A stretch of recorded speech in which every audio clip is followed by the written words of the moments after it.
Maybe it's back inside. Maybe I need to go back inside.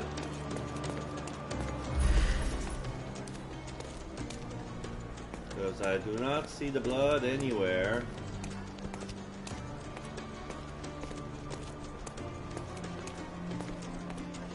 So yeah, I probably got out when I had to save. Let's go back inside.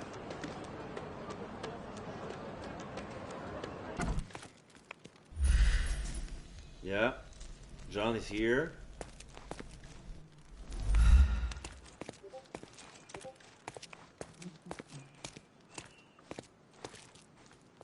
This looks like an arena.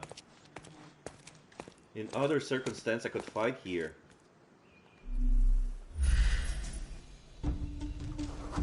Turkish servant friendly with dirty clothes.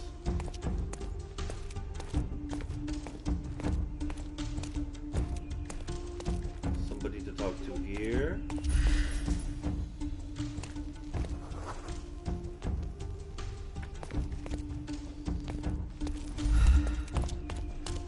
I have to walk around. Oh, no, it's just a shadow. Oh, found the blood. Fresh blood. A bloody trail. Let's see where it leads. That way?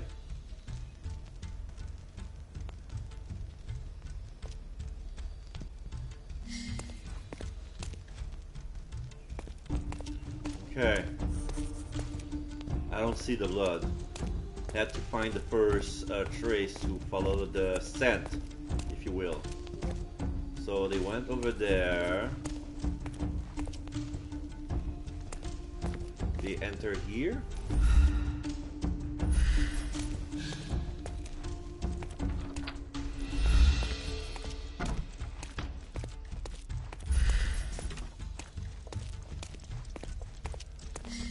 They drop their clothes. Yeah, they dropped their clothes. A pile of fresh clothes. How convenient. All soaked in blood. Well, a fresh shirt is as good a lead as any. So, think you can identify the killer on the first try? Huh. Do you doubt me? No room for error. Are you for real?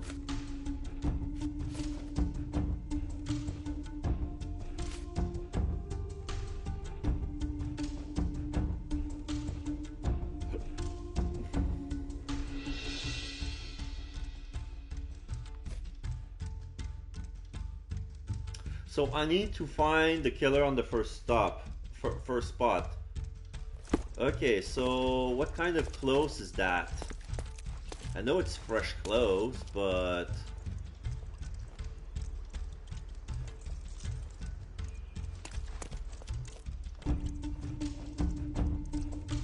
it's those of a Marine. Okay. So yeah, this is a laundry house. There's a lot of tubs filled with hot water. Basically, it's for the washing. And here they hang the clothes to dry, and it's dripping. Use that door.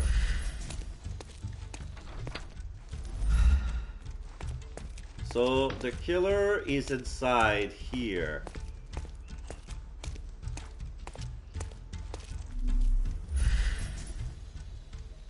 So there's a Turkish servant, friendly. He's got dirty clothes.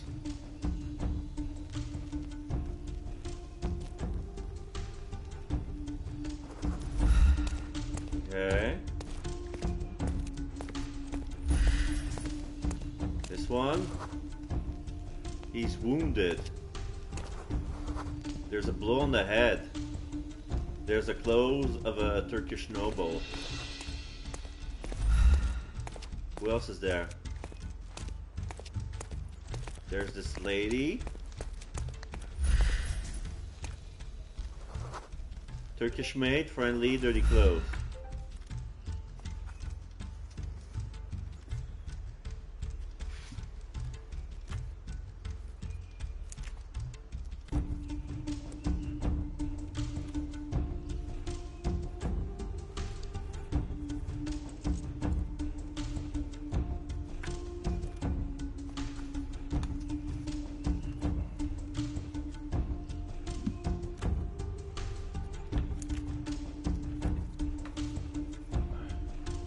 Alright. Just realized my controller was not plugged.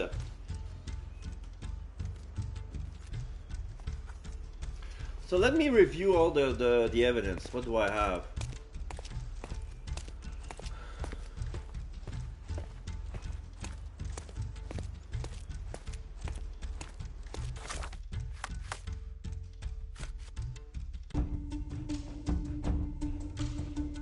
I remember that the culprit was wounded.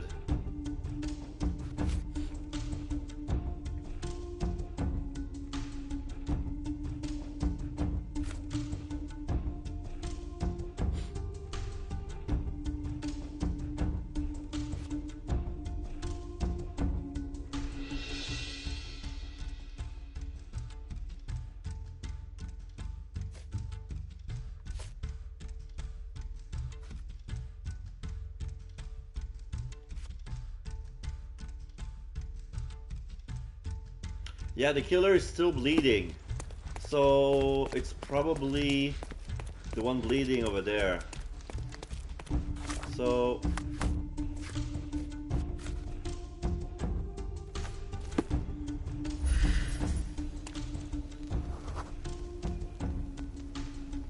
let's try with this one. Observe.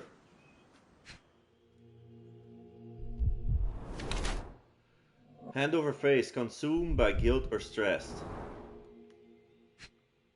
There's a mark on his neck. Red spot. Hives. Oh, a wound here. Faint bloodstains oozing through the bandage. A wound in the hand with cut and scrapes. So I believe we have our guy.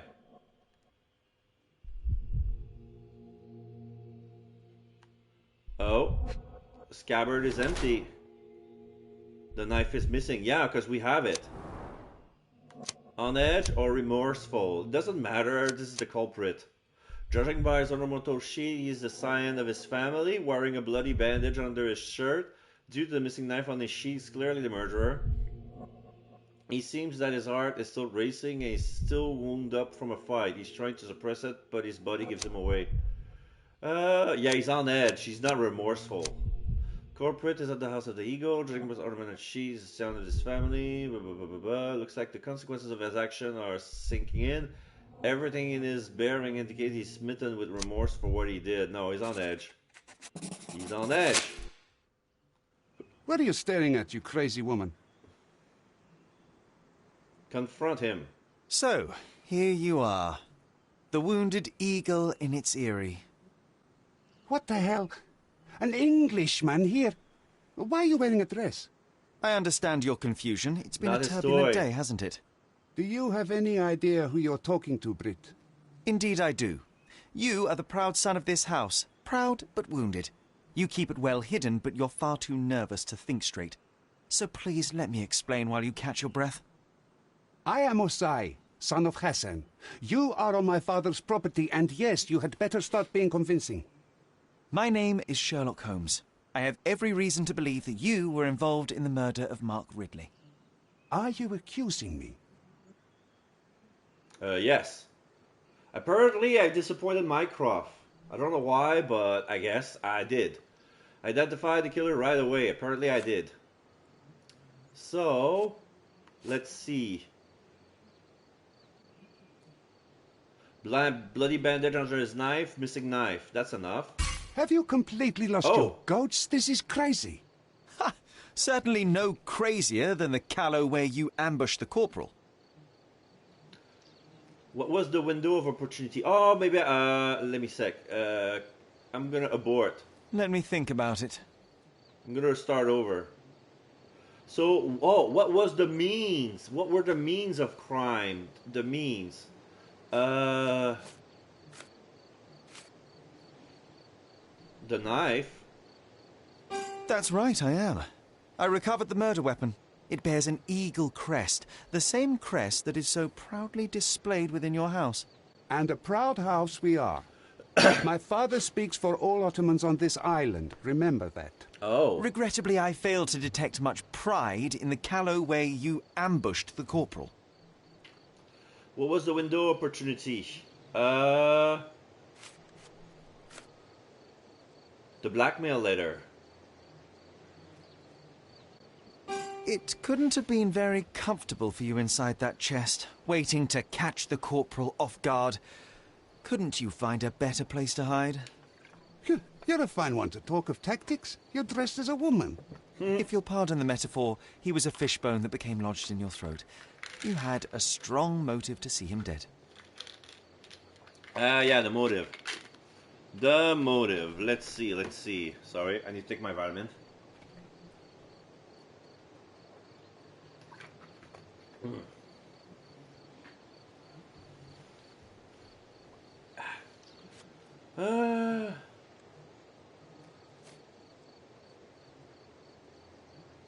The letter, I guess.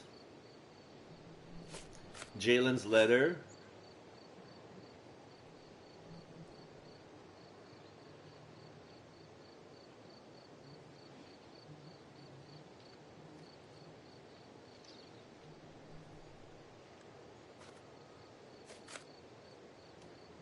Confirm accusation. Yes. At the heart of this crime is a woman, Jalen. I wonder who she might be to you. Your wife? Unlikely. Your sister? Enough. Don't you dare say a word about my sister. There you go. It was he who led her to sin. That son of a dog, Mark Ridley. He spat on our traditions and brought shame to our family. His father promised us peace, but I knew how it would be. You feed the crow, it tears your eyes out. So you risked the peace to right your honor. I had no other choice. Not that you'd understand, Brit. Let's keep the peace, or I have to arrest you. No,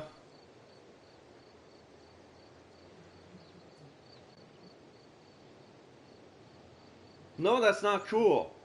Like, the sister wanted to leave, and you say no, you kill somebody for that? No, fuck that. Azai, you are under arrest for the murder of Mark Ridley. You'll have to come with me now. First you sneak into my house, and now this? We'll put you down like the rabid dog you are. Oh, this is a fight. Yeah, the entire house sounded like an arena. With the items and all. So yeah, I need to arrest him, but yeah, we're gonna... he's not gonna come down peaceful, he's gonna resist arrest. Alright. We'll take down everybody, but not kill anyone. I'm coming. No room for error.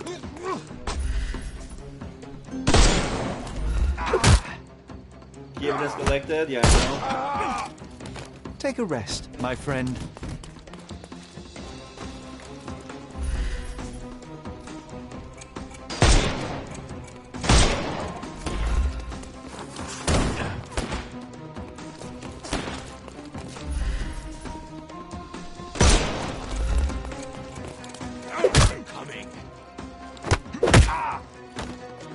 Too simple.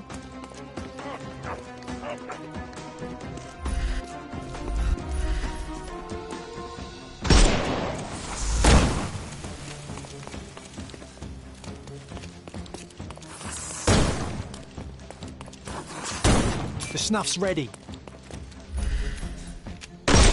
Excuse me. No more crime for you until next month.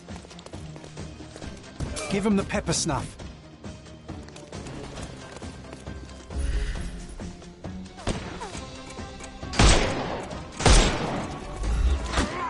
I will end you.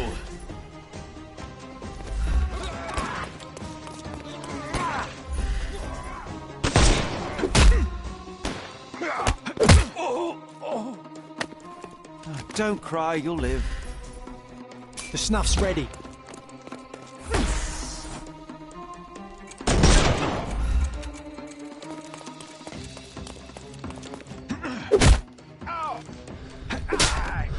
Take a rest, my friend. Give him the pepper snuff.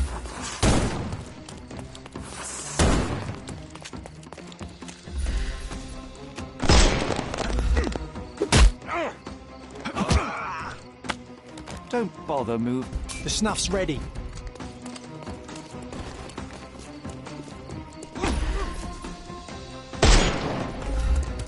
shit, I missed the one on the back. Oh. I'll put you 6 feet on. No, you killed Shit! him. He wasn't aiming properly. Fuck it.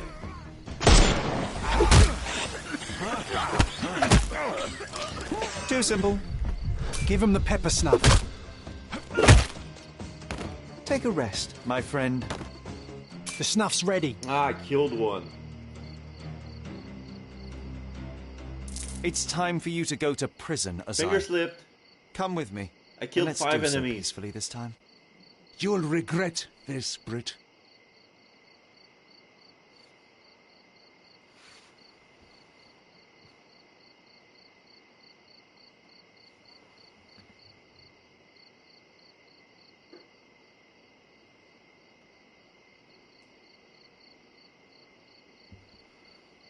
Okay.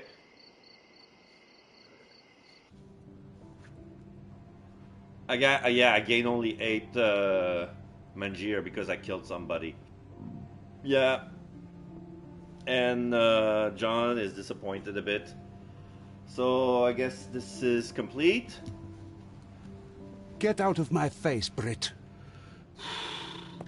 Temper, temper.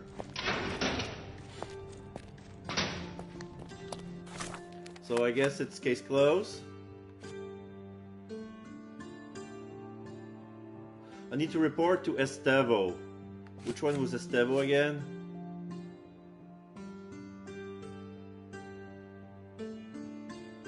Which one is Estevo?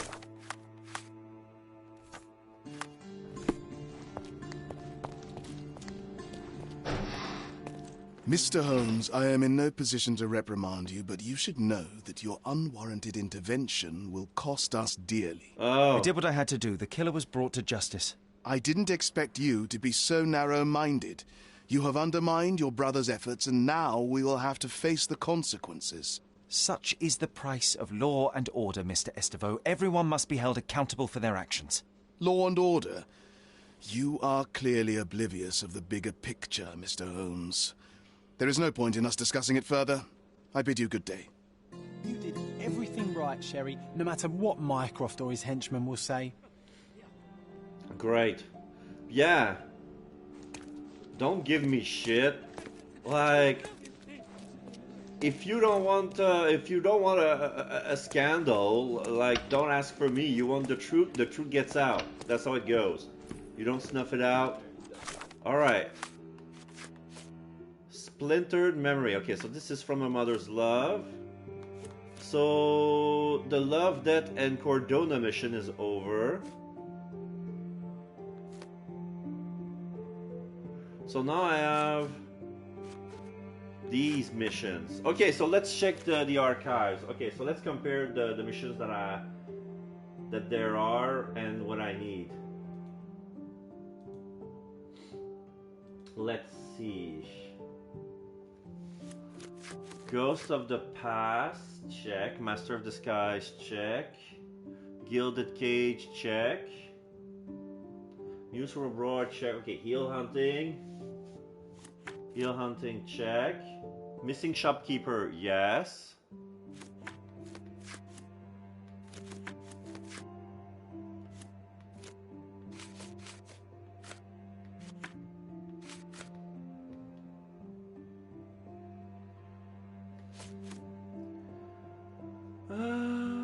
Coley Shangles. No. Split.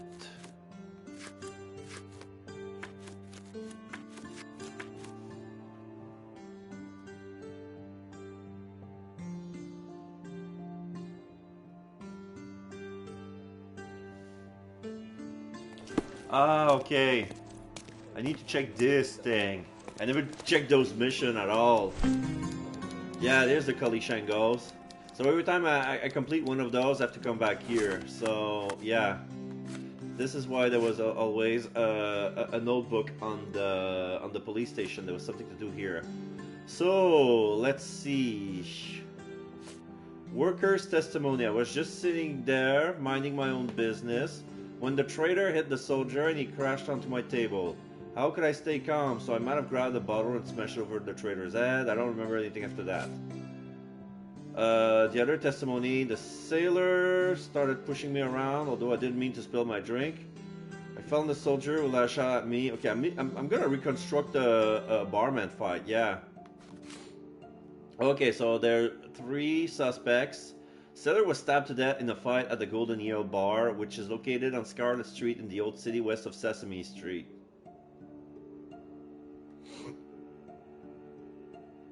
Yeah. Can you tell me how to get to Sesame Street? Okay, so all the suspects were detained. Okay, I'm gonna go there to reconstruct. So let me get out.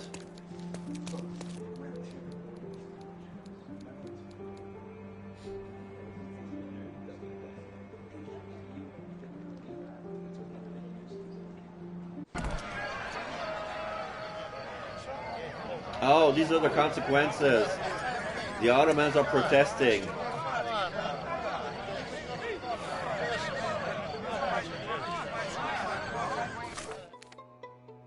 They're gonna be like that, huh? Okay, so they want me Scarlet and Sesame Street, right? Scarlet west of Sesame.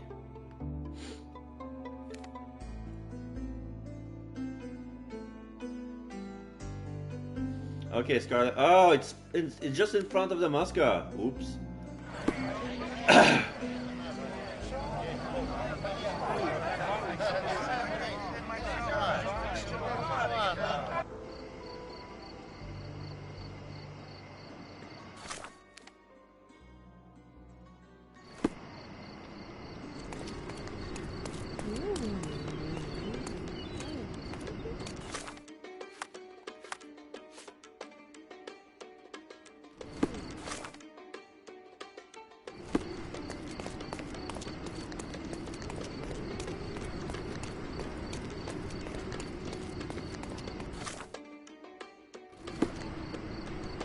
So that was it.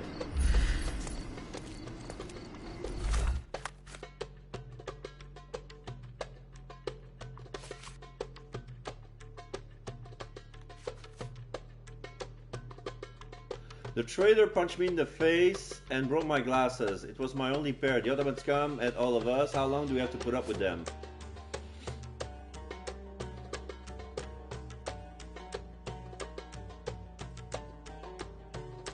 So yeah, where's the Golden Eel?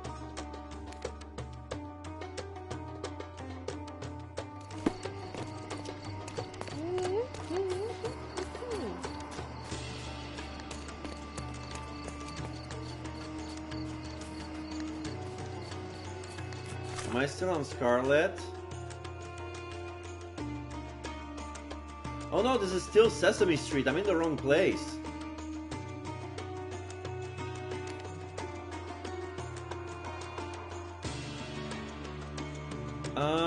Okay, no, this is Sesame Street going left. This is Scarlet. I'm in the wrong part of the city.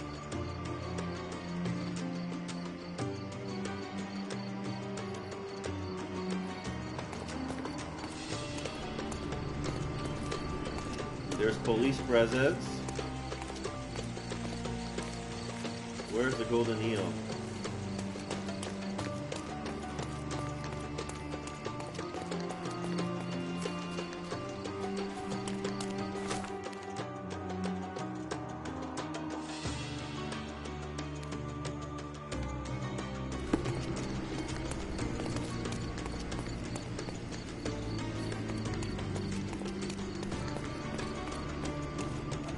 Ah, there it is.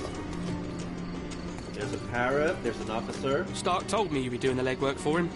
Feel free to look around. Okay. Is that the place? No.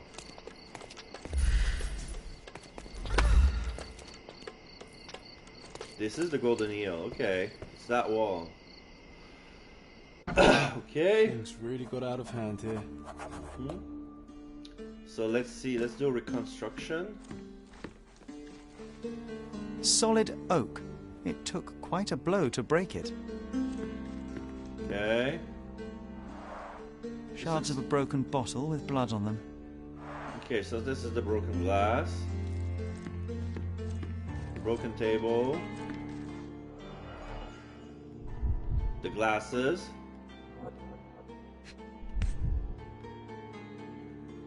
The lenses are very thick. The owner of these glasses is very nearsighted.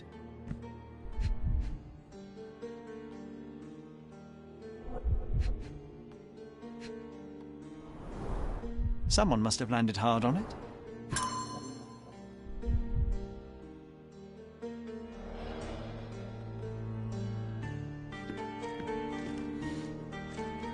Okay.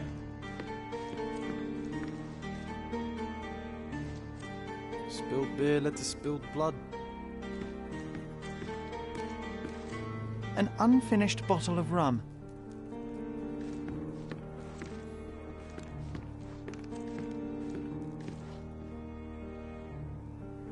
Crow fowl. There's a dead crow on the floor.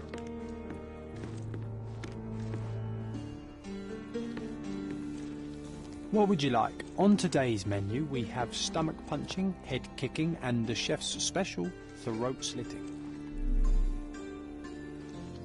Okay. There's blood. That's a lot of blood. The victim was stabbed several times. Here's the knife. Sharp enough to gut a fish or a man. An ordinary kitchen knife. Okay. Do I have enough? Wait.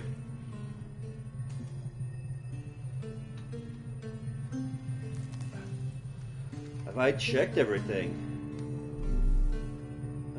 Yeah, I did the chair, I did the table. Oh, bottle of blood. Okay, I'm gonna recheck the testimonies. I was half reading because I didn't know where I was. Okay, just sitting in there, minding my own business. Trader hit the soldier. He crashed onto my table. I might have grabbed a bottle and smashed it over the trader's head. Okay, so this is that guy. This is the worker. The trader. So there's the sailor, the trader, and the worker. So the sailor. So the trader says the sailor punched me around. I didn't mean to spill my drink on him. Oh, he pushed. Okay, so the sailor pushed him around. He spilled his drink on him. I found the soldier who lashed out at me like it was my fault. I had to stand up to myself. But then someone smashed me with a bottle and I blacked out. Oh. So the worker smashed the trader's head with a bottle. And the guy lost the sailor lost his glasses.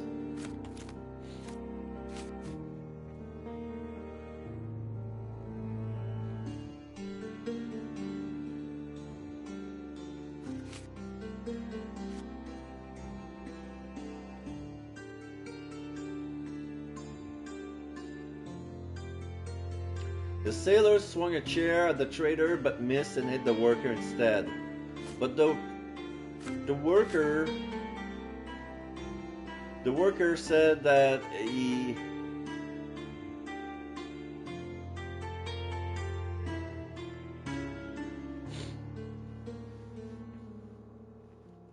Okay, the worker smashed the trader's head. Okay, I think I have enough. Let's see what I can work with. I'm gonna go here.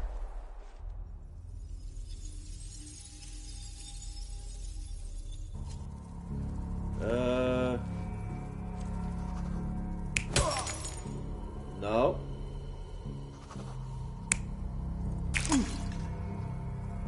That's the sailor.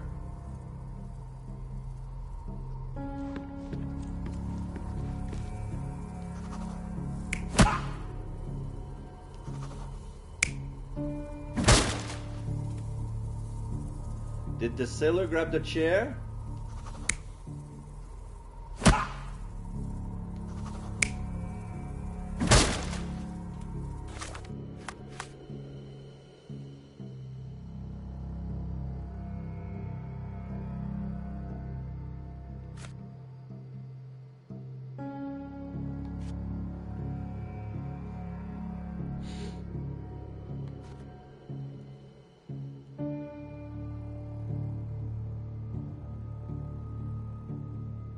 The traitor hit the soldier.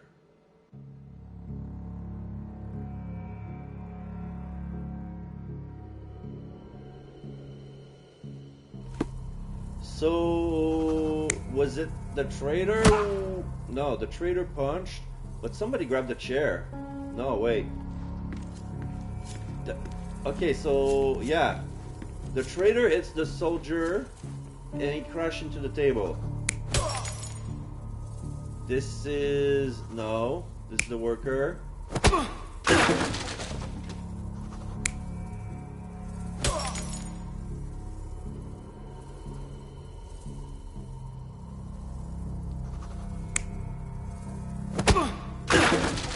So yeah, I guess, yeah, the traitor punched the soldier, no, the sailor, and he fell on the table.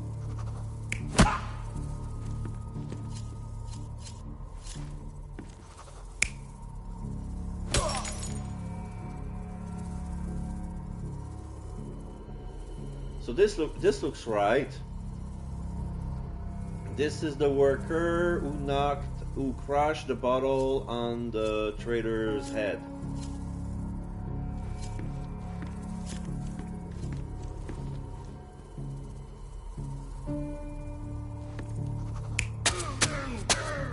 So who killed him?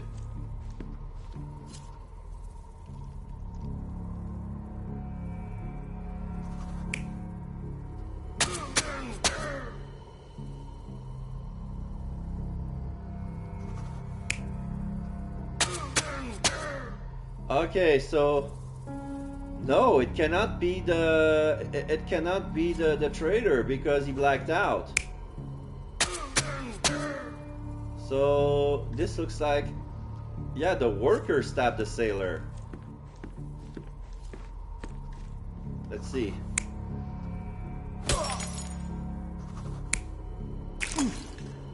It's only him. So yeah, this is the sailor.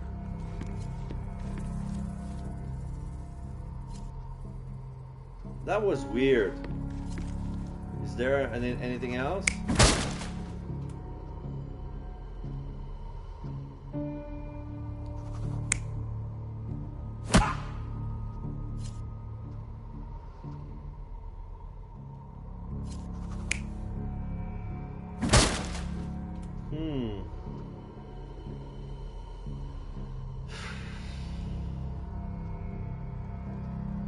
So the sailor had to grab the chair.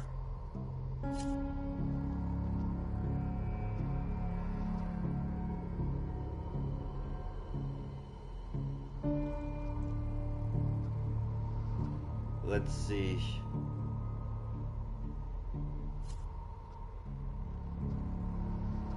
Because there were two people, there were two sailors, one with the hat, one without the hat. The one without the hat got his beer spilled on by the traitor. He got angry. He pushed him. The traitor punched him back. And they broke a table. The worker was minding his own business. So he took a bottle and he smashed it on... No, that doesn't make sense here.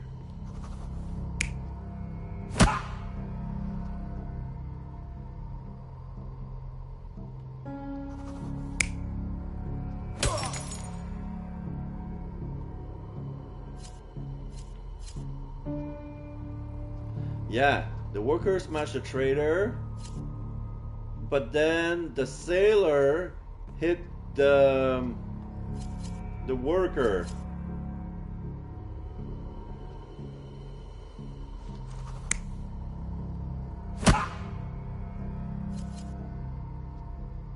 No.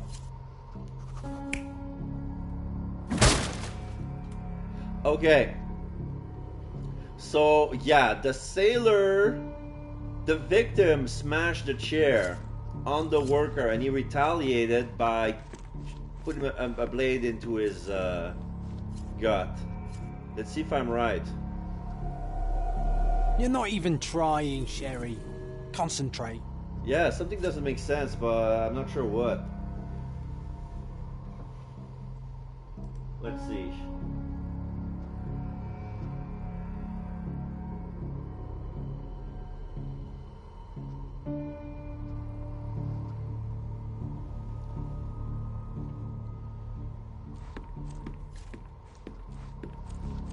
This is correct.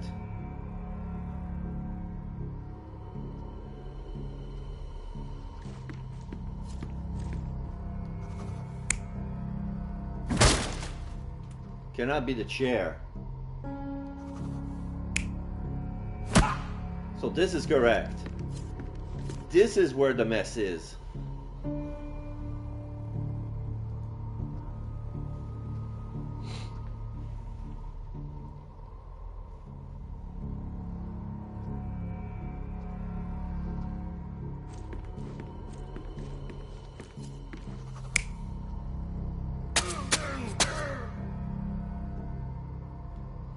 Who's the man with the hair? Oh no, okay, I see it now, I see it now. Okay, I must eliminate the impossible. So yeah, if the sailor, the victim, hit the worker who stabbed the trader with the bottle,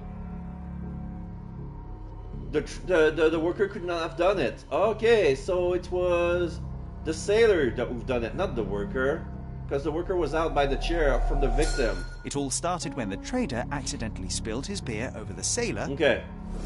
The trader punched the soldier who came crashing down on a table.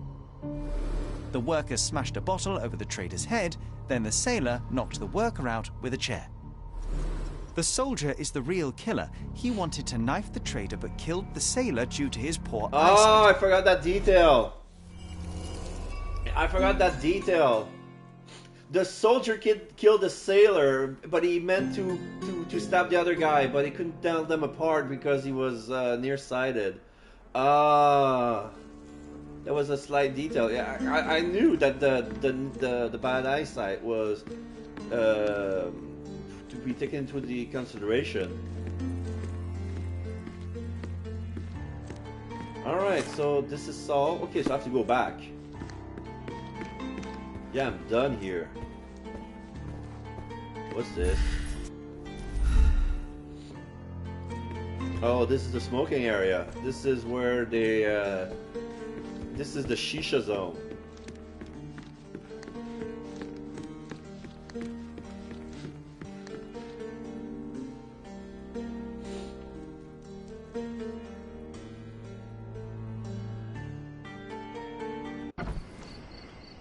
Alright, so let's go back to the police station.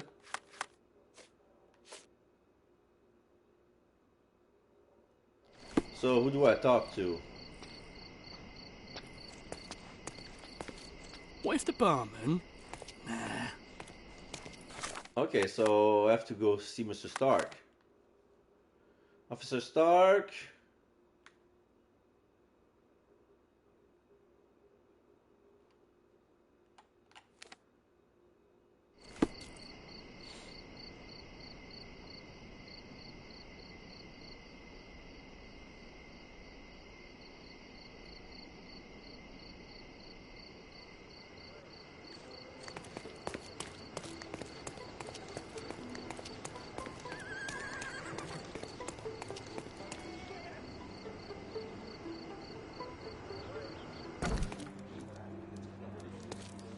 Okay, let's take another mission. You have 3 people detained on suspicion of murdering a sailor in a bar fight. All evidence indicates that the soldier among them is the true killer. He was the last man standing. Very well. Soldier or not, he'll get what he deserves. I'll see to it personally. Nice work. Try solving another case. It seems you have a knack for it.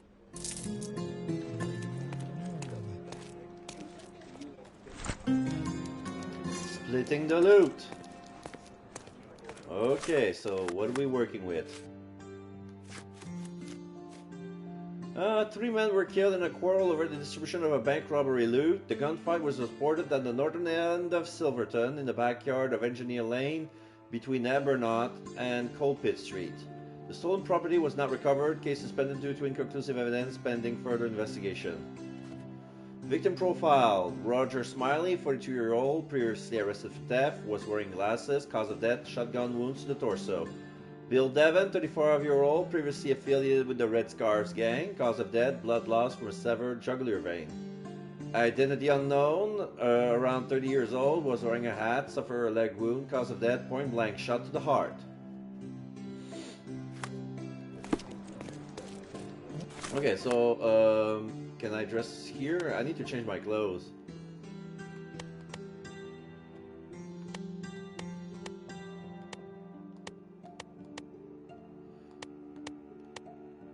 For the last leg of the stream, how should I dress up like? The Scatterbrain?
So for the scientist, sideburns or chin curtain beard?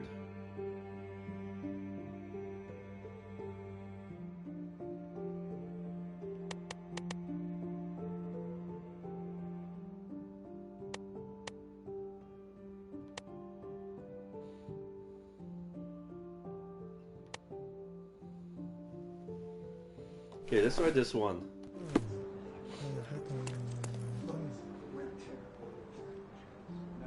No, you know what?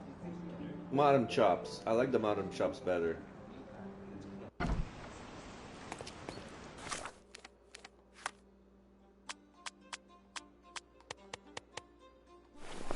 Okay, so where do I need to go? Silverton. Engineer between Ebernaut and Colpit.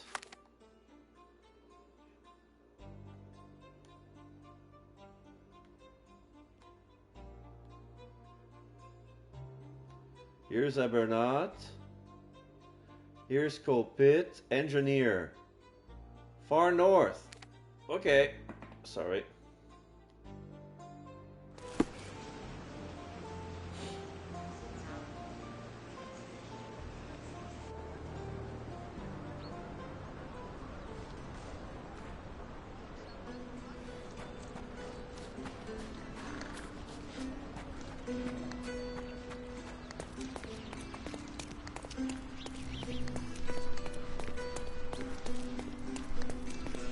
Hi there.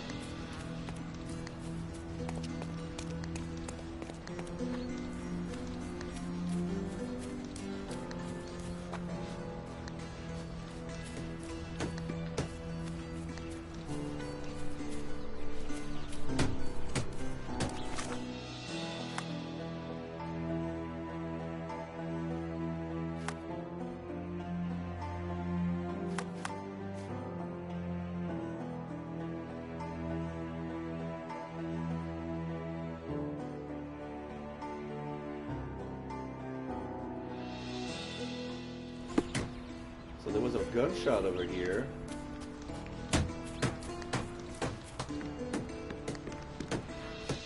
Ah, here's the backyard gunfight.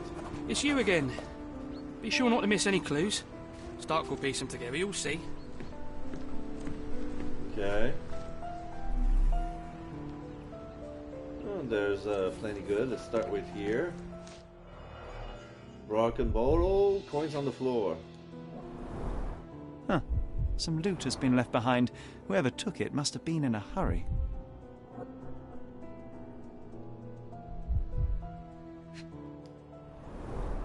Greed and booze got the better of them. No wonder it ended in violence.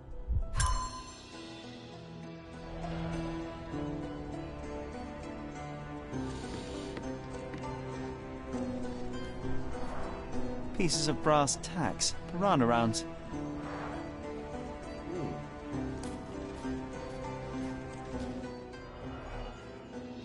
Gun.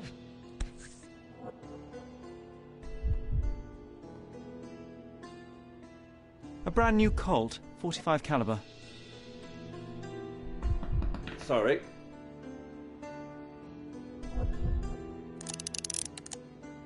Three bullets. The shooter fired 3 rounds.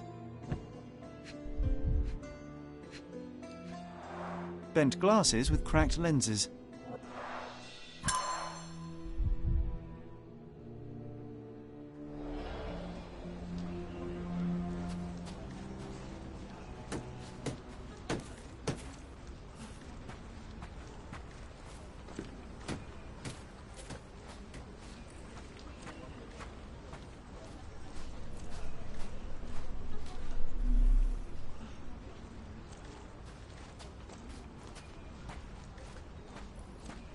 Okay, what's over there?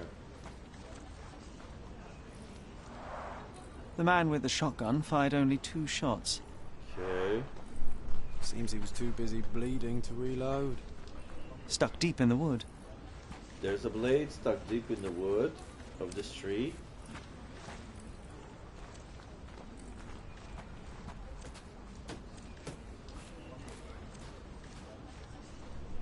Check this.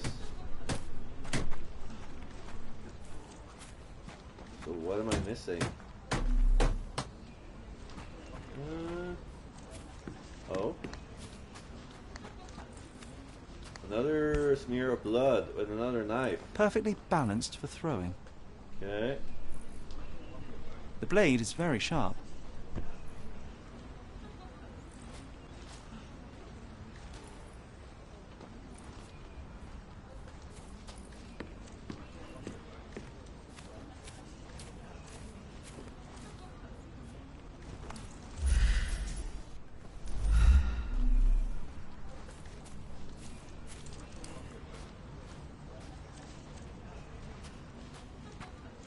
Oh, there's a cart. Are those bullet holes on the cart? 2 bullets hit the cart. No traces of blood, though. Okay.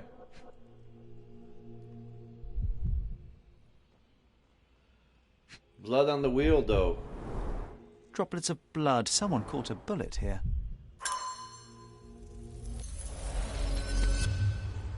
that everything? So we're looking for the loot. So, yeah, the man with the shotgun fired 2 shots. A knife stuck in the tree near the shotgun. Someone caught a revolver bullet, but the other 2 hit the cart. A trail of blood. Okay, so...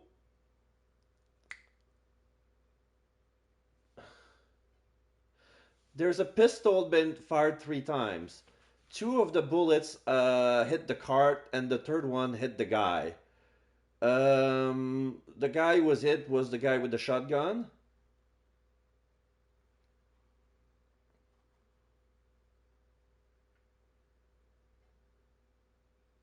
What are brass tacks? Is that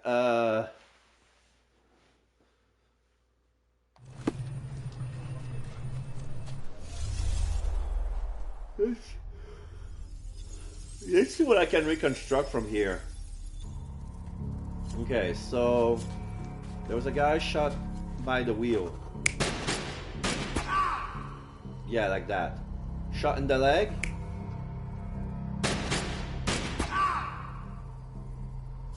Oh, I have to figure out if it was the guy with the glasses who got shot or the other guy.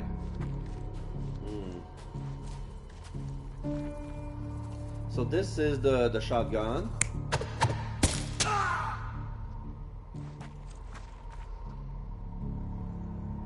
Okay. Somebody threw a knife at the guy with the shotgun. He shot once. Over there? No.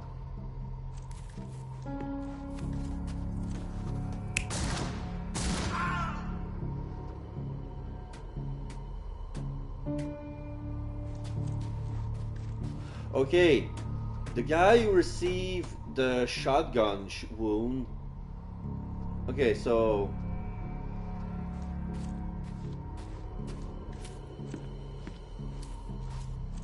there are 4 people.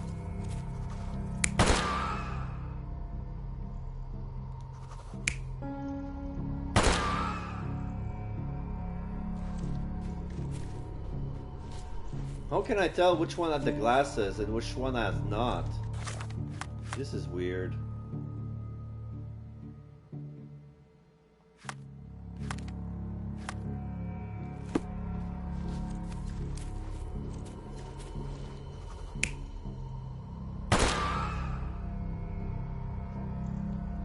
So it's either glasses guy or hat guy. Here it's either hat guy or glasses guy. Or a 3rd one.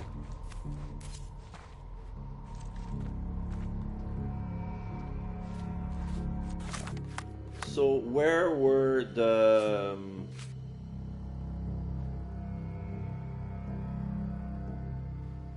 Okay, the log is riddled with brass tacks.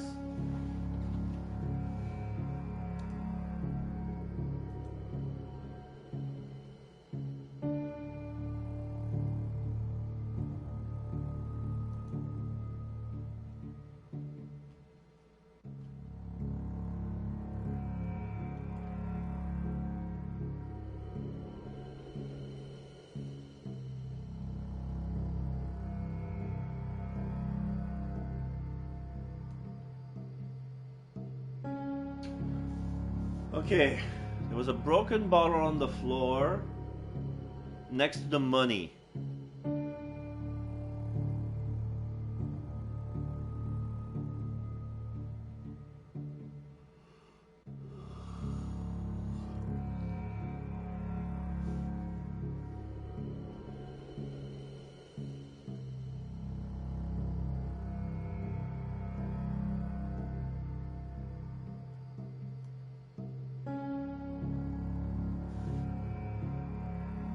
Okay, so the guy with the revolver had the glasses because he dropped theirs.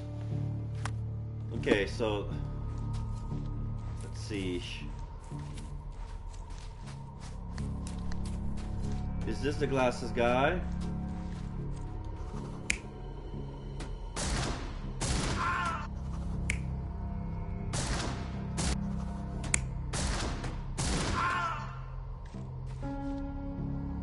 Okay, so this is Glasses guy.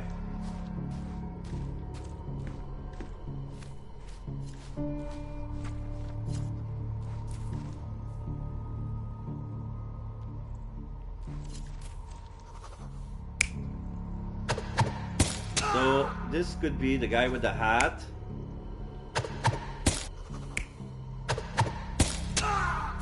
Or the guy with the beard.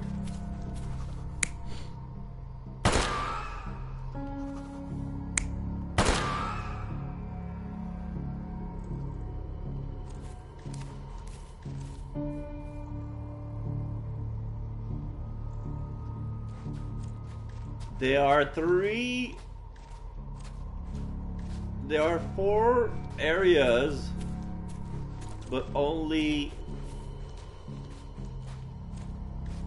3 people. Does make sense.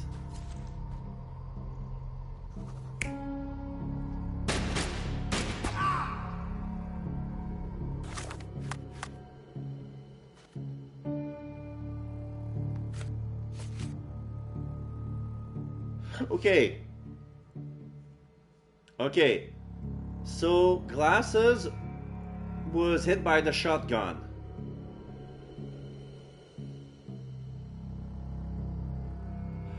The unknown guy was wearing a hat, suffered a leg wound. Point blank shot to the heart.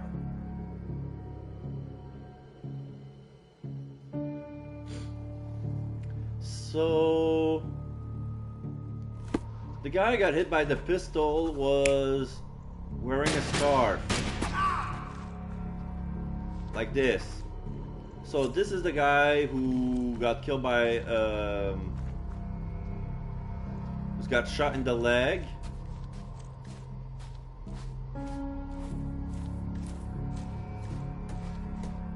This guy had been killed by the shotgun. Who was wearing the revolver. Okay, so Glasses shot Scarves.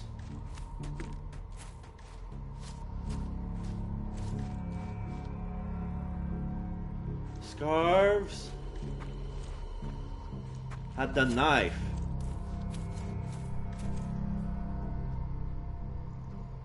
So he killed the guy with the hat over there.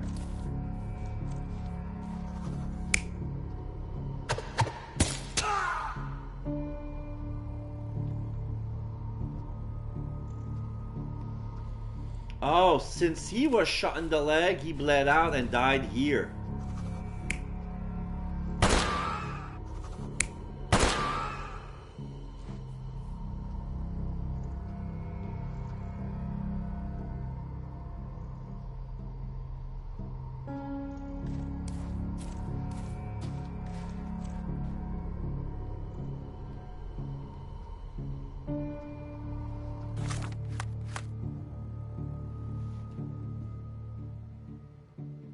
So Glasses got shot by the shotgun.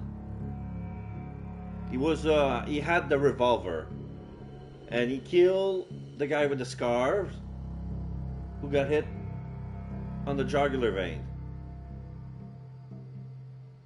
No, the guy with the hat. Oh wait. Do I get my Do I get my people wrong?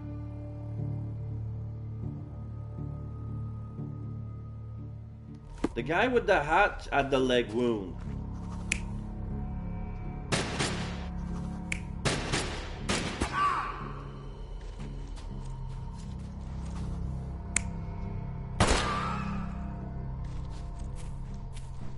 And the guy with the scarf. Oh, I got the wrong guy.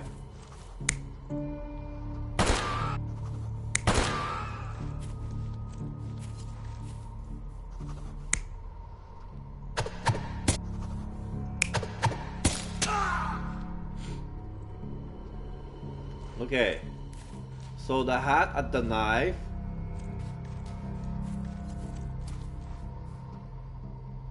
He had the shotgun. Okay, so Scarves had the shotgun.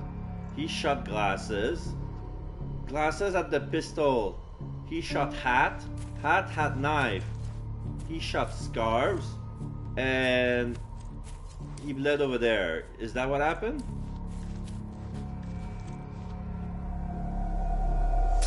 Yes. Man with the shotgun was killed by a throwing knife to the neck, but not before firing at the man in glasses. The man in the hat took a bullet to his leg, but 2 other bullets missed. Yeah. The report mentioned he was shot in the heart, but how? There's something I'm missing here. Who could have finished him off? Yeah, there was a 4th person, so this is why there was a contradiction. He got a leg injury, but somebody finished him off.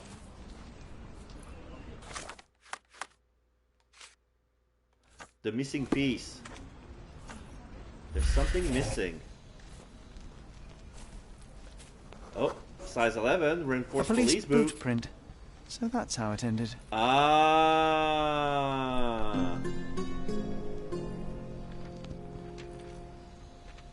The police came in and shot the last guy.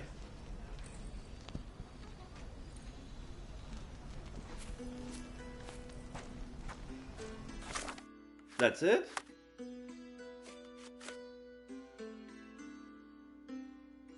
The officer arrived at the scene, killed the fellow, and took the loot for himself.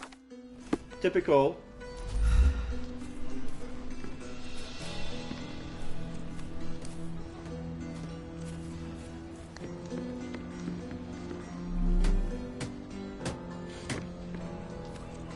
So, should I talk to the guy? Just arrived here this morning. Oh. So, I have to go back to Stark.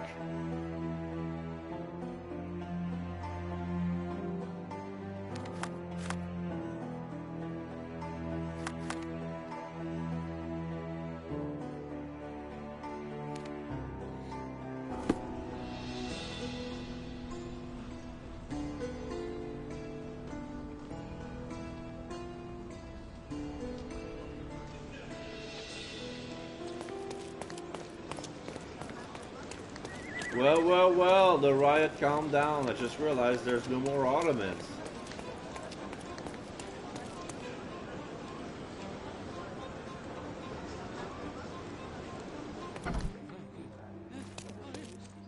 I visited the location where the 3 robbers killed each other over some stolen loot, but I wasn't the first to inspect the scene, was I? No. Officer Schmidt arrived there first, just hours after it was reported. Aha. Poor Schmidt. That same day, he received news that his dear old grandmother in Austria had died. He had to leave for the funeral immediately. He is anything but poor. I doubt he'll be coming back. It was he who killed the last robber and took the loot for himself. Blasted. I knew he was acting suspiciously. He may be beyond our reach now, but I'll be sure to expose the little weasel when I write my report. Nice work. Feel free to take another case. We make a great team, you and I. 20. What was did in the shadows? Okay. So totally not a reference to what we do in the shadow. So is there gonna be a vampire story? Tell me it's a vampire story. It is I, Nandor.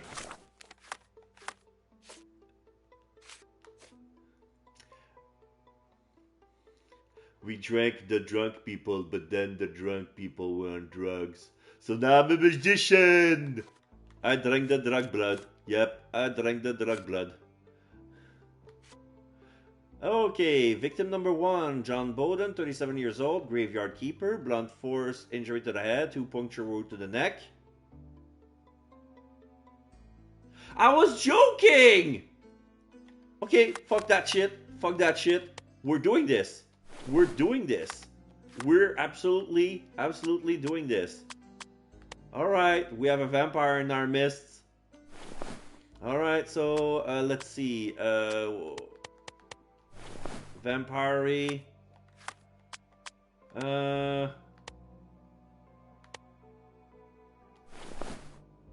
Oh shit, by being a vampire, I'm 100% gentleman. 100% British. I don't know how I pull it off. Usually a slightly... Oh, it's the mutton chops. The goatee makes me very British. Pencil mustache, not so British.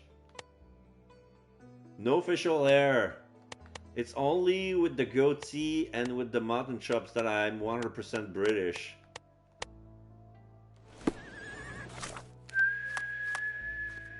Do you know what I look like? I look like the guy. I'm only red hair short of being the Tremere who was part of the coterie in Los Angeles under what's his face?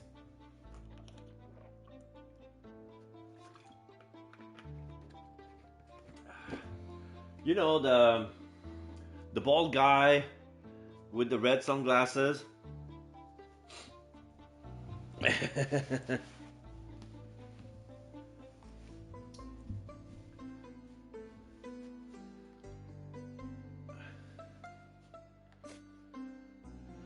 Okay, so now we have, report 18-10. Two men were found dead near the open grave at the cemetery. Both victims had bite marks on their neck.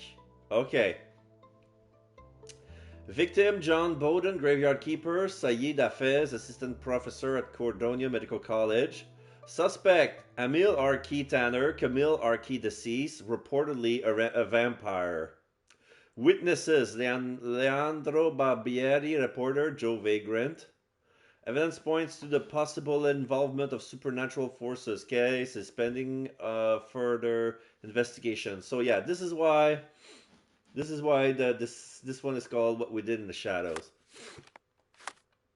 Okay, so Emil Arki is the brother of the recently deceased Camille Arki. We tried to make him talk, but he's a hard nut to crack. His neighbors saw him leaving his house to put flowers on his sister's grave. They say he returned at dawn looking dirty and tired. P.S. Just in case, we also made him eat garlic. No reaction. Okay, so victim number 1. Punctures, wound to the neck. Cause of death, massive blood loss from the carotid artery. Victim number 2, Sayed Hafez, 56 years old, assistant professor at Cordonia Medical College. Slide cut to the leg, blunt force trauma to the head, 2 puncture wounds to the neck, major vessel intact, blood loss minimal. Oh, so this one, he was not properly kissed. Cause of death, intracranial hemorrhage. So it's the blunt force trauma to the head that killed him and not the biting. This is weird. So the reporter testimony. I've always have a nose for a good story. I was strolling around the cemetery when I saw him. The necromancer! I'm not joking. He raised a woman from the grave and ordered her to attack the 2 men that were close by. Then they both turned into bats and flew away. I was too scared to take a photograph of them, but I photographed their victims. This will be a front pager. And the vagrant testimony. I was having my supper when Johnny came to dig another grave. As usual, there was someone else with him too. I must have dozed off for a while, but when I woke up, everything was a blur. Screaming, howling, then flashes of lightning, but no thunder. Some devilry was at work. I came out to see what was happening, and there was this reporter, Leonard or something. He told me that vampire had killed 2 people. Mere yards from me. Boy, am I lucky to be alive. Yes, because you didn't drink the drunk blood. You didn't take the drugs, so we didn't drink the drunk blood. We didn't drink your drug blood. Okay, so we need to be open grave at the cemetery.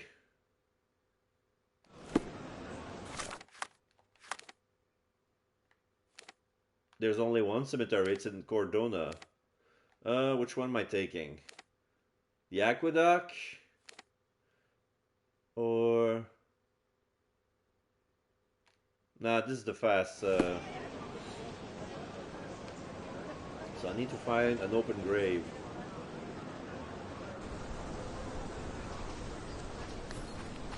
I haven't been in the cemetery in a while because I started the game here. And I was kind of lost.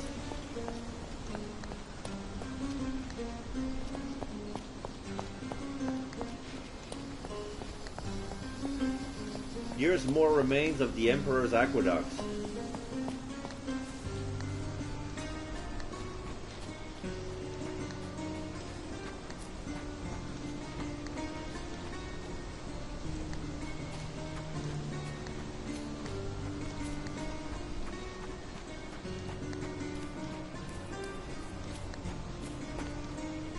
Oh wait, didn't I found no, that was not here.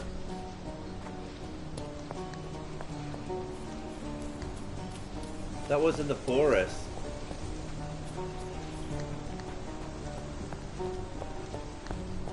This is where I met Vogel.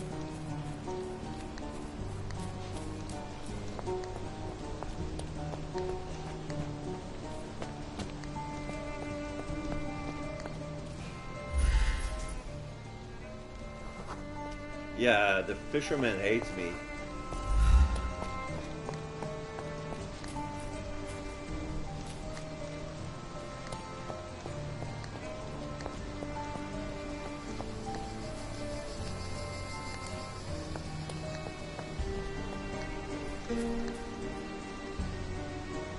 Okay.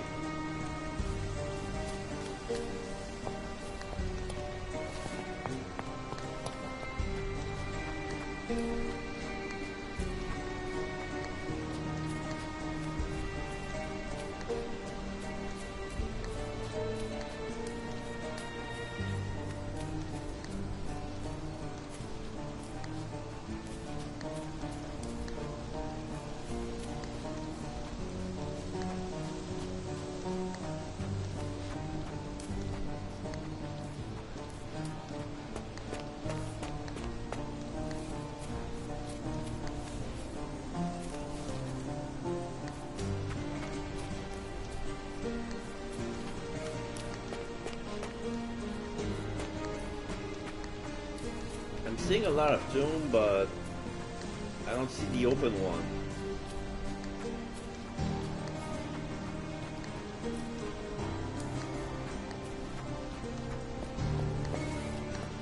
I've been there.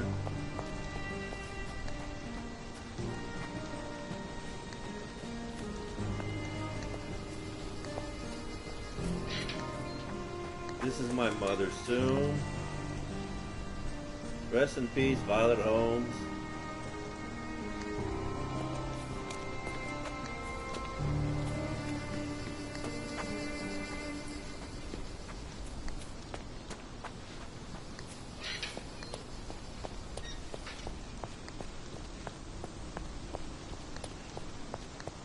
Ah, this must be nearby. There's a police inspector. This place gives me the creeps. What if the vampire comes back?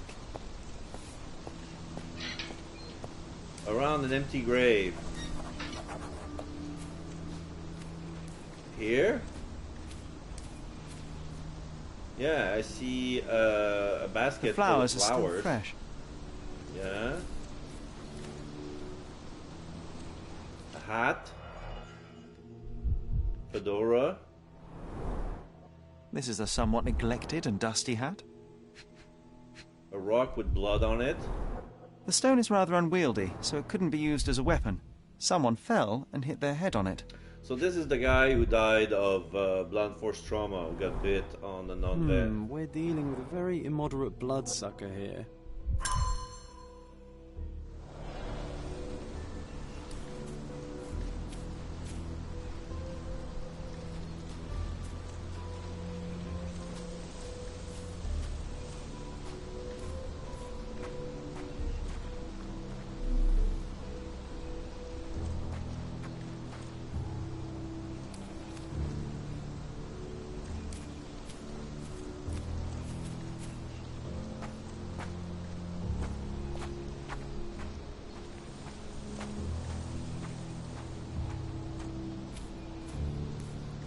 Ah, he was looting around the graveyard.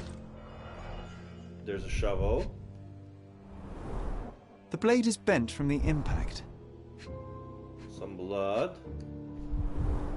The bleeding wasn't severe, there are just a few drops.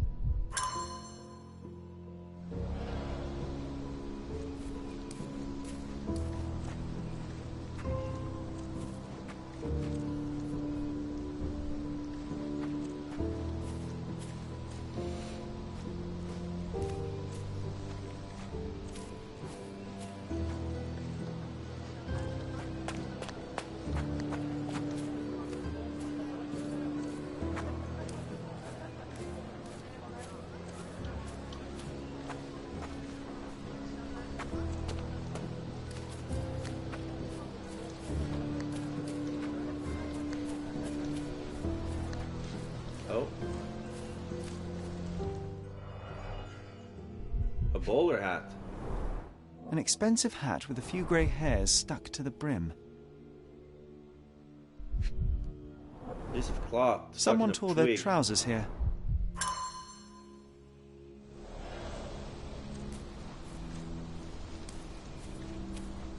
Oh, here's the open gasket.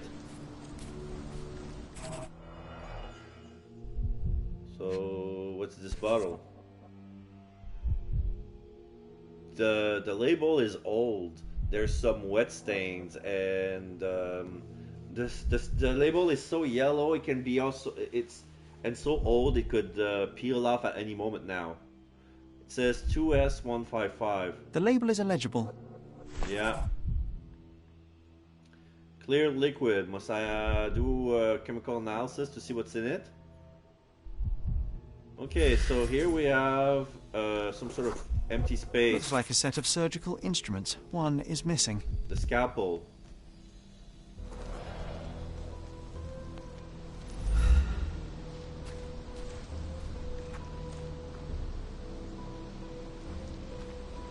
This person must not be tall, judging by the hole. It's not very polite to just drop in on someone unannounced. There's a piece of paper on the gasket. Nope, not important. Could have been, but no. So let's see. Yeah, I'm gonna do some chemical analysis. Okay, -3, 3, -3. -5, 3, -3. Okay.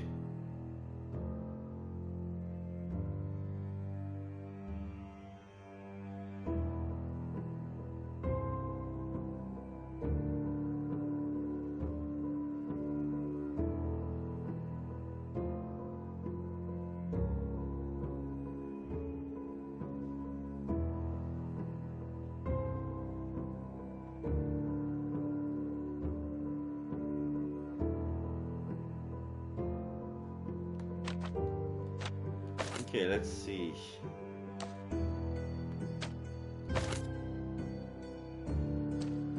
We're gonna reverse the polarity on this one and then fuse the result with the -5.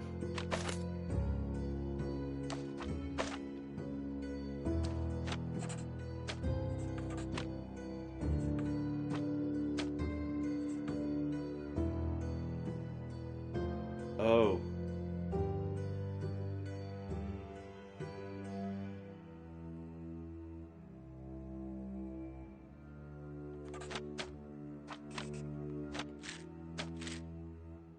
So I got 2 -3.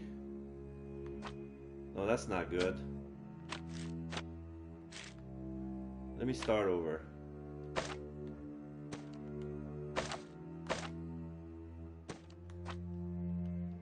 Oh, I have to reverse.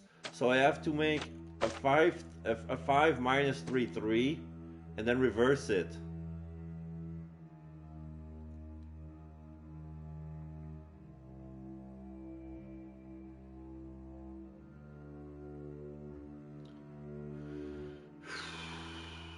Okay, let's try this.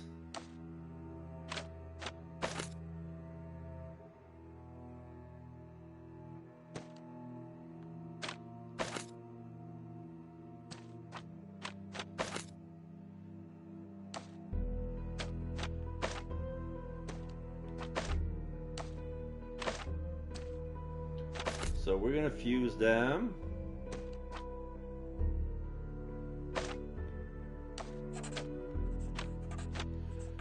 Okay, I got the -3 already.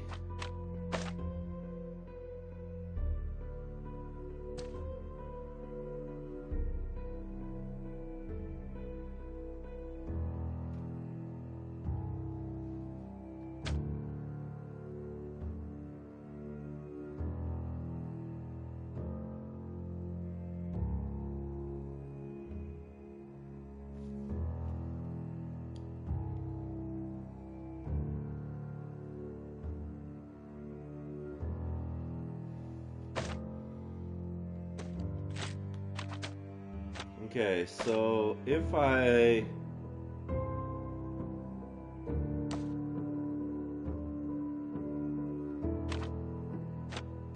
take a 4 blue and reduce it,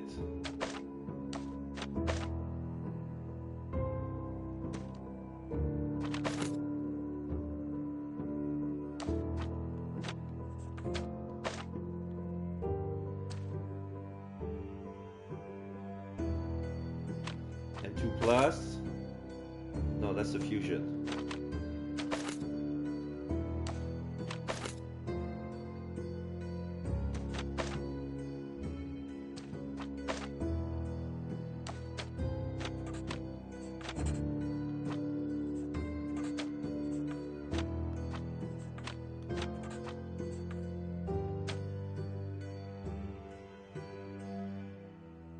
Now I just need to fuse them all.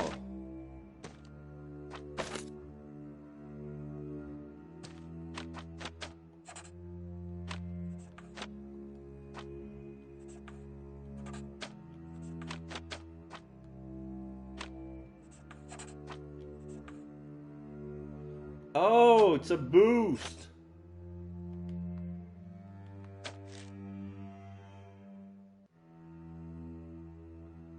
It's not a reverse, it's a boost. Shit.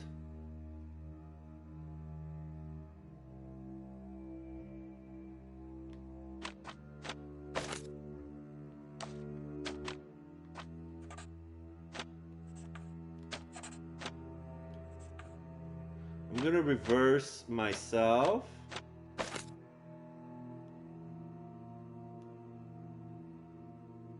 And then reduce it again.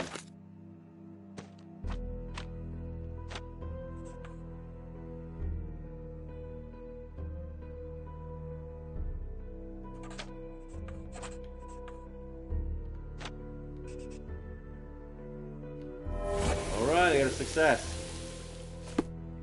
It's formalin, which is used to embalming corpses. Yeah.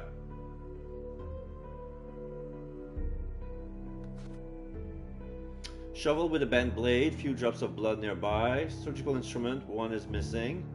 Dirty hat near bloodstained stone, a pool of blood nearby. Expensive hat with a few gray hair, piece of torn fabric on the root.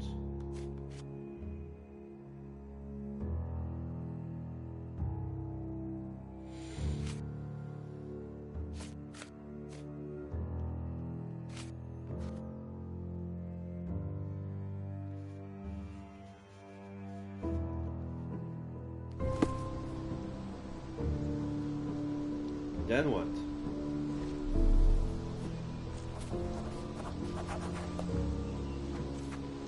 So I found the aqueducts. Okay, big deal. This must be the vagrant shelter. Quite homely, if you don't mind sleeping next to the corpses. So he made a bed for himself. There's a makeshift fire. Nicely roasted. Yeah, he made himself roast for rat. Those are mushrooms? Psilocybin mushrooms. These are powerful hallucinogens. Oh! He's been tripping balls. I wonder how even the most destitute always somehow manage to scrape together enough for a drink. Okay.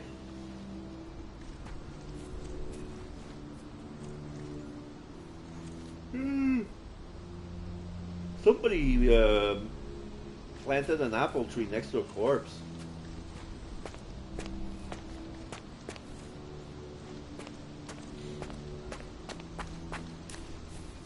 Is there anywhere else I can explore?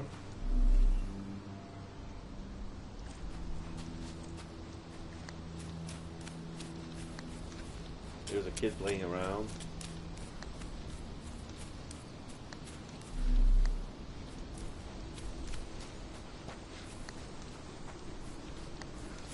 Another open tomb. But this one is old.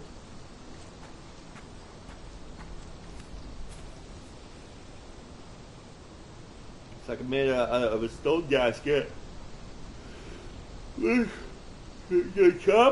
top is broken. I think I'll fetch a drink soon. I'm yawning too much. Usually I'm not supposed to yawn if I'm eating pasta. Yet here I am.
Just don't tell Stark what I said, or he'll think I'm a coward.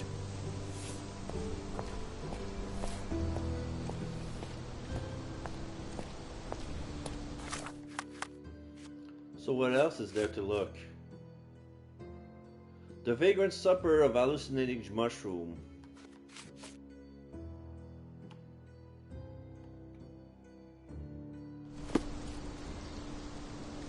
There's more to look at, but they want me to search the whole graveyard.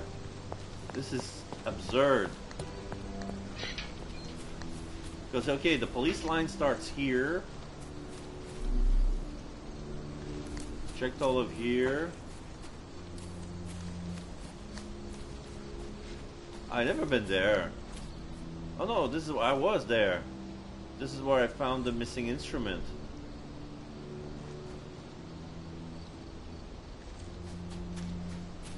This is where I found the bowler hat. Oh, what's no.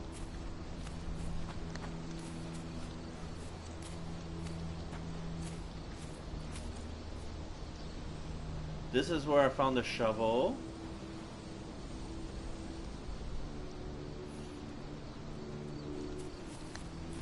Good thing it's gonna be night. That way, the place I need to look out is gonna be more isolated.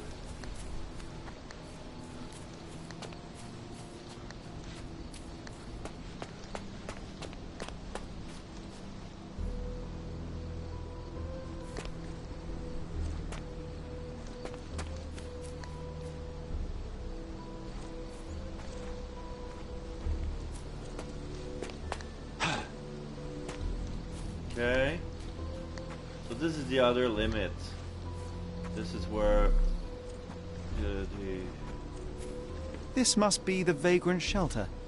Quite homely, if you don't mind sleeping next to the corpses.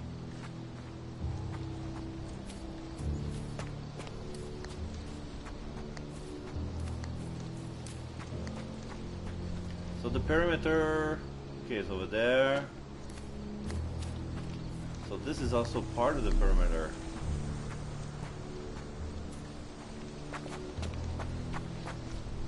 What did I overlook? First hat, bloody stone, flowers. Okay. Next.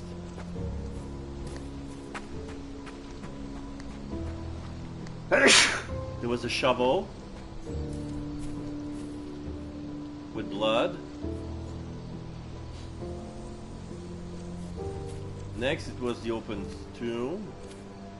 Then it was the bowler hat. Okay, so fedora, bowler hat,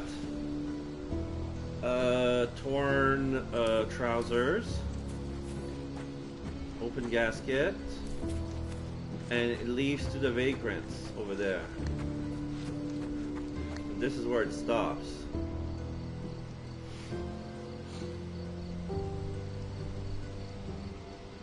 So probably overlooked something. Let me see.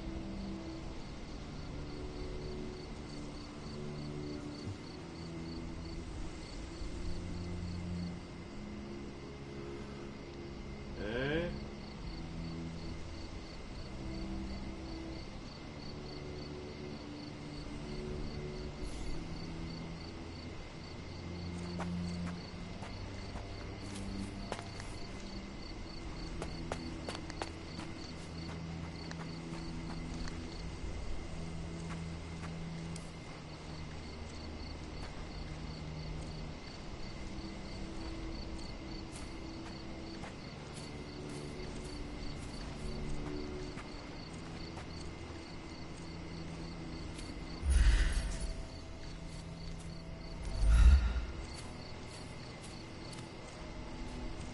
It's not very polite to just drop in on someone unannounced.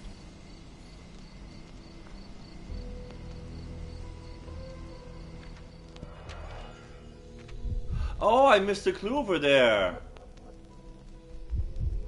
Oh, okay, I missed a clue in here.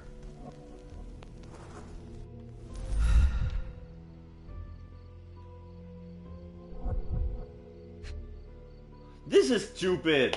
I wanted to read the note. Oh no, you can't read the note. You have to select the tool and then move leftward to read the note. Crumple note. We've run out of fresh cadavers for dissections. You know what to do? Signed, Professor Shelley. Ha ha ha. Professor Shelley, the woman who wrote the Prometheus Man. Alright, so yeah, I got everything I need. So that was the only piece of evidence that was missing. Okay, so the guy dug the grave.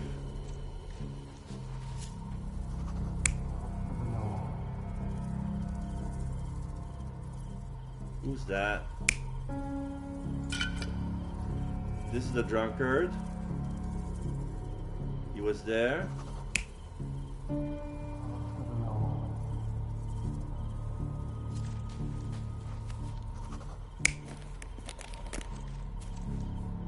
So there's a doctor there. It could have been the vagrant.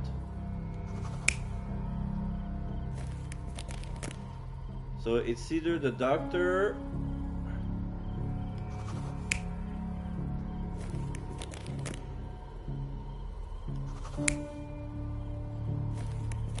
Okay, there were three of them. There was a doctor, there was a vagrant, and the bald guy.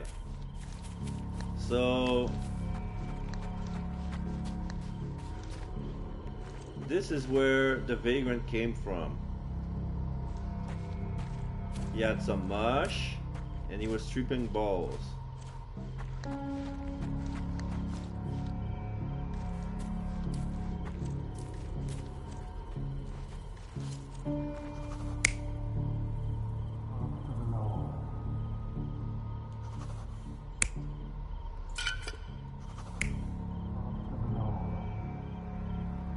Was he worshipping?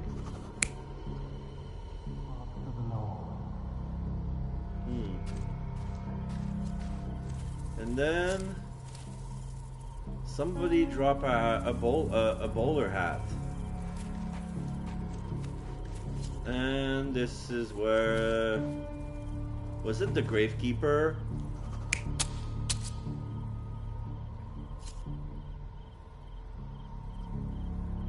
Yeah, it could have been. Yeah, the vampire could have been the vagrant high on mushroom. He took the scalpel and he made punctures on the jugular, and this guy was bled dry. So this was the gravekeeper. Okay. So was the bowler hat his? I feel that the bowler hat was the...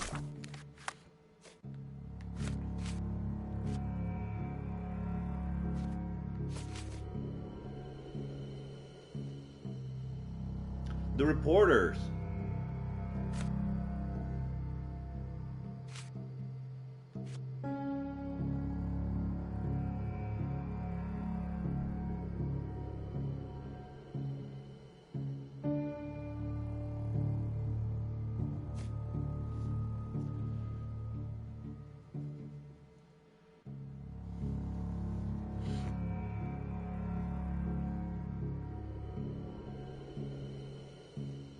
So yeah, he must have fell. He must have fell on the ground. That's why it was dirty. So was that him?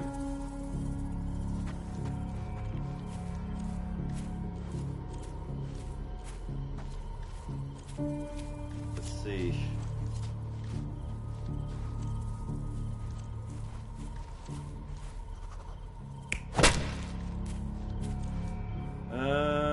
No.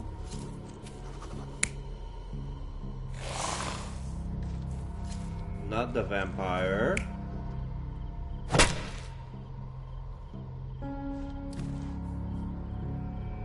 The hobo with the shovel.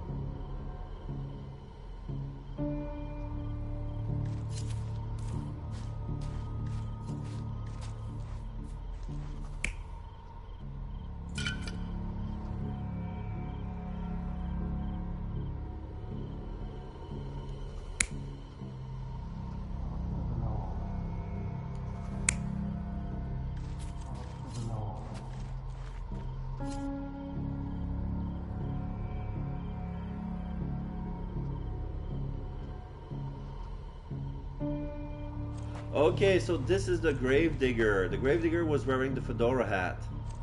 Okay.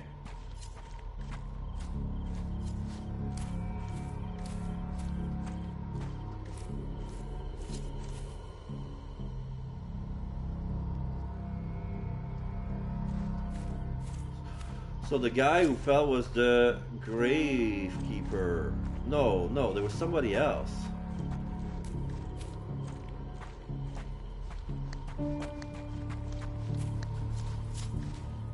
Yeah, the hat.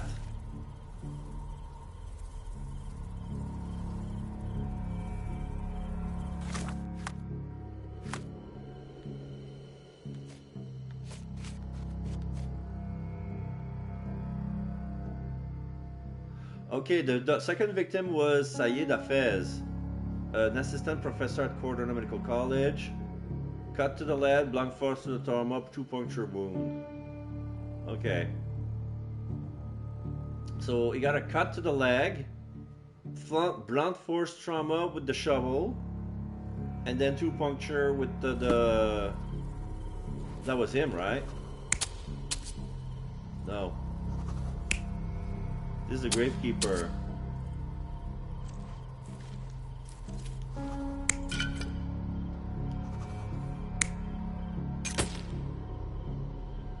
The reporter.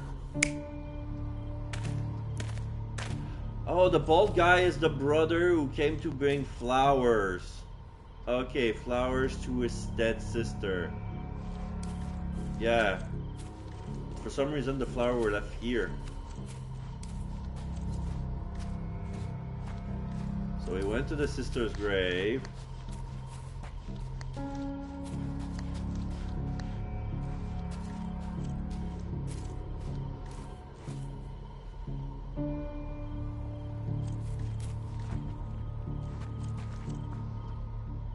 He had a hat. Wait.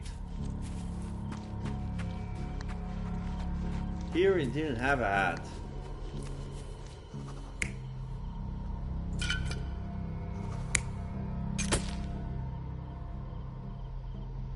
The reporter didn't have a hat.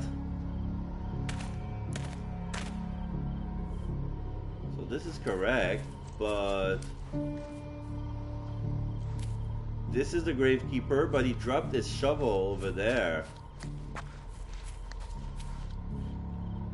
because he was digging. So, yeah, he took the knife. He was praying. That makes sense.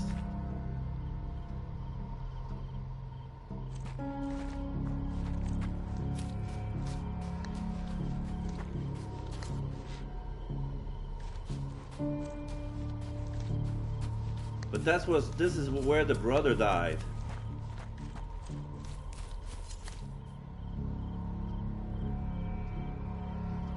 He got hit on the head with the shovel and a slight cut, but how was he cut?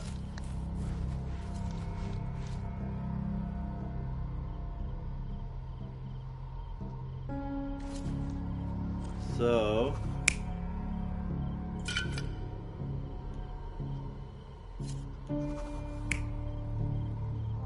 Oh wait, the guy with the bowler hat was probably the guy with the... This guy is not the vagrant. I thought he was because of the hat, but no, that's not the same hat. So this is the student. So this was... He had embalming fluid. So you had to drag him out.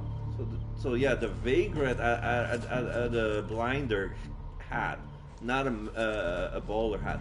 So the guy in medicine had a bowler hat. Well, now it makes sense. It makes sense now. So now he got crazy, hit with the shovel, lost his hat here, and then got killed here, and then he got the bite with the puncture post-mortem. But then in the meantime, the Gravekeeper ran away.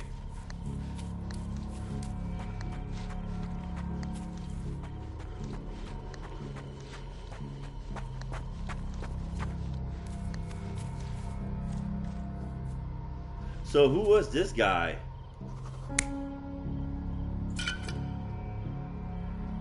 Could have been the doctor. This is the reporter. But a bald guy came in to bring flowers. I think this is it. I'm sure that there's something wrong, but I'm not sure where it is. You're not even trying, Sherry. Concentrate. Okay.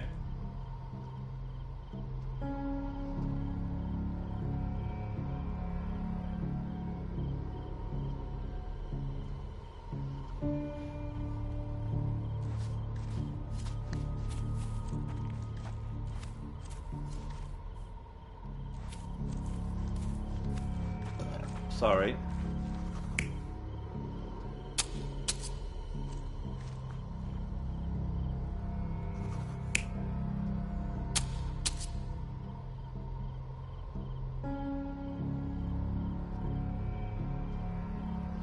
Oh. They say that the reporter could have done it. Okay. I got it all wrong. No. So yeah, the mushroom is the trap was in the mushroom, so it wasn't the hobo who took the knife.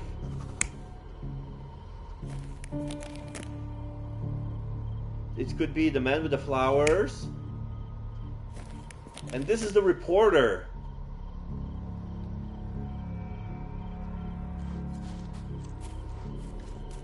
So let's see if it's changed anything. So the reporter could have done it.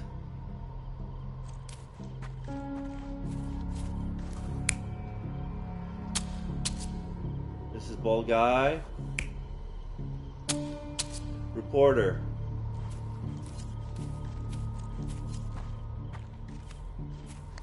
Because yeah, it's either the vagrant with the mushrooms, or the reporter because he wanted a good story. Let's see how it goes. Because I don't understand where is the guy with the flowers coming from.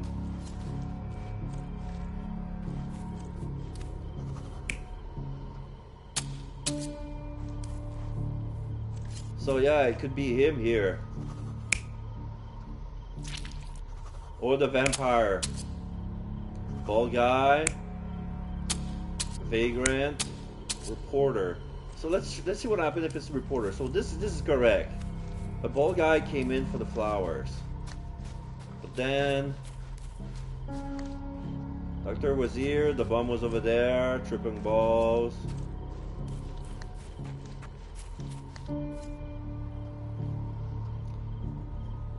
Let's see if it's true. You're not even trying, Sherry. Concentrate. Okay.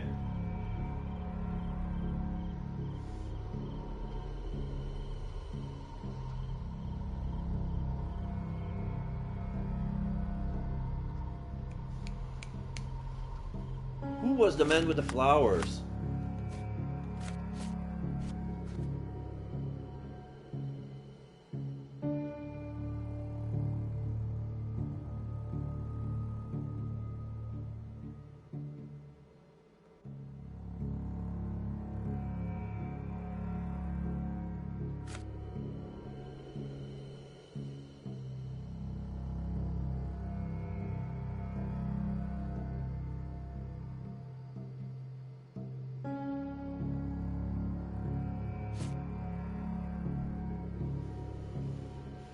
We've run out of fresh cadaver for dissection. You know what to do, Professor Shelley.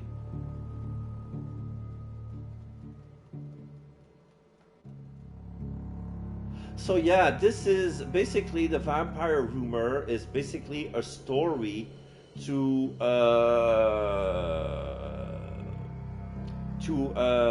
take off with the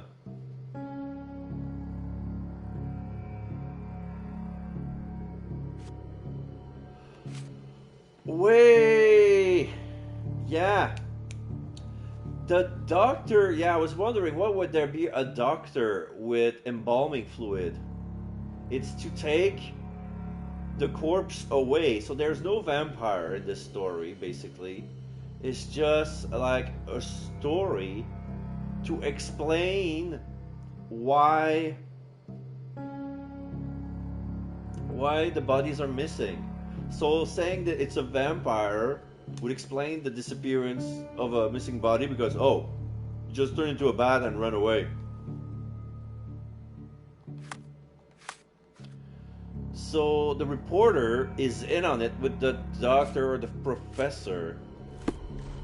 So if the reporter was the one freaking the victim, he couldn't be the one holding the shovel. So who else can hold the shovel?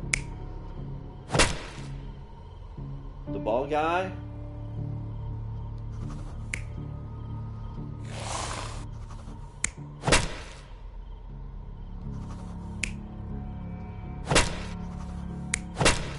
So I guess it's the bald guy.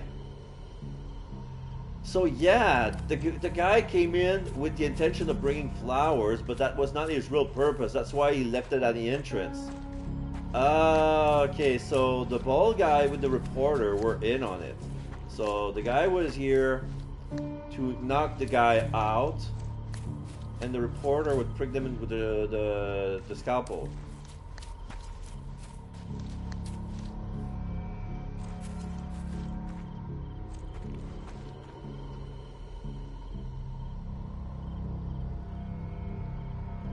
So yeah, this is the brother. So the guy with the bowler hat is the brother. He's not the guy with the... So this is wrong as well.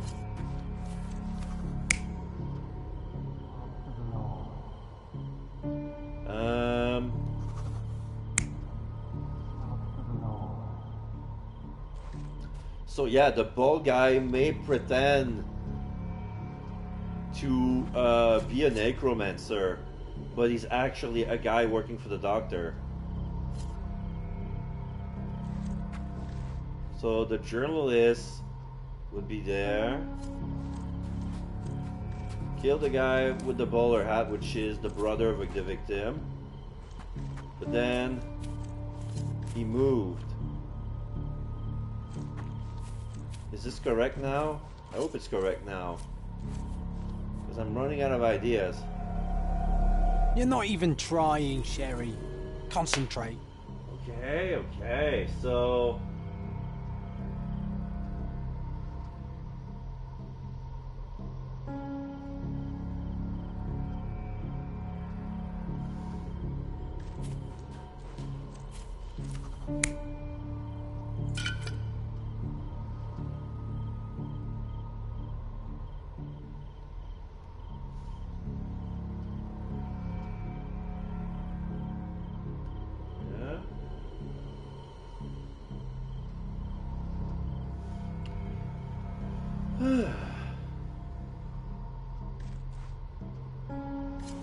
So yeah, there has to be somebody with a bowler hat with the embalming fluid. So this must be the brother. Oh, okay. Wait. I'm trying to find the reason why they would kill the brother. So the guy with the bowler hat was the brother, but he's holding the formalin because he figured out the cheat. This is why they had to kill him. And the gravedigger was a witness. The brother Okay. of the deceased became furious when he caught the anatomist exhuming his sister's body. He killed him with a shovel. The graveyard keeper took to his heels, but didn't get far. He fell, hitting his head on a stone, which rendered him unconscious. With the murderer gone, the reporter who was hiding punctured the neck of the first victim to imitate a bite. But when he did the same to the second victim, he killed an unconscious man. So we have 2 murders and 2 murderers, but no vampires. Vampires are not so scary when you have grave robbers and journalists running around. Journalist.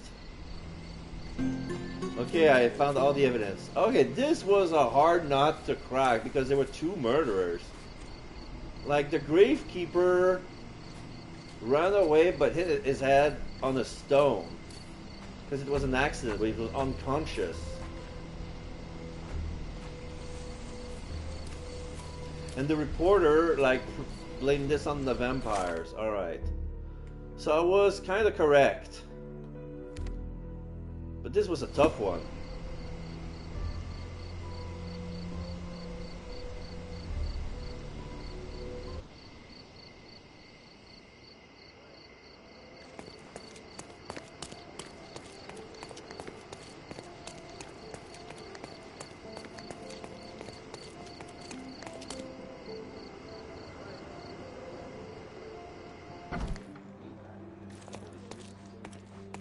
Constable Stark, do you believe in vampires? I'm looking at one right now. What do vampires have to do with anything? Oh, that's exactly what I thought while looking into the murders at the cemetery. The primary suspect is indeed the murderer, but he's not the only one. The reporter, who so easily fooled everyone with his vampire stories, killed the other victim. But why would he do that? He believed the unconscious man to be dead and decided to concoct a thrilling story for his readers. Oh, thank you, Mr. Holmes. I'll have the conniving little scrub taken in immediately. There's only one case left. Don't let me stop you. Okay. Last one. The scapegoat. Okay. So let's see. Report number 18-13. 4 persons were arrested for theft, property damage, and debauchery. The 4 comprised of 3 women dressed in robes and animal masks and a priest. The suspect had been charged with the stealing and slaughtering a goat in the forest room to the west of the cemetery. I found that! This is what I found. So this is the story that the scapegoat. Yeah, they sacrificed a goat. So they're convicted for property damage and debauchery and theft. Like, they steal the goat, they kill the goat, property damage. Yeah, the blood on the forest next to the cemetery. I know exactly where to go. I was wondering where this area would be available because shit. Okay. Oops. The testimony of all parties involved are attached to the case. Okay, so victim testimony. Wooly was the best goat I've ever owned, very fertile, he would charge at anything red, but otherwise he was as calm as a cat. I was inside when he was stolen. By the time I ran out, they were gone, but I saw that the thief was wearing a mask. I must know who did it. Please put Mr. Placido onto this. He busted my neighbor for running a gambling den with but a single look at his clothes. I'm sure he will solve this in a jiffy.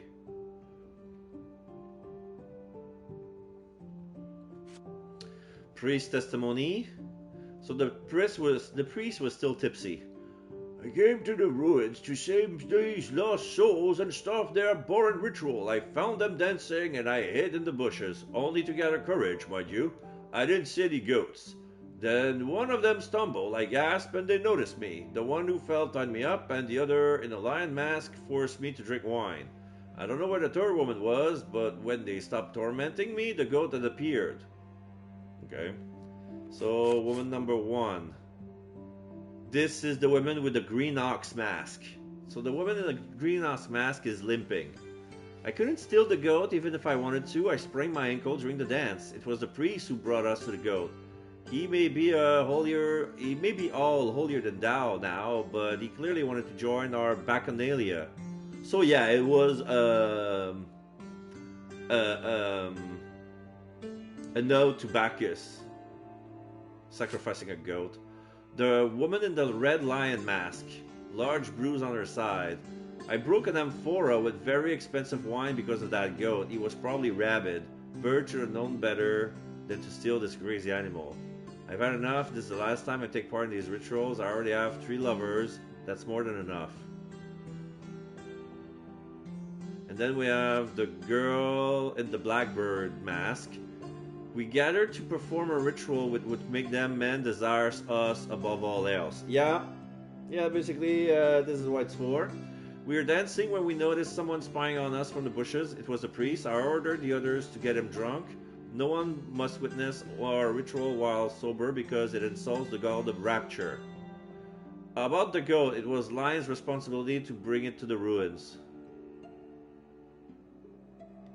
So when they say bird, they're referring to blackbird. So blackbird should have known better. Okay, so blackbird still the animal. Red lion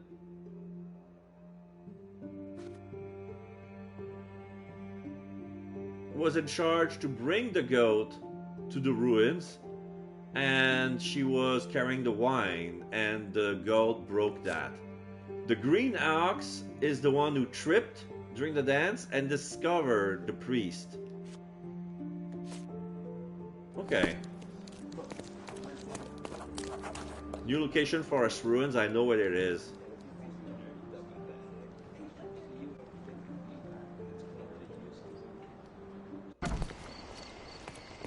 Hello. I know where it is. Yeah, it's right there.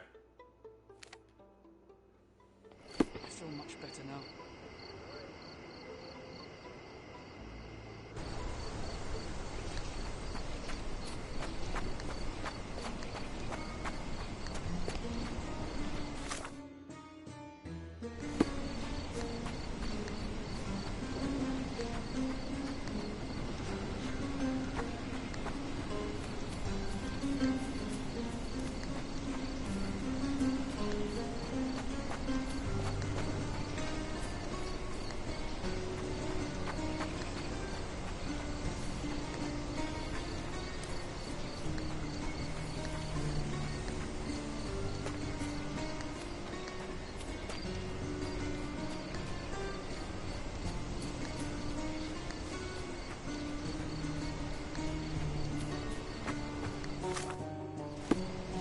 I'm nearby.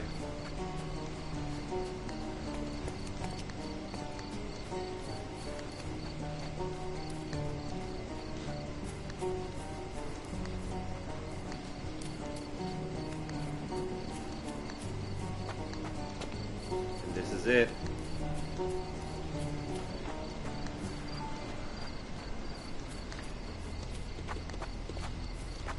The ritual site starts here. The hoof prints end in deep furrows. The animal was resisting. Yeah.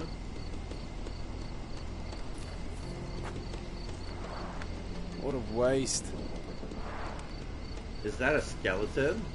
Oh no, it's the broken amphora with the expensive wine. Yeah, what a waste indeed. Okay.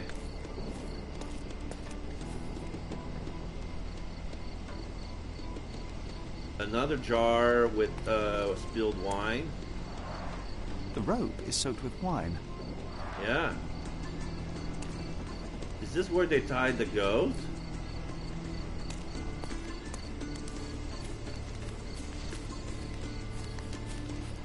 Oh, is this? Multiple bare footprints. I should examine them more closely. Yeah, a handprint and some footprints.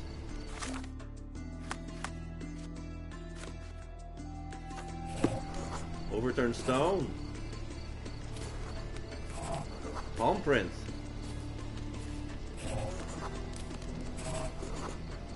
Someone stumbled on a stone and fell to the ground.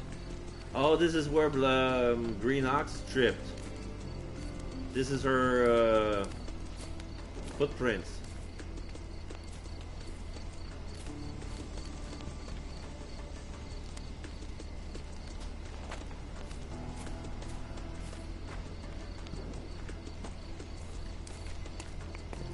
Okay, so where's number 5?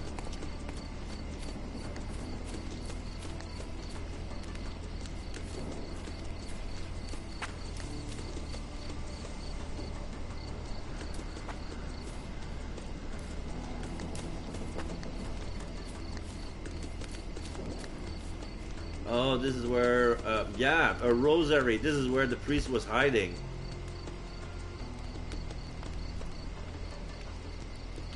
Pretty expensive one. Indigo beads. The priest said that he came here to stop the ritual. Did you really, Father? Yeah, I was just looking. He was looking! He's probably jacking off.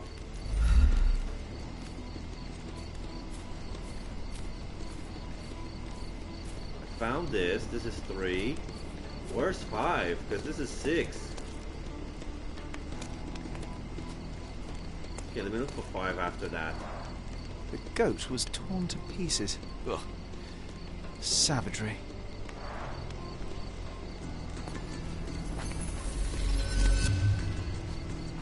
Oh, probably number 5 was the bushes. Okay, so let's see where everybody was. Yeah, all the 3 women were chanting over here. So the beast was forced. It was a lion responsibility, right? So this is a lion mask. Okay, so then what? This is bird. Did bird drop the no, that was a lion.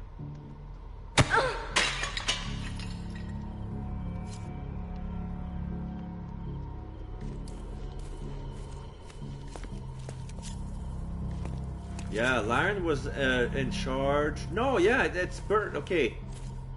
Yeah, it's bird. Bird was in charge of stealing, so they must have been carrying it first. So, no, this is ox. Bird. So this is bird. While bird was bringing the ram, the goat knocked down lion's amphora. Okay. They tied down the priest and he made him drink the wine because nobody has got to be sober. So if you want to participate, you can, but you have to be drunk. So, because that's the rule.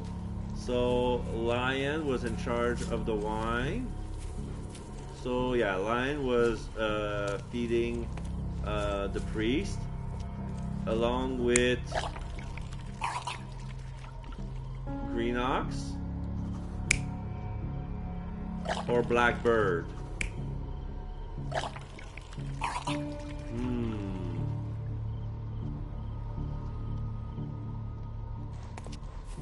So I gotta be where the hideout was. So this is where... No, this is where Green Ox fell.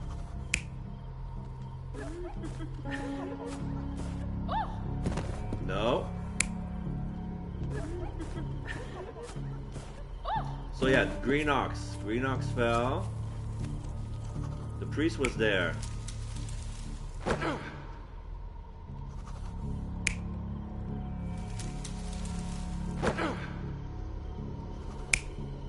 Blackbird was calling the shots.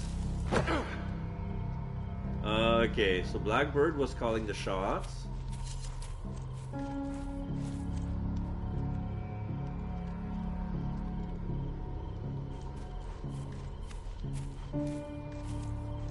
But who was in charge of tying down the priest? Let me check the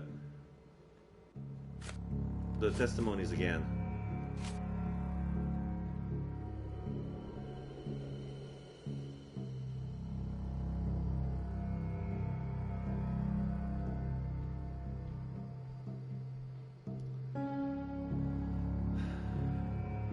So Green Ox says that the priest brought the goat because she wouldn't cover for Bird, who stole it.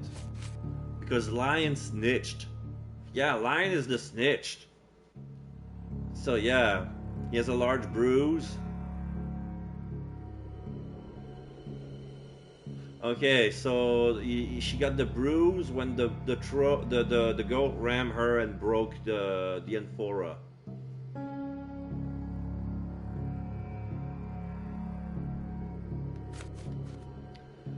Then Blackbird.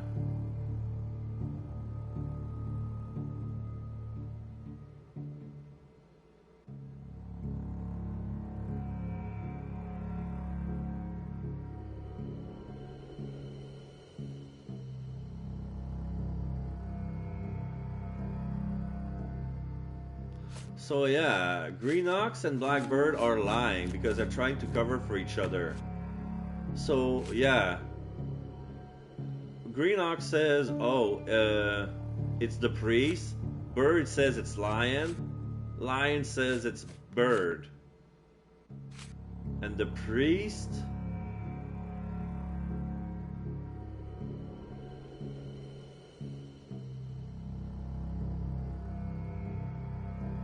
The one who fell tied me up, and the other, the lion mask, forced me to drink wine. Okay. So, yeah, it's correct. So yeah, the ox did tie them up. All right. So we're good. So we have 3 lusty women engaged in a ritual. Yeah. They're drinking and dancing when suddenly they hear a noise from the bushes. Their ritual seems to be working. There's a man they can get drunk already. While 2 of them are busy with the priest, the 3rd one leaves. She is the one who stole the goat and brought it to the ritual. Yes. The poor animal smells trouble and charges at the drunken woman with the amphora. Still, he couldn't break free and at the end was brutally torn apart and eaten alive. Well, they attracted the attention of men. The police, at least. They eat the goat alive.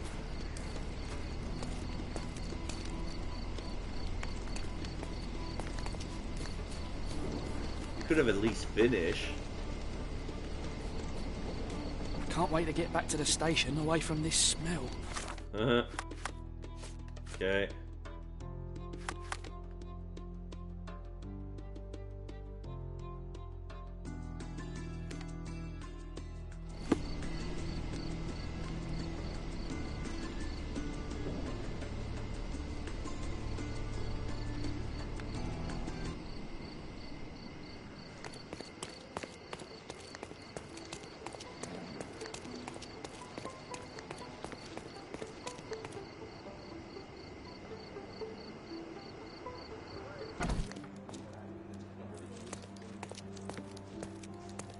Mr. Holmes, I have great news.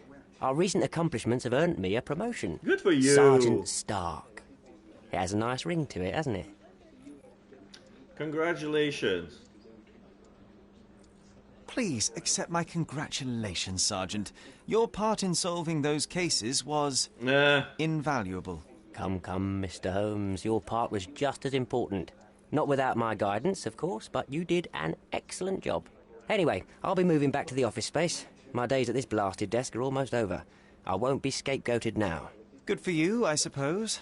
Speaking of scapegoats, I've solved the last case on the board. The goat was stolen by the lady in the blackbird mask. As if that makes any difference, judging by the atrocity I witnessed at the crime scene. Yes, I heard about that one.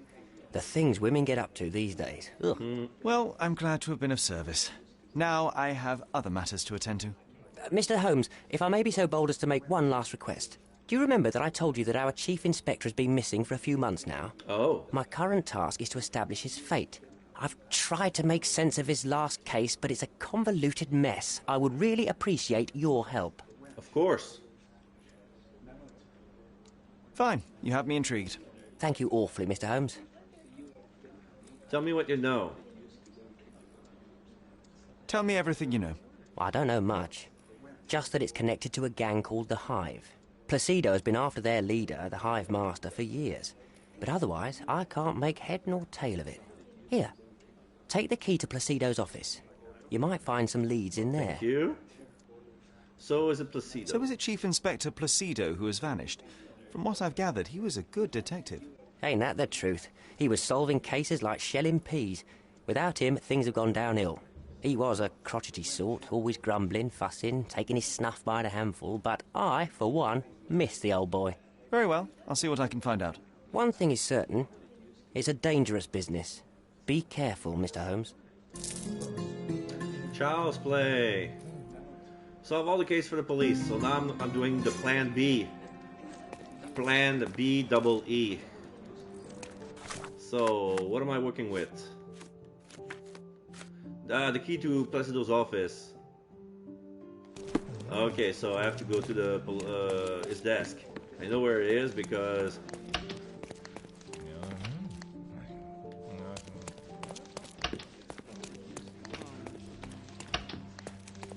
there it is. First time into Placido's office. John, get out of the couch. What's this? A gun missing. 6-shot cylinder, honorary This weapon. must have been an award for long and faithful service. Okay. What's this? A box of snuff. Strong stuff.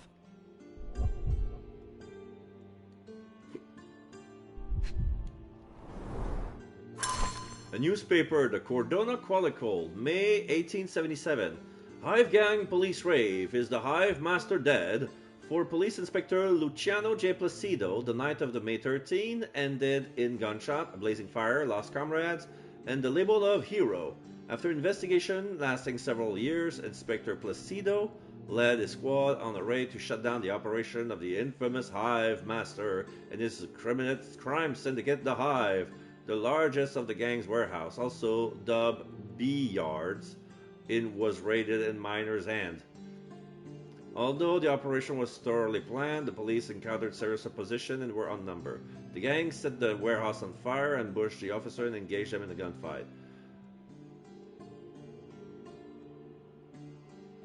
Okay, so basically they're smoking them out, just like bees. We have received confirmation from several sources that Inspector Placido managed to corner the Hive Master, the gang leader, subsequently perishing in the failed attempt to escape from the burning warehouse. As a result of the operation, Placido was promoted to the position of Chief Inspector. We congratulate the hero and are already preparing an exclusive interview with the governor that will include an official statement on the operation. Okay. I can almost picture you as an inspector, Sherlock. You'd lie on his sofa all day and still solve more cases than the rest of the police. Yeah. Yeah, it would happen. So this is a painting of a bee farm. Some people are into beekeeping. This cabinet is empty. The files are gone, that's odd. All of them? For the Hive Master. Hive Master. Crime lords just love catchy monikers. So let's see, we have the Bootlicker League. We have Clerk's Thumb.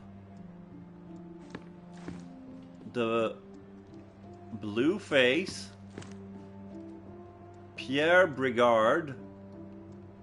Frank Aarons. Dancing Geezer.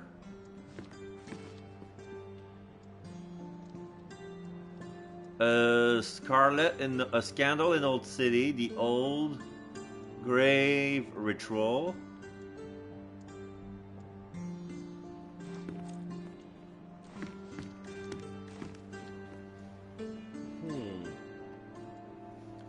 Okay, let's see. What are we pinning? This? Let's see what happened. Oh. Old case file, nothing related to the Hive. Okay.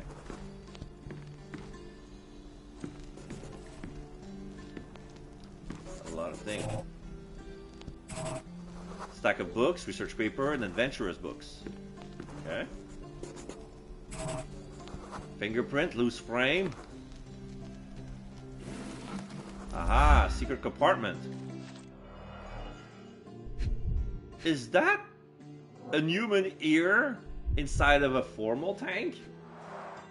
Now that is odd, to say the least. Yeah, there's also those honeycombs. I think I've saw those honeycombs somewhere in the city, too. Okay. Collection of Hive articles, a collection of local and nationwide newspaper articles. All mention the Hive and Hive Master and are organized chronologically. Chief Inspector Placido has been collecting information on this guy for years.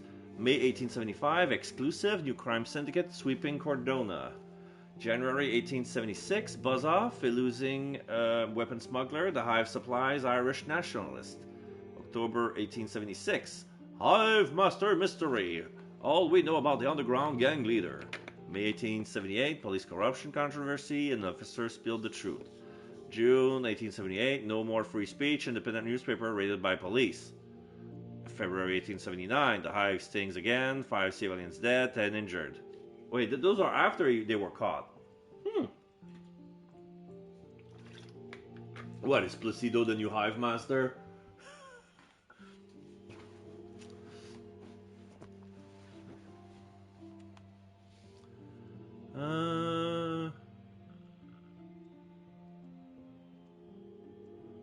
Yeah, there was a corruption controversy. Okay. Former Cardona Chronicle reporter missing. We will not be silent. Press Prege's editor.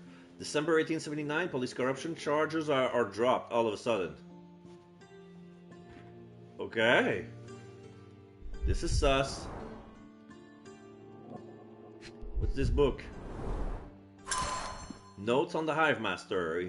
These look like the Placido's note on the Hive Master.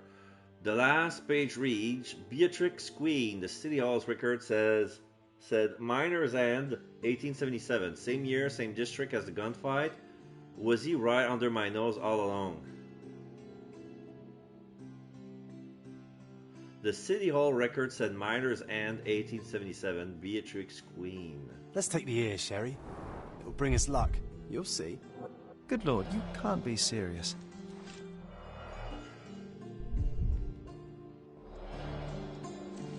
Nice. Always play it by ear, pal. Sorry. Chief's Constable message. We've been through this before, and you know well that I cannot allow it. You're an indispensable asset to this department, Placido. Sorry, but your retirement is out of the question. We need you now more than ever. The city needs you. Think about it. Signed, Chief Constable Donovan.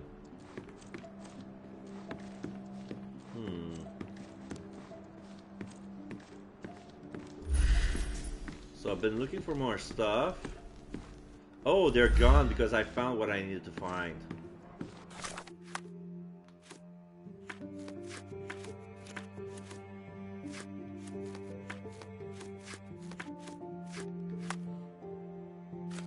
So yeah, I have to go. I have to go to City Hall.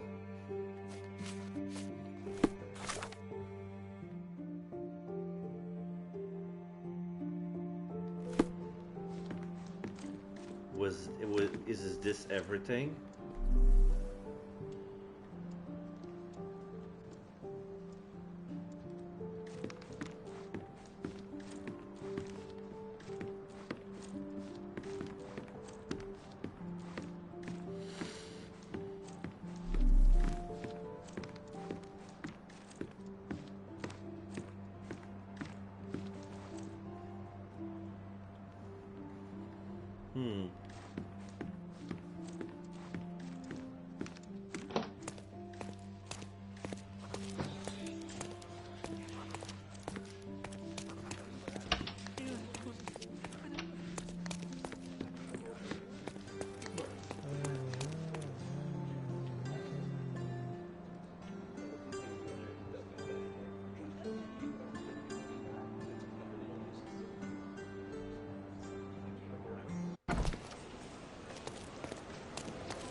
Okay, so City Hall.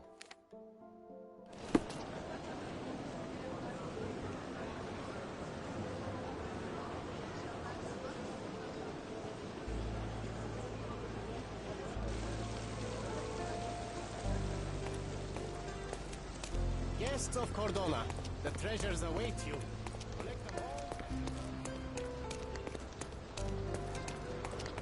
Collect them all and return for more. Yeah, I noticed there were a lot, like a lot of treasures. There's like 3 sets.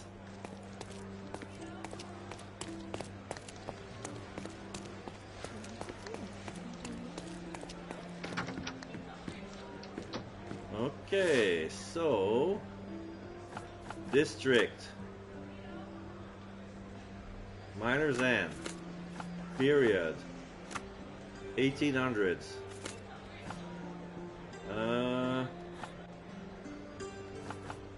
We're looking for people.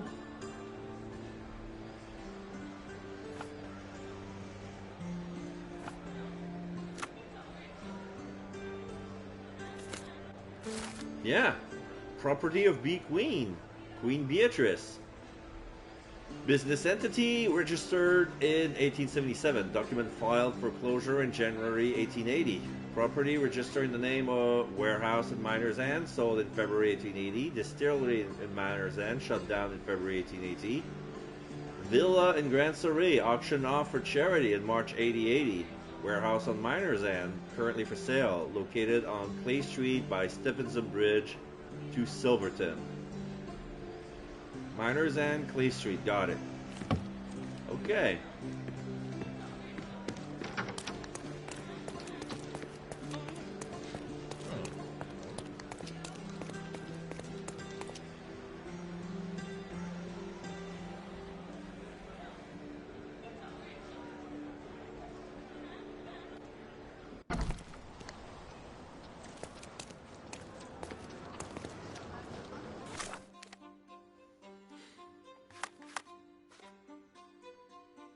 Oh yeah, map. So, Miner's End, Clay, next to Stevenson Bridge.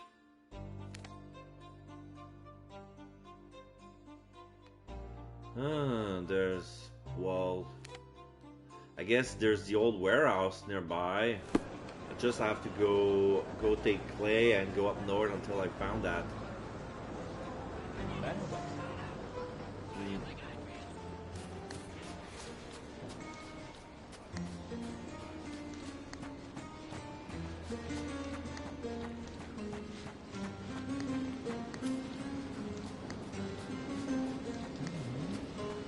Is that Clay? Yeah, that's Clay. I can see Stevenson Bridge from here.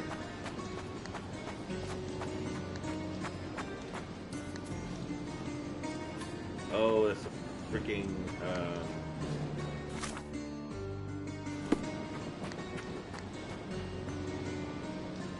They say the warehouse.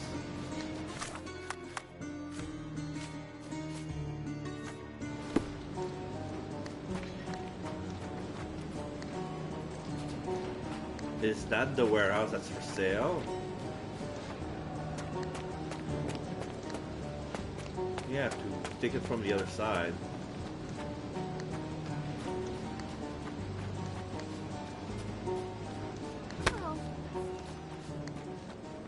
Clearing out on Hive Master's orders. Cornelius said he knows what he looks like, but he's full of it. Who saw the Hive Master? Contacts to proxies. Burn face. Better not to know. Never seen him. Ghost of Cordona. Brother of the governor. Type message. Witness don't survive.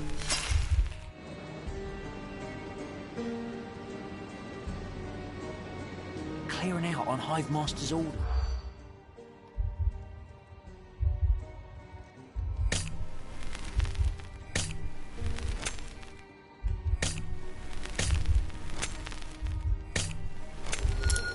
Type message, never seen him, contacts through proxies. That's how it works. So, okay. From what I heard, the rank and file of the Hive don't know what their boss looks like. Apparently, they've never seen the Hive Master in person.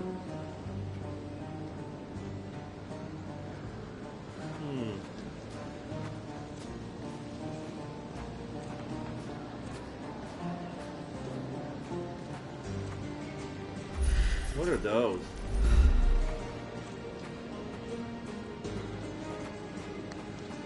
They look like giant bags. Food? Queen's Warehouse.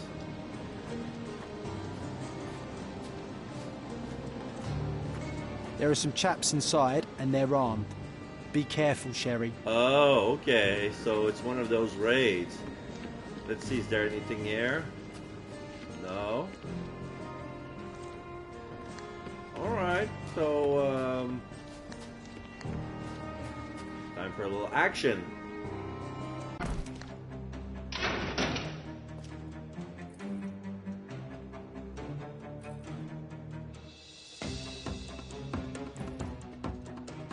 Hey, I'm coming for you. This is Hive territory. Shoot him, boys.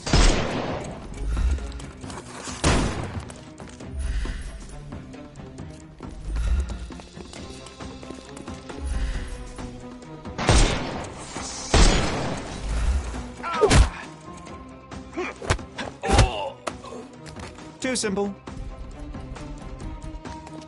Okay. He's all yours now. Go for it.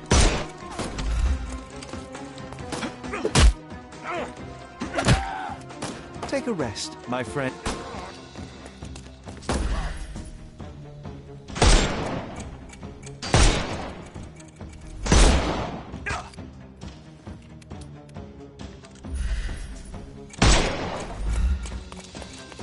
Give him the pepper snuff. No more crime for you. The snuff's ready.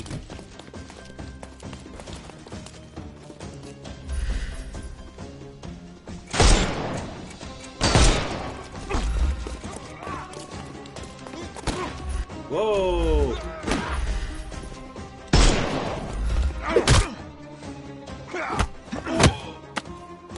Too simple. Give him the pepper snuff. Yee.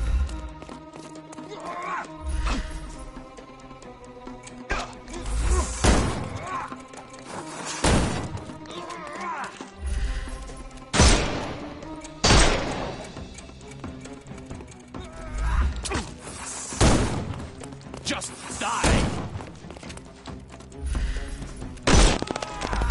I'm coming for you. Don't bother moving. The snuff's ready. Okay.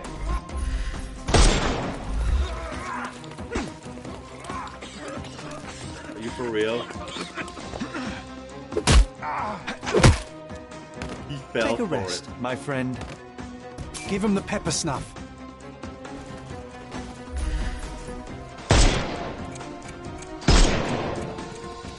He's all yours now.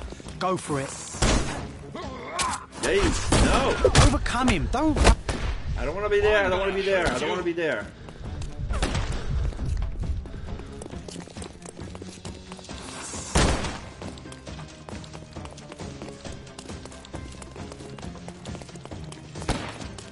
Okay.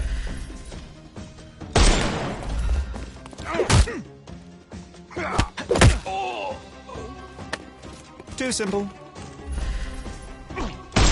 The snuff's ready. Oh shit! I'm gonna hurt you. Get out! Get out! Get out! No! Oh shit! Serpentine! We're running around.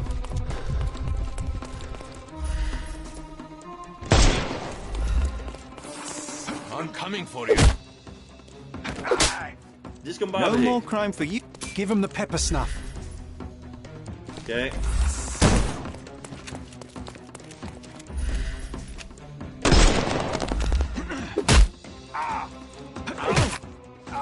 Take a rest, my friend. The snuff's ready. All right.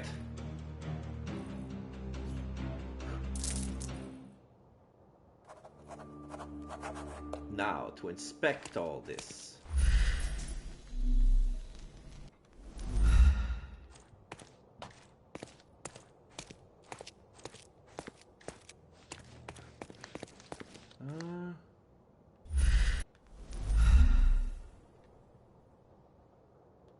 What am I looking for?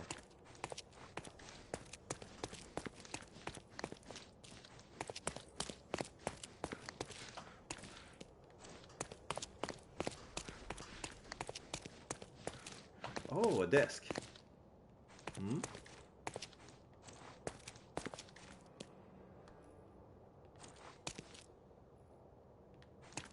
Is this my blood? Yeah, this is my blood. Oops. Oh, what's this? Okay. Ah, the hive's lair. You can tell by the honeycombs on the wall.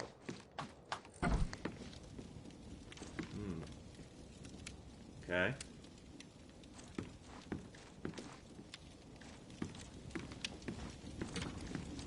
Locked?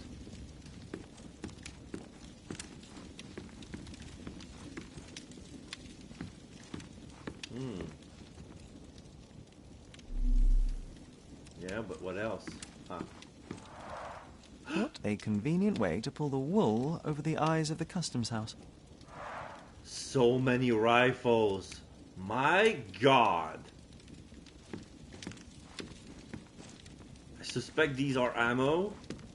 3 crates of rifle full to the brim. There's enough for an army. Well, there again, if it's black market.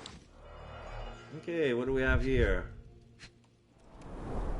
Someone's been burning papers, I see. Okay, recently.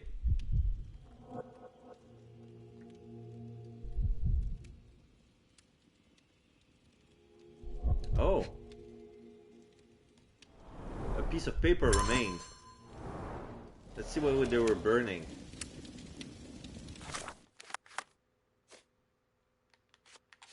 Ah. I need to restore the page. By using alchemy, not alchemy, chemistry. Hello, son of Oak. What's up? I'm doing good. Very good, very good. Son of Oak. Son of Oak, sorry. I didn't see that. So, thank you for coming here. I'm about to finish the game. Basically, I'm tying up all the loose ends, all the small cases I haven't done. And after that, we're going to go to the house and figure out. Basically, the whole story is about solving what's wrong, how... solving the mystery behind the death of Sherlock Holmes' mother, Violet. We've been told something, and now we have proof that it wasn't the case. And now we have reason. Yeah, it's very cool. It's a nice story. It very much brings. This is one of the games that if you like mystery games, this is you. It's been a while since I played this game. Oh, okay. I bought this as a combo since there was Sherlock Holmes: The Awakened. I haven't played The Awakened yet, so this is my first playthrough of Sherlock Holmes game. It's not my first Sherlock Holmes game. I played Crime and Punishment. I played The Devil's Daughter just recently. So this is like we're basically doing a whole month full of Sherlock. And this is right now day 11. And after I'm done with this game, I'm going to be starting The Awaken. Yeah, it's really nice. Well, I can't wait to jump right into it. But I like this game very much. Have you completed it? Because there's so much to do. I also play The Sinking City, which was the Lovecraftian game. But still, there was a lot of mystery, a lot of mechanics that are familiar to me when I see that. Not the chemical mini game, but okay. Let's see. Here, I need to make -2, 3, -4. You haven't 100%. Well, you've been 1 to 2. Okay. Yes. Well, I'm not sure if I'm gonna 100% it because there's a lot of hidden treasure that I haven't figured it out. I found all the coins though. I found all the coins. I haven't found all the treasures. I did some of the maps, but we'll see how far we can go. So probably where I'm gonna do is give myself an hour or two just for the main game and try to solve as much as I can until then. There's a lot to do. Yes, there's a lot to do. You can speedrun it and doing all the main case, but then you're gonna miss a lot of stuff, and it's a shame. Okay.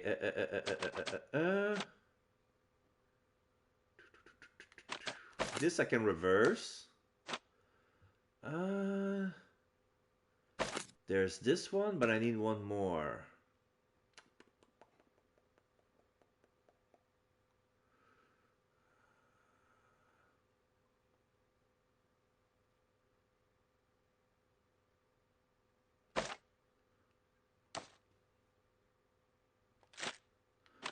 Okay.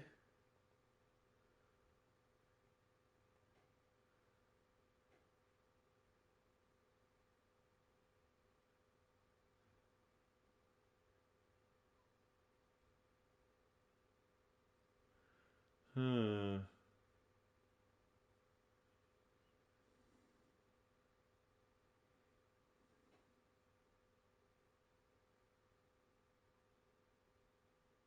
Oh, ASD? Oh, it's autism syndrome disorder. Because I'm part of the spectrum. Yeah, there used to be a term for that, but they don't use that term anymore. So I'm in the invisible side of the autism spectrum. So yeah. Well, thank you for asking. Sometimes I have a lot of people who are part of the specter. Sometimes they share with me their experience, but usually they just lurk. Like they see what I do, and sometimes it's either they give us, I give them inspiration to do whatever they're trying to do on their side, or personally, I do not mind at all.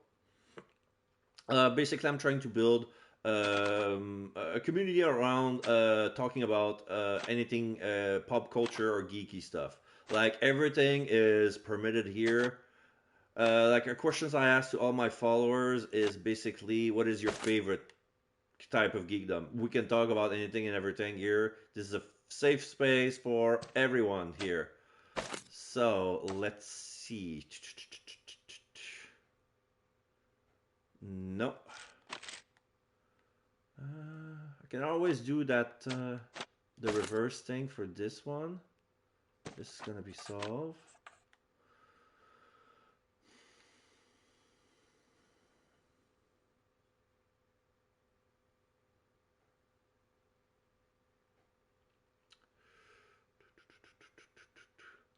Thank you very much. I appreciate the compliment.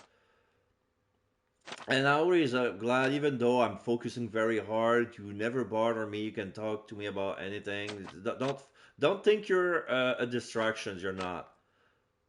Uh,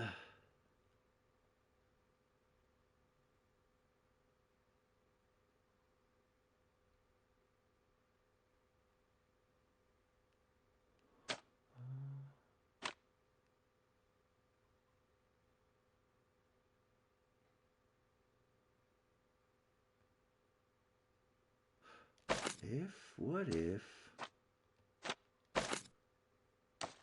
I'm ending up with 2 and 4? Oh, really? You studying to be a nurse? Do you have a? Are you gonna be participating in an internship soon? So, but how does it work? Because when I used to be in studying in college to become an auxiliary nurse. I remember like there were some theoretical part, then an internship, then more theory, then another internship, and then on the third year there's gonna be the rest of the theory, but lots of internship. But there was a lot of the failing rate was very high, and I wasn't accepted because I didn't score enough on the internship because I didn't have a proper relationship with my patient. But they were putting me with old people, and I wanted to be work in the pediatry, but they say no, like a pediatry is way worse. It's easier with older people. I'm agreeing to disagree on this one, but there's nothing I can say. Oh, wait, I have to take into consideration that I have to lower it. Oh, snap. Yeah, it sounds like bullshit. Like, I see an orienter after that, and they told me that I have more strength in with the theory than with practice. So they proposed to me if I wanted to do some lab tech work instead, and I felt like this was my thing. So I did some thing in with the lab tech, but there was a problem with the school because I was working at the same time trying to make a living, going back to school, or making a life all by myself. But the school had that bullshit that they value their reputation over the success rate of their student. I didn't mind having to redo a year and try as many times as I take since I have the money for that.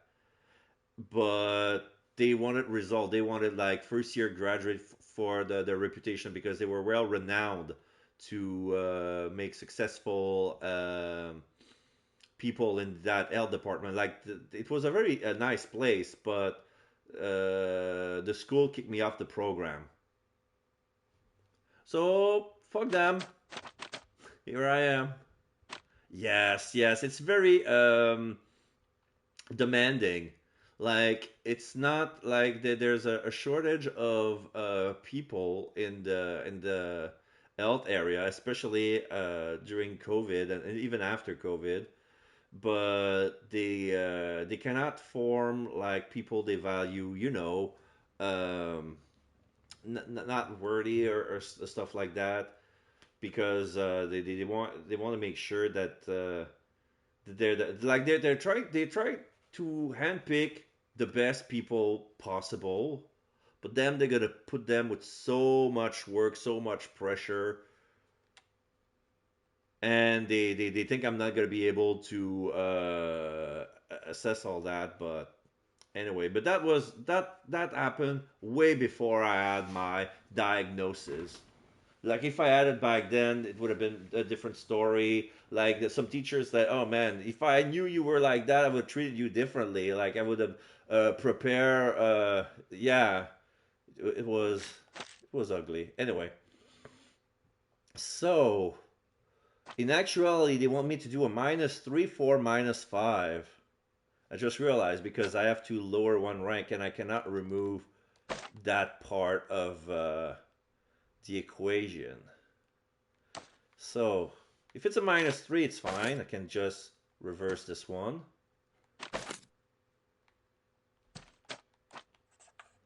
Okay, I need a 4. 4 and -5. 4 grain and -5. Oh, it's going to be simpler.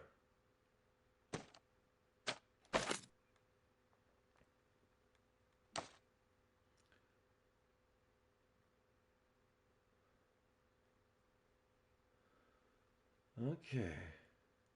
I live in Sweden, so we have it a lot different over there. We have a big last theory test and practical test. We're in internship. Oh, you're from Sweden. Oh, interesting. I'm from Canada. I'm fresh Canadian. Yeah, I heard that Sweden is a nice place to live.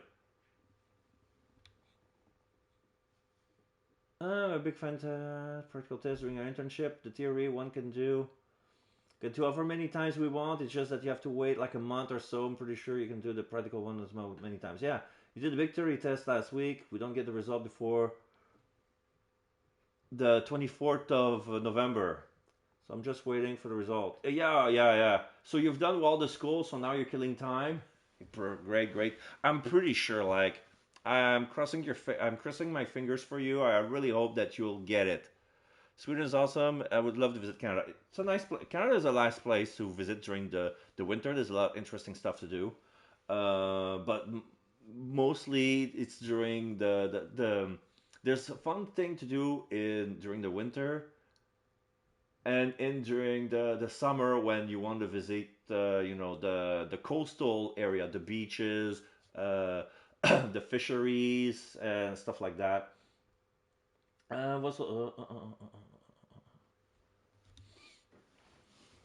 Well, I'm from Quebec, but since it's like a French region, so if you already know a bit about French, it's nice.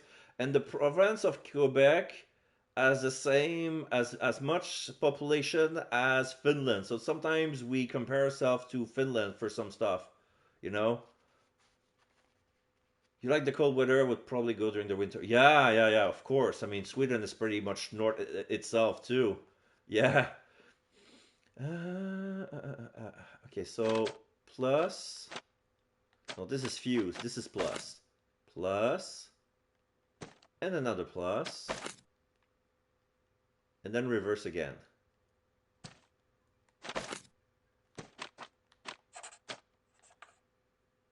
Oh no, wait! I need to reverse it now. Okay, so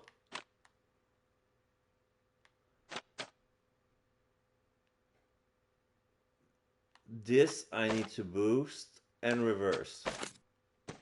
5 minus 5. Oh no, wait! You hated this chemicals operation. Yeah. Well, this one is the toughest one yet. I gave myself a bit of a challenge. I customized the difficulty level. So for the chemical operation, I didn't give myself any chances. This is a hard difficulty for chemicals. Okay. So it should be 5 and then minus 5. No, wait.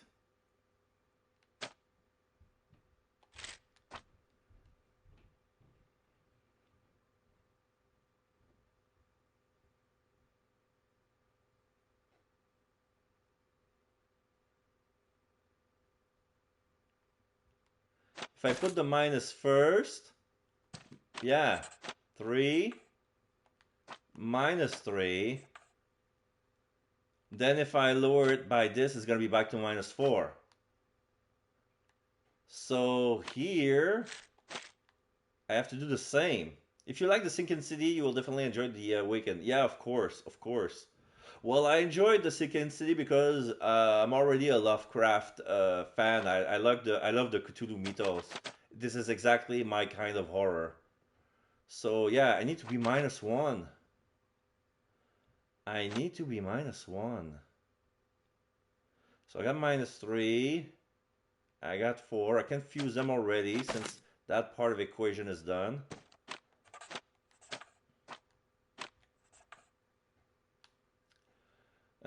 Okay, so now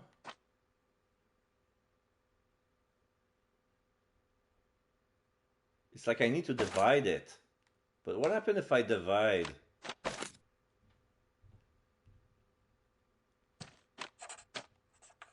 It's 1. So if I flip it, minus 1, another fusion,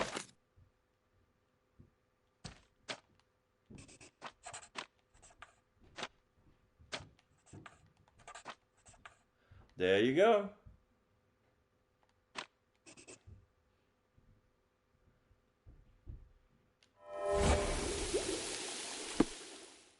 I managed to restore some fragments. Beeswax to Valen, 50 crates of yarn to Dublin, ... of honeycombs to Thessalo. Thank you very much. Well, yeah, holy big brains. Yeah, alright, so...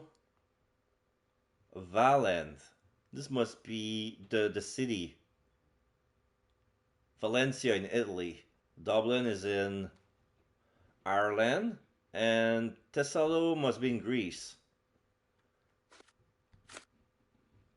But what does that tell me?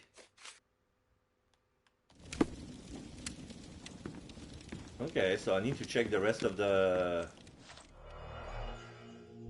I got some yarn. Everything knits together. Ptumts. Soiled note. I can't spare any boys, Cal. Too busy wrapping up, same as you. The boss has gone soft, shutting down when we have the island in our pockets. Makes no sense to me. And what's with the letters? He never contacted us directly before. I'll be a fool to cross him, but I sure as hell am not leaving. There's still easy pickings to be had here, hive or no hive. Okay. And what else? Those are banknotes? Yeah, this looks like money. Not important. Candles. What's this? A wrinkled page. A letter from HM. Burn the document, prepare the goods, I will deal with the apiary. The shipment will be the last. If you are on the ship, you will be taken care of. If not, you are on your own. Sign HM. Hive Master. Okay. So the Hive Master is back.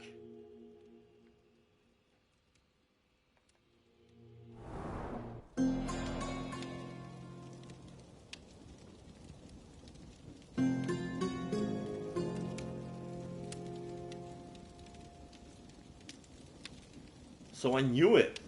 If Placido is missing, it's because he's part of the ship.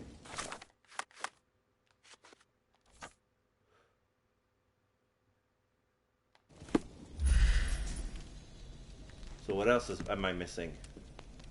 I will deal with the apiary. There was an apiary picture in Placido's office. We took that already. The ear. We have it with us. What am I supposed to do?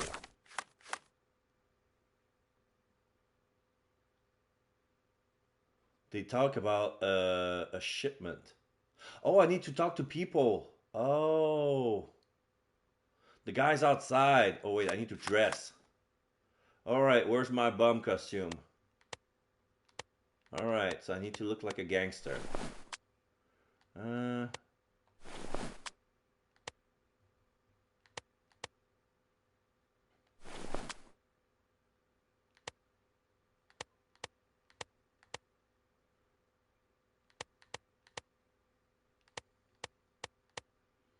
Okay, stubble.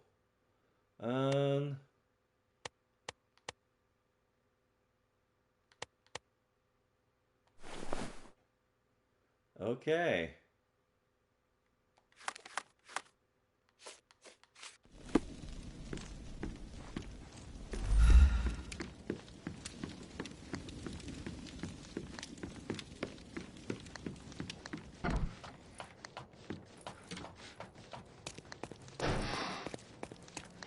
Usually I'm using the Scotland Yard 221B mustache. I look like Mario, but I wanted to raise as much... I look like a gangster. Oi!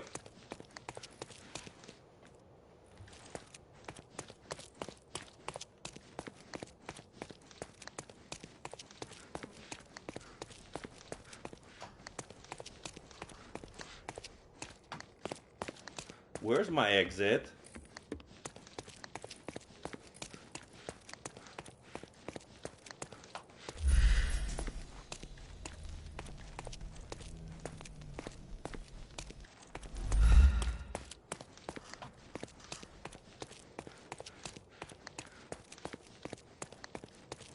This one. No? Oh, that one. The big door.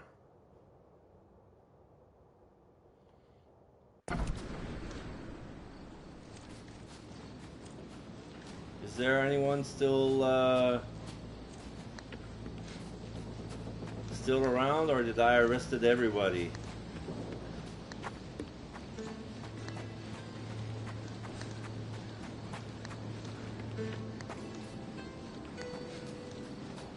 I need to talk to somebody. Oh, these guys look like a gangster. Let's see. Yeah, he's a smuggler. And he's a pickpocket. Excuse me, just one question. Hey, you're a lucky man. I know about this. Oh, Son of Oak! Excellent!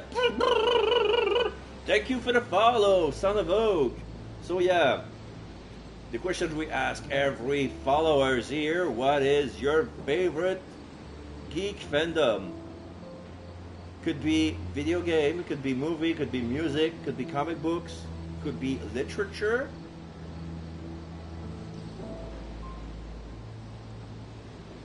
People told me that I found the apiary to the west of Wigging Street in Northern Miner's End. They also warned me to stay away.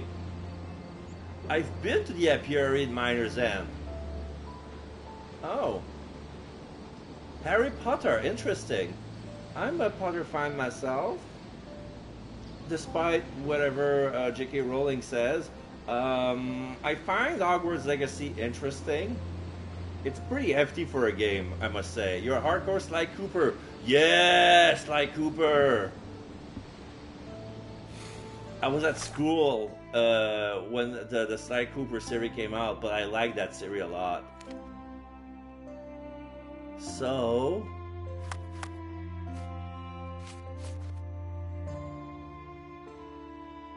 okay, Wiggins. Wiggins is the name of the street urchin in the Sherlock Holmes books. Ah, I remember him. Norton, okay, so Norton Minor End in Wiggins. Yeah, this one. I just want a full remake on PS5 for every Sly Cooper, at least a new game. Like Ratchet and Clank got. Yeah. But with Ratchet and Clank, they kind of managed to make a new game that looks different and outside the box. Like with Sly Cooper, what can you do that doesn't make it look too much like an Assassin's Creed game, you know? But yeah, I would love to see it too. Like if they try to make a new Sly Cooper game, or at least an HD remix of all in one. What was there already one? I'm not sure.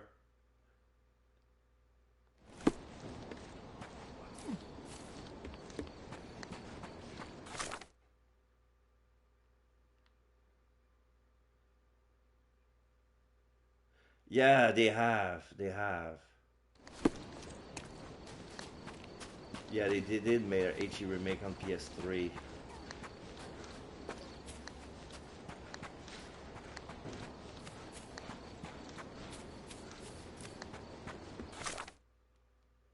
I'm going towards Hephaestus. Okay, I need to turn and then... okay. I've seen a lot of people play Hogwarts Legacy. I was always curious to see if there was basically a difference in missions, depending on who was, depending which house you'd be playing. Like there was the Sebastian's missions that were quite interesting, and I like the because I'm also an allied of the visually impaired people, since I love to describe what I'm seeing, so that my blind audience know what's actually going on, because some of them are gamers as well, and they also have trouble. They would mostly play games that they're able to play. Most of them are like audiobook or indie games that have some accessibility. So of course they were thrilled when one of them managed to work and make work The Last of Us Part 2, and then later on they remake the Part 1 to make it accessible. And then there was God of War, and the latest example was Forza Motorsport. Like, there's some accessibility in some fighting games, like Mortal Kombat and Street Fighter. Yeah, it's kind of awesome. And sometimes when there's going to be a cutscene, I would describe what's going on, and if I can pause the cutscene, the better, because I can take my time to tell exactly what's going on. And when I play visual novel, I love to make voices, because I believe that despite the fact that I tried to make a living studying in the health department and it ended up nowhere, I'm still an artist at heart. So I love to sing. I love to do karaoke. I'm actually part of a choir. I have a practice every week. There's going to be an anniversary of a city, and they wanted a choir to do some sort of medley, basically 100 years of music. So there's like 100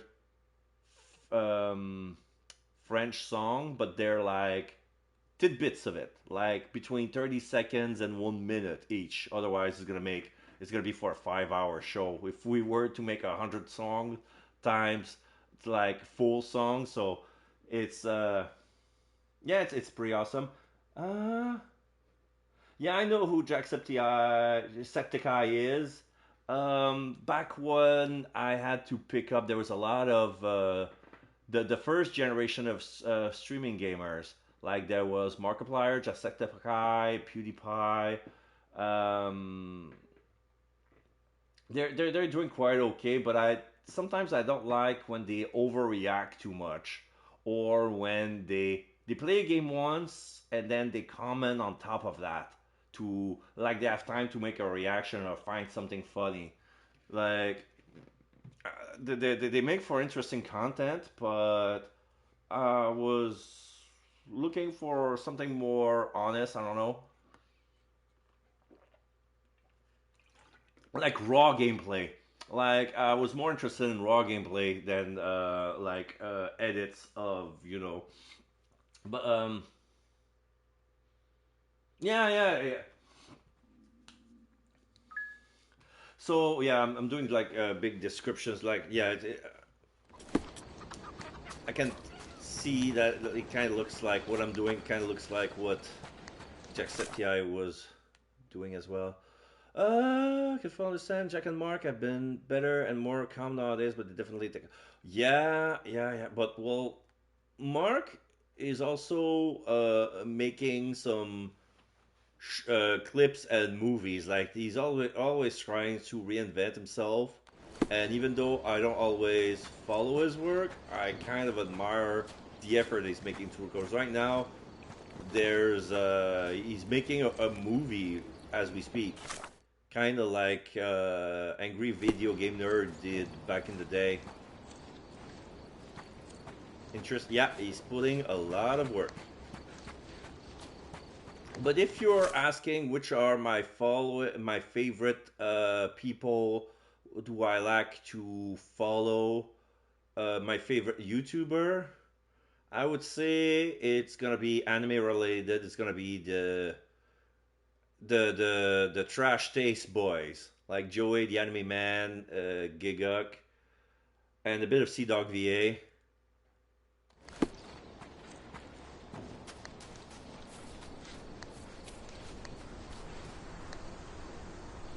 Oh, I'm near the apiary. Can you hear the buzzing? Oh, there he is. Yeah, there was a part of my... Yeah, they're cool guys. And there is a part where I don't watch as much anime as before. And especially, if you're studying for a nurse, you're not supposed to have enough free time to watch anime. If you have enough free time, you put it more on the study. Study more. Be the best nurse.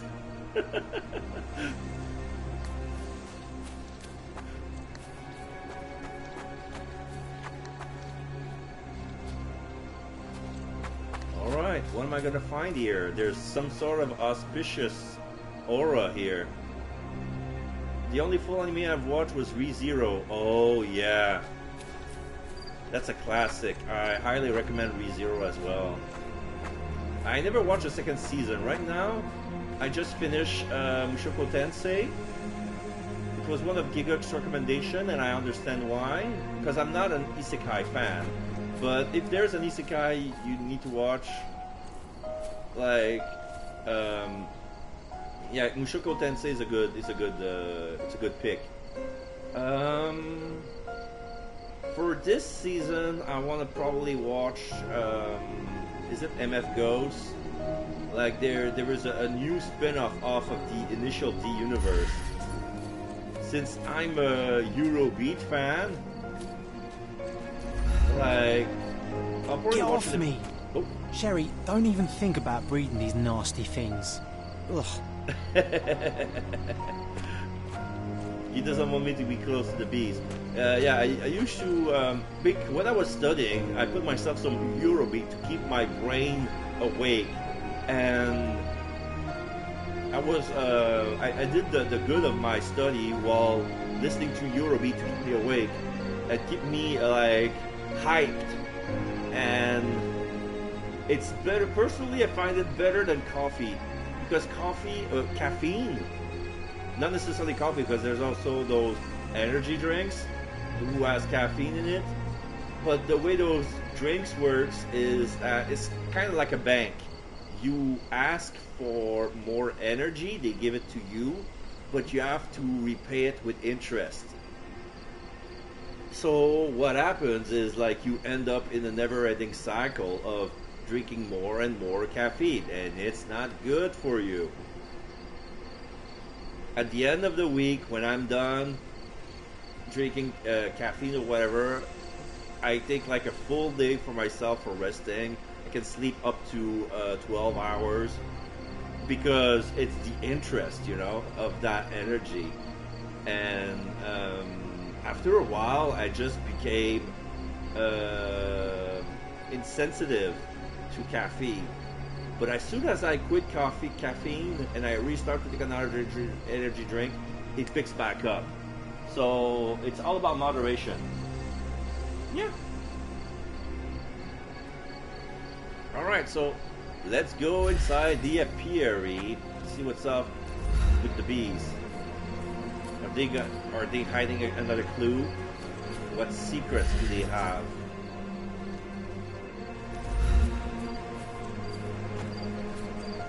Oh, I see a shovel.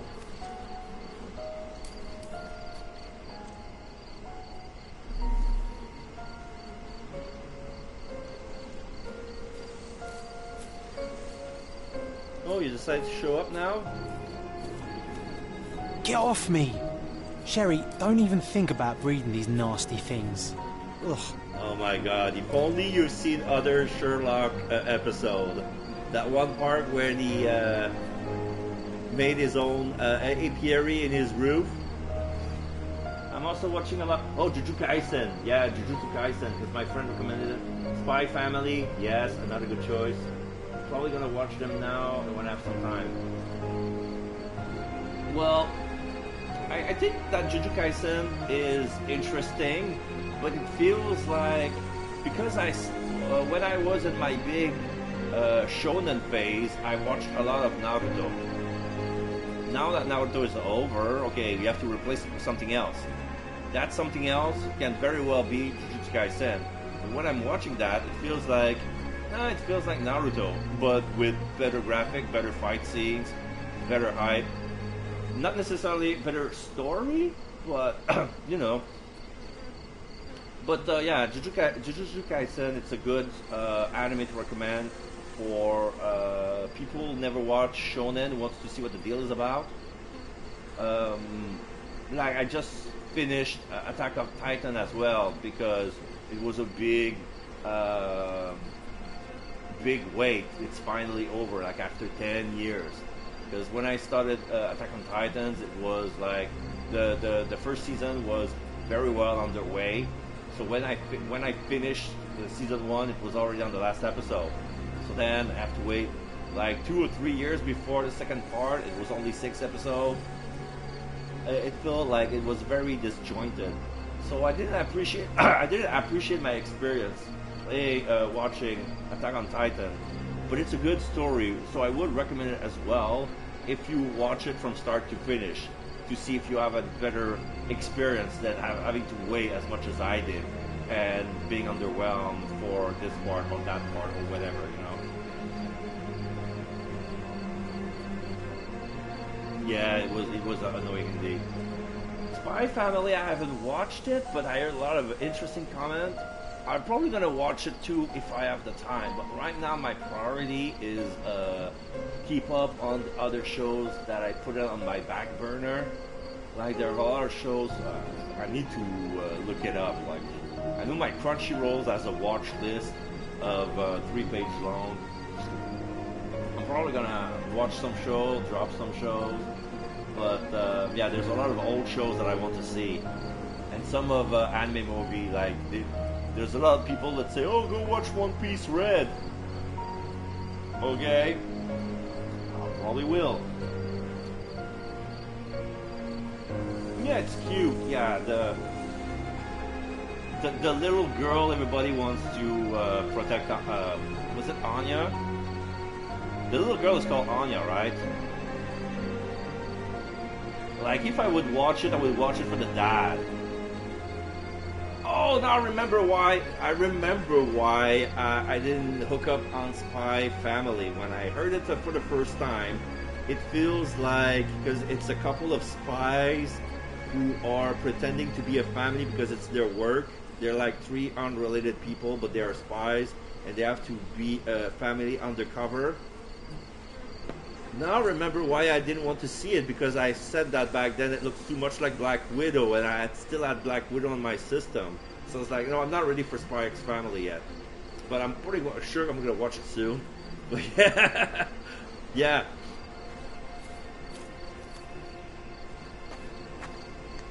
So what's over there?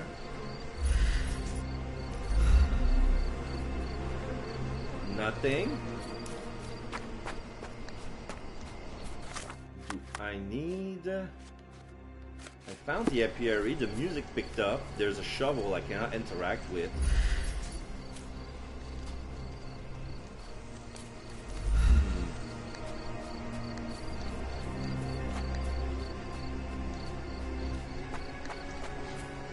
What about these boxes? Oh! I was in the wrong place. I was in the wrong sector of the apiary. I was supposed to be here. So, what do we have? Oh, there's a house! I completely forgot about that. There's a house. There's a guy over there. Hello. Sir, I'm looking for a man who goes by the name of Hive Master.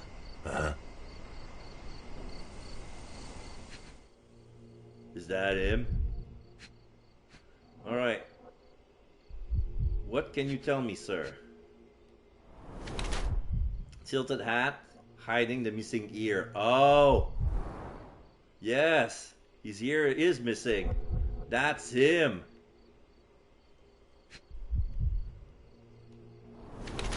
Red bumps. These are bee stings. Packing heat. 6-shot revolver. Could be a Colt. But what was the other mark of gun that was very popular in Britain? I forgot. Grated tobacco. Oh, he takes the snuff. He takes the snuff. The sulky, grouchy man in his 50s is clearly unhappy with my intrusion. He has some grated tobacco on his clothes and bee stings on his hands. Apparently, he's tending the bees. No, he's the fucking Halfmeister. Bullshit. He's not Placido.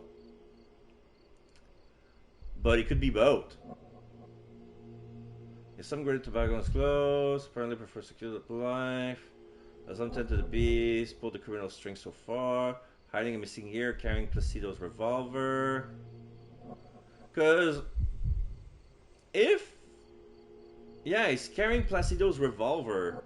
But if he was Placido, why would he keep his own here inside of a jar behind in his office? So it has to be Hive Master. This beekeeper must be none other than the notorious Hive Master, which means that it did not end well for the Chief Inspector this time. Placido must be dead. You are the Hive Master, aren't you? Depends on who's asking. I am Sherlock Holmes. I'm investigating Chief Inspector Placido's last case. Placido, huh? Never heard of him. I find it ironic that you've never heard of the man whose gun is strapped to your waist. The man who shot away your ear.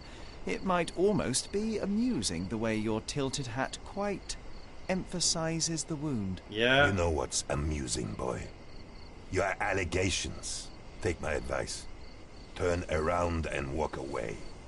Now. Very well. Sergeant Stark will want to take over from here. Yeah. Now get the hell out of my yard.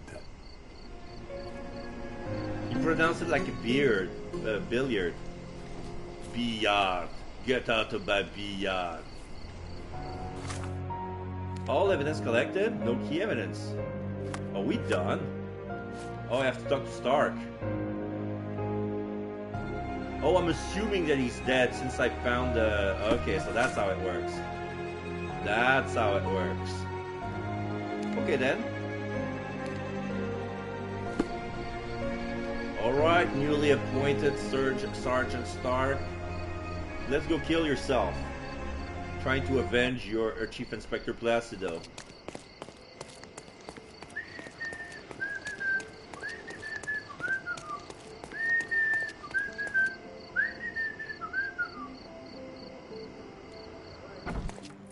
Yeah, they call me the geek generalist because I talk about a little everything and everything. I'm a jack of all trades when it comes to geek fandom. Sergeant Stark's back at his desk, across from the Chief Inspector's office. Oh, he's got a new desk.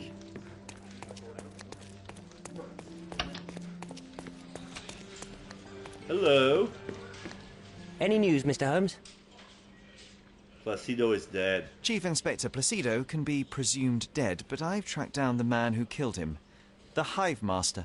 He is currently at the Apiary in Miner's End. Alone. I thought I'd leave you the pleasure, Sergeant. Yes, I see. No time to waste, then. You've done us all a great service. Please, take this as a token of gratitude. Enough with the pleasantries. You have a dangerous criminal to arrest. Right. Well, thanks again for your help. Good luck, Mr. Holmes. 2 wardrobe items. Okay, so I completed Plan B. What did I want? Let's see. I got this one. Are those outfits for Watson? Yes. He's a sailor, Mariner John, and Gangster John. Keep your friends clothed.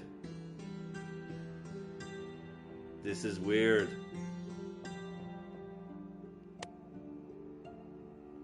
Mariner is not bad. Oh, you know what? Let's finish the game with Gangster John. Gangster John on. Alright. So we're back to A Mother's Love. So let's double check.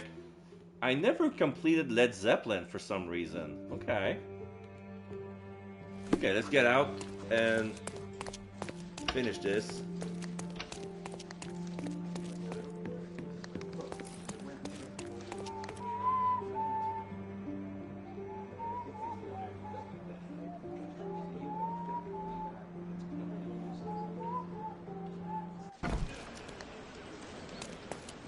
Alright then. Alright. Okay,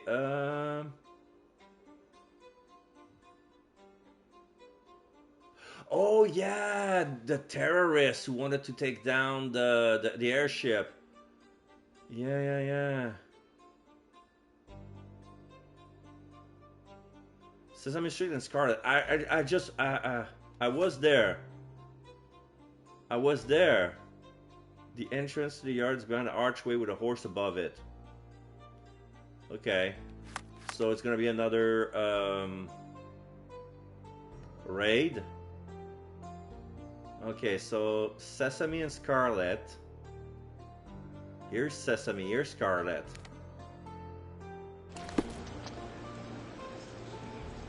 So I'm looking for an entrance with a horse on it.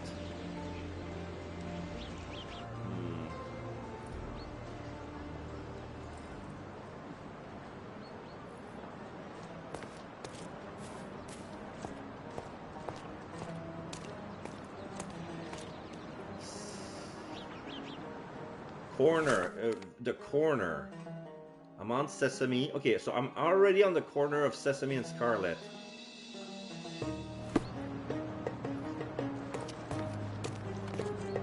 Horse. Not that kind of horse. I'm gonna go ahead and sleep now, sadly, since it's late in Sweden. Yeah, I bet. Have a great rest of the Friday. Thank you so much for you as well. Thank you for stopping by, Son of Oak, and I hope I'll see you soon. Usually I start streaming on 1 Eastern time, but for you it's probably after dinner. Like, probably at 9:30 or something like that. So it's gonna be on the evening as well. So thank you so much for stopping by, and I wish you a good night's sleep.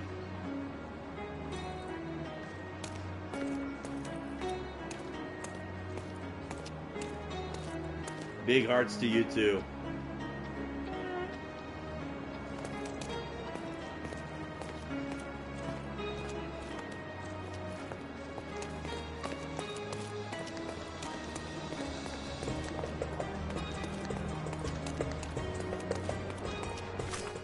Oh, I'm going too down on Sesame Street. Oops.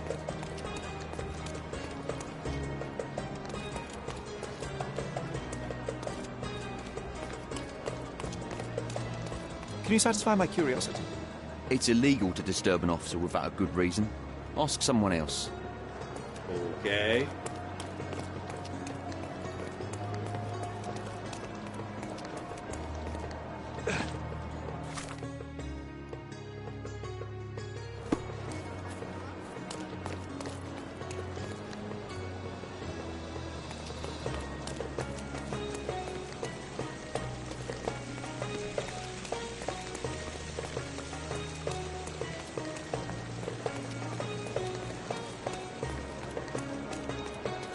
No horse? No.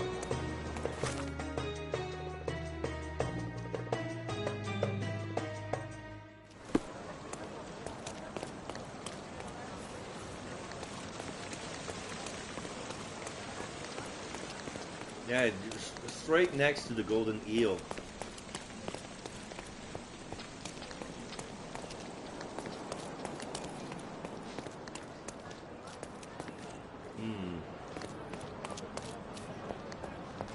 Ah, here's the entrance with the horse. There it is. Are you sure you want to go in there? Breaking into the secret meeting of those radicals? I don't see how we could pull off any peaceful negotiations. For radical meetings, John, we have some radical means of negotiation. You have. Not we.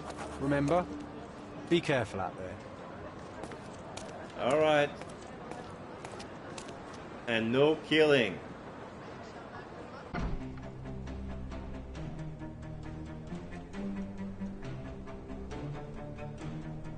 I'm coming.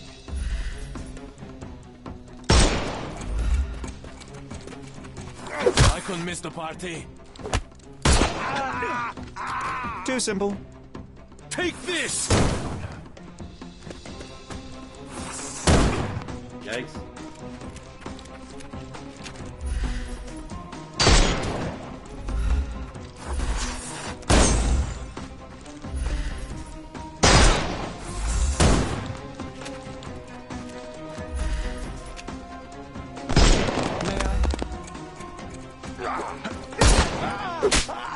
Take a rest, my friend.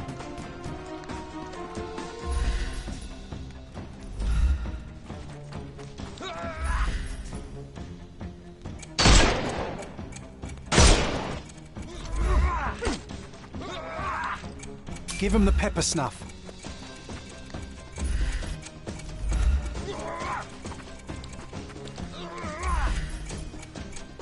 Time to knock this guy out.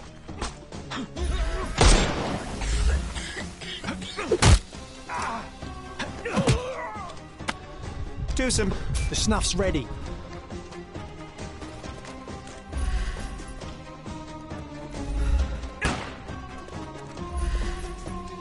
We can overcome the brute now. I couldn't miss the party. Oh, don't cry, you'll live. Give him the pepper snuff.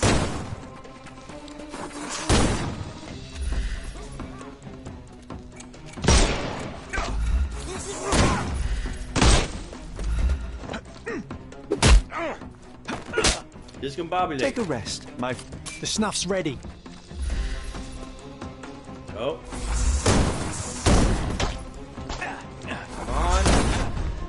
Not here, not here, not here, not here.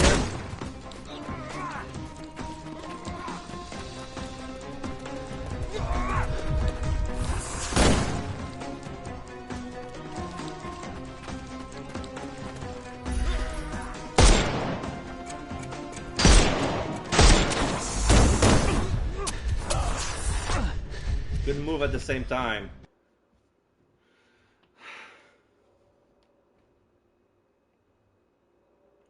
Alright, let's do this.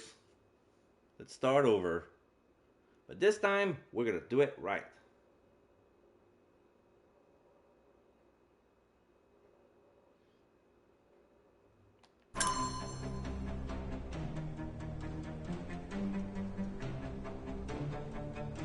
I'm coming.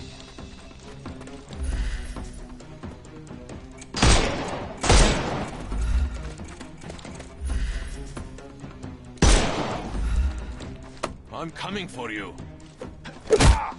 No more crime for you until next month.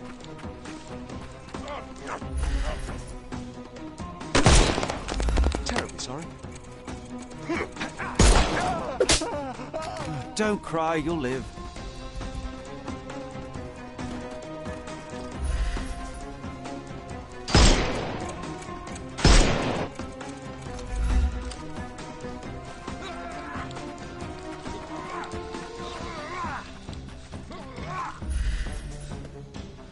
Time to knock this guy out.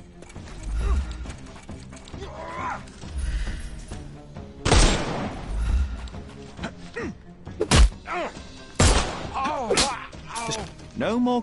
Give him the pepper snuff.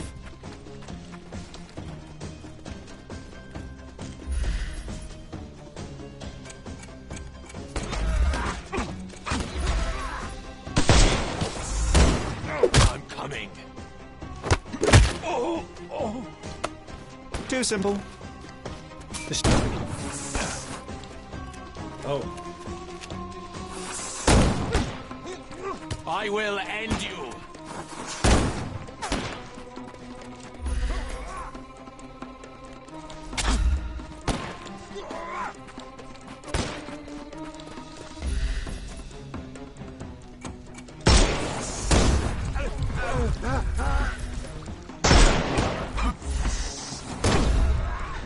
I'm coming for you. Take a rest. Give him the pepper snuff.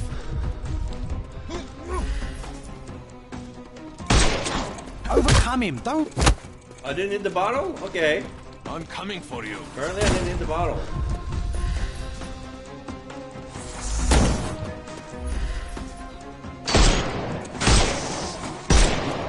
Shit.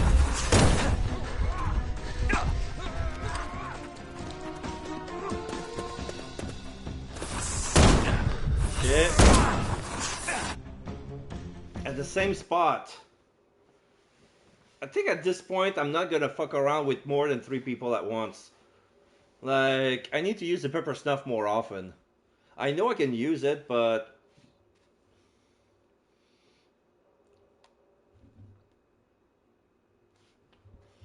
Alright. I'm coming. I'm coming for you. Take a rest, my friend. I'm gonna hurt you!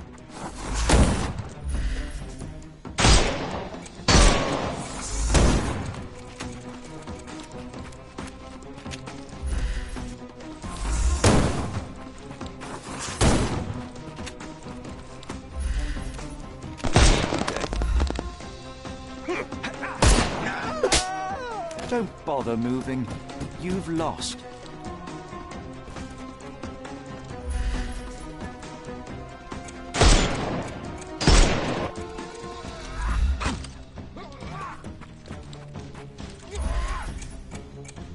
Time to knock this guy out.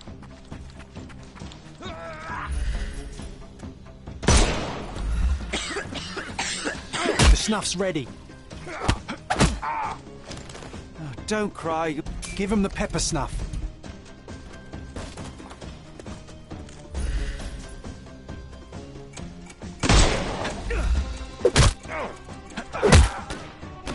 Take a rest, my friend. The snuff's ready.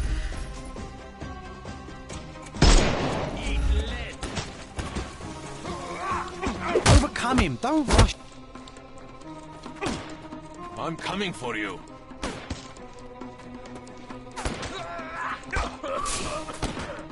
I couldn't miss the party.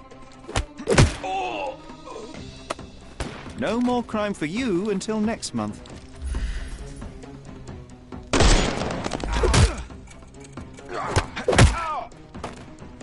Too simple. I'm coming for you. Okay, where it came from? Oh, this guy. You can overcome the brute now.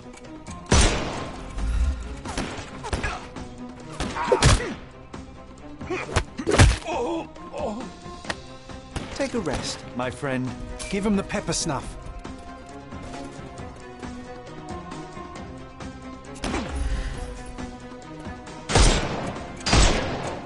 Time to knock this guy out.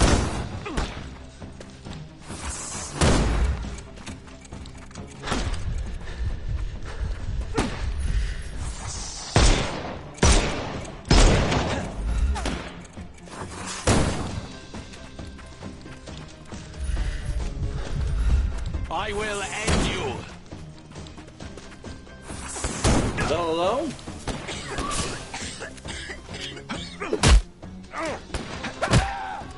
Don't. Where's the other guy? Oh, there you are. Get ready for some pain.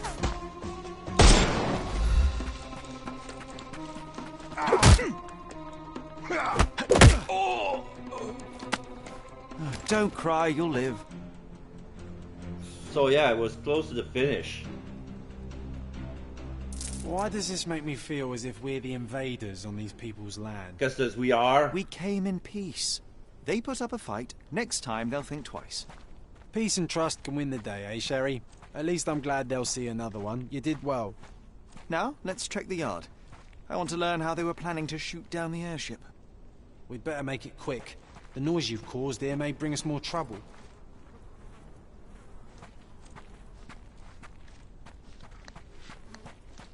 So let's see. I'll take a corner over there, and then scan the whole place.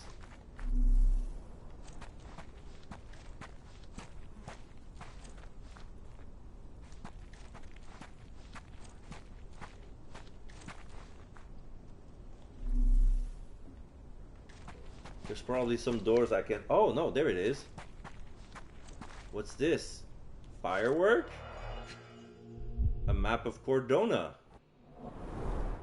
The Radicals plan to load the missile battery onto boats and sail close to the airship.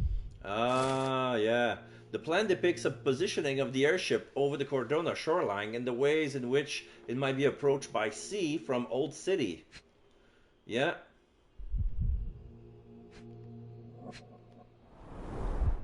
So they hope to bring down the airship by using these missiles. How did a small group of conspirators manage to smuggle artillery to Cordona? How many people are on board that airship? You've just saved their lives, Sherry. Not to mention the people below, should it have crashed on the island. Yeah. You should call the police to sort this all out. No need. Somebody from the neighborhood already called them once the shooting began. Of course. Besides, I'm not in the mood to explain why I'm standing here, armed, in this grim situation. We did all we had to do. Let the police do the rest. All evidence collected.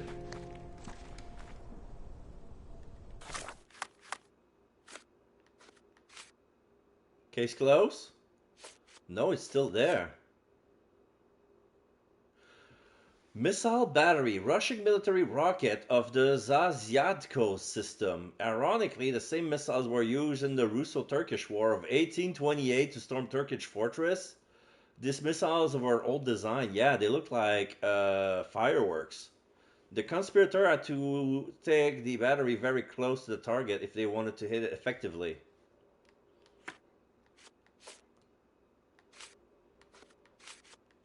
So there's nothing to do with the Cordona stories. How do I finish this mission? Because it's still there. It's not a case closed. So let's see. Not this one.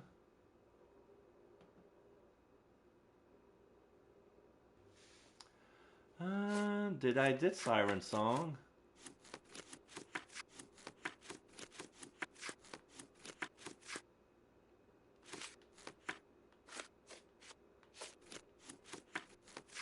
No, I did not. String Theory, Iron Coffin, Blood Zip, Flush of Mirror. Okay, go. Okay. So let's see. Plan B I have. String Theory I have. Street Magic. I think I have.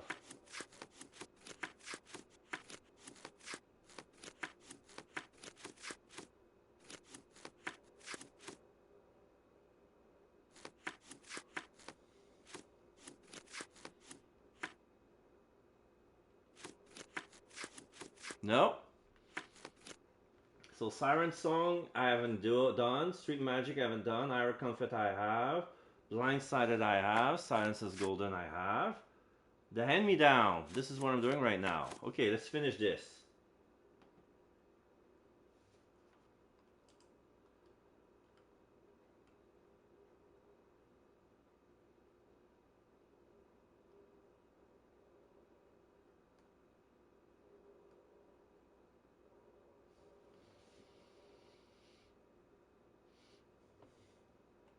So I was really close, kinda. Okay, let me get out.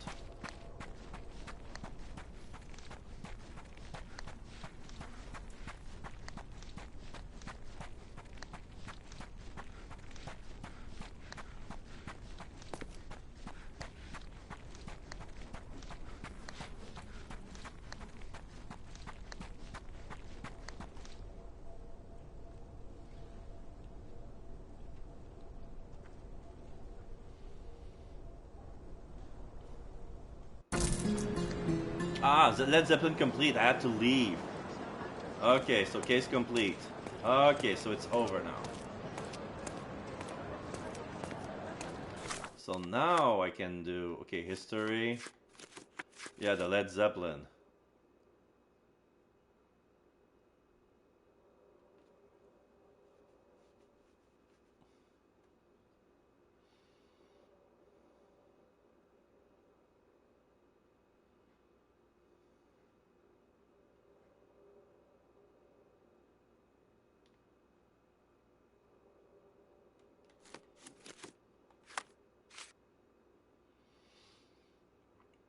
Okay, so the hand-me-down is in Grand Saray near where the second stash was. There's even an asterisk on the old ruins. So it says it's there, but...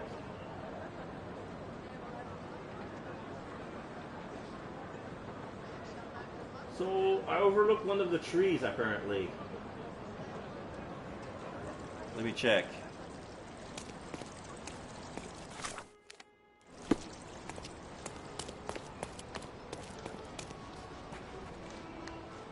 So I was correct. It was part of the old ruins.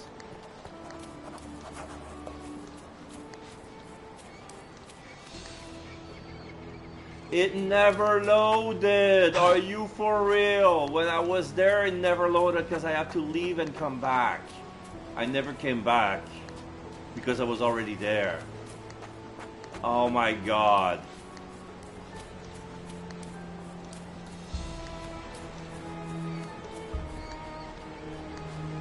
Now I'm mad. Good day, sir. Merhaba. Good day to be alive. And, by extension, a poor day to take a bullet. What are you doing here? Why are you just standing there? I came to take the deceased to the cemetery, but caught sight of Mother Nature's bounty and had to drink my fill. He won't mind anyway. Let me tell you, friend.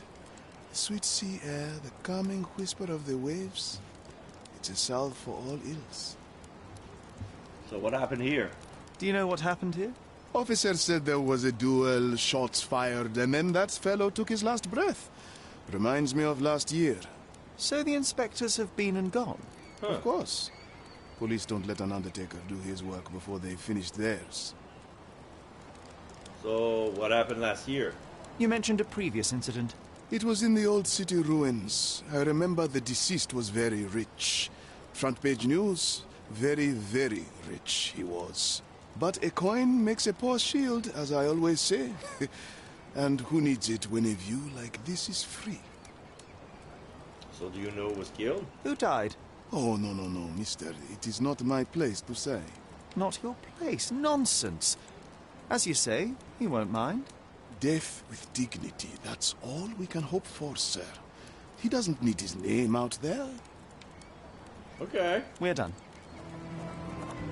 Undertaker's testimony in the old ruins. So yeah, there's a open casket. Seems to be chanting something. He dumped the body into the sea.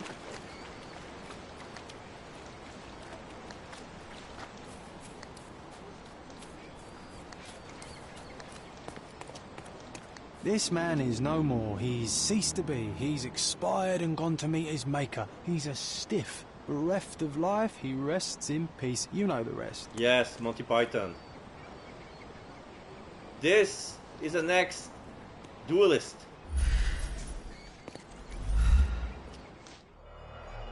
Yeah, he was blindfolded, shot straight in the middle of the ribcage. The bullet entered the heart at an angle, implying it was fired from an elevated position. He died instantly. Yeah.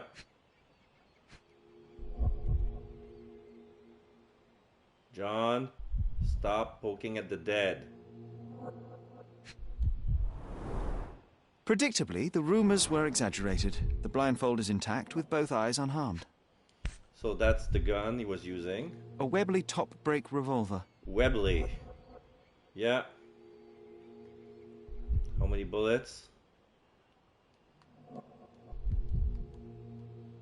Blank cartridges filled with a wax-covered gelatin bullet. Effectively harmless, even at close range, but leaves a nice red splash on impact. So it was a duel. A non-lethal duel. That ended up being lethal. What's this?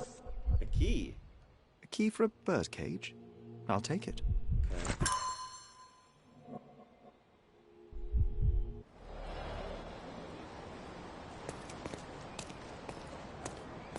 Evidence number 2. A footprint. A red scarf. 6 cartridges on the floor. The duelist eventually reloaded his gun, but all the cartridges were filled with red non-lethal rounds. A blindfold, discarded or lost. Footprint. Stood with his back to the enemy. Your opponent was behind you. Yeah.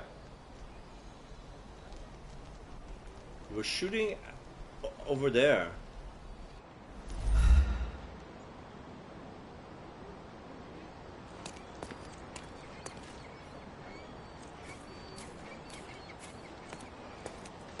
A yellow jacket must belong to the victim.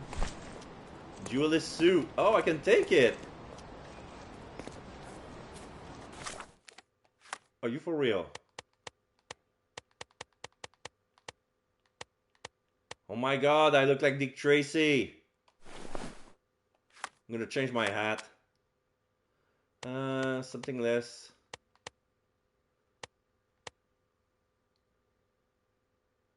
Dick Tracy.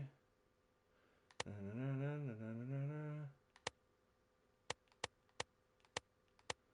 don't have a fedora.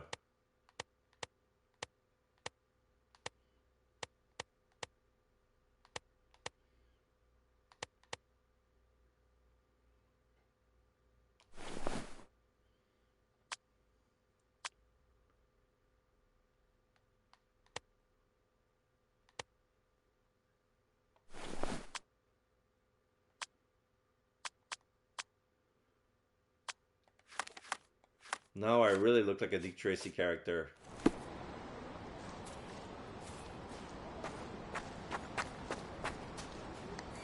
Can't believe I just took his clothes. So...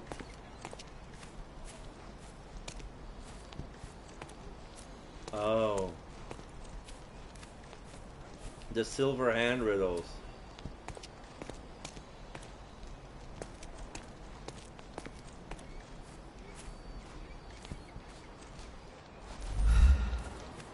More pieces of evidence over here. This is the case. Blank cartridges filled with red wax-covered gelatin bullets. Most assuredly non-lethal, if rather theatrical on impact. Okay. A case for dueling Webley revolvers.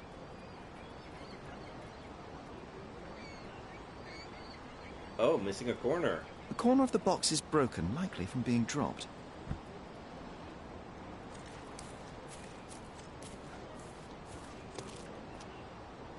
There's a book. Club rules. Mandatory blind dueling club rules. 1.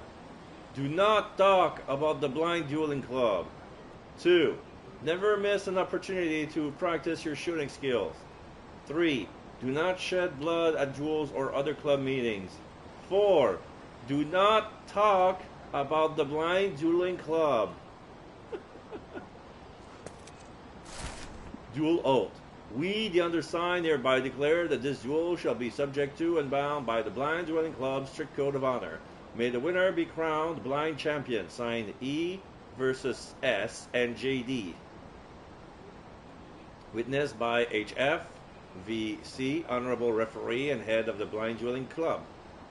Gosh, how exciting. I always wanted to be a member of a club. I bet you couldn't join. No good at following orders, are you, Sherry? Ah, the contest then. I shall prove my blind devotion, so to speak, to their inane rules, and you shall eat your words. So the true blind duelist. So I have a new case now. It's called Blindsided. So I got a key with a bird engraving. I have to research something in the archive. I have to follow some of the footprints. And I need to fulfill the 3 blind dueling club rules before finishing the case. So no bloodshed. What are the rest? Never miss an opportunity to practice. They will never know. Oh! Wait.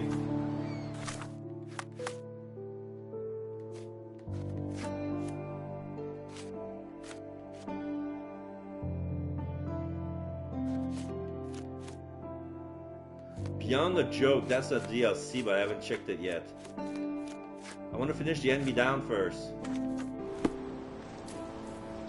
I've never been up there.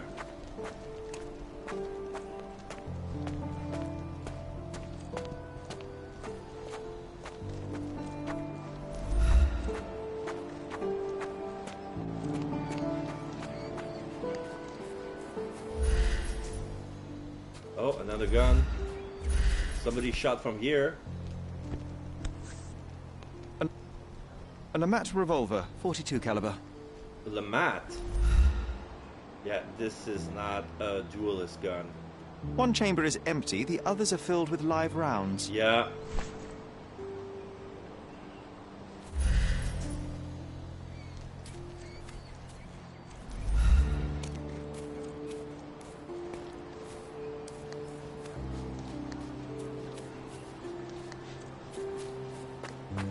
So how am I supposed to come all the way up there?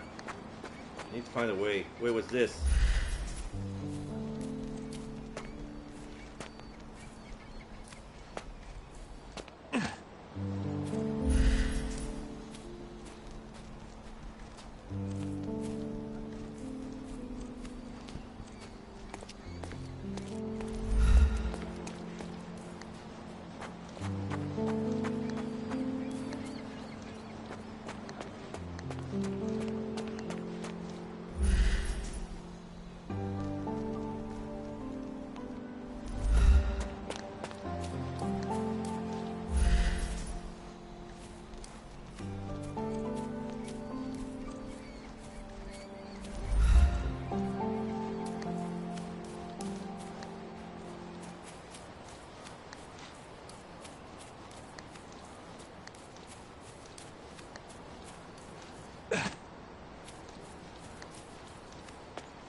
Huh? No.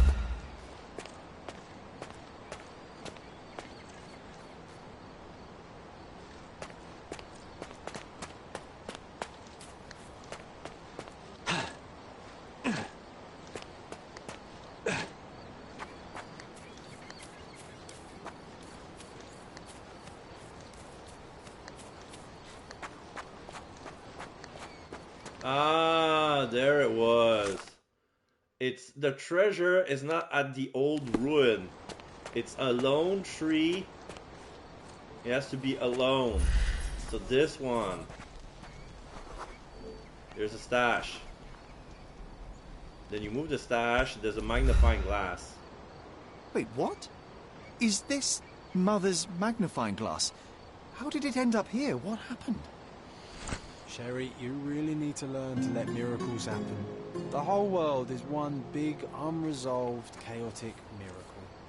But they will become sequential if you take a closer look. I do remember what Mother told us, but that explains nothing. Just let things happen, all right? Besides, this little miracle will look perfect in our manor, don't you think? The hand-me-down, Lore Almighty, Violet Holmes magnifying glass. Complete all Cordona story. Alright. So now I can go back to the blindsided mission. This one.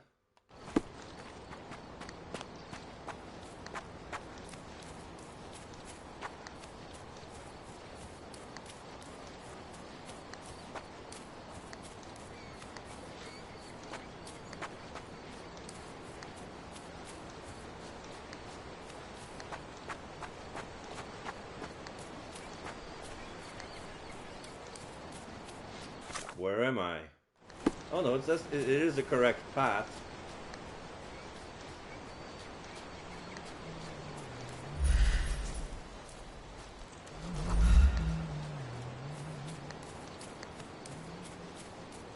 He ate my guts because of the way I dress.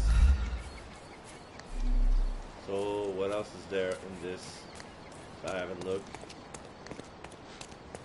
You know what? That Undertaker has a point. It is beautiful here.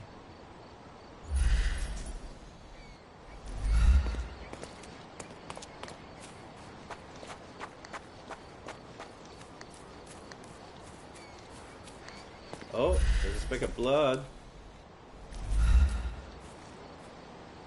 Right there. Red stains, relatively fresh.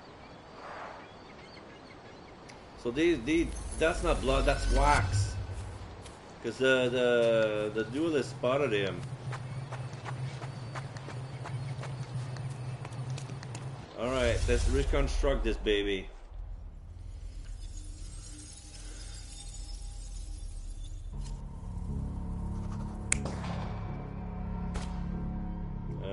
No.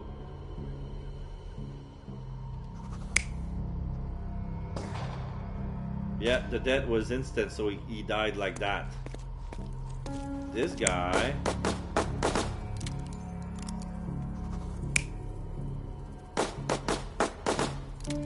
he emptied his club over there.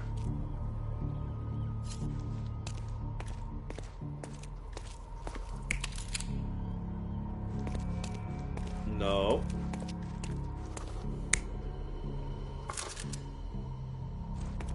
They were willing. So the each pick a Wembley from that box. No.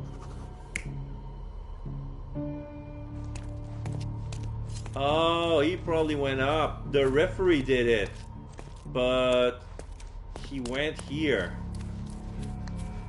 While they were blindfolded, he went up the vantage point over there, then he killed the duelist.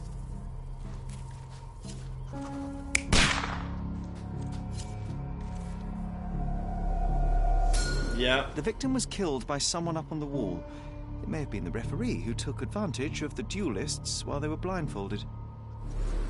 This seems plausible, but I must consider all options. What if there was another person here? Is there a proof of another person there?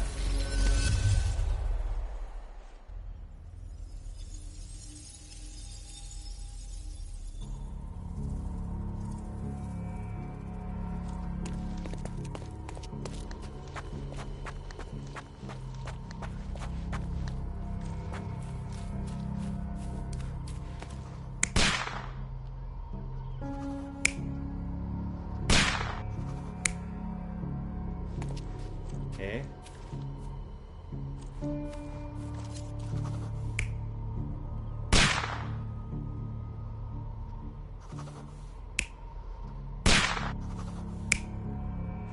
Let's see how it goes. If it's wrong, we're gonna change it.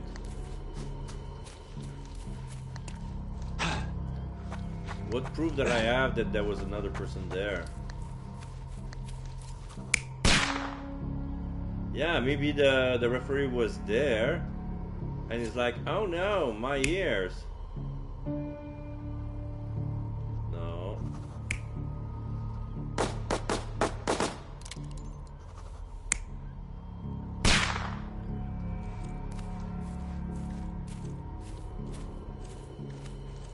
The rules were found there, the case was found there.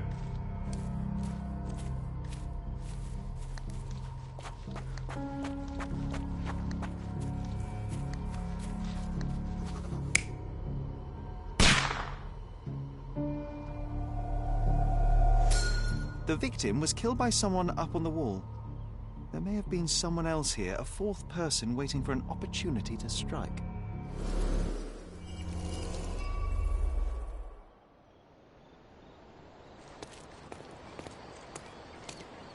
I'm not done with the clues, it seems.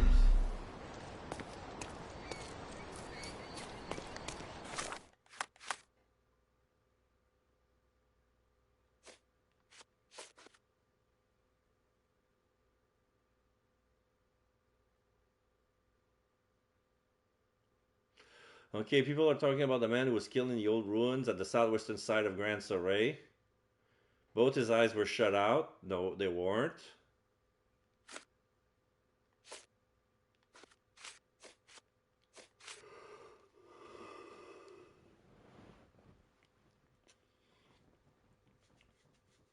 The killer could be the referee or someone else entirely. Yeah, I need to ask the Undertaker if he saw anyone.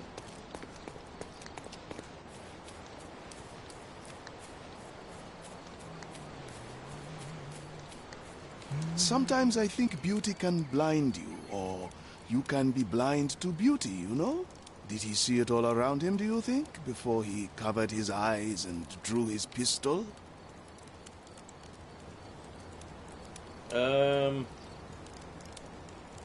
Let's talk about the Blind Dueling Club. The deceased was a member of the Blind Dueling Club, hence the blindfold. Do you know of it? Never heard of such a thing. You ask me, people ought to open their eyes to the world, not look away. Let's check the evidence. The first rule has been broken. I'm not sure what to say. Okay.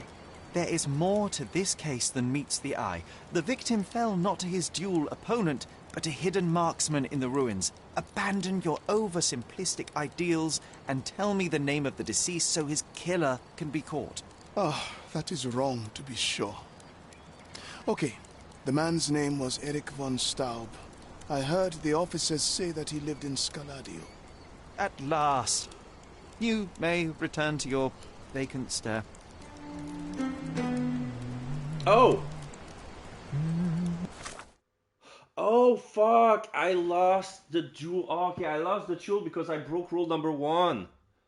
I failed the challenge because I told about the club. Ah, I forgot. Nah, it was a crotch anyway. Oh, there's a secret club we need to talk about. No. Anyway. Okay, I think I need a drink.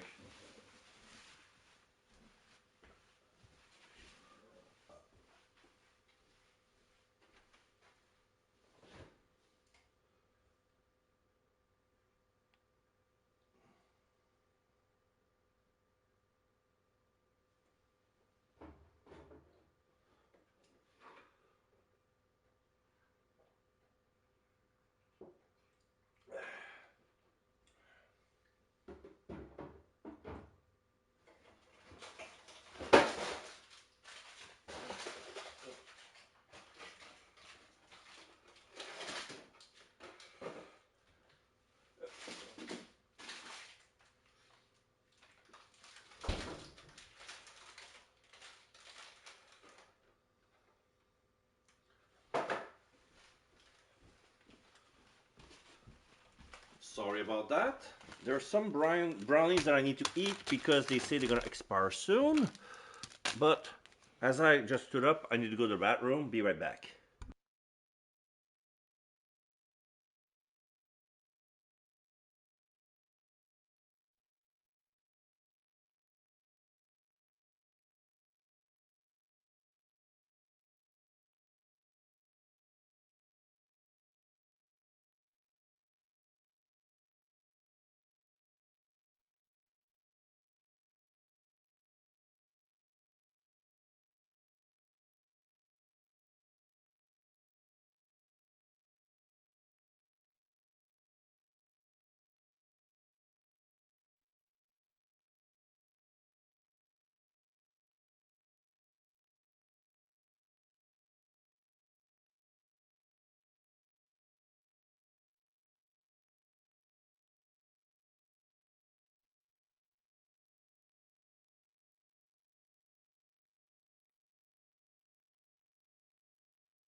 Okay, I'm back.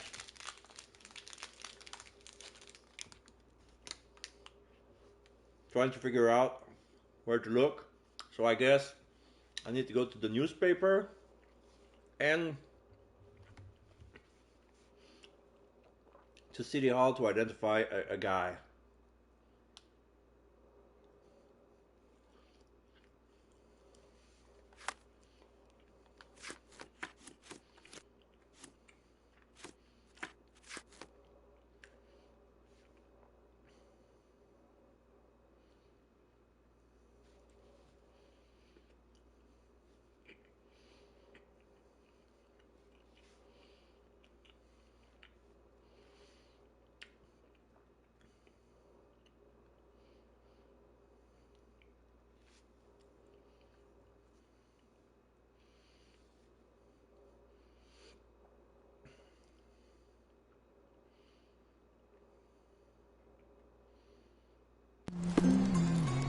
Okay, key evidence collected. Okay, so I'm done here.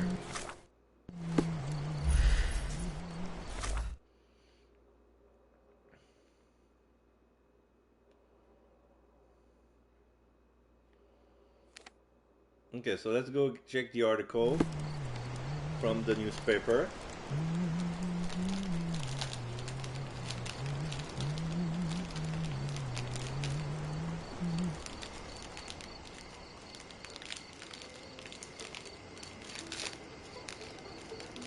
Oops.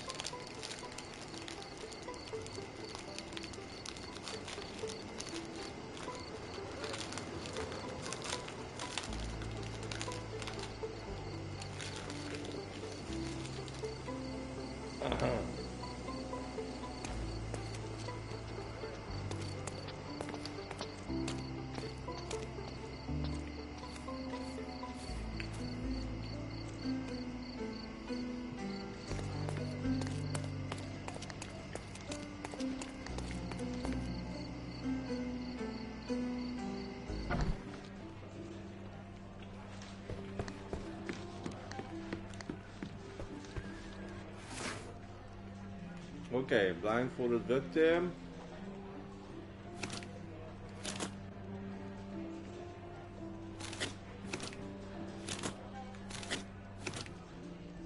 Undertaker testimony. Similar incident happened in Old City.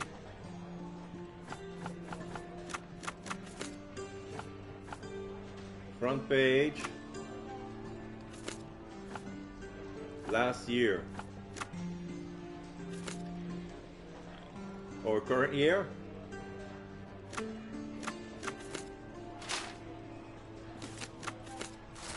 Oh. Cordona Chronicle 1879. A tragic incident in Old City. The young heir to one of Cordona's richest families has died in a blind duel.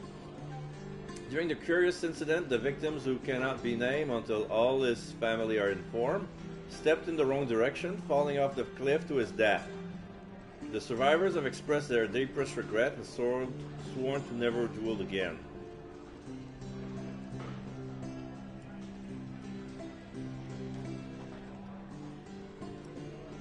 He stepped in the wrong direction and he fell off the cliff.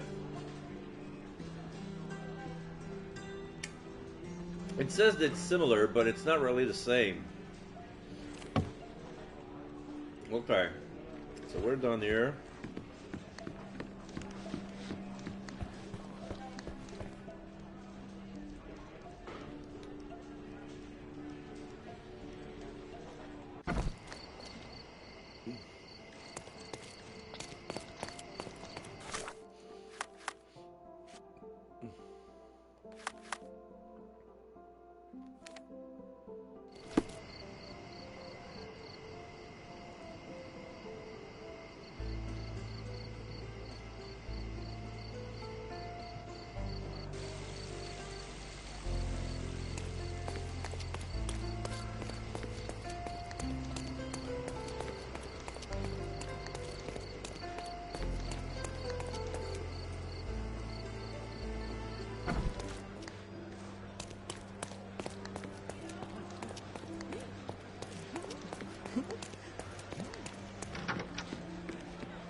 Okay, so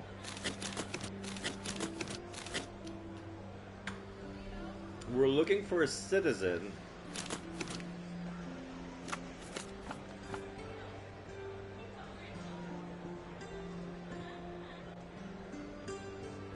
In Scaladio. British. Yeah, Eric von Staub's profile. Eric von Staub's 1857 to 1880, unmarried. Mother, Irma von Staub, died 1877 in Cordona, horse accident. Father, Gerard von Staub, died 1877 Cordona, horse accident. Must be at the same. Sister, Magda Irma von Staub. Place of residence, Von Staub residence on Baskerville Street between Vernet and Bonaparte, Southern Scaladio. Vernet and Bonaparte.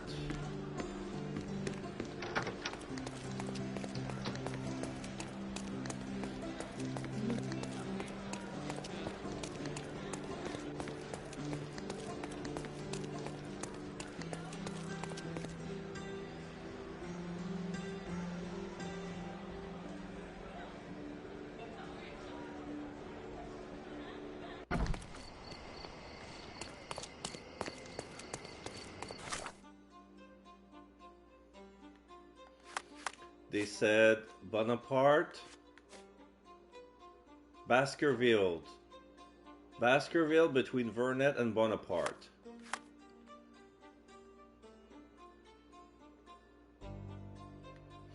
Okay, Vernet spins, Bonaparte, Baskerville. Okay, Vernet goes there, so it must be that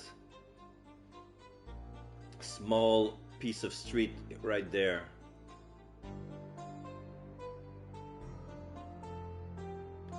Okay, so let's go to Founders Square and then take a right. Or left, depending on which side you take it from.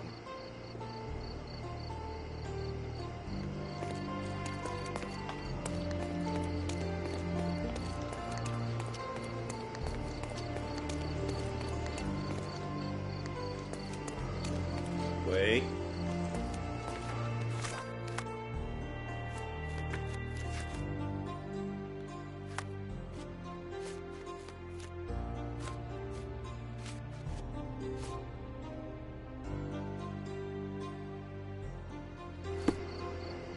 No, it's not the right statue. But let me check it still.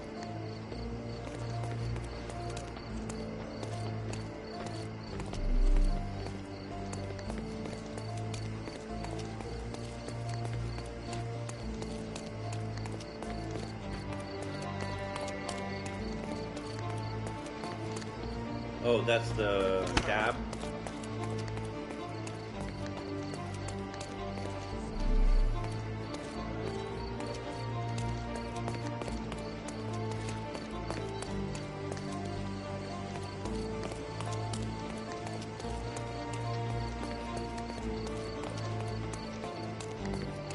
No, it's correct. This is the wrong statue, but I'm dilly-dallying.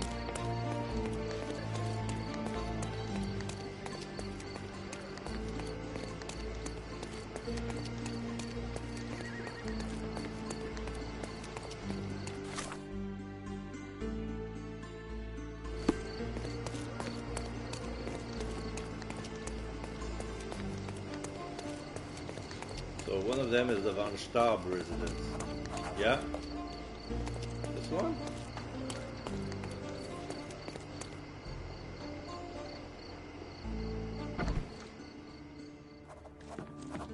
Yep.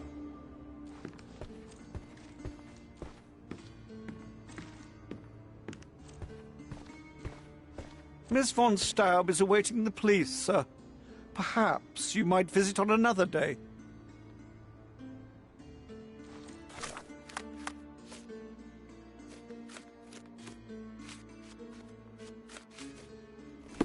Okay, Miss von Staub is awaiting the police, sir. Perhaps you might visit on another day. Miss von Staub is awaiting the police, sir. Perhaps you might visit on another day. I know what they're trying to do. He's awaiting the police. Okay. He's waiting for the police. Ah, it's almost morning. Extra, extra! Good actor killed by bad actor. A young Adonis found dead at a depraved party. Mr. Manchios staged a ritual to conceal the accident. Interested in some Cordona news? Yeah. Back from the dead, good actor killed by bad actor, strike of the eagle. Check the front page. You won't regret it. So...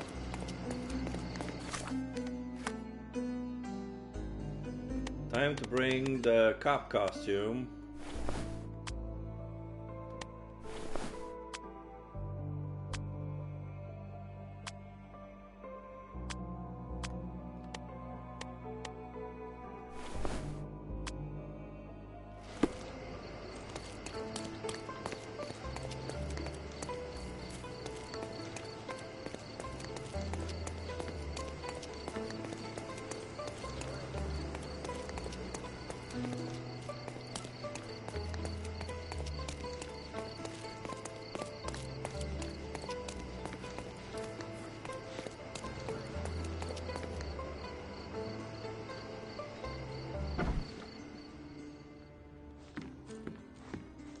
Good day, officer.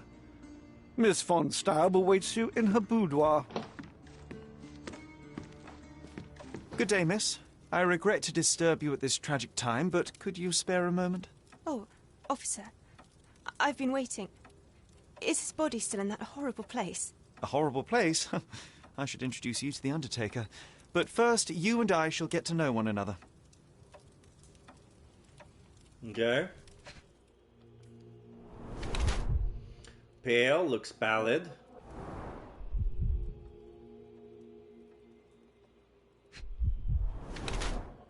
Greasy stain, use a skin ointment.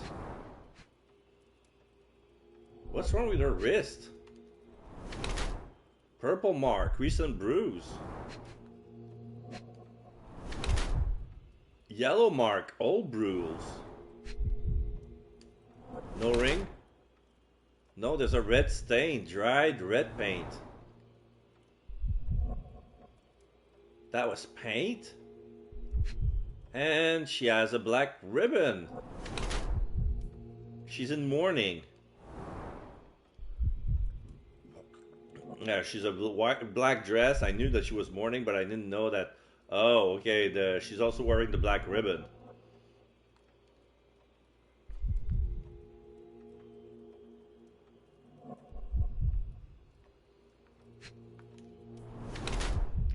Paint flecks, fresh multicolored stains. Magda von Staub, a frail and sad lady in her 20s, is the sister of Eric von Staub. She wears a black ribbon as a gesture of mourning and her face looks starred. While all the attire is neat, there are two interesting peculiarities. First, I found multicolored paint fleck, which suggests a passion for painting. The red color prevails. Second, the substantial traces of ointment on her dress indicate heavy usage. Notice multiple bruises on her person at a different stage of healing, so it seems the ointment is applied as medicine. Mrs. von Staub is following a treatment regimen to manage a blood disease which is responsible for tiredness and skin mark. So we think that she's sick, or she's just a victim of beatings. Magda von Staub, a frail and sad lady in the 20s, sister of Eric von Staub. She wears a black ribbon just in mourning. Pallid face suggests she rarely leaves the house. While all her attire is neat, there are no two interesting peculiarities. First, I found multicolor paint fleck, which suggests a passion for painting. The red color prevails. Substantial traces of ointment on her dress indicate heavy usage. I noticed multiple bruises on her person as different stage of healing, so it seems the ointment is applied as medicine. Mrs. von Staub is trying to conceal her bruises because she's ashamed. She's a victim of abuse, beaten frequently, and imprisoned in her own home.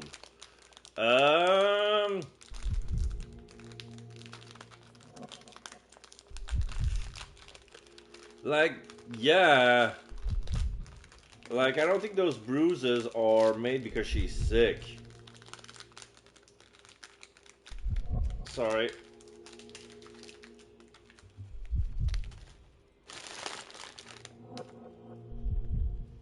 I want to say victim of beatings. I am Officer Holmes. I take it you are Magda von Staub, the sister of the deceased? Oh, pardon me. Yes, I am. My deepest condolences, Miss von Staub. Your brother's body will be returned to you shortly, as I believe the case will soon be closed. Nevertheless, there remain some formalities requiring attention. May I ask you a few questions? Oh, if you must. But I'm unsure if I will be of much help. Okay, how did you get these bruises? Forgive my intrusion, but I must inquire about your bruises. Did you take a tumble? Oh, I have a weak disposition. It is not so bad, but my skin marks more easily than a peach. It is the least of my sorrows. But, Miss von Staub, I can tell you suffered new bruises even before the old ones had healed. I have nothing more to add, Officer Holmes. It is what it is. Yeah, this is the speech of a victim of abuse. She's trying to protect her husband. Did Eric have any enemies? Do you know if Mr. von Staub had any enemies? Someone that may have sought to do him harm? Enemies? I don't know. He and I did not discuss such matters, and he was rarely called upon by visitors. My brother's only guests were his friendly contests, but I was not allowed to participate. I merely heard it all from my room. Contests? Eric would practice shooting on the patio, and occasionally friends would join him, but I couldn't tell you if they ever argued.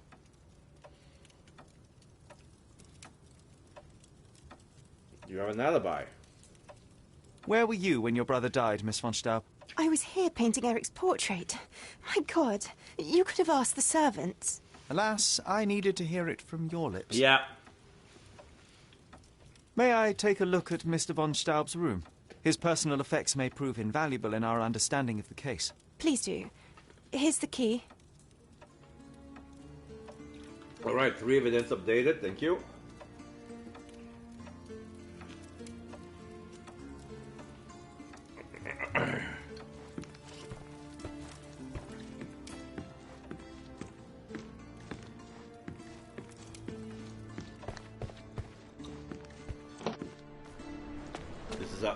This is the outside yard. Look at those vases, Sherry. Bet they cost a fortune. It would be a shame if someone broke them. Someone did.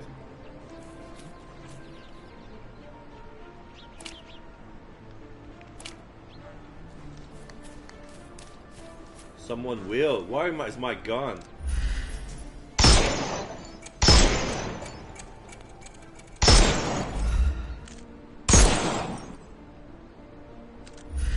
Oh, I love it when you're reckless. Were those Limoges porcelain? Yes. You have a keen eye. Well, I suppose it's yours. Next time, shoot with a blindfold. So yeah, this is regarding.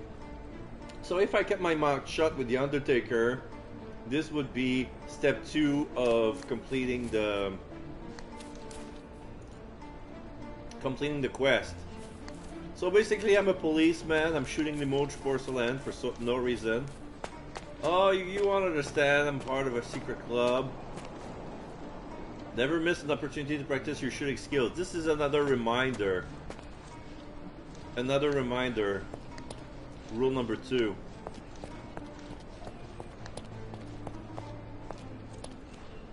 And now I don't no longer have my gun.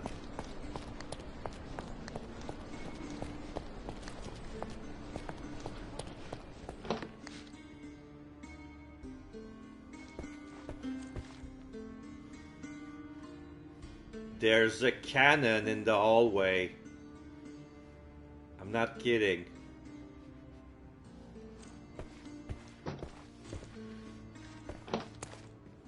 Here's the bedroom. Oh, this must be Mrs. von Staub. Lots of painting. Oh. Yes, this is indeed the duelist's outfit.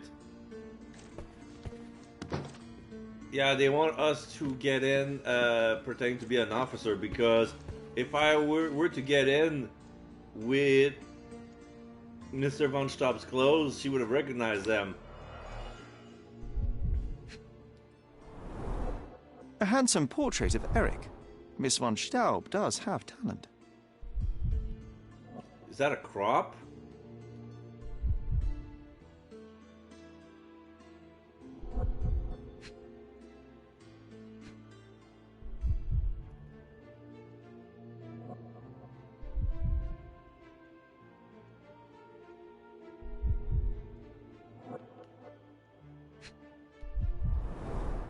The rounds have been emptied. Huh?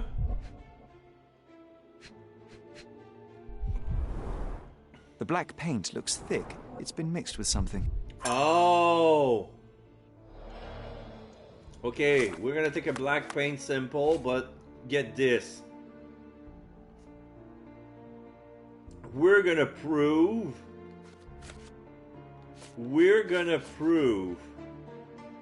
yeah, the pigment smells of gunpowder. The paint was mixed in it.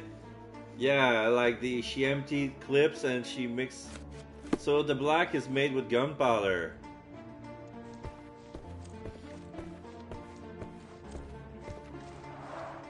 The end and the beginning.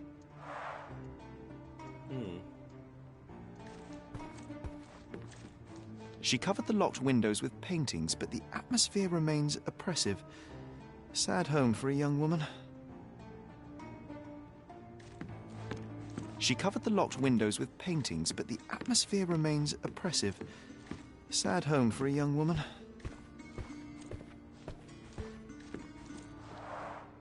Excellent score. Oh. Looks like a painting of a duck. And one of them has 4 holes in it. An ointment by a Dr. Herbert with a lavender and pine scent. Okay. Ointment box. Can I do an analysis on it? There's the little logo for that. The box found in Mrs. von Staub's room containing an ointment to heal bruises. It smells of lavender and pine tree. I'm gonna pin this. She claims she didn't leave the house on the day he died. We're gonna ask the staff.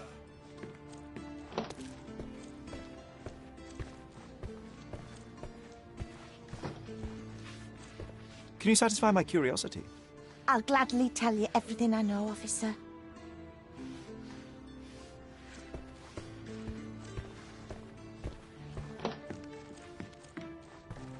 So this is the Mister's office. Okay. Oh, missing gun case, 16 inch. Somebody took his Lamotte. So the murder weapon belonged to him.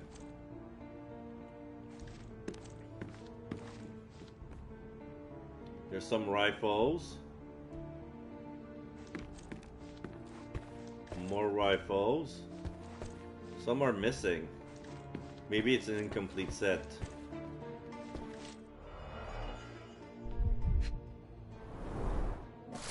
A debt letter. Dear Mr. von Staub, thank you for your recent statement of debt owning. I assure you that I am well aware of the 70,000 gold mark to which you are entitled. Indeed, the figure lingers in my mind every time I see you at the club. Please rest assured I'm eager to put an end to your worrying, and I have in fact already begun to prepare for the opportunity. Until then, I remain grateful for the patience and goodwill that our company has met with nobility such as yourself. With such respect, HFVC. So it's a von something. Crime and Punishment by Fyodor Dostoevsky. Gunpowder. Magnifying glass. Portrait of... A wealthy man in his 60s. Sir Barnaby Boddington, 1879. Barnaby Boddington. A typical crest for a league or a guild. Everybody's wearing yellow. So this is the uniform of the guild?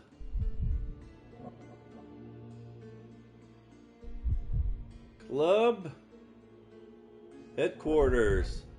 190th anniversary celebration.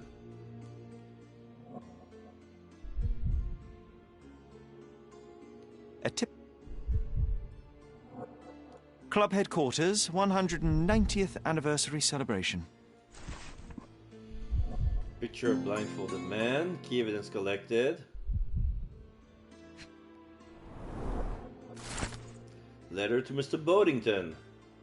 Dear Mr. Boddington, thank you for so promptly responding to my request and sending us your portrait. Magda's admiration for you has grown even greater. I can tell that she's overjoyed to soon be engaged to such a remarkable gentleman. Many fine suitors have been seeking my sister's hand, but I believe that only a man of your caliber is worthy of becoming her husband and protector. Signed, Ivan Staub.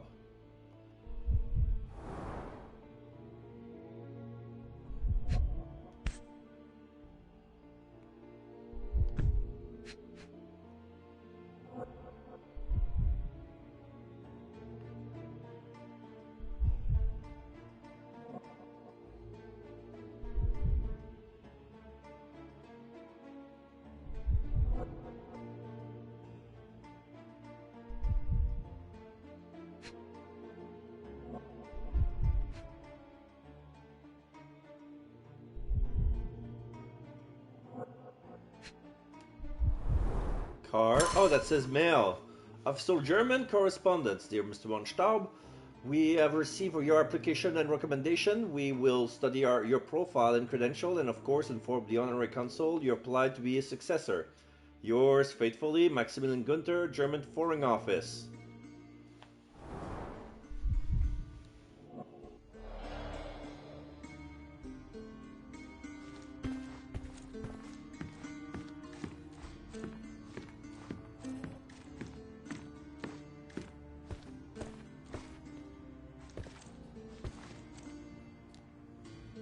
Prussian Army Guide to Corporal Punishment. Extract from books 1 to 5.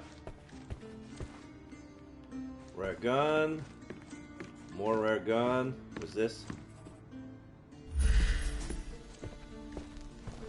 Remnants of burned paper.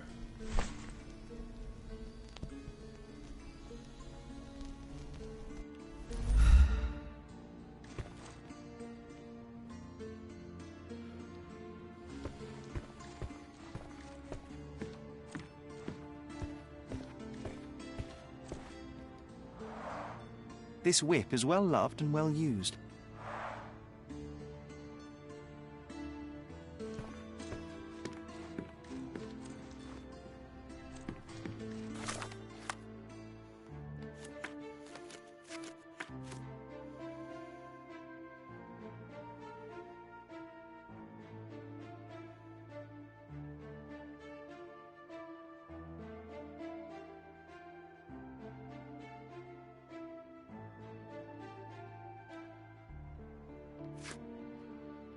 Okay, so back from the dead.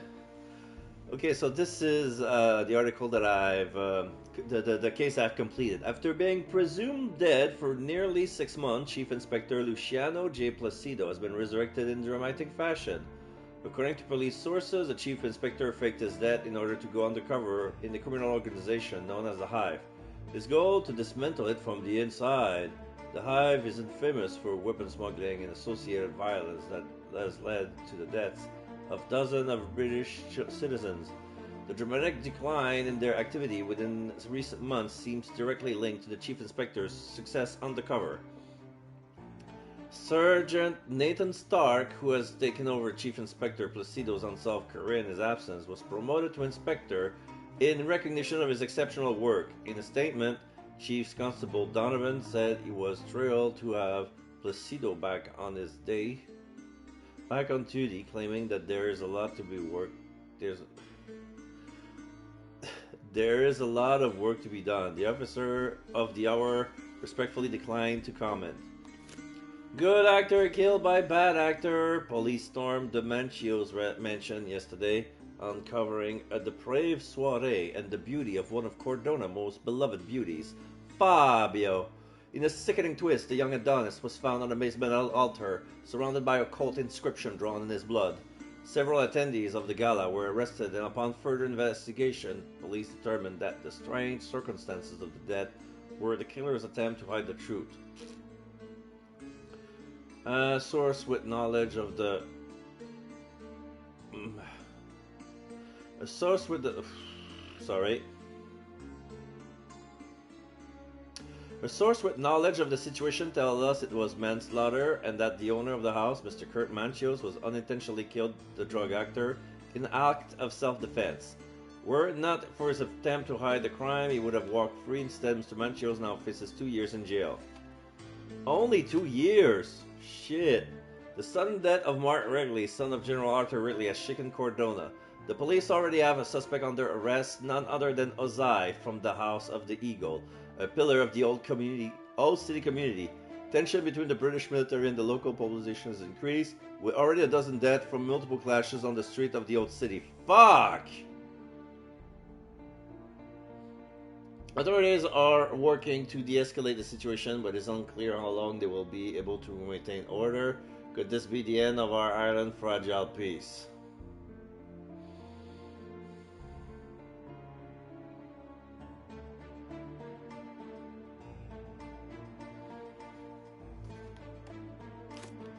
Okay.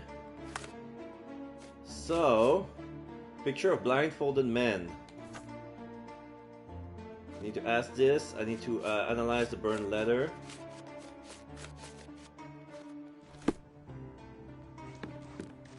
Is there anything else in this room that I can check? I check the cropped. I check the Burks.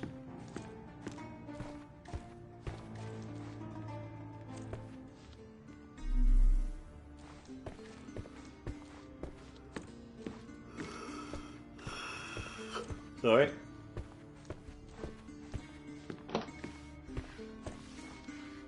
Excuse me, just one question. I'll gladly tell you everything I know, officer.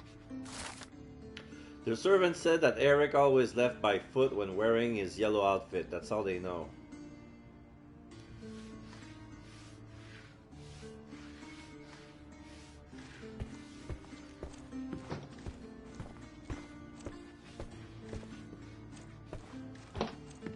Have I looked everywhere here?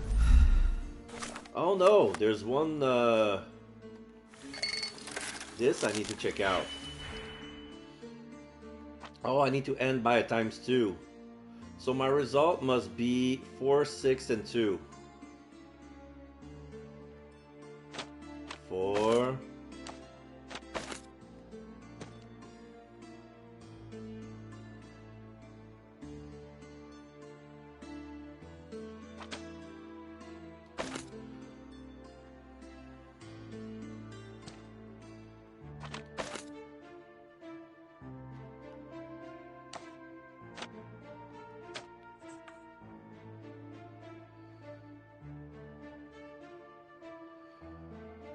This is a minus and a multiplier.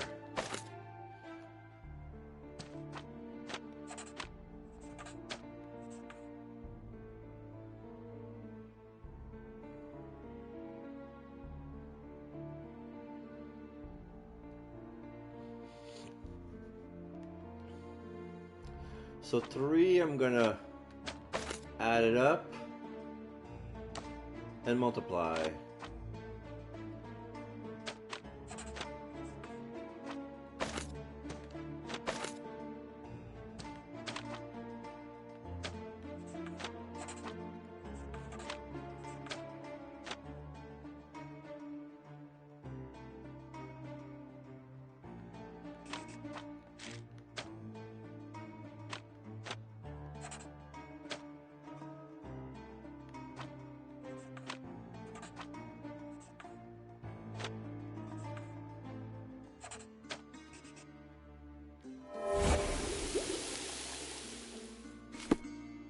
I managed to restore some fragments. The variety of handwriting suggests multiple authors. Miss von Staub, let me profess my love. My hand and heart are still, if not for your brother's refusal. So von Staub wants to marry his sister to someone else, but she loves another. So probably a duel.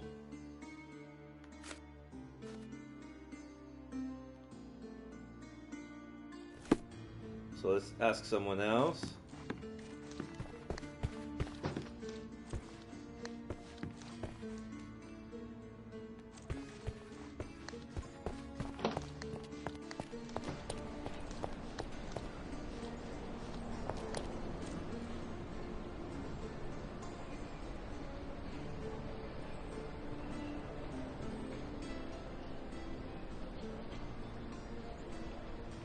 Sorry, I was dozing a bit.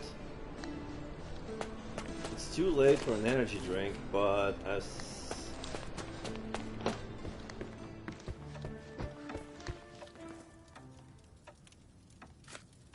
I beg your pardon? I found burnt letters in your brother's room. I believe they were addressed to you. To me? From whom? They appear to be from some of your suitors. Why did you burn them? I didn't. I didn't even know about them. Eric, he never said a word. I don't understand. I'm sorry, I don't follow. It seems you and Mr. Boddington were to be engaged. Were you as thrilled at the prospect as your brother? Mr. Boddington is not how I had imagined my husband. But it was Eric's choice. I didn't dare dispute it. Okay. One of the revolver cases in your brother's room is missing. Do you know where it may be? I'm not permitted in Eric's quarters. I suppose he must have taken it with him.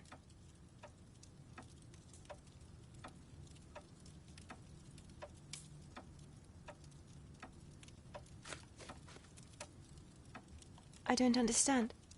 I beg your pardon? There is an unfinished portrait of your brother in your room. Beautiful to be sure, but one detail drew my attention. Why did you add gunpowder to your black paint? You entered my room? I thought you were only inspecting Eric's. It is standard procedure, Miss von Staub. Now, tell me about the gunpowder.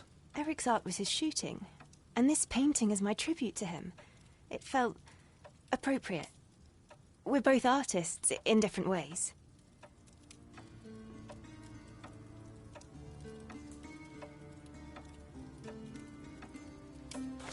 Okay, so we're done here.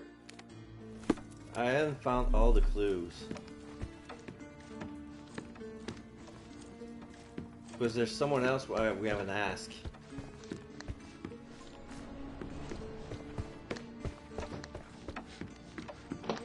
The Majordomo. Good day, officer. Miss von Staub awaits you in her boudoir. Excuse me, just one question. I'll gladly tell you everything I know, officer. People say the symbol is on the aristocrat manor in southern Grand Surrey. Perhaps the upper class inhabitant there can help. Okay. The crest is well known around high class. Okay.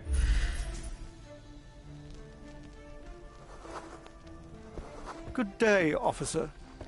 Miss von Staub awaits you in her boudoir.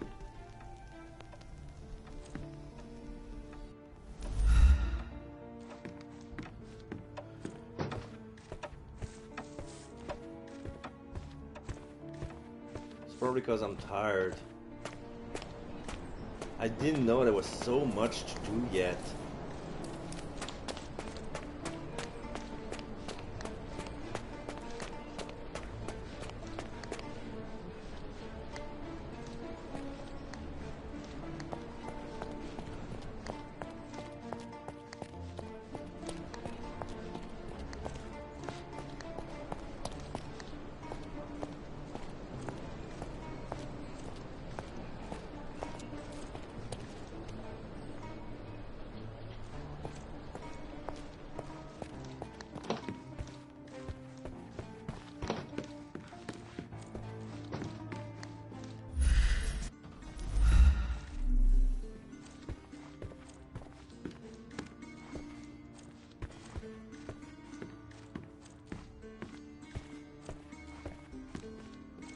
She covered the locked windows with paintings,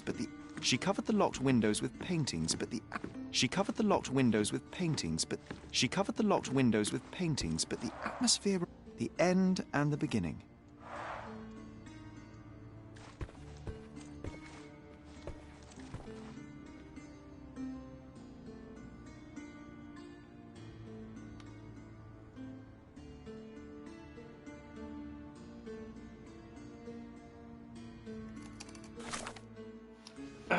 All right. I'll rehydrate myself.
Eh?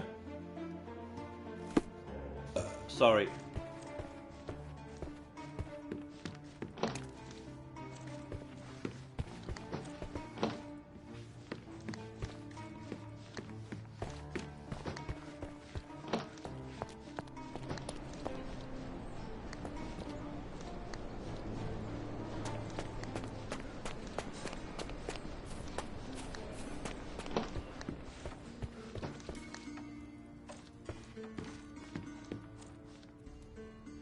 Oh, there was something at the piano.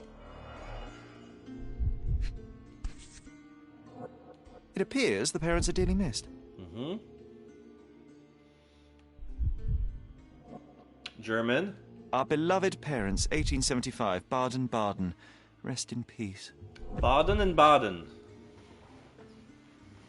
Or maybe it's the city. I don't know. Partition. Only German composers feature here. Okay. Ah, that was the only thing that missed. Okay. That didn't give me much.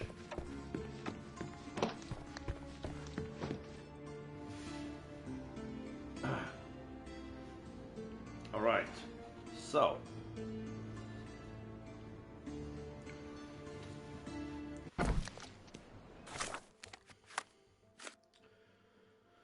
I got a picture.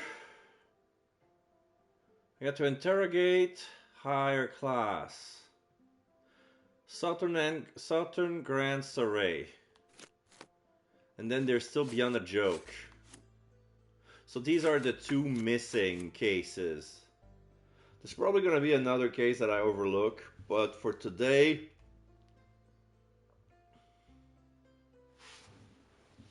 let me double check just to be sure.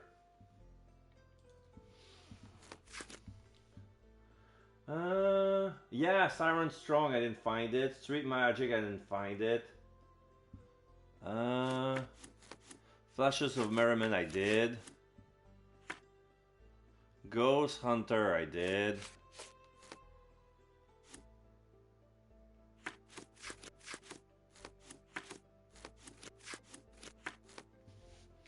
For the Birds, I did. Mad Rogue. I think I did. Where's Mad Rogue? Mad Rogue, I did. Pillar of Knives, I did. Saint and Sitters, I did. Ah, okay. So there's only two. Siren Song and Street Magic. Can I find it out now?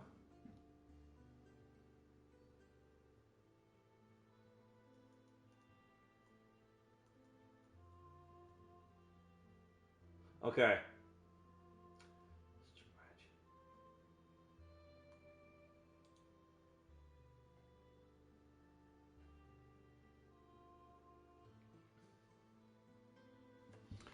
Okay, so I'm gonna trigger them now.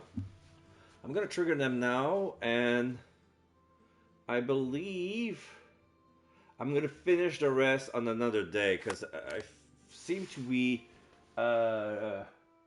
running low on energy. I don't know if it's because I ate.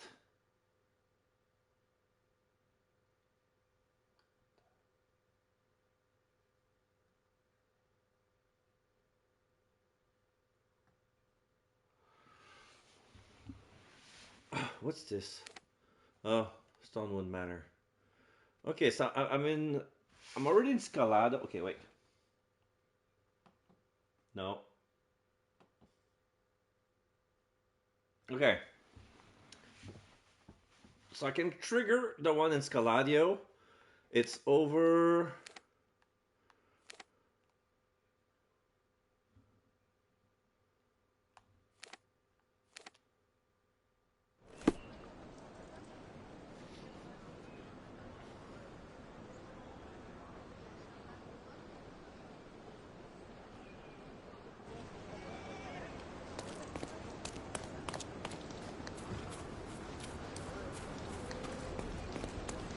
Whoa. That's a nice ship.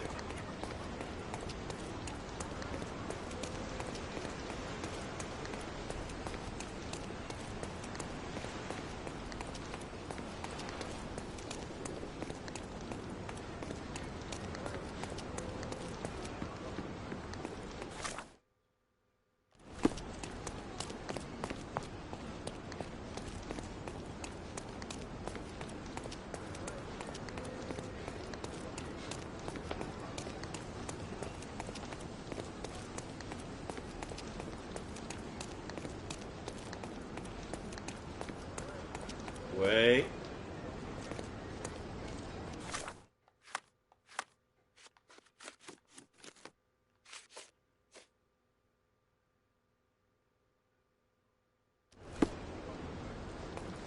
I don't think that's that statue, but no, it's not that statue.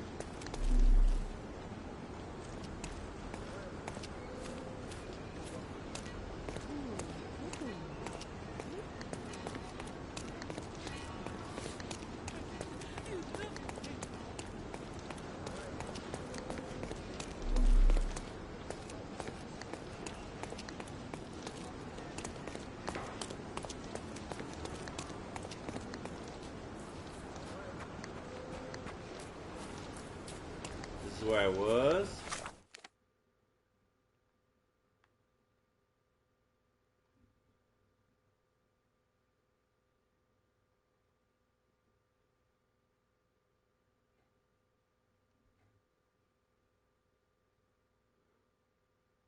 Okay, I'm gonna start at this point and go all the way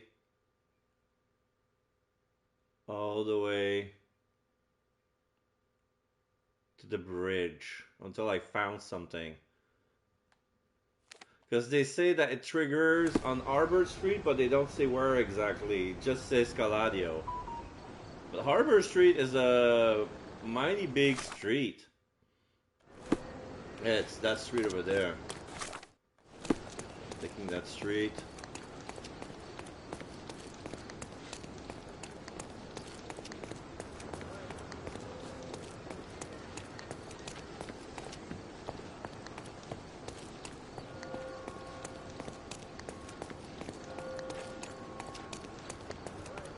This is where I was.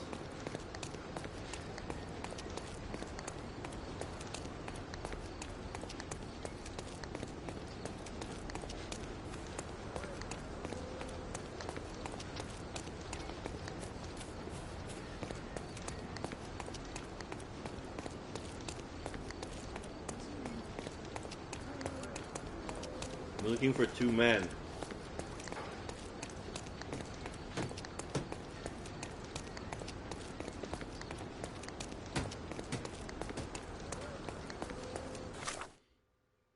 Okay, that's a good street.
At this rate, I'm gonna march all the way to the police station.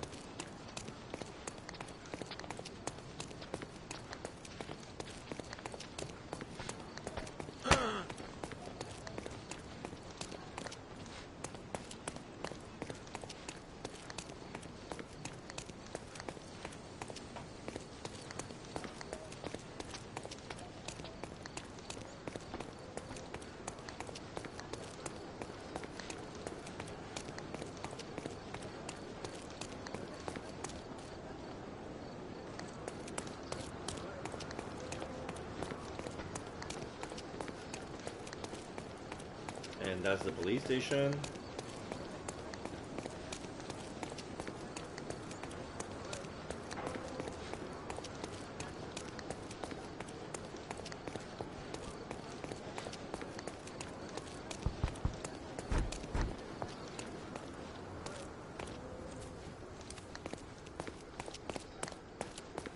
I thought he'd kill the boy.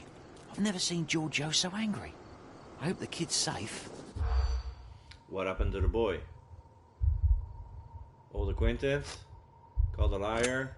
Silver watch? Urchin? Fortune teller kid? Assault and chase. The fortune teller kid was assaulted and chased by a furious customer. The man attacked him because the boy called him a liar. Street magic. Magic prodigy. There's a crime scene right here. Everything is in shambles.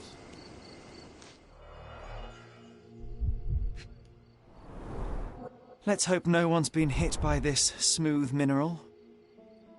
Yeah, it is a smooth mineral. Cards. A deck of tarot cards, very popular among street performers. Okay. A hat. Someone has over-egged the pudding with these spangles. Magician's hat. Can keep it? Dilwyn. The name of the original performer has been replaced with Dilwyn. You know what? Put on the magic hat. I have a feeling it'll help. It's not actually magic, John. Alright, I'll wear the stupid magic hat. I need to be an aristocrat anyway, so might as well change clothes. Consulting detective, yeah.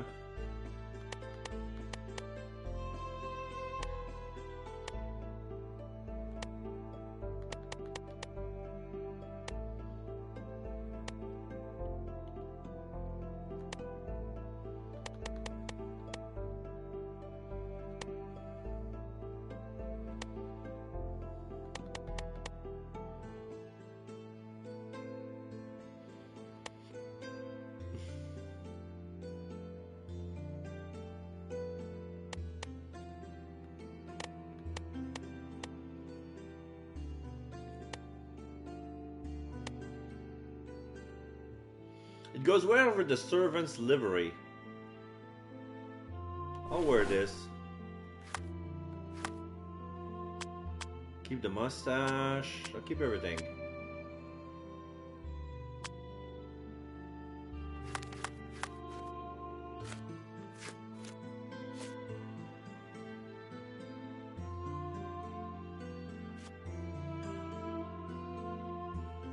Okay, let's spin the evidence. Well, not to you perhaps, but to a boy, any magician's hat is special.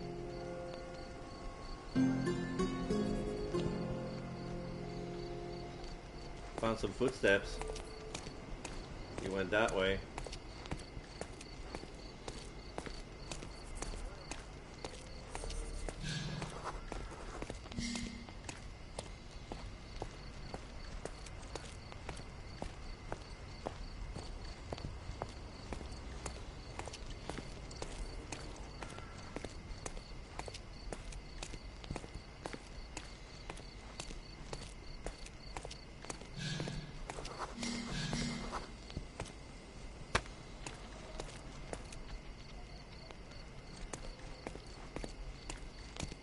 What are you doing?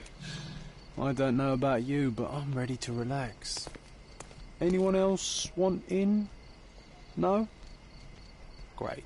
All the more for me.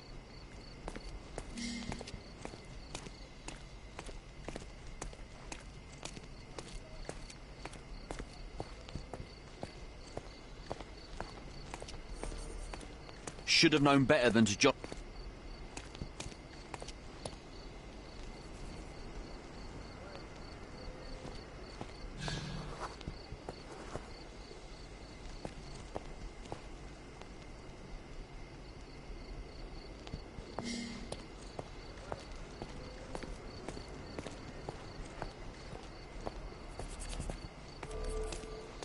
Down.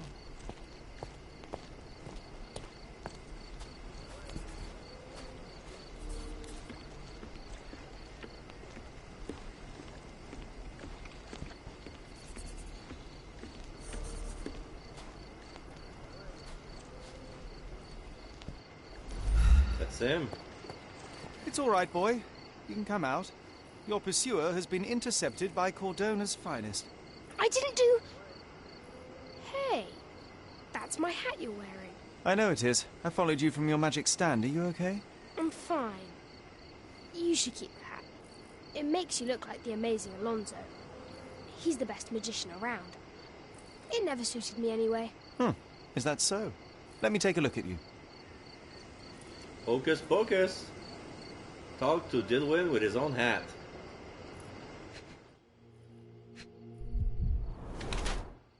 Mild bruises, recently beaten. What's that bead bracelet? Amber beads, a rather expensive trinket. Yeah, where'd you get that? Black smudges, paint or writing ink.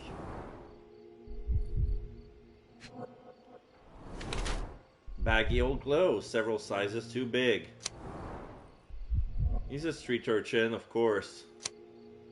Dilwyn is a little street urchin bruised from her life from hardship. He's wearing hand-me-downs and carrying expensive beads that he has undoubtedly stolen. However, he has a keen mind and puts it to use as a fortune teller.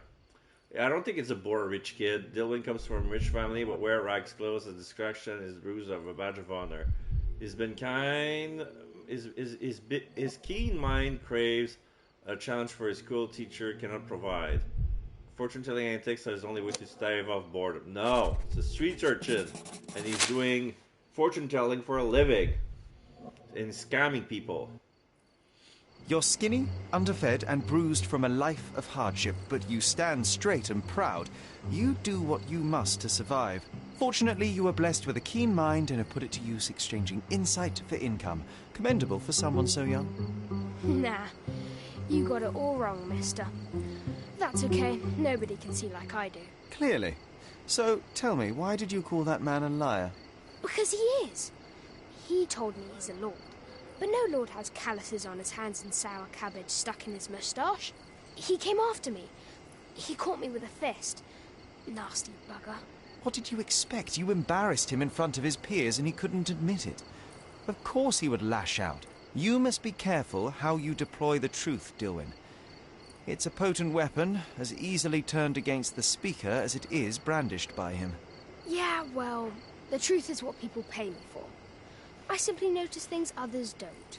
But I think you know what I'm talking about, don't you? Yes, I can do it too. It's deduction. It's called deductive reasoning. I happen to be somewhat of an expert in it. I never knew there was anyone else like me. Your abilities come with consequences, Dilwyn. To adults, you're a nuisance. To other kids, a freak. You must learn how to blend in. Bite your tongue. But I don't want to blend in. Then they will lock you up. The truth hurts, and the bigger the truth, the further men will go to silence it. Be careful how and when you deploy it. All right. I mean, it was just an amusement. Yes, also, nothing he was like a swift bored rich uppercut kid to after really all. pass the time. Perhaps when faced with the monotony of this world, you will find a place in your mind to explore instead. There is little to gain in idle provocation. Join the police or continue your show. Why don't you go to the police and show them your skills? You could become a real detective one day. They won't take me seriously. Grown-ups never do. I'm sure you'll be able to impress them, Dilwyn. Just work your magic. All right. Maybe I'll do that. Catching criminals could be fun. Before you go, impress me. What do you see? You're overconfident, as a way to mask your insecurities. Okay. You're more vain than you care to admit. And you notice when people notice you. You act like you don't need anyone, because it's easier to pretend you like being alone than to ask for help. Wow. You desperately hope to find somewhere you belong. But you never will. Nowhere, no one will ever be enough. And the truth is, you're terrified. You're too smart and too empty inside. You know how dangerous that is, and you know exactly what you're capable of. Valiant attempt, but My alas, God. You've missed the mark. No. Oh, really? No. Well, what does John think? What? He can see him? Sherlock, did he just... How? How? I don't know. How did he know his name? I admit that he's good. He's very good. But...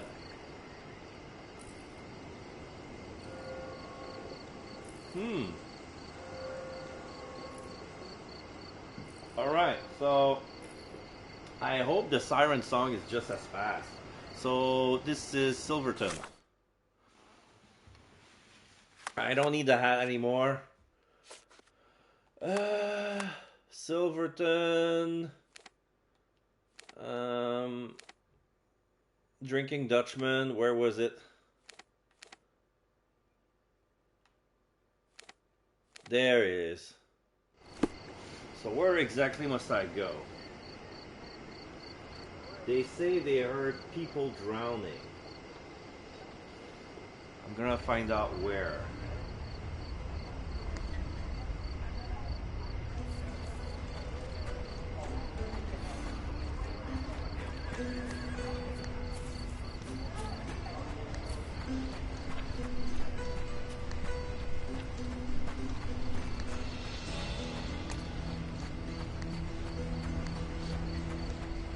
Oh, there it is. I've never been there, actually.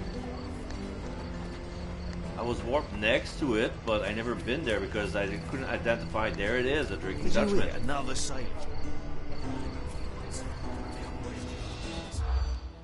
Found out where and why the sailor drowned. Police at the place. Lost shipment. Saw ghosts.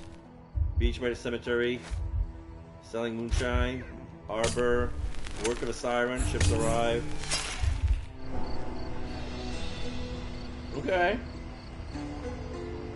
Did you hear another sight?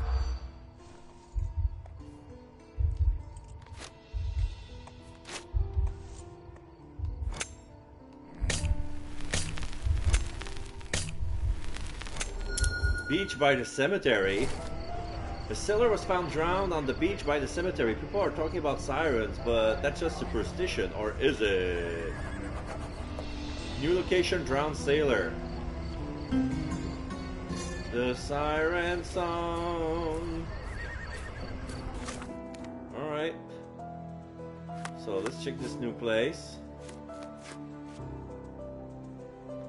The beach by the cemetery.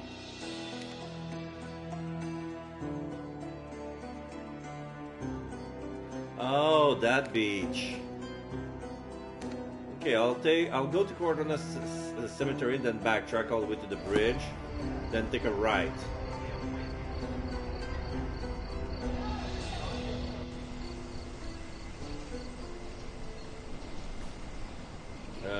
South? Yeah, south. South and right.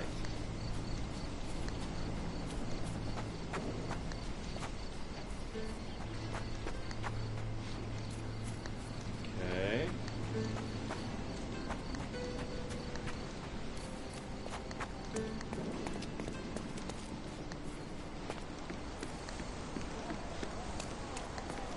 And the kiss mark, it's the work of a siren, I'm telling you. A kiss mark?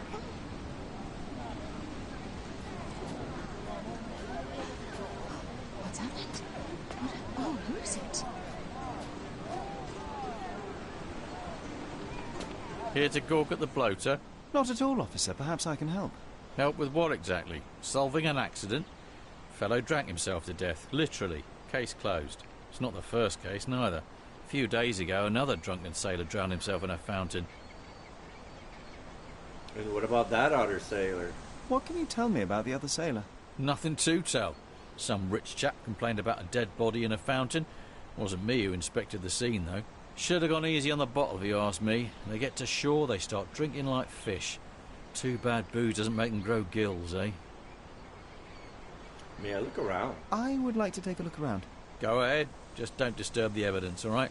I still have to write my report. There's talk on the streets that a siren could be responsible for the drownings. A siren? You mean the bird woman kind? No, that's an harpy. Oh, of course, we've got sirens aplenty round here. Harpies, too. Oh, please. Okay, let's check the drowned sailor. His whole body is tense, stiffened by rigor mortis. Yeah, there's a kiss on the forehead. A kiss on the forehead is quite intimate, but the vulgar lip rouge suggests a different type of intimacy. Interesting.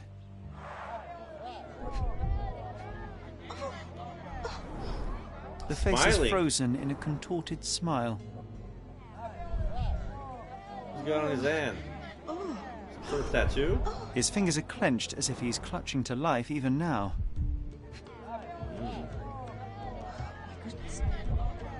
Who's it?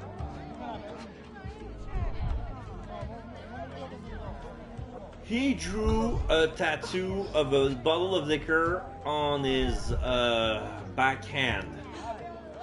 What's happened? Then there's a lady on a barrel with a pint and a knife. I don't see any clothes, but I don't see any nipples. There's a tattoo of a siren. That guy was pretty superstitious. So what else can... Oh. Drag marks.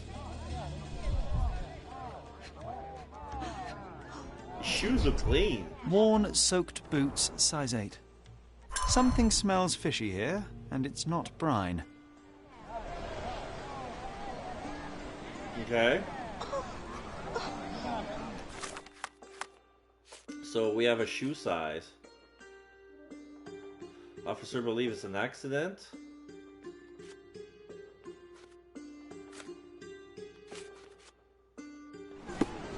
Just get on with it. Yes, get on with it. The water is shallow and the slope is smooth. One would have to be dead drunk to drown here.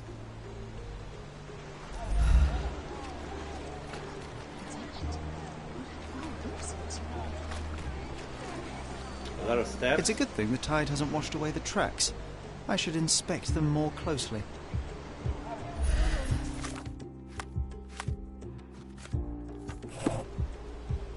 Two different size 8. Heeled shoes size 3.5. And reinforced police boots 9.5. So here we have the victim size 8. A woman's shoes with heels 3.5 and the police's. Any more?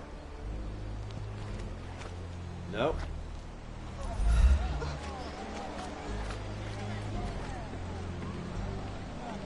Anything else in the harbor?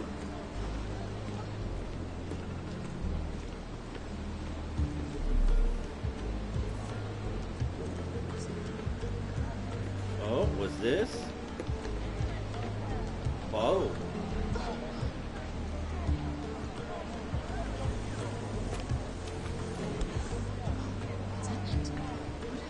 There's a siren song on it. Okay. There's a bottle of wine that's called the siren song as well. Siren song? The rumours weren't so absurd after all. Where do they sell that? Ooh, who's it? There's still some left, just enough for a tipple. Oh, I can analyze this wine sample. Okay, so this one is gonna be reduced to half. So I need to make 8, 10, 12.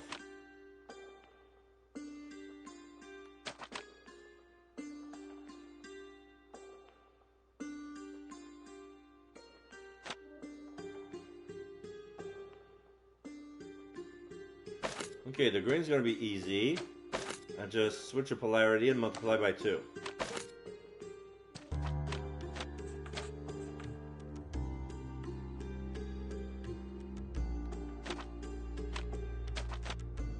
I need to make 12.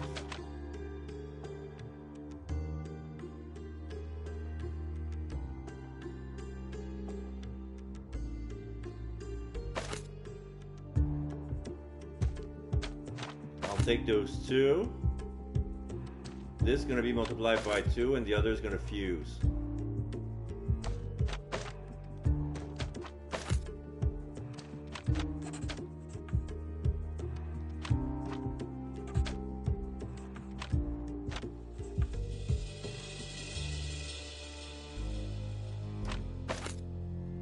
Can put this together.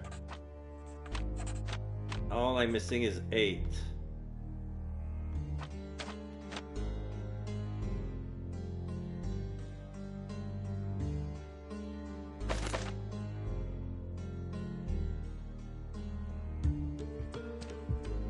Only one multiplier left.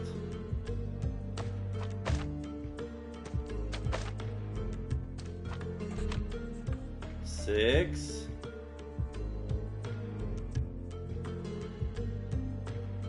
I have one negative left and another fuse. Okay, so I'm gonna fuse with a 3 to make 9. And then remove 1 to make 8. But now I cannot fuse because I used them all. Okay. Where can I spare? I'm gonna reset.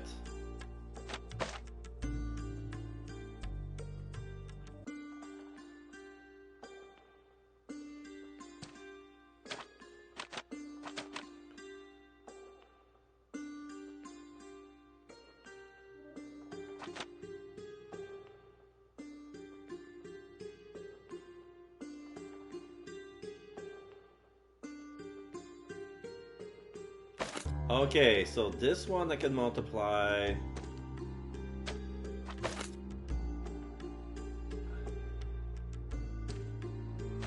This one I can fuse.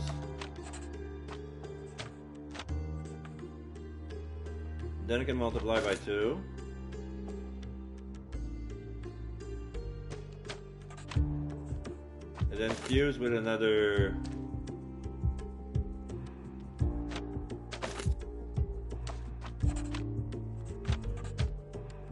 As for the red, it's just a plus. Oh no, I need to multiply it as well. Multiply and plus. That way I have one more fusion to then divide. Okay.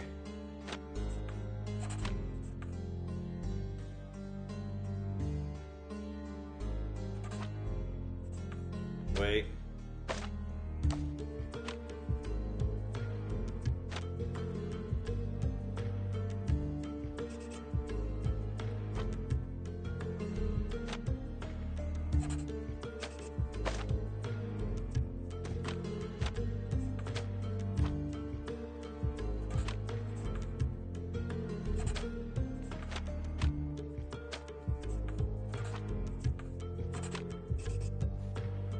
Okay.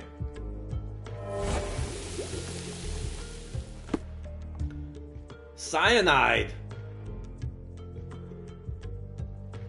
There's cyanide in the wine sample? Whoa.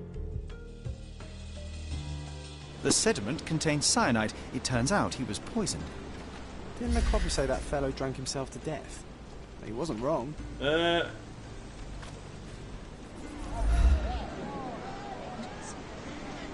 Who's it?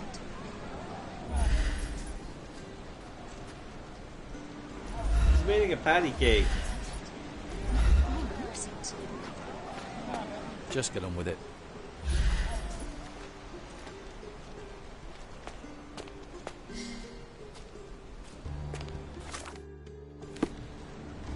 Oh.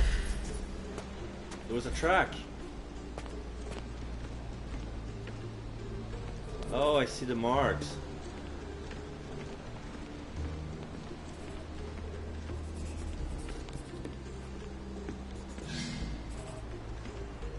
I overlooked something when I was here.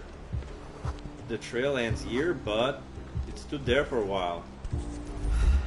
There's a cigarette with lipstick on it. A bright red lip rouge mark. Light tobacco with a hint of citrus.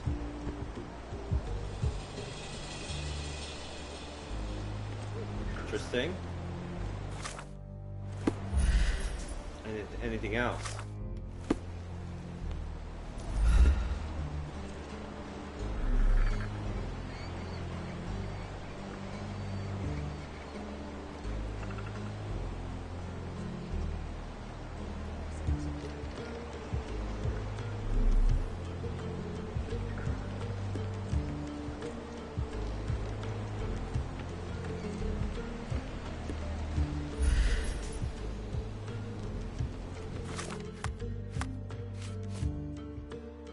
Oh, I have to talk back to the cop.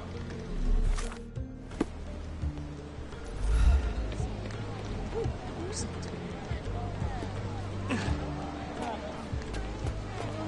What now? I've still got my report to write, so make it quick. It wasn't an accident. I hate to break it to you, officer, but it wasn't an accident. Care to elaborate, smarty boots? The bottle of wine I found near the victim had been poisoned with cyanide. He was dead before he hit the water. Whoa, that's a twist. Any leads on the poisoner? Nothing to put my finger on, but I might need to inspect the other drowned sailor. Well, of course I won't stop you. It's not my case anyway. We had a complaint about a body in a fountain. Can't have bodies laying about in fountains, can we? No, we can't. It can't. was somewhere in Scaladio, as far as I know. You think they're connected?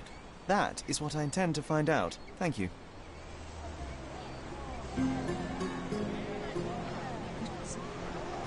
Who's it?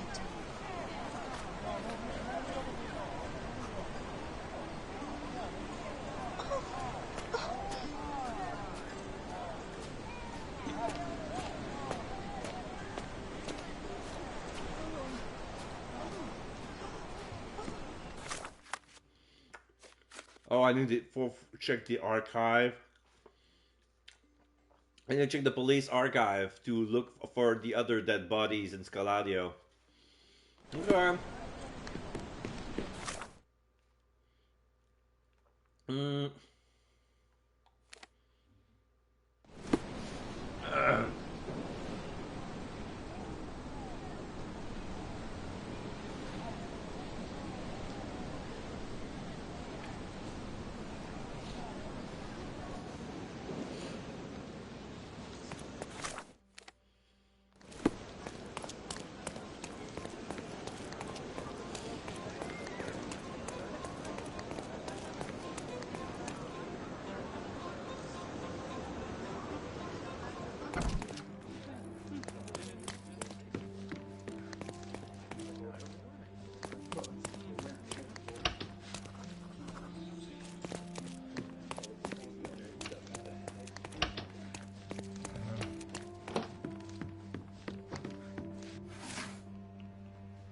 Okay.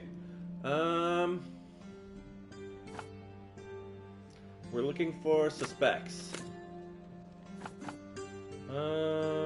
Criminal pattern. Scaladio. No, wait. I'm looking for victims. No?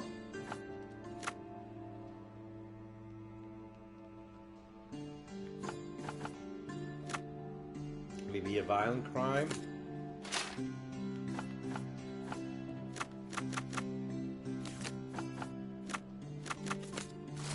Ah! Violent crime victim Scaladio. Report number 12-27. The sailor was reported drowned in the public park at the intersection of Harbor and Baskerville in Scaladio. I just checked there, right? At the time of his death, the victim was presumably under the influence of liquor. Body has a red kiss mark on one of his cheeks. Yeah. So we have a serial killer. The public park.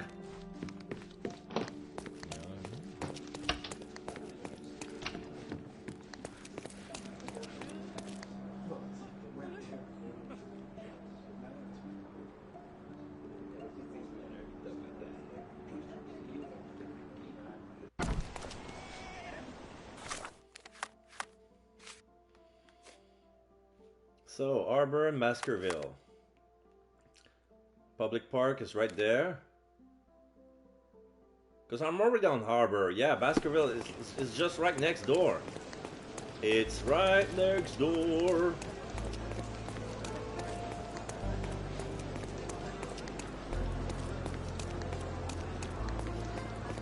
That park?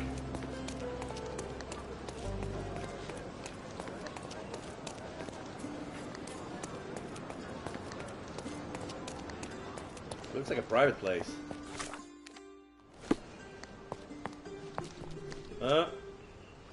There's already a do not cross line. Oh, look, they drained the fountain and removed the body. I'm too late. No matter, we'll work with what we have.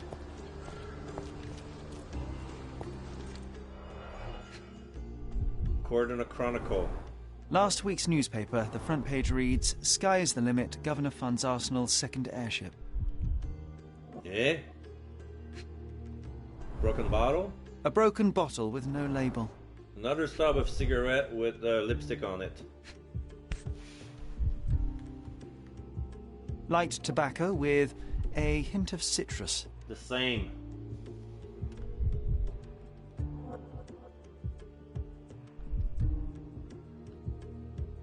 A bright red lip rouge mark.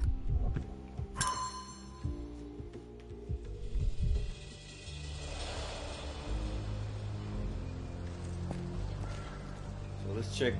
Drowning in a 2 feet deep fountain. I've seen some things, but this really takes the biscuit. It was already dead. Poisoned by cyanide. Yeah, there it is. The siren song bottle. Laced with cyanide. This wine, again. Don't sailors prefer spirits?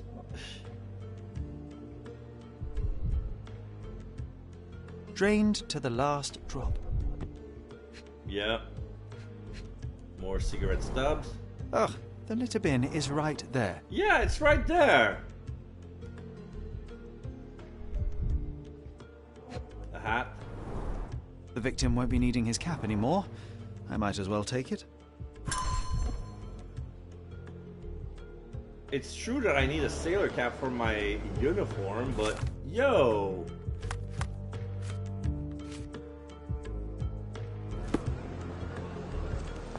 What's this? A cotton shawl. Could it be our sirens? And what's this? Warning letter. Officer Hackley, it has come to my attention that you arbitrarily forget to collect critical evidence from crime scenes. Such absent-mindedness is unacceptable for a police officer. I wouldn't be surprised if you forget this note somewhere too. This is your last warning, Hackley. I mean it. Signed, Chief Constable Donovan. Funny.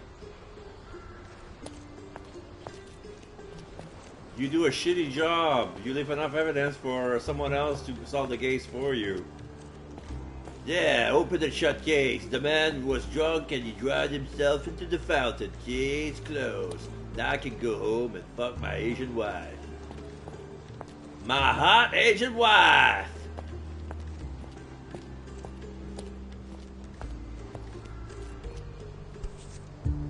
Ooh. A worn leather tobacco pouch, salt stained from a long time at sea. Yeah.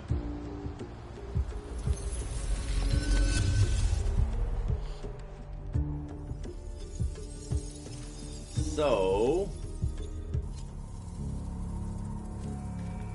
this guy was pushed. She left him? Oh. Loof.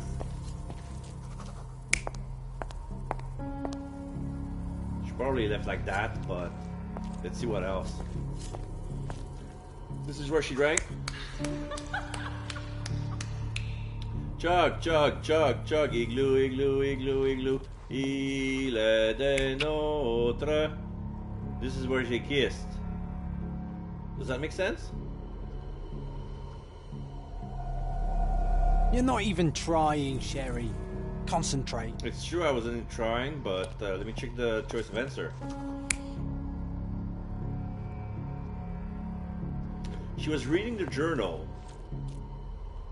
Okay. This is where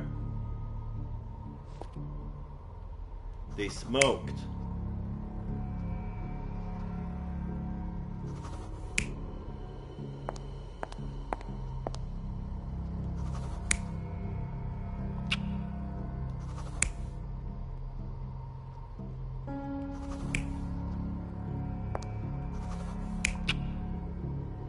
I changed one. Maybe one of them was wrong. Let's see.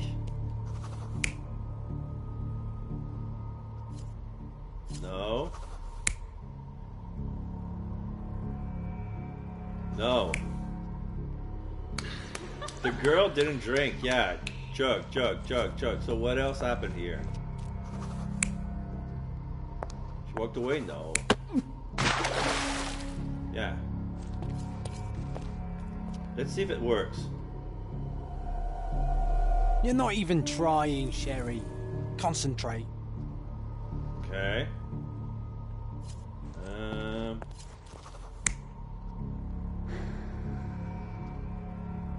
She was smoking too.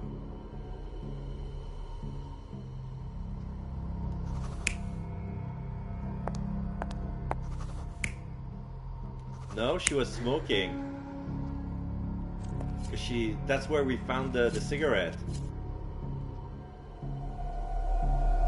Ah, this sailor is another victim of the same woman. She poisoned him and pushed him into the fountain to make it look like an accident. Sherlock, the spot where he fell, I saw something. Maybe you should take a look. Mm-hmm. Fork.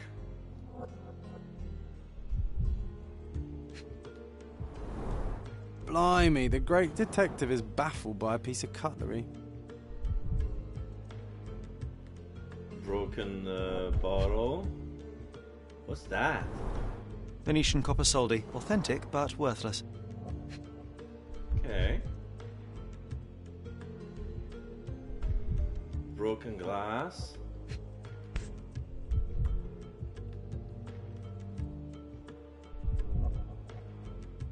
Drinking Dutchman. A water-soaked matchbox from the Drinking Dutchman. Must be a local pub. I've just been there.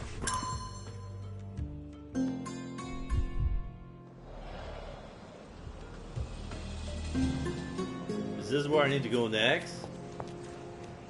So we're done here.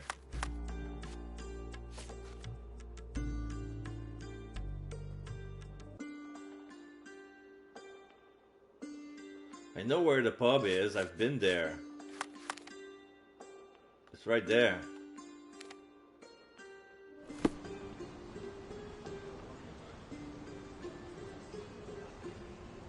Let me guess.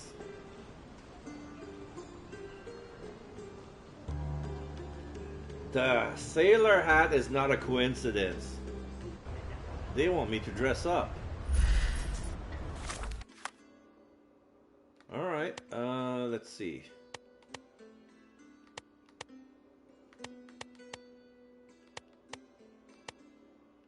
Where was the sailor suit? Sailor suit. Sailor hat. Let's give him something more sailory. Eye patch.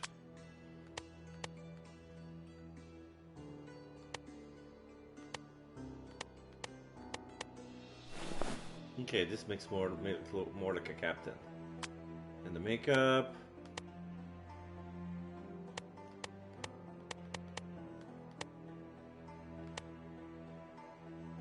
No makeup. Hey!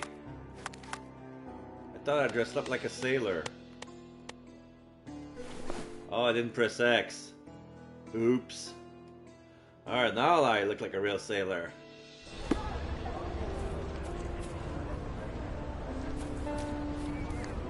There you go, the drinking Dutchman.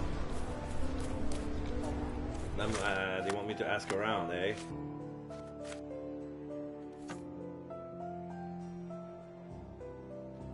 Haven't seen my family in ages. I'm shipping up to Boston in a few days. Okay.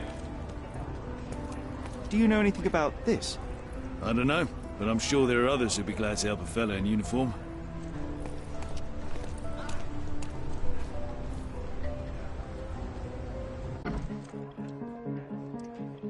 This is the first time I entered the Flying Dutchman. Hello, Mr. Pianist.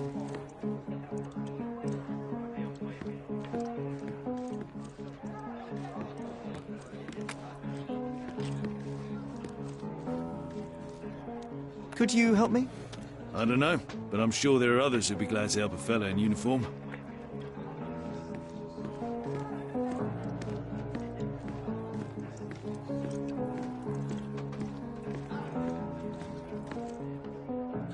Pour me another, bartender. What can I get you, mate? Nah, I'm good. Don't want to end up like that guy who drowned in the fountain after having one too many. Aye, I know the fella. Shame, damn shame. But let me tell ya, it wasn't the drink that got him. 'Twas a curse. Did a siren curse him? Let me guess. It had something to do with the siren? No way, mate. That's just a daft superstition. I'm talking about a real curse here. He was from HMS Achilles. Some British schooner, nothing special. Except one of them Jack Tars shot an albatross. Oh. Everyone knows it's bad luck. Albatross! The dimwit brought the curse upon his whole crew. 3 are dead already. Albatross? What flavor is it? It's albatross flavored! Wait, I've heard of only 2 such accidents. Are you saying that another man drowned? Drowned or not, they've all kicked the bucket. Just this morning, another member of the crew was found dead. It's a curse, I'm telling ya. Now we're obliged to find out if it's really a curse. Let's go and take a look at that sailor. How do you know all that? It must indeed be the curse, but how do you know all that? Why, he told me the whole story himself. Who? The victim told you? His crewmate. The one who killed an albatross, Harry Thorne. He's renting a room upstairs. Okay. Every day, he gets completely rat-arsed, raving on and on about the bird around his neck. He's sleeping it off right now. But when the blighter wakes up, it'll be the same thing all over again. Got another room? Do you have a free room? Certainly do. Dirt cheap. Here's the key. Go pick anyone you like. The Giant Sparrow Club. Okay. Rooms available upstairs.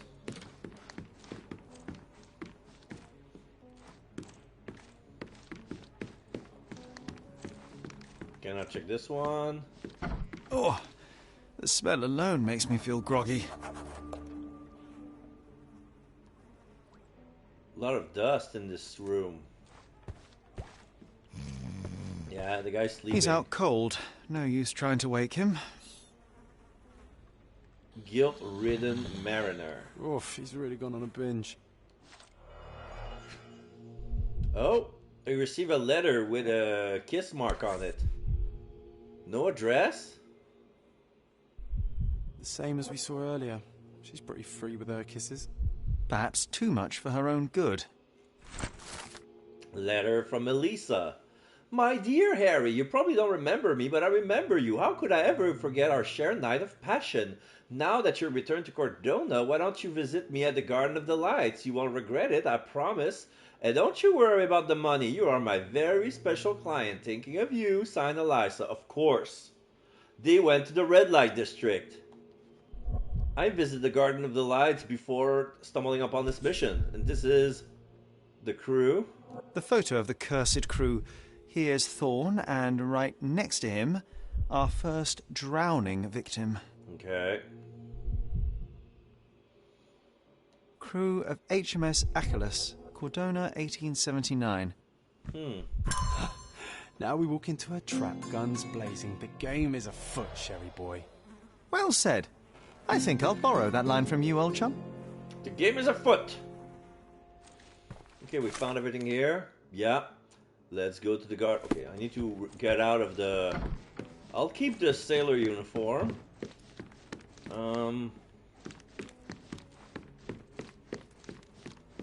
Oh, it smells of stale cigarettes and damp bed sheets. Not exactly the best place to stay in town. This is supposed to be my room. Yeah, when you say dirt cheap, you mean it.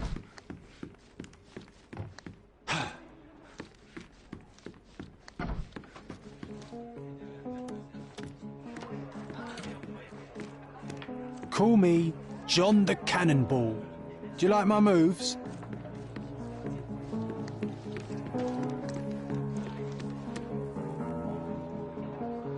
Alright, let's go to the Garden of the Light.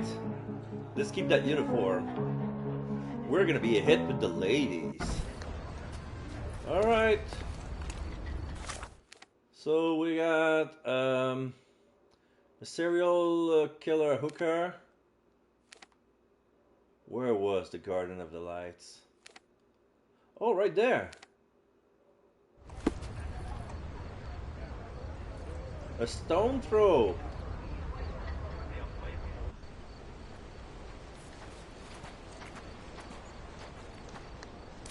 There it is. Whoops. There it is. So what do I need? Yeah?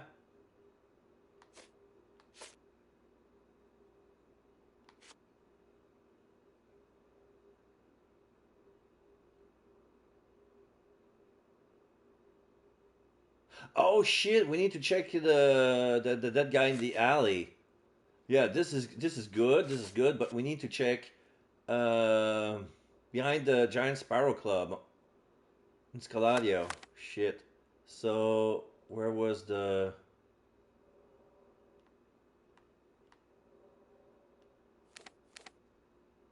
This is the market.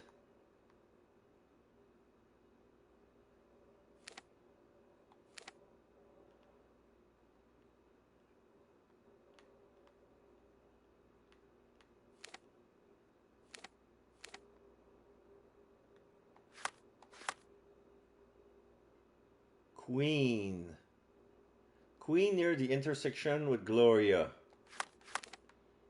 Queen and Gloria.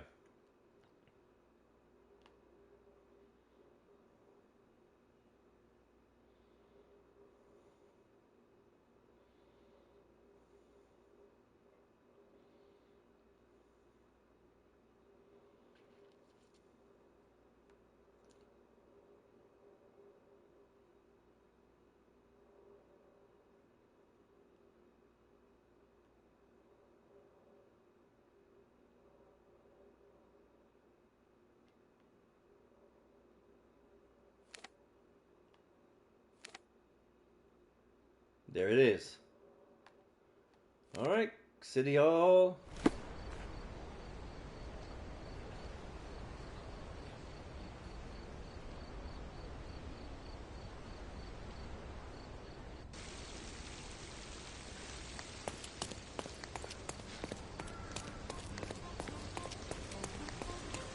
Guests of Cordona.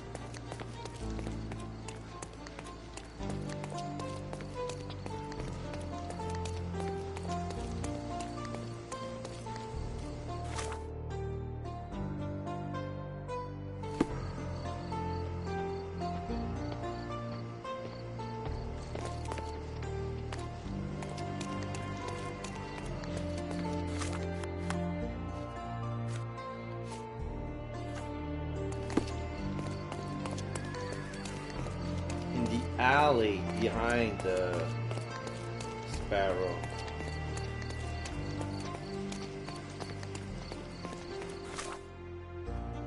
Too far. Oh, that alley. Okay, okay.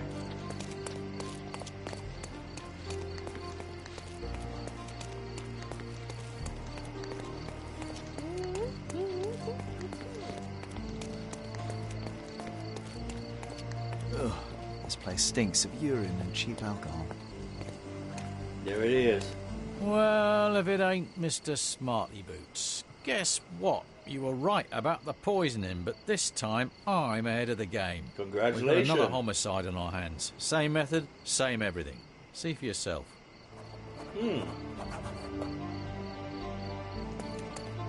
See?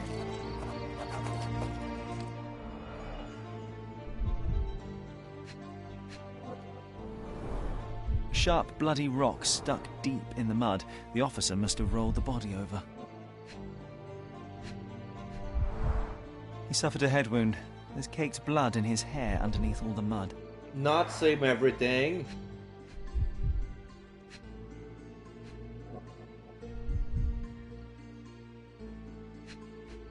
Cigarette. This is a bottle of rum. An empty bottle of rum. There'd be no sirens. No, no cyanide, so she killed him with a rock.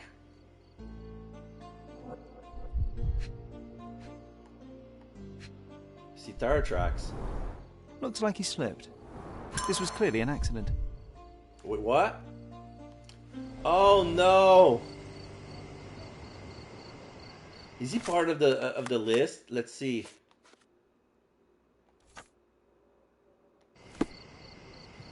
Sailor's uniform, lush beard, sailor's hat. Oh wait, I'm supposed to look like him. Oh, the patch is too much. I'm gonna remove the eye patch. I'm supposed to impersonate this guy. Yeah, now I look like this guy. Okay.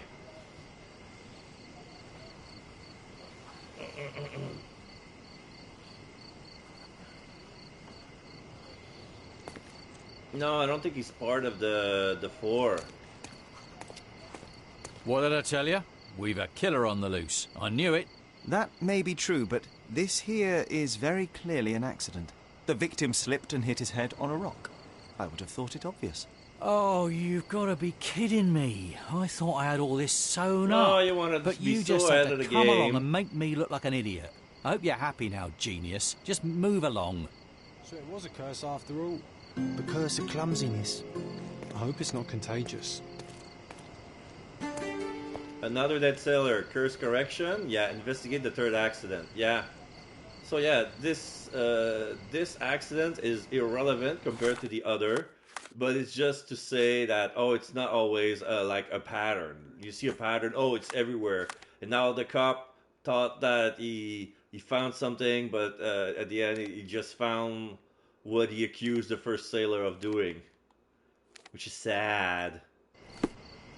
All right, let's strap the hooker. The game is afoot.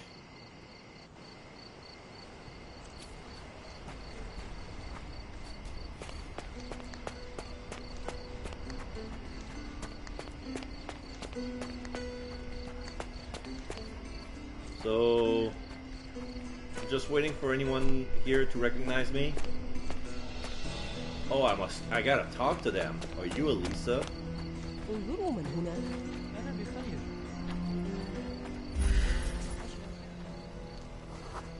Kenyan prostitute, friendly, feeds strays animals. She loves sailors. Yoruba prostitute, does wood carving. Okay. If I'm to interrogate a hooker, I should at least pick one. Somalian prostitute.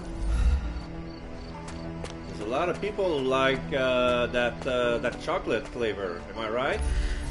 What about her? Harry, it's you. I knew you'd come. It's been so long, but you haven't changed a bit. I don't suppose you remember me, do you? Are you Elisa? You must be Eloisa, yes? I got your letter. Wonderful. No point beating around the bush then. I've missed you, love. I wonder if you still have your prowess. Why don't we go to my place for some wine and something extra? Have to do something first, or sure, let's go. No, let's do it. How could I refuse such an offer from a pretty girl like you? Let's go right now. Wonderful. Follow me. It's not far from here. Well, here we are. Make yourself comfortable, love. Yeah. She has a bottle of siren There's song. wine on the table. You should have some. Loosen you up. Bring out your naughty side. Won't you drink with me? Absolutely. I'll join you in a minute. I just need to powder my nose. All right, then. I'll be waiting for you, pet. Did you just call her pet? Seriously? Boy, you are truly hopeless, Sherlock. What? That's what Thorn would have called her, right? So, let's check around. Yeah, we found the siren song. Siren song. She is consistent, I'll give her that.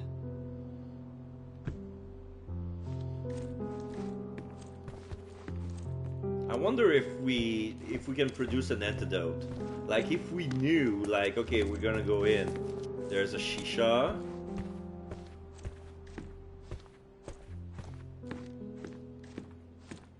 Enjoy your wine, sweetie. I'll be out in a minute. Can't leave just yet. Oh, that's the main door. What else can we check?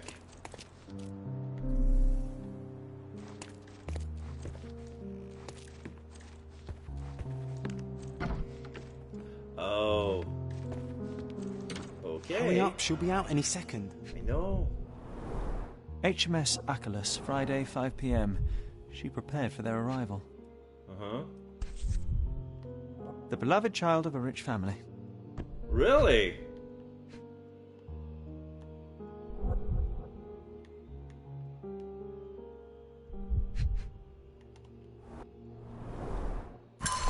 Mother's letter. My dear Eliza, with this I am sending you the money that I promised in my last letter. Your father may still blame you, but I don't, darling. I know that none of it was your fault. He won't listen to me, but I am sure he misses you too. I miss you. I beg you, return home. Until then, you are in my thoughts and prayers. Your loving mother, Rachel Espoto. Run away, eh? Elite Styles. What's this?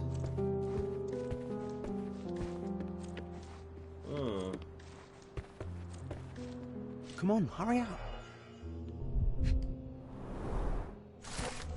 Eliza's diary. Another one is dead. Today, as I have watched the ripple around him, I should have felt relief. Yet I felt nothing but my own pain. If only memories could fade away like those ripples. I wish I could forget that dirty alley, that fear and helplessness, that feeling of their hands all over my body. I can't wash it away, not even by killing them. But there is only one left. It's too late to stop. So yeah, there was already 3 bodies, and I'm the last guy. But he's knocked down, so that's why we're taking his place. I see. So apparently those sailors did something wrong with her. They violated her, and now she wants revenge.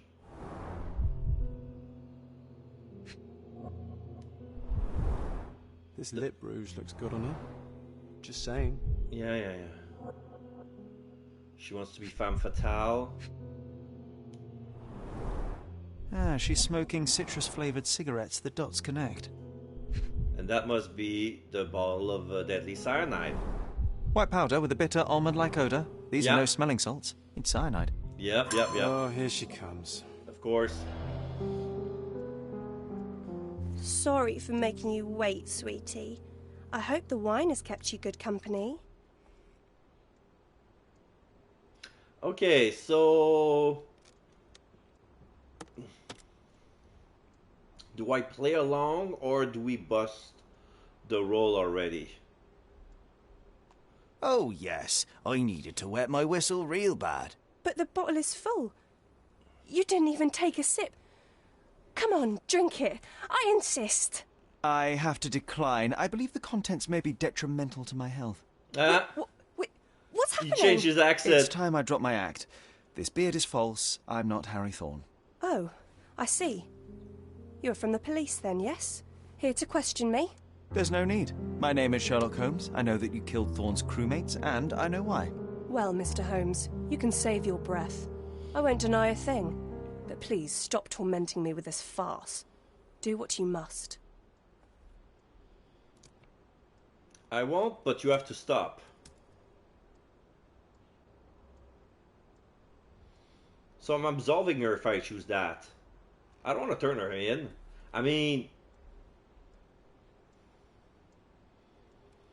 she's a serial killer, but now that we see why she's doing that, they're the one who wrongdoing. I will keep it a secret, but you do have to stop. How can I stop now after all I've done? I thought it would bring me solace. Stupid. It is too late. You cannot undo what you've done, that much is true, but it's not too late to move on. It's never too late. You're right. You must be right. I knew it all along, I just didn't have it in me to admit it. I'm glad that you do now. And here's your shawl. Try not to lose it again. She hugs me. I won't. Thank you, Mr. Holmes. Did she just kiss me? Thank you so much. Yeah, she kissed me. And we wiped it off.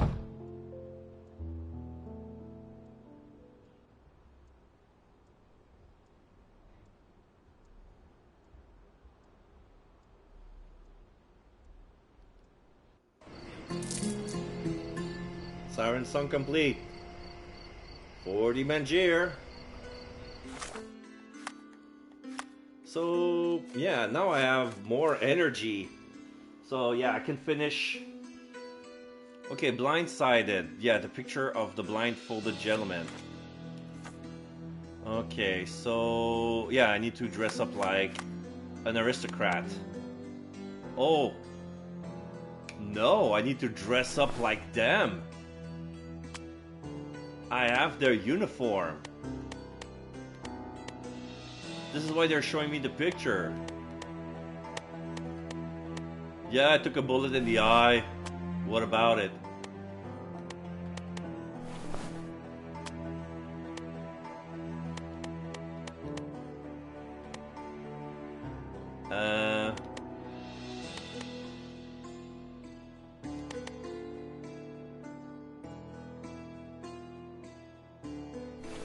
Alright, let's go with this one. Old man?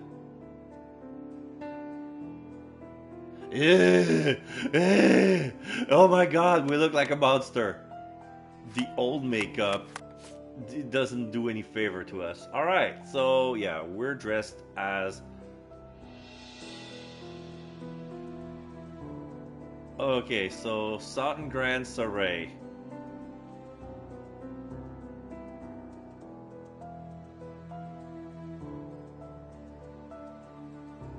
Okay, let's ask the people in Southern Grand Saray.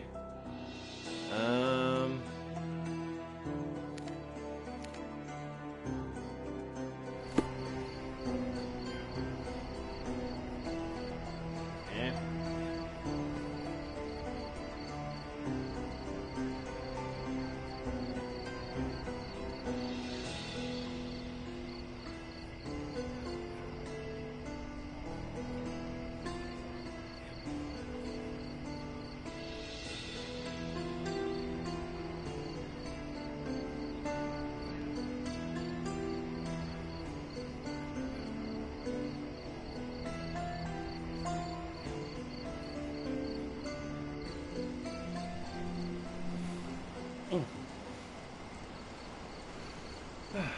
Okay. Extra, extra. Danger in the deep. Officer Ackley, in charge of investigating sailor's death, mentioned a vengeful fish woman in his interview. For real? Interested in some Cordona news? Check the front page. You won't regret it.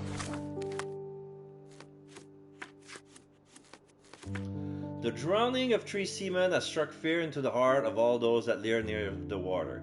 With whispers of a mermaid curse traveling quickly across Cordona, authorities have declared the sailors' death to be accidents, but this has done little to quell worries about who the mermaid may strike next. Officer Ackley of the Cordona police was dismissive, saying, "You do not need a vengeful fishwoman to drown in the puddle if you are arf arf and arf." We advise citizens to limit their drinking and always travel home with a companion.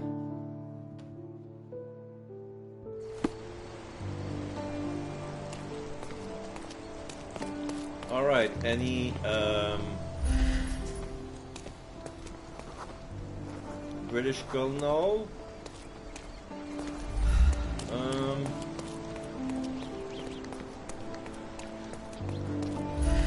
She looks posh enough. Scottish noble, yeah, let's ask her.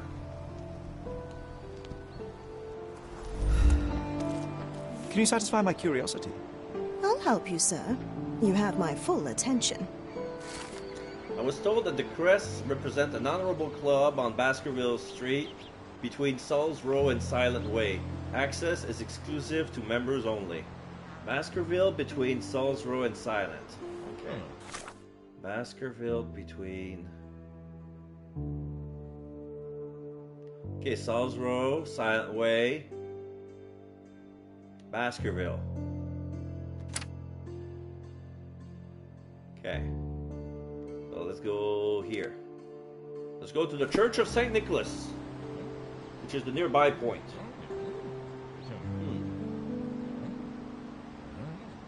Hey.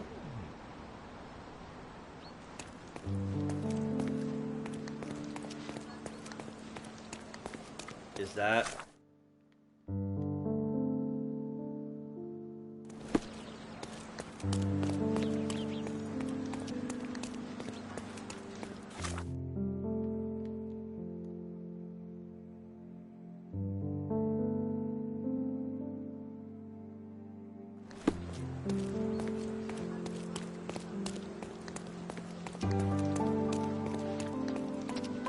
Oops, sorry. No, I went too far.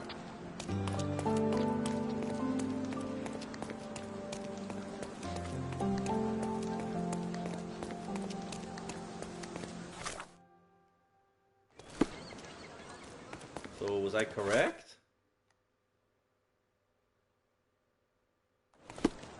Wait. Yeah, I'm correct. I'm mistaking the point with my the marker, the player marker with the marker that I put. Is this it? Yes, it is. Please come in, sir. The gentlemen are waiting for you on the training ground. Down the stairs. Okay. Blind Dueling Club. Hello, John. Fancy. Not every manor has a custom floor. That is the von Kramkrest, the old Prussian noble family. They must be patrons of the club.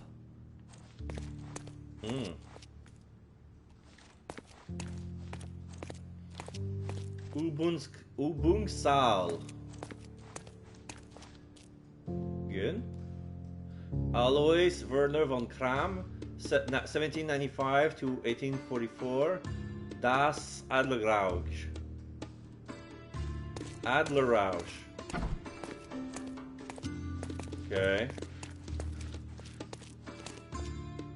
Do not shed blood at duels or other club meetings.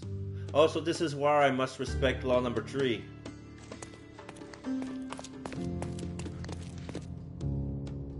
Oh shit, am I gonna to shoot everyone? Oh my god.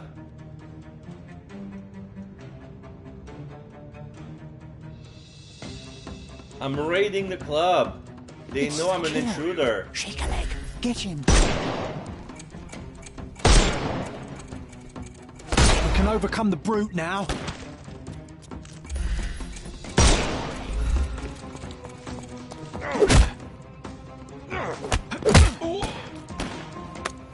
Take a rest, my friend.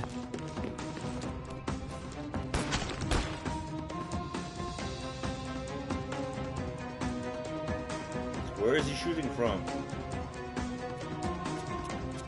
Ah. Eat lead! Oh.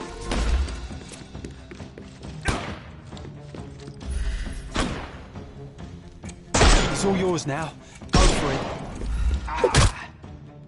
it. Too simple. The snuff's ready.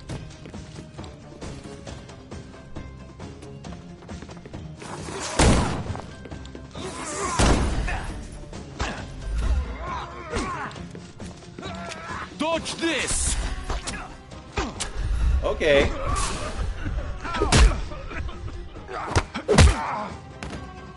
Don't bother moving. You've lost. Too simple.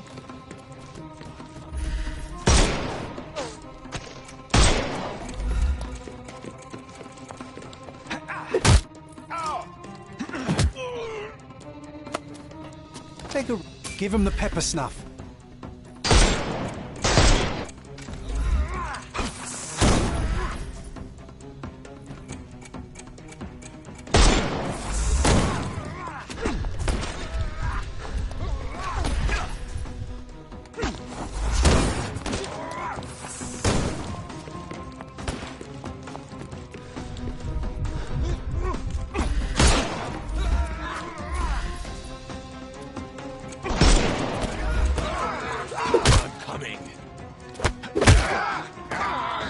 Too simple. Take this!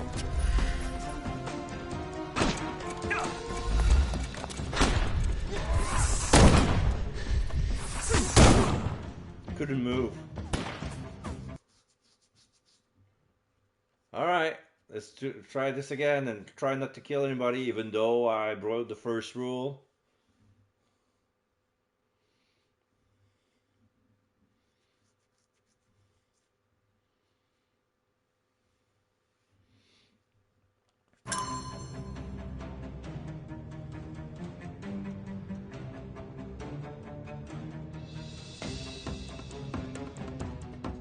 It's the killer. Shake a leg. Get him.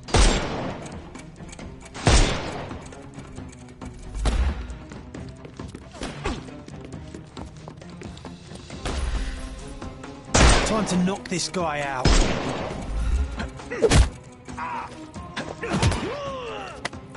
Take a rest, my friend.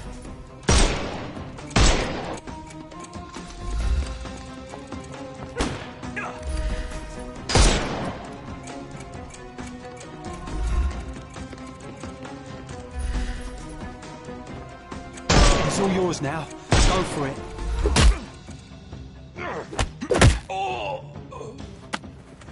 Don't cry, you'll live.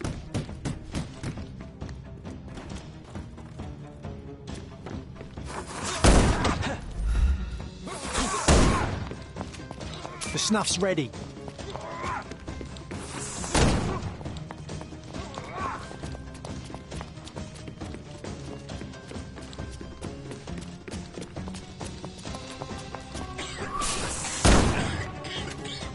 I couldn't miss the party. No more crime for you until next month.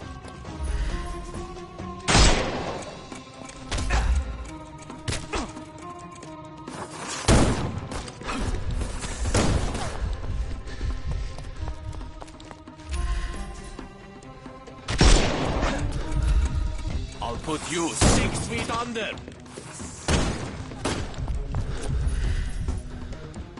Time to knock this guy out.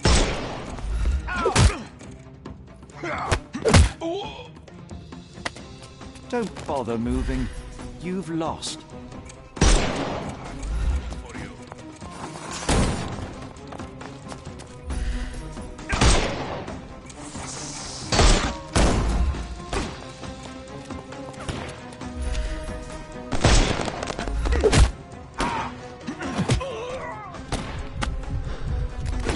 Give him the pepper snuff. I couldn't miss the party. I'm coming. The snuff.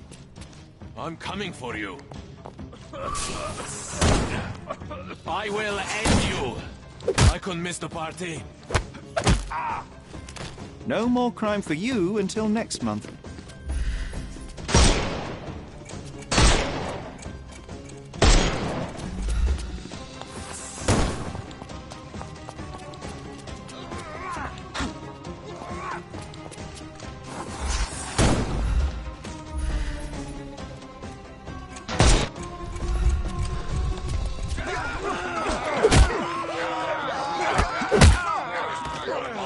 Too simple.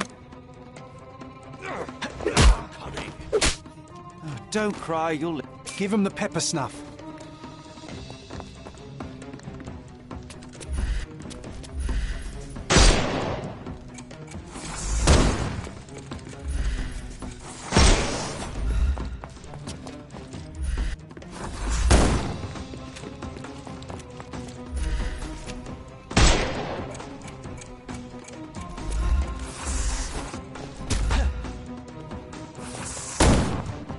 I'm gonna hurt you!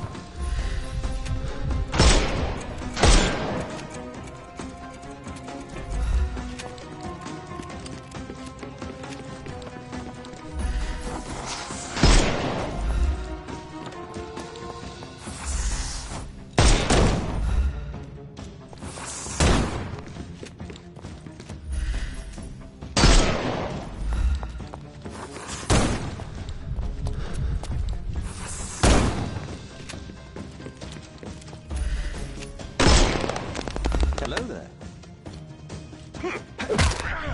No more crime for you until next month. The snuff's ready. I must say, Sherry, that was near perfect. Could it be that you're not completely hopeless?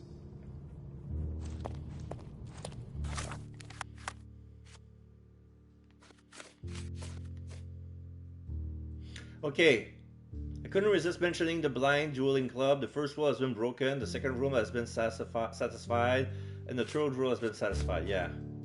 So yeah, I failed, it's okay.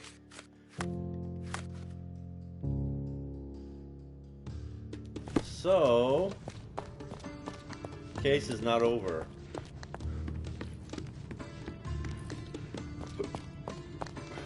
Oh. The same ingredient was used in the dueling revolver's ammunition. The Blind Dueling Club Book. The club was founded in 1689 by August von Kram after a notorious bet. He had to kill 22 ducks on the moonless night in order to win the attention of the beautiful Lady Hedwig. Unfortunately, the night was too dark and he killed 2 innocent wanderers instead. After losing both the bet and his beloved, August vowed to master the art of shooting and so founded the Blind Shooting Club. To prove their skill, members had to shoot through a screen. This task quickly became monotonous, so club members began practicing with blind duels. The club's name thereby changed to the Blind Dueling Club.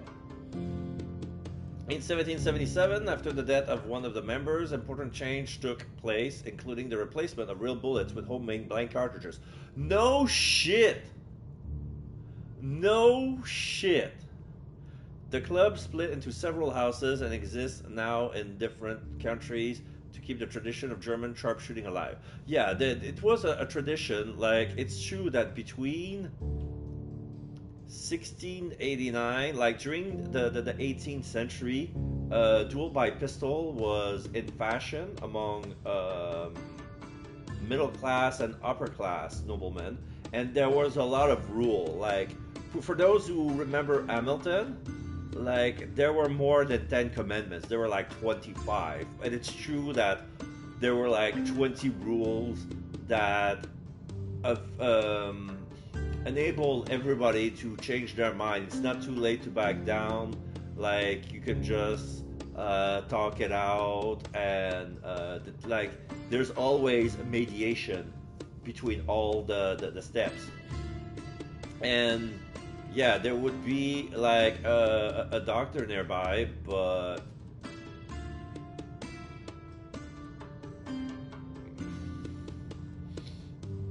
and I think the doctor would be in the know, like.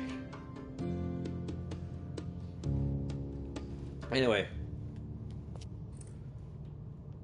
So what else do we have here? A map? All these places are perfectly secluded, ideal for private duels. The old ruins.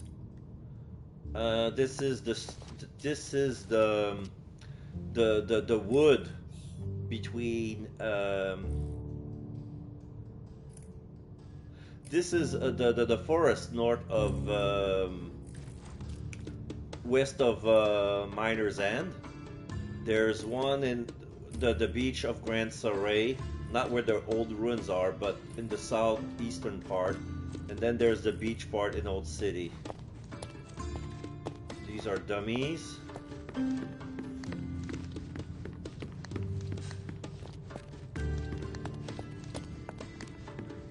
Is this where I came from? I believe it is. No? Oh.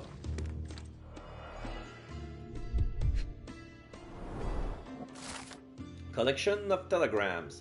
First telegram. Can come. Stop. I fear for my life. Stop. Must leave Cordona at once. Stop. Sorry. Stop. Be careful. Stop. Dorfman. Second telegram. Those blasted anarchists are everywhere. Stop. It's their fault. Stop.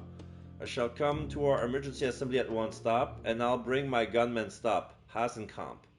Third telegram. I'll be there. Stop. Alas, poor von Straub. What a loss. Who was it? The English left-handed duelist von Munchausen.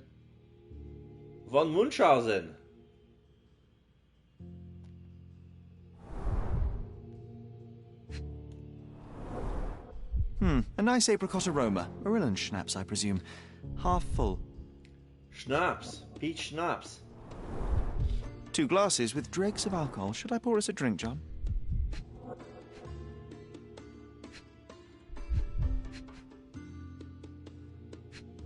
What's that on the floor? Glass crushed underfoot with damp traces still visible.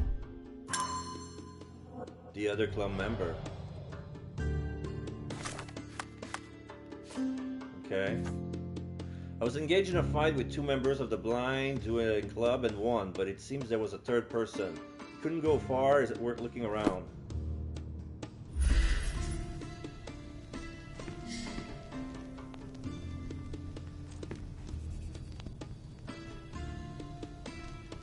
He went that way. Because he stepped on glass, now I can follow suit.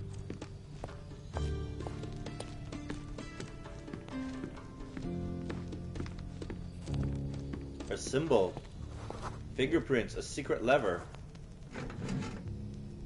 What's this? Oh, it's the button.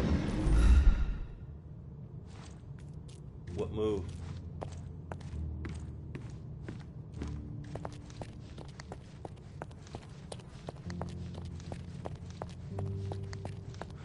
This is where I came from, right? No.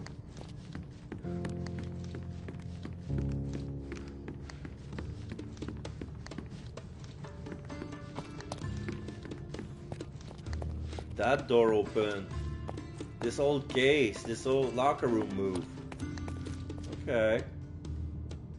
Is that where I came from? No. This is different. Nice vitriol. This must be the founder. Well. Who the devil are you? I won't go down without a fight. Sherlock Holmes. And if I wanted a fight, you would already be on the floor. Fortunately for you, I'm merely here to ask a few questions. Is that so? Well, come on, pretty boy. How about I fix that nose of yours? Give it a bit more character. Enough. Your compatriots attacked me and I responded. They still have their lives, unlike Mr. von Staub. True. At least you are not a murderer. Fine, you may speak. Okay, let's observe this guy. He has a wound. So let's see. A glass eye. Poor sight then. He has a top hat. What's this badge? A champion badge. Best shooter in the club. Yeah, you only have one eye. You only need one eye. Red spot. It's either blood or wax. from the fake bullets.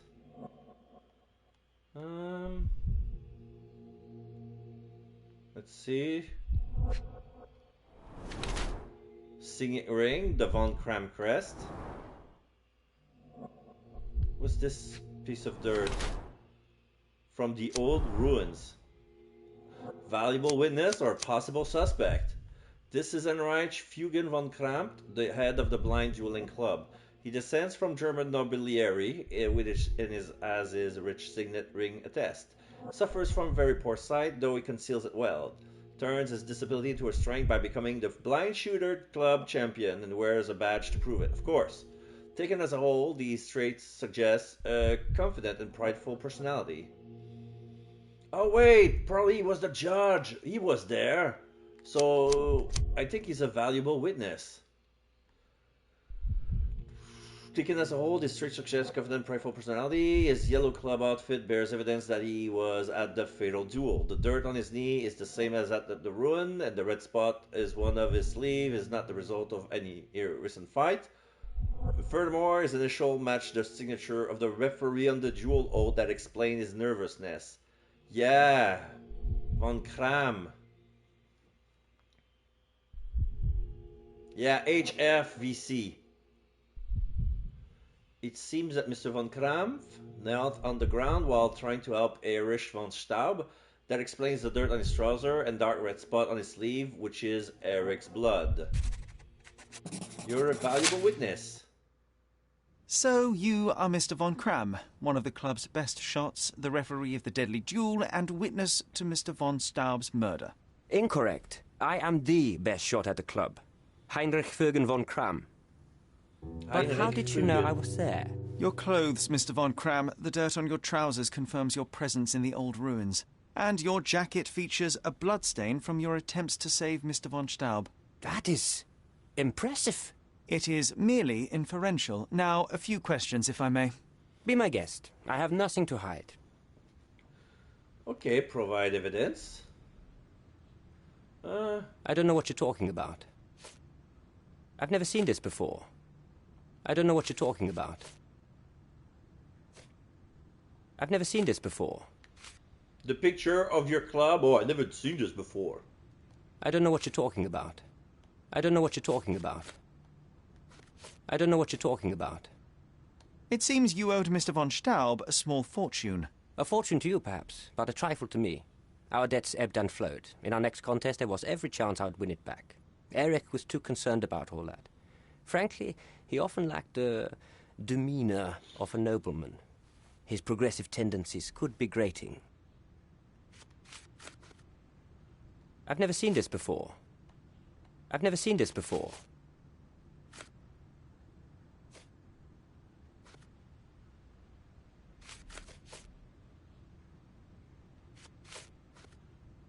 I can't help you with this. I don't know what you're talking about. I don't know what you're talking about. I've never seen this before. I don't know what you're talking about. Last year, there was a similar incident in which a duelist died. What can you tell me? A tragedy. I shot too well, and my opponent stumbled from the impact. He slipped and fell down the cliff. I regret it all. I have not participated in a duel since. Instead, I only take the role of a referee and supervise the proceedings for safety. I swore that no other club member would die in a duel. Alas, someone else intervened. So what happened in the ruins? So, what transpired in the old ruins? Everything began as normal. The signatures, choice of weapons. I checked it all, and then blindfolded the duelists. Erich stood to my left, and his opponent, Mr. Dorfman, to my right. Before they could begin, the killer fired. And I'm sure it was not Dorfman. Why are you so sure? The sound was different. Not a Webley revolver, and further away. The killer must be an excellent shot to hit the heart. So, who do you think? You said the killer was an excellent shot. Do you suspect someone from the club? Definitely not. No one from the club would break our rules. And then what happened next? What transpired after the shooting?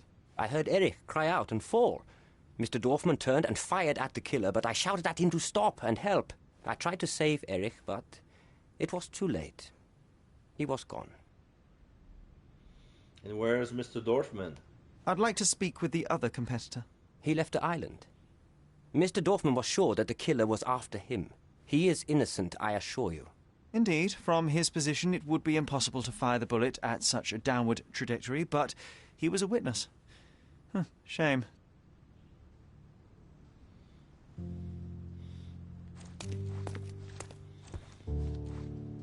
A remarkable tool to conveniently enhance anything. I could use one for my analysis. Yep.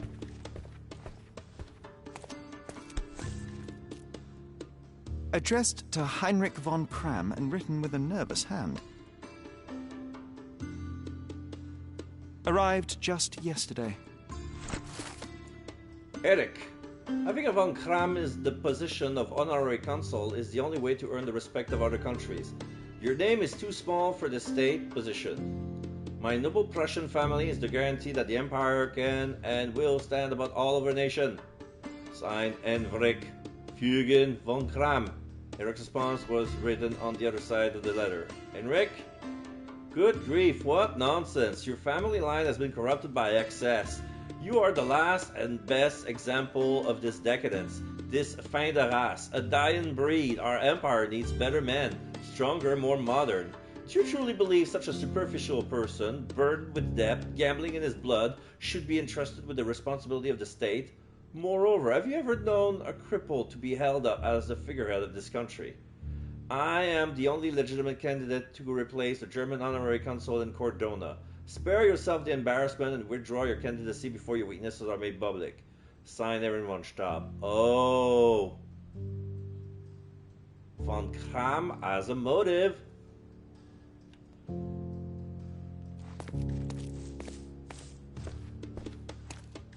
How to sharpen one's senses. Okay. A token of gratitude for your generosity. Everybody's wearing sunglasses for some reason.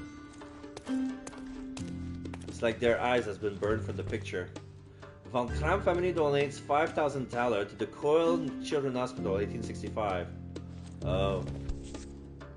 What's this? Doesn't appear to be the happiest childhood. Okay. Cecilia von Kram meet Heinrich von Mein Wunder. So this is probably his mother, Cecilia. Cecilia von Kram with Heinrich, Cologne, 1864. Cologne. Mein Wunder. My Wunder. Professor Stoltz, ophthalmologist, Köln Kinder Krankenhaus. This must be his family tree. Recordings labelled in Braille. Huh. Your ability to perceive the world can be developed with work and concentration.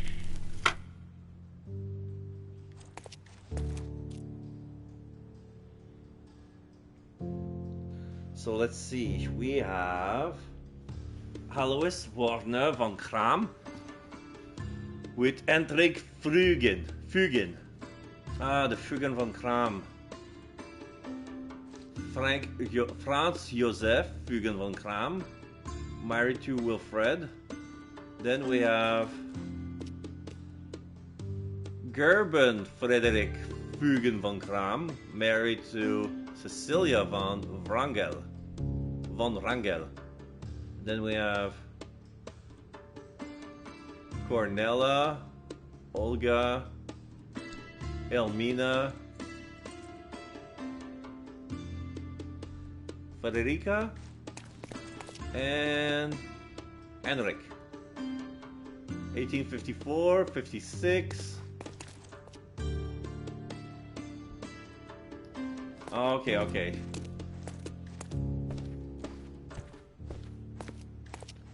Sorry. Oh, what's this? Oh no, I checked that already. Oh, this is where I came from. Never been there. Hello. Oh, that's the entrance. Bureau de Presidenten. Oh yeah. This must be the golden book. The club guest book. A guest book with messages from many reputable visitors to the club. An invigorating visit that reaffirmed the need to preserve German tradition across the world. Signed Frederick Wilhelm, Crown Prince of Prussia. I was honored to meet the head of this club, Heinrich Fugen von Kram, who does such good for our city. Long live the German-British friendship. Sir William Sinclair, Governor of Cordona.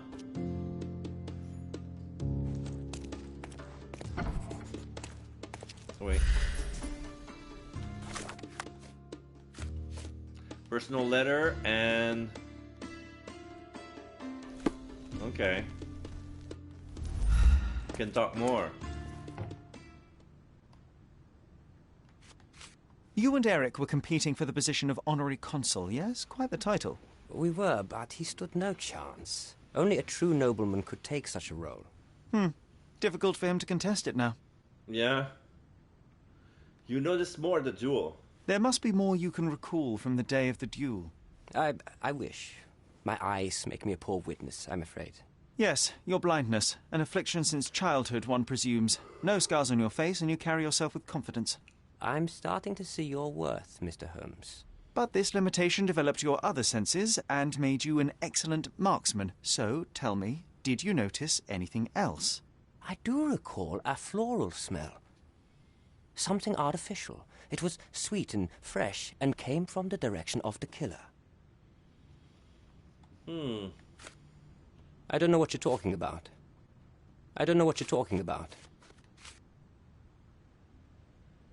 Like lavender and pine? Do you recognize this scent? Yes. This is it. The smell I noticed at the ruins. Well... Where did you get it? Do you know who killed Eric? Tell me his name. Can we just get this over with? Key evidence collected.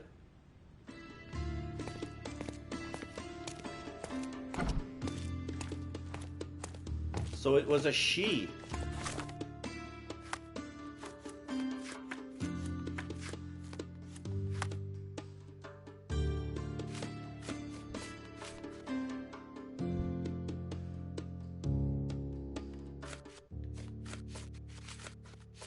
Yeah, I must talk to Magda von Staub.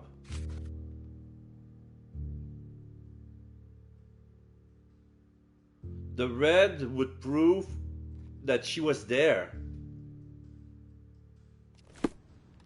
Alright. We're gonna have to accuse her, so let's review all the clues just to be sure we're gonna trap her good. Because she will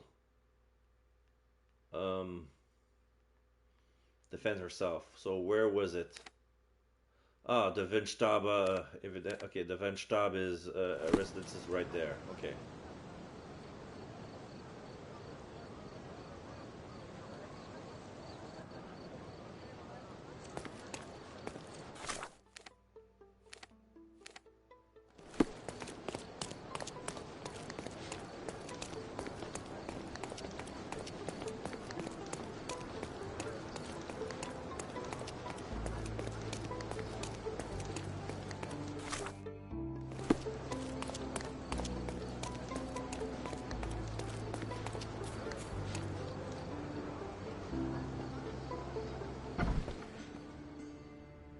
So this will be the first time I see her as myself. Miss von Staub is awaiting the police, sir. Perhaps you might visit on another day. Yeah.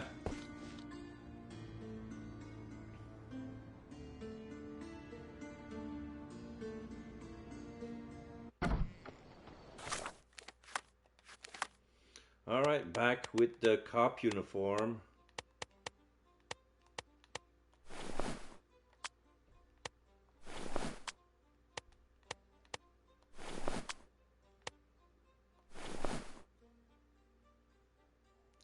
Mutton chop?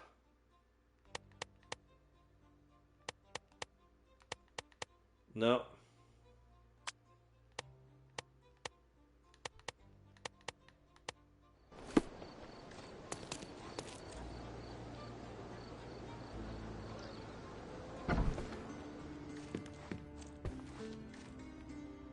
I noticed a lot of baggage. She's planning to leave. Good day, officer. Miss von Staub awaits you in her boudoir. Going on a trip, miss? No, I'm leaving permanently. This place brought me nothing but sorrow. I am sorry. What do you want? Accuse! I think the time has come to be honest with each other, Miss von Staub. I'll start with my confession. I misled you in our previous meeting. My name is Sherlock Holmes, and I do not work for the police. What? I don't understand. In actuality, I was independently investigating your brother's death and came to an unexpected conclusion. How? Why? It was not a tragic accident, miss. It was cold-blooded murder. And I know the culprit. No. Who is he? Nice try, but as you well know, I'm talking to the culprit right now. What? Are you out of your mind? Certainly not. Allow me to explain how you killed your brother. What was the means? The stolen... where's the gun? The mat revolver. The missing box in your brother's room contained a LeMat, the same weapon used for the murder. You stole it to kill your brother. What? No.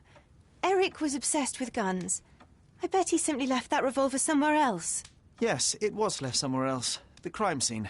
Abandoned in panic. A typical feminine response. Boo! No, I've never been to that cursed place.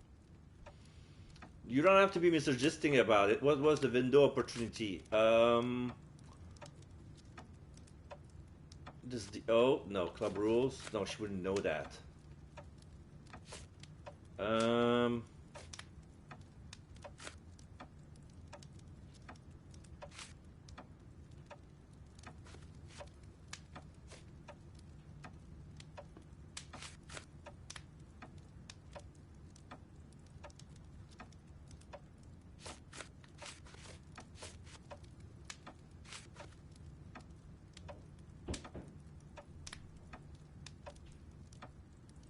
Okay, may the winner be crowned blind champion.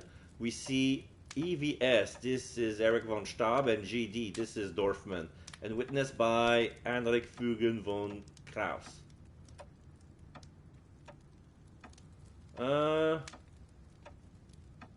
Would she had seen this?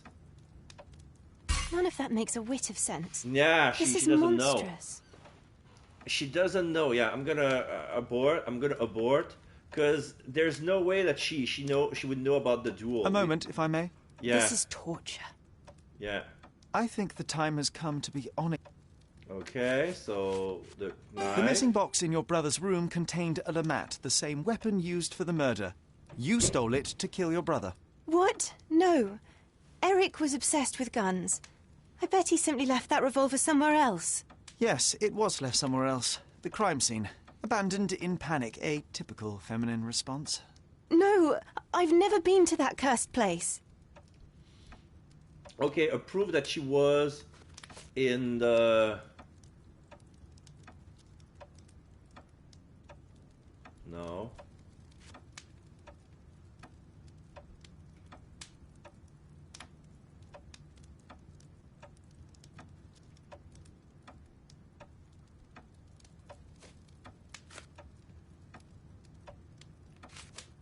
The ointment box?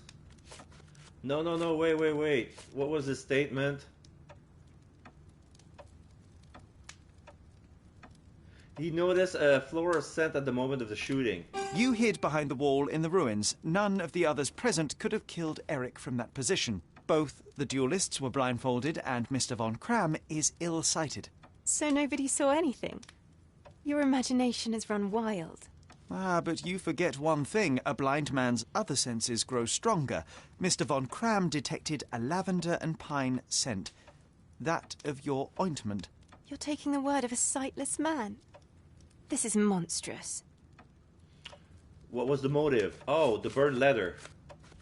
Where is it?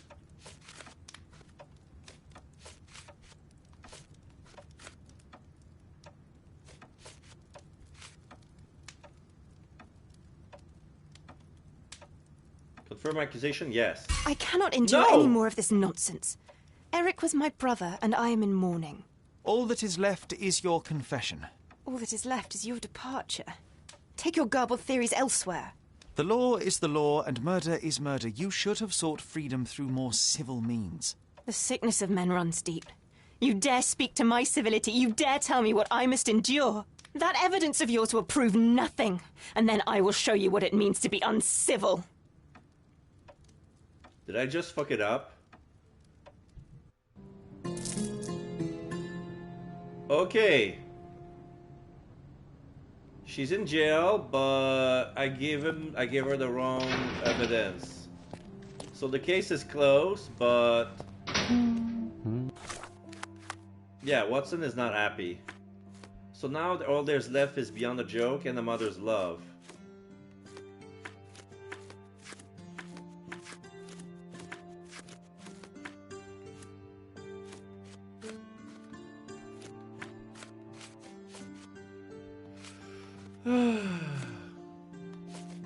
So what was the motive?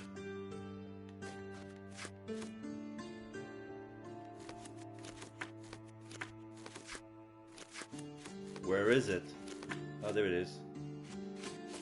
So what could I've given her instead?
She knew about the candidature, but was it the motive? I don't understand her deal.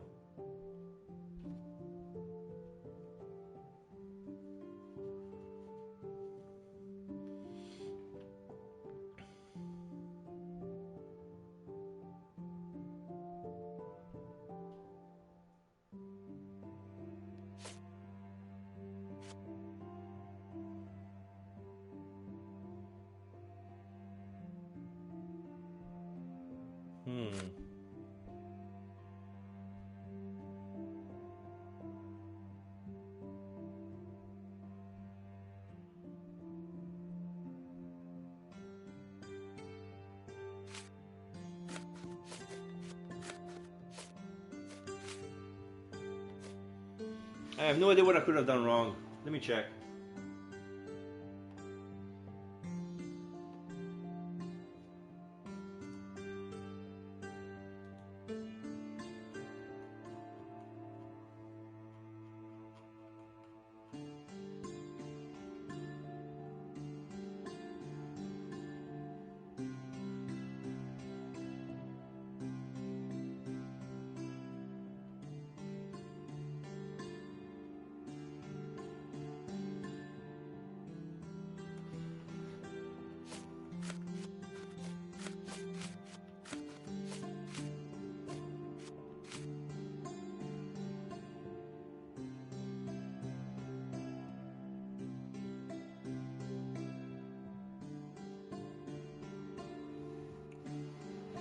Oh, that's right. He wanted to marry his sister to someone else, to Mr. Boddington, and she didn't want to. But why is the burnt letter not enough? I don't get it.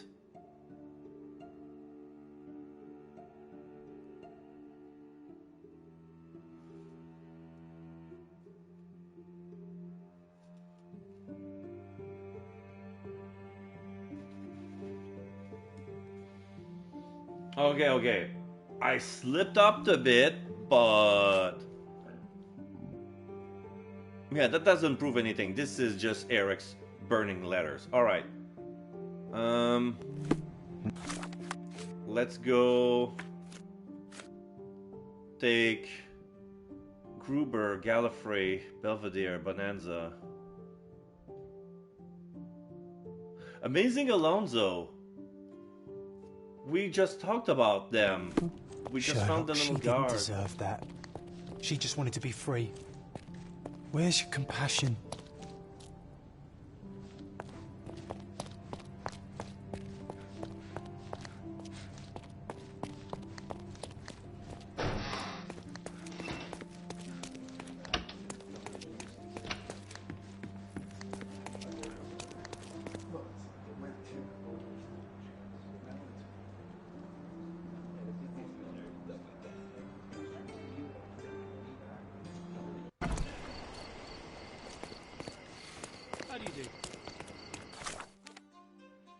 Okay.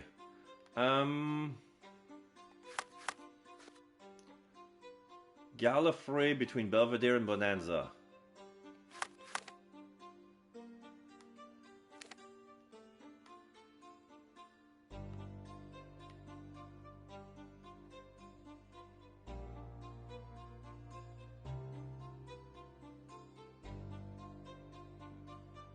Where's Gallifrey? Okay, Gallifrey.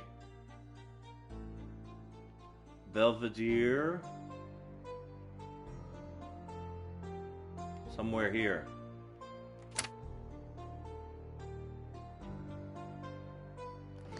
Whoa. Should warp, eh?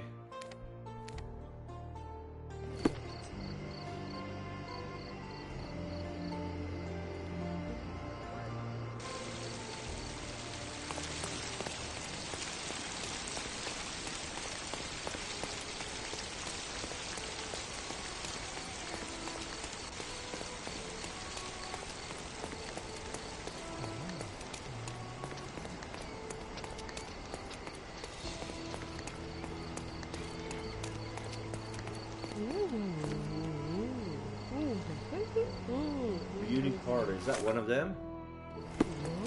The entrance is gonna be over there.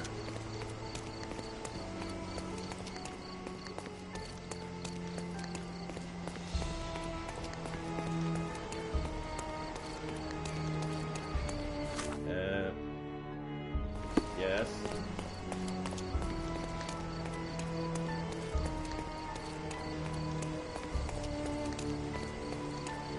Okay, I don't want to be dressed as a policeman anymore, more than I should. So, let's see, what haven't I used yet?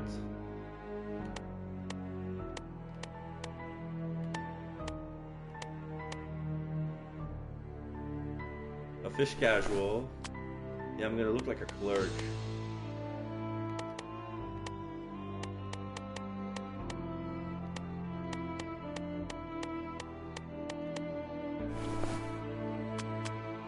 No mustache.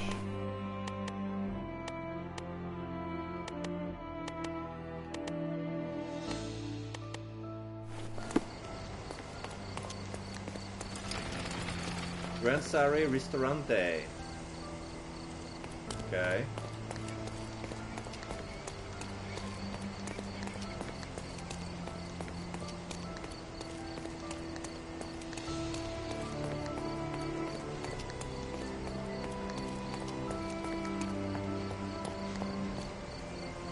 I've just met an angel, Sherry. Her eyes, limpid pools of desire. Her hair, pure as sunlight. Oh, I think I'm in love.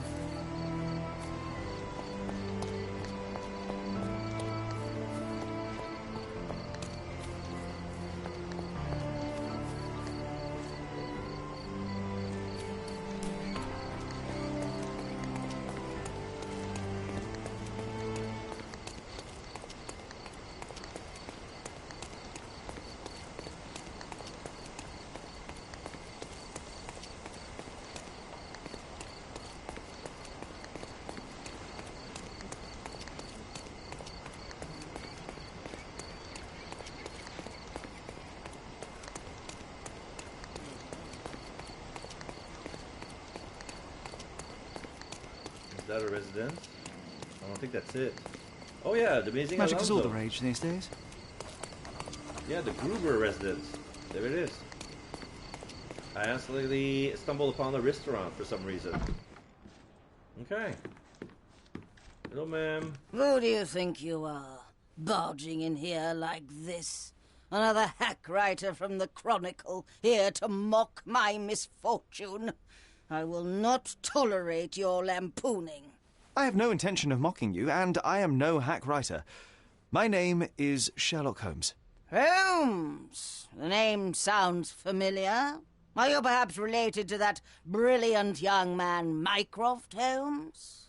My late husband, Sir Ralph, spoke very highly of him. Yes, indeed, he is my brother. I am sorry for your loss, Lady Gruber. Loss isn't the word for it. It's an outrage. It was a black pearl necklace, not some mere bauble. Actually, I meant your, Never mind. What happened exactly? What happened? I was robbed, for heaven's sake. While my guests and I were enjoying the amazing Alonso show, a thief broke in through the window and stole my necklace. Any suspects? Do you suspect anyone? One of your guests, perhaps?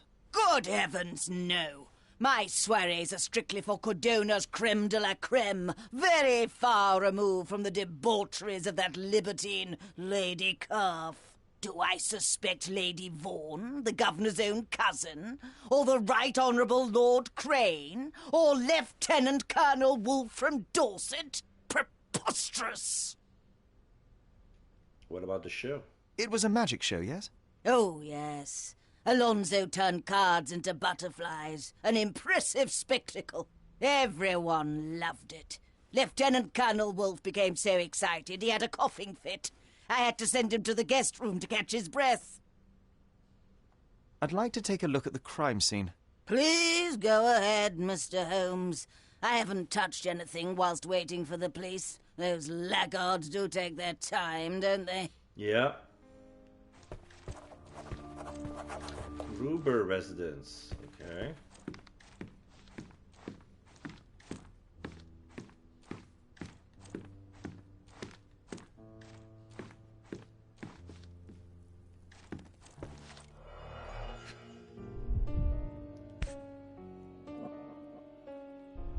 John, you're playing the piano. The audience don't notice the secret compartment hidden behind all the cards. Okay. There's the Eight of Hearts. Is it printed inside the box? It looks like it's stuck there.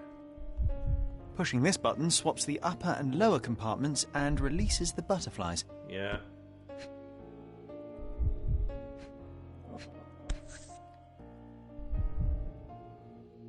The Two of Clubs, signed by the person from the audience. Signed by someone from the audience, I think.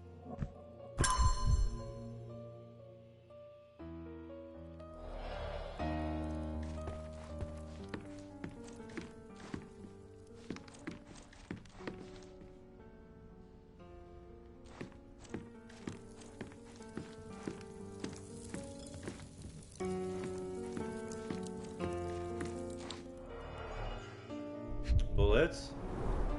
Ah, this Alonso enjoys changing faces as much as you do. Oh, it's a makeup kit. So this must be the flyer. There's a fake mustache. A hint of gravitas for my wardrobe. The handlebar mustache. I just steal that, yeah, willy-nilly.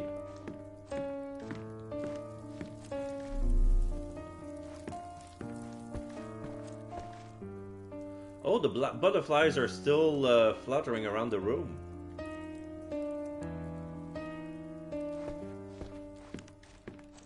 Okay, let's see the kitchen.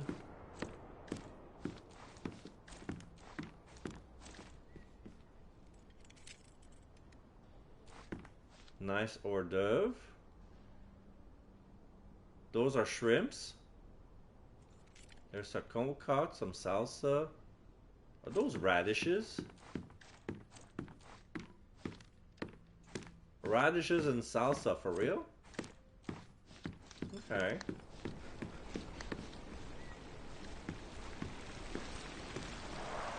The glass and the locking bars are intact, the windowsill is perfectly clean.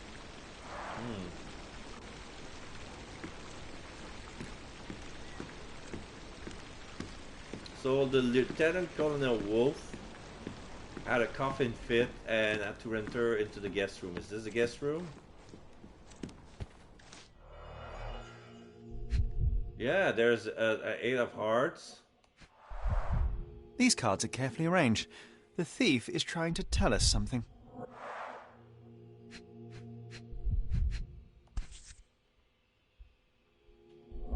There's a butterfly on top of another 2 of spades assigned card. This butterfly must have seen something. Come on, little chum. Spill it. How did it get here?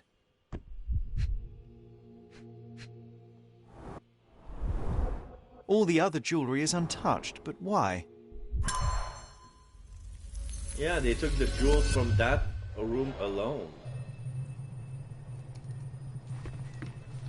Shisha.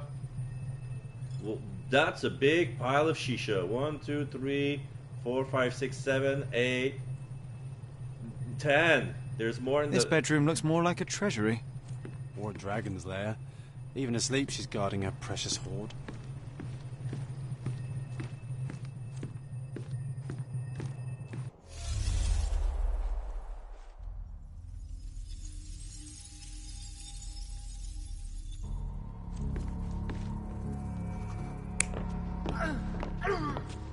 So which one is the Lieutenant Colonel? There's the lady here, there's a gentleman here.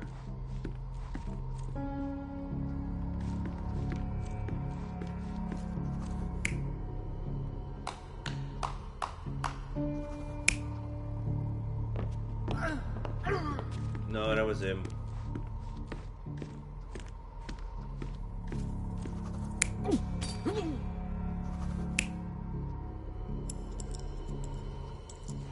Yeah, he picked the door.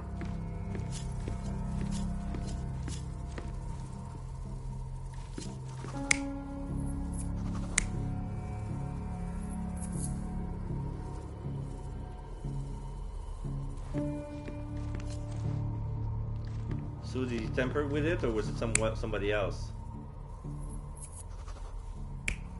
It's either him or someone else.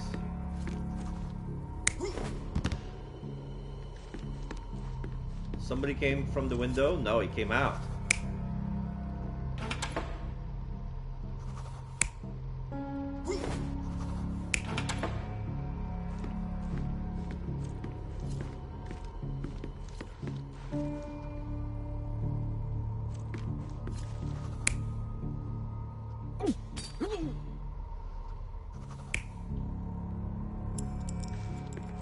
Okay, this is fine.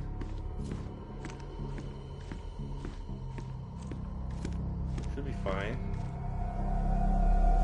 Yep. The Lieutenant Colonel picked the lock to the bedroom and opened the window to make it look as though someone broke in. Yeah.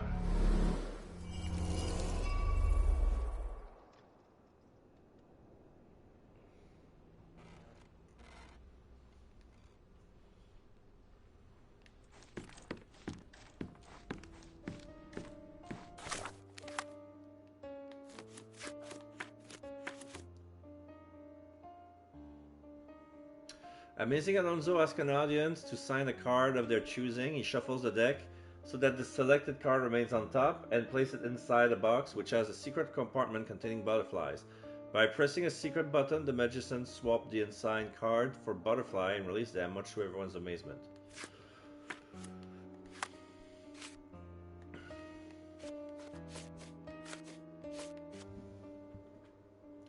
So... Thief and Wolf's Clothing.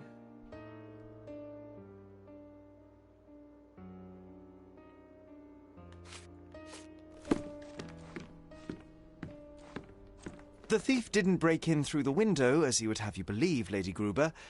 He picked the lock of the door from the guest room. It seems as though Lieutenant Colonel Wolf has sticky fingers. But why would someone of his station commit such a crime? He's a reputable man, a commander of the Dorset Regiment's 3rd Battalion. Did he introduce himself to you as such? Why, yes. He was such a debonair gentleman, a brilliant raconteur. Okay. And an impostor to boot. A thief in wolf's clothing, so to speak. But, Mr. Holmes, that is a serious accusation. The Dorset Regiment has only 2 battalions, Lady Gruber. What are you saying? I need to sit down. Well, you know, I may catch the thief yet. Until then, I bid you farewell. So probably in those 3 houses there was somebody who pretended to be somebody else. He fooled the aristocrats. All right, let's check another house. Probably he's gonna see the same guy.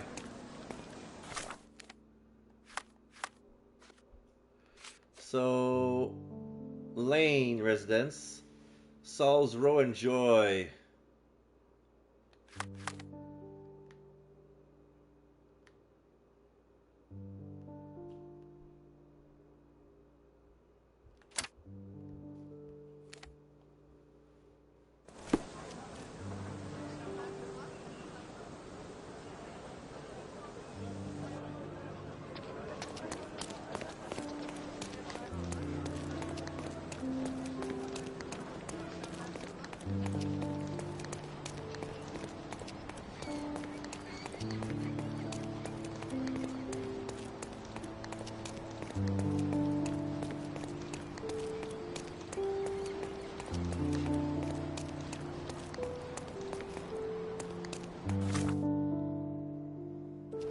With the wrong turn.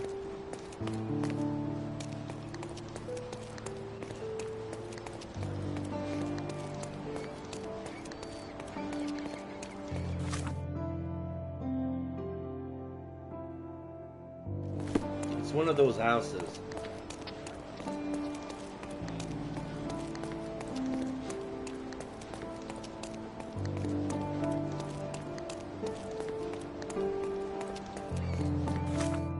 Not this one.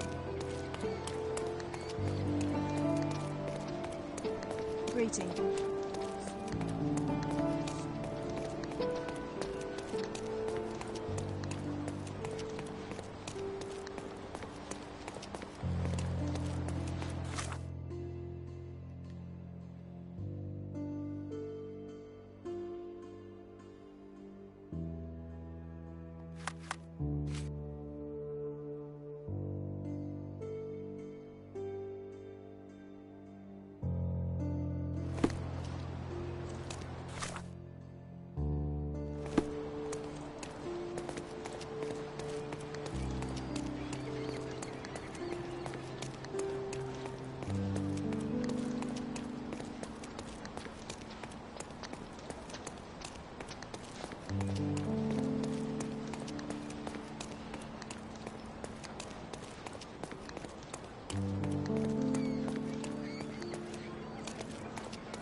A bit too far. Oops.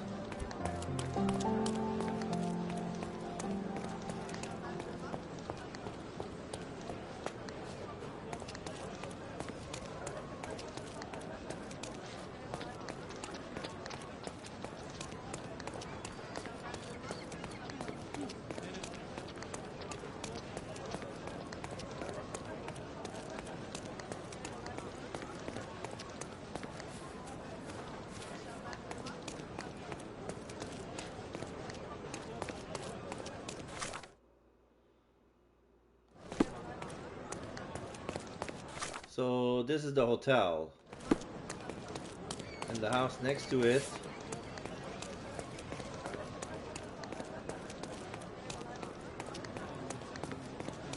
No?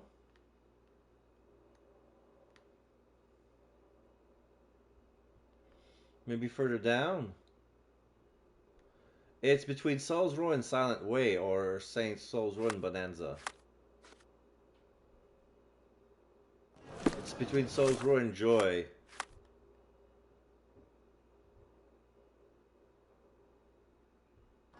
It's probably that house, but from the other side.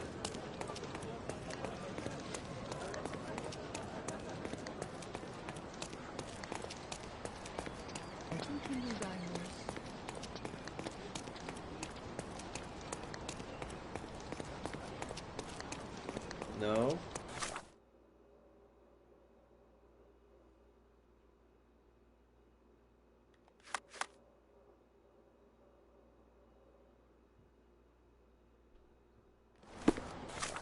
It's a gallery.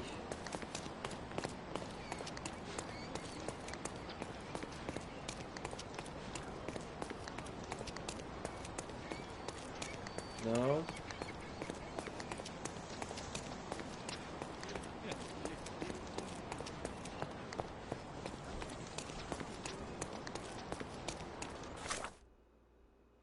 This is the hotel.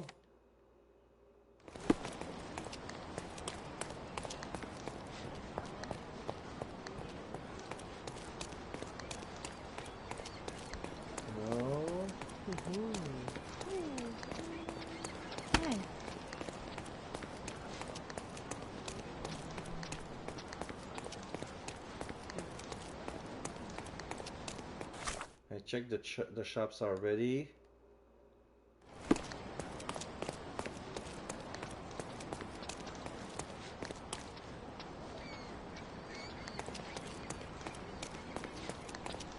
Hey!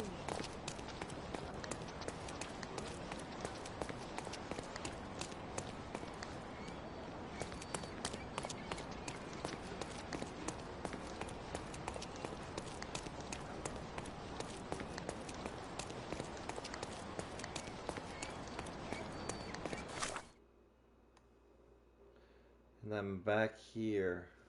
So it has to be one of those houses, but I cannot tell which one.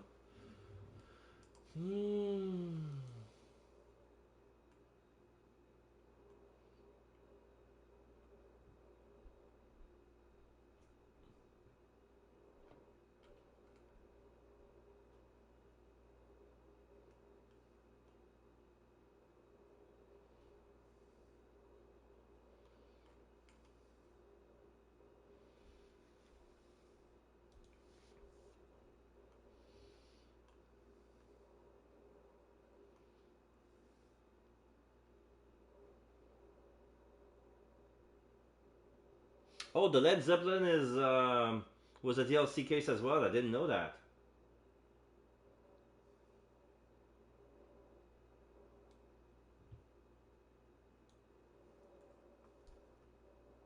So when that playthrough that I have was written, Beyond a Joke said, "Oh, it's gonna be releasing in the future." So it was only Saint and Sinners that was out. M for Mystery, nothing. Minecraft Sprite, nothing. Led Zeppelin, nothing. So let's see.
No. The guy that assumes that I found the place doesn't tell where it is. Okay. So...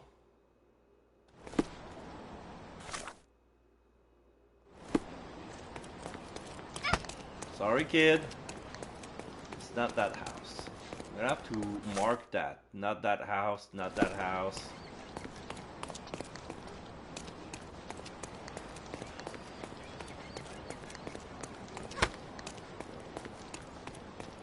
No, that's not that either.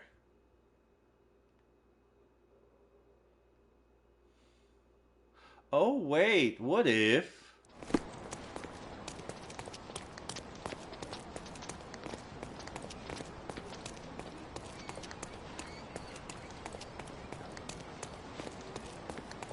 Is it that way?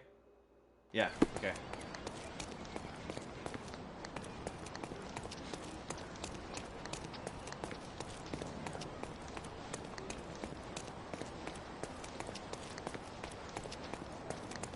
Ah, there's a sign. Magic is all the rage these days. Okay, so yeah, this is here. I knew it was that pseudo alley, which is not that alley, which is basically someone else's house. Okay, okay, I got it. I got this. I don't need this anymore. There you go, sir. What seems to be the problem? My apologies, but I am not in the mood for visitors. Not after the debacle that was my last auction. Stolen from by my own valet. Bitten by the viper I nursed in my bosom. Oh, the indignity. Oh, drama indeed. My name is Sherlock Holmes, and I could help you get to the bottom of this. Sir Finlay Lane, philanthropist, industrialist, art collector.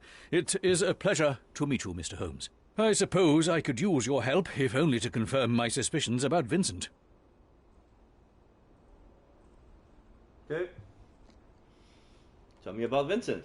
Could you tell me more about Vincent? A scoundrel with one leg and two faces. He's been my valet for a dozen years. Who would have thought that he would stoop so low as to steal from me? Vincent has only one leg.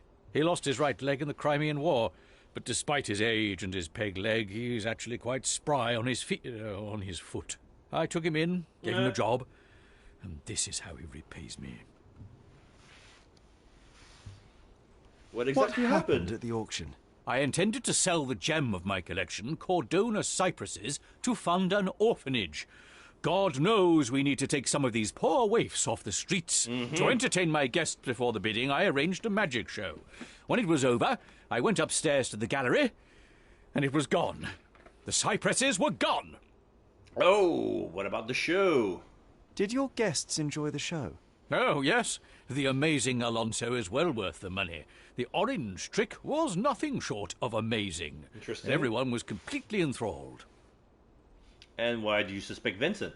So you suspect your valet of stealing the painting? There's no one else to suspect. He's the only person other than myself who was upstairs that day. He had asked for a day off only the night before, so I was a little surprised when he came here just before the auction. Did he tell you why? Something about a damaged wallpaper roll. I'm refurbishing some rooms, you see, but that's his job. I don't bother myself too much with the details. May I see the crime scene? I'd like to take a look upstairs where the burglary took place. Well, you look like a decent man, Mr. Holmes. Here's the key to my gallery. It's the only copy, so please don't lose it. To evidence updated, okay. Lane residence. Wait, should I go upstairs first? Usually when I scan, it's the first floor first. Yeah. These pieces. Okay.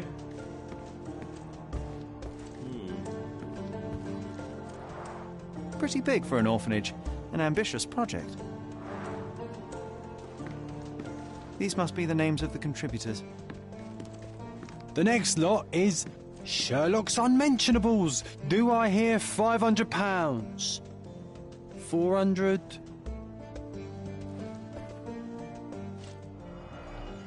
What's this? These are real sweet-smelling oranges, not props. Okay. This one opened. Secret compartments are hidden amongst the fake foliage. Nothing but a clever illusion. A pair of glasses. There are traces of concealer on the rim.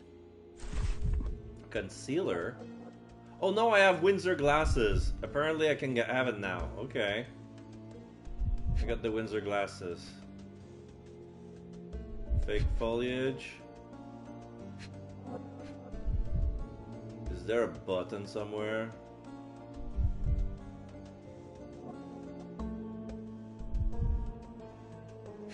Yeah, at the back. Pushing this button makes the oranges grow within seconds. Okay.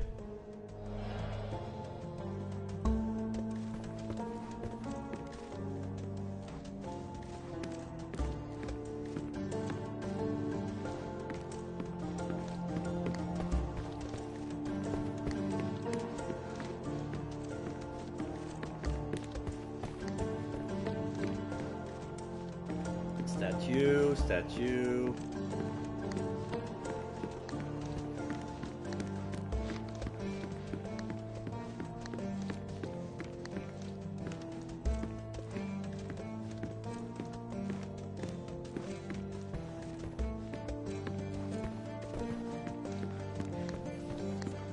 Oh. What do we have here? Blue paint residue. Interesting.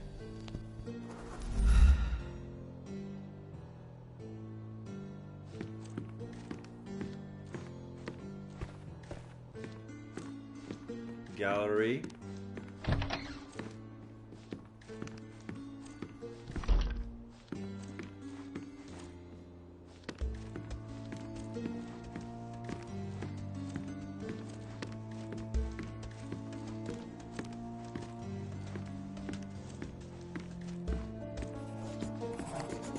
More paint.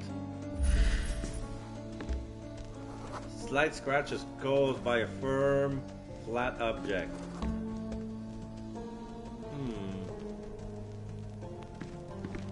Right in front the chandelier.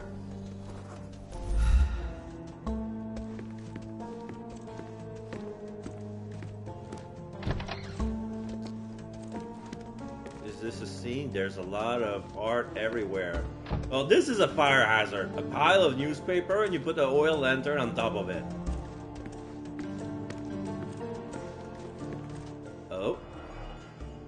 The ends in Miner's End. The ends in Miner's End. The end of what? Of some miners, apparently. It does not matter who squeezes the oranges. What matters is who gets the juice.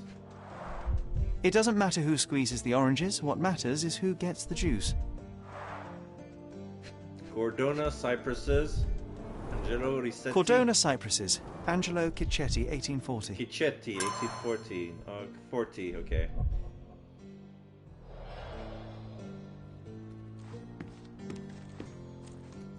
Oh. The frame is intact. He took only the canvas. Yeah. Like, I was about to say, like, one of the phrases is empty. Like, he only took the middle part. No, I don't need the frame. The frame is worthless. Hey, I know that book.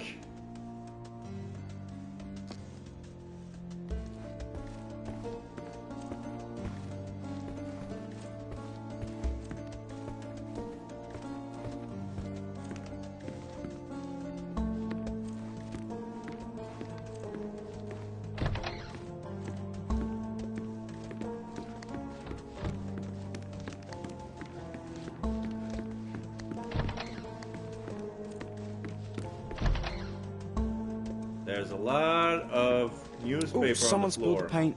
Mind your step, Sherry. Oh, somebody indeed spilled the paint. The blue paint. Oh, I see a footprint. Right, footprint, size 9. Okay. Fella's only got one leg. Can't blame him.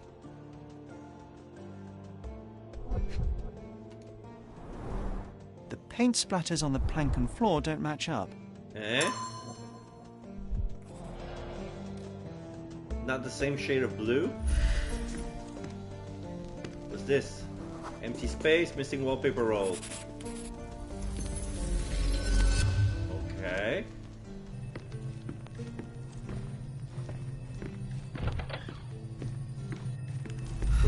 construction over there.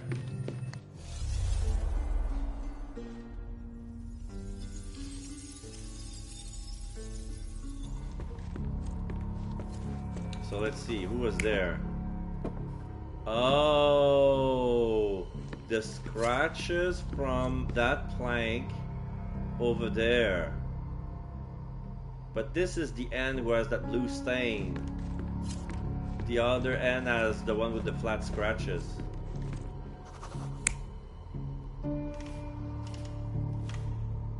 Crawling or on top, doesn't matter.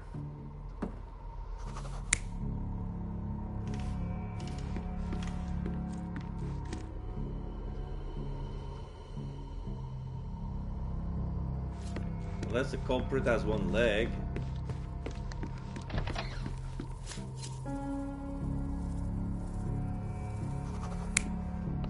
He took the role of, yeah.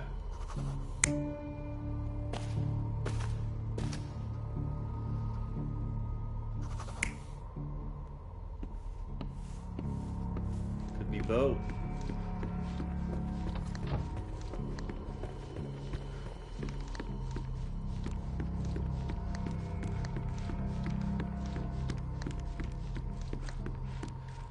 Meanwhile, there was an auction. So this is Alonso presenting the orange while everybody is distracted.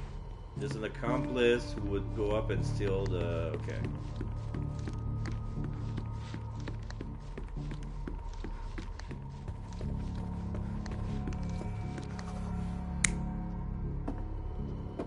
Doesn't matter. Okay, he took roll maybe.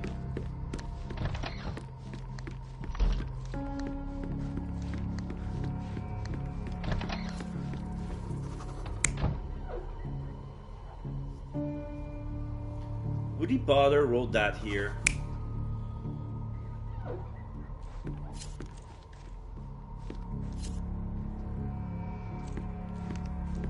No, I don't think that's the artist who did that. It's the culprit. You gotta be careful. Okay, so this is the culprit who did that here.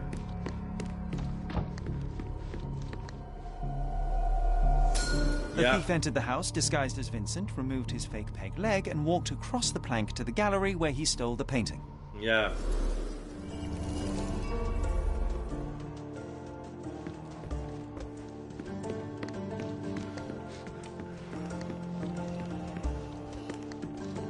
Your valet is innocent, Sir Finlay. In fact, he wasn't even here on the day of the auction.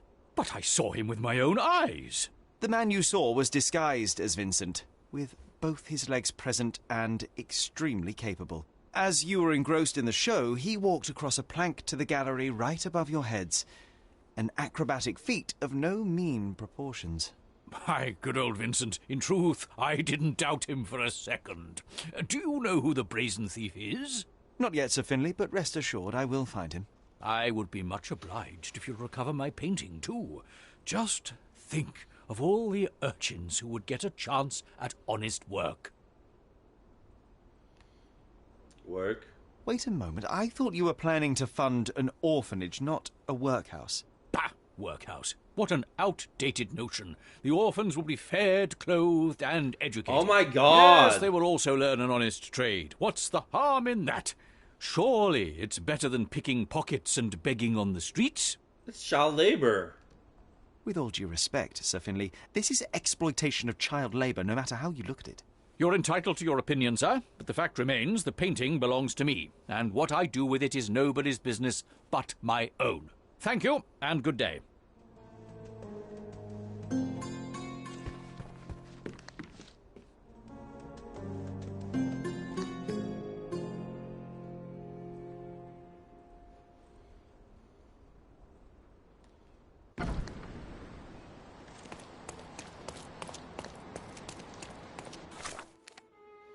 Okay, next is...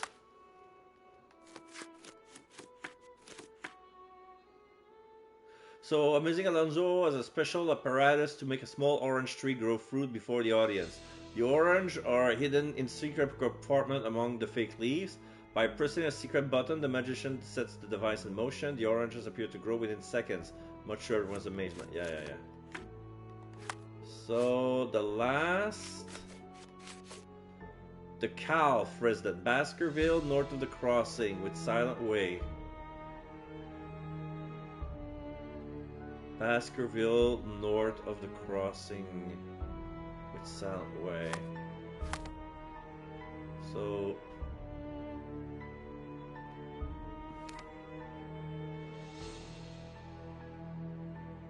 Adler, Arbor.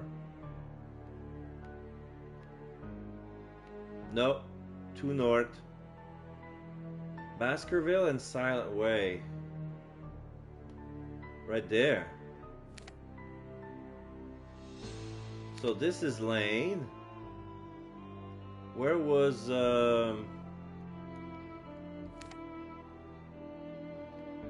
not even the okay.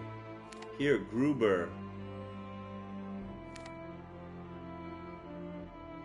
So this is the Church of St. Nicholas, so if it's Baskerville North or Silent Way, must be this house.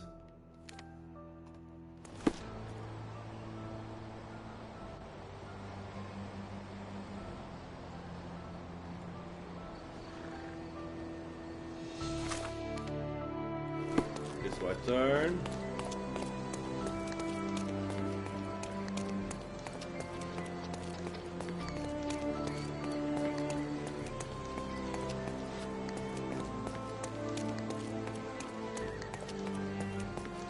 Yeah, he has Magic is all the rage these days.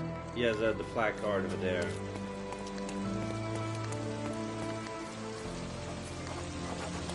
Here's the cow residence. People are already outside. There's the police. Are you drinking on the job? 3 bottles of wine with canapes.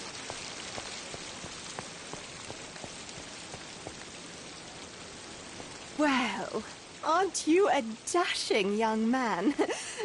May I ask your name? Sherlock Holmes at your service. I'm Lady Calf, but please, call me Miriam. How have I never seen you at any of my parties? Oh, you've missed out on so much fun. The latest one was a blast. First, a magic show, and then, to everyone's surprise, an audacious burglary. What? I beg your pardon, Lady Calf, but why are you so excited? Yeah? Wasn't it your house that was No, it's my burgled? husband. Let me ask you, have you ever witnessed a crime at a party? Of course not, but my guests have. Oh, Dear it was God. a night to remember. Everyone's gone home, but at least I have these fine gentlemen here to keep me company.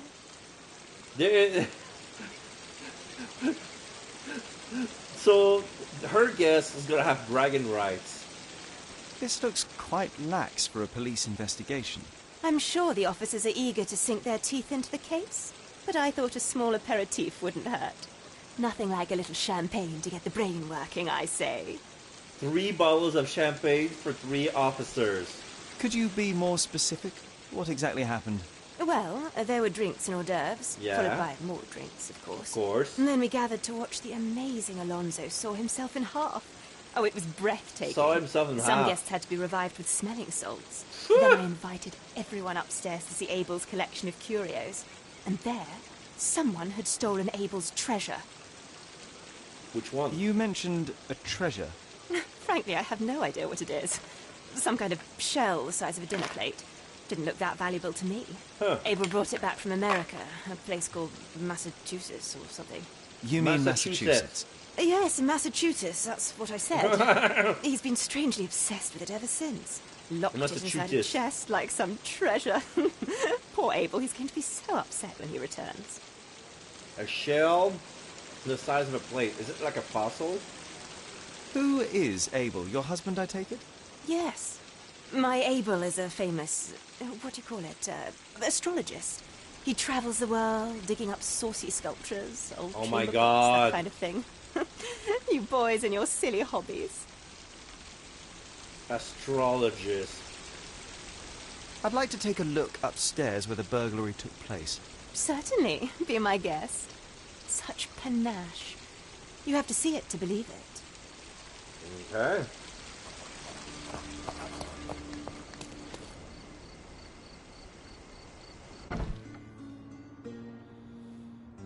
Okay.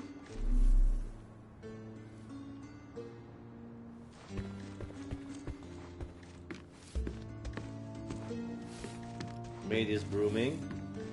Broken bottle of Shards wine of a already. broken bottle. That must have been one wild party. Yeah, champagnes and hors d'oeuvres. Red champagne, am I right? John! Oh, everybody was high on the shisha. Shit, everybody was token. Oh gosh, I feel sorry for the housemaid. Yeah, no shit. Bananas. Lady Calf certainly spares no expense. This is naan bread, oranges, apples, and bananas. Yeah, eating fruit while smoking the shisha, you know. Vitamins.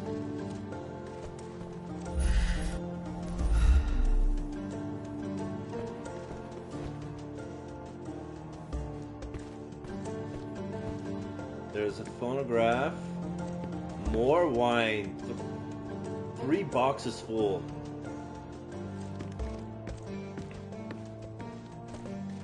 And 3 more over there. And this is where the guy saw himself in half. Is there anything special here?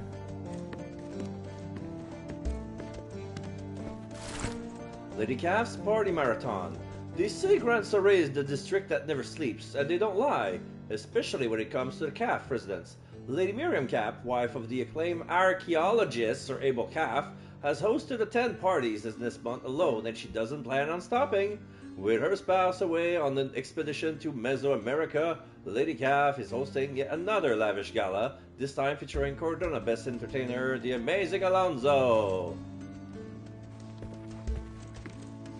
Dang. Alonso left his hat. This ribbon bears faint traces of soot.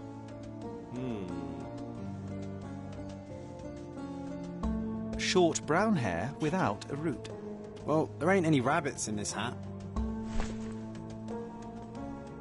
Now I have Alonso hat and the magician top hat. So yeah, now I can equip the top hat if I want. Here's the saw. This is a weird contraption.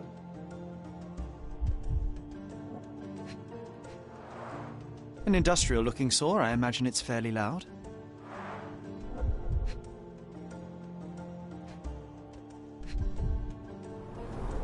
This deceptively simple box is actually an elaborate apparatus. Okay, so once we go in, this box go underneath, so your legs are not there. Alonso must be a short, lean person to be able to fit inside. The saw was working for several minutes to build up tension in the audience.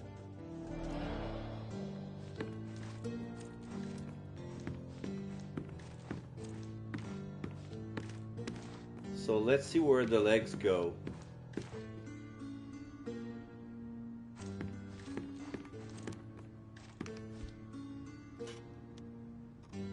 So I see a secret compartment, but I don't see where would they go. Where would the legs go?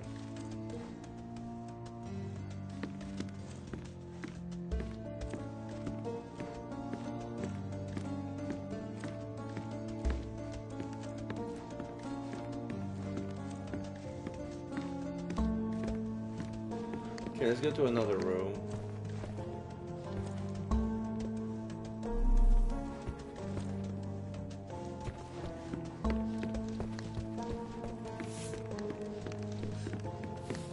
Sir, I only just washed the upstairs floor. Just stay down here until it dries. No.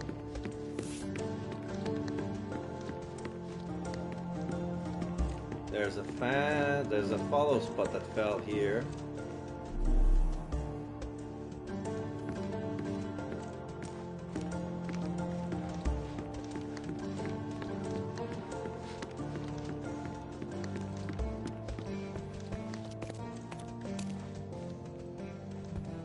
So this must be, this is the archaeology wing. Cthulhu pedestal, stone and silver, Walaya, date unknown. Yeah, I have a replica of that in my house, in my mom's curiosity room. Oh, what is this? A mummy of a young woman, Egypt, circa 1000 BC.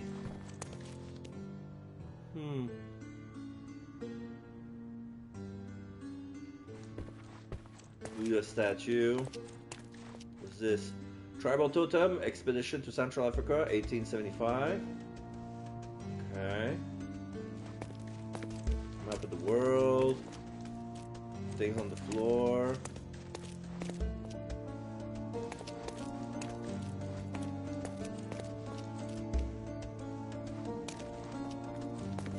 Hey, look, a rock with full of moss. It must be so old. Oh, what's this? Amtak Twinair? No. Votive relief with a woman, stone and marble, Athens, 400 BC. Statue of somebody. Some very big rock. Oh, this is very Mesoamerican. Let's see. Mayan artifact, excavation in Quirigua, Guatemala, 1873. Yeah.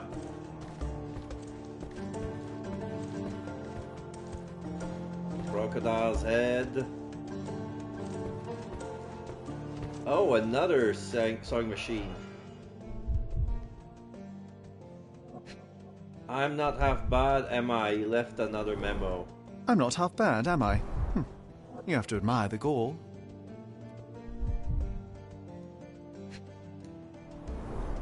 This doesn't make sense. Why haul this machine up here if one could just steal the chest? Probably what was inside the chest was heavier. Spiral object, 15.5 inch in diameter. Oh yeah, the...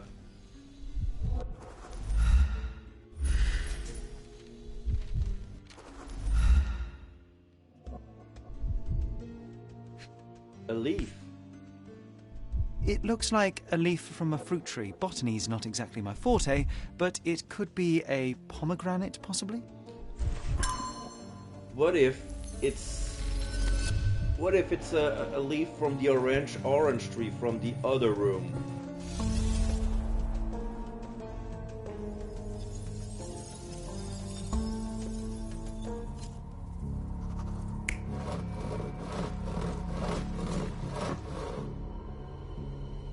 No, it's not Miss Gaff that was using the saw.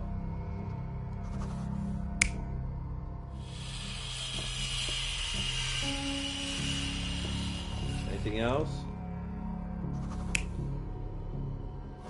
No, it's the same. Okay.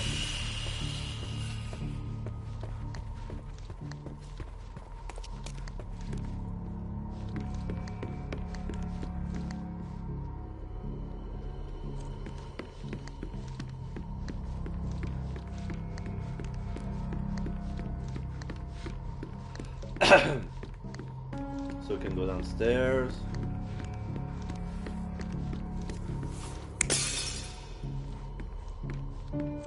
What happened?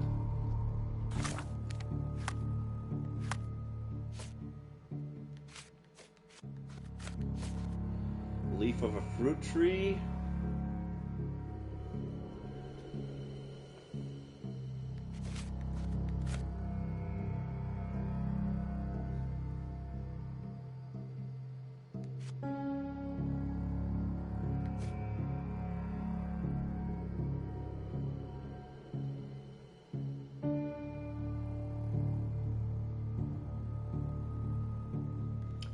So I guess, yeah, both saw were spinning at the same time. And they were going very slow.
You're not even trying, Sherry.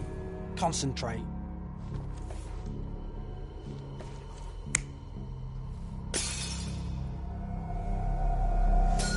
To saw the chest and mask the sound, the thief used the same equipment as in the magic trick, and at exactly the same time.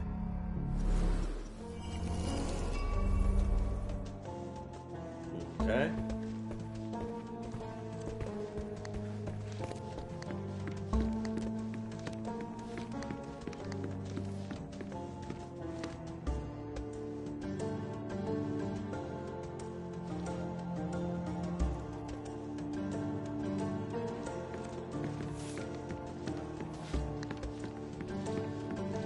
Getting tired as well.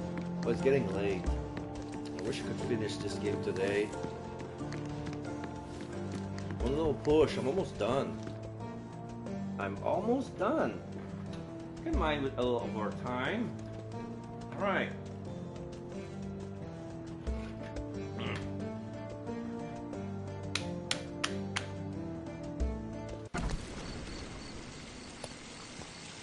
Are you quite certain that you don't want a drink, Mr. Holmes? No. Oh, I haven't even found the. I didn't even found the key piece of evidence here. Shit.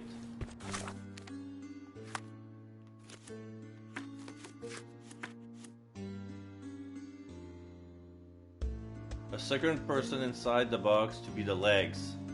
Use a contraption allowing him to curl up and avoid the saw while his feet are replaced with fakes. Yeah, this I remember.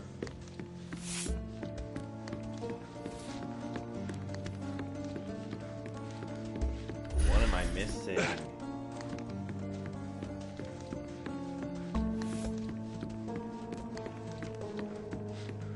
I haven't checked all the rooms, haven't I? What other rooms? Alright, I get it.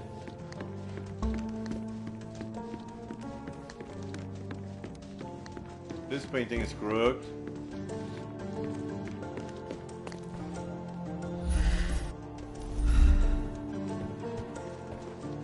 Helicoid spiral sculpture, unknown material, Massachusetts, 1878.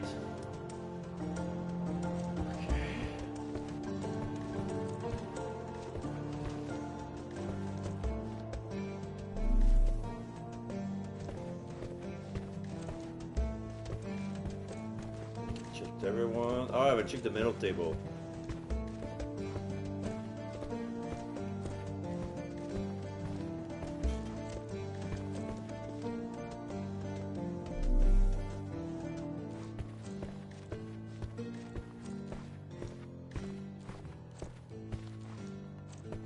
I can tell this one is old. What am I missing?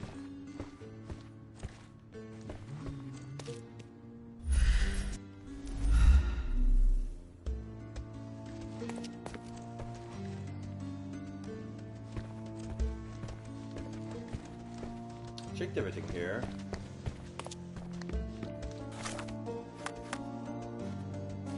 Oh, the leaf.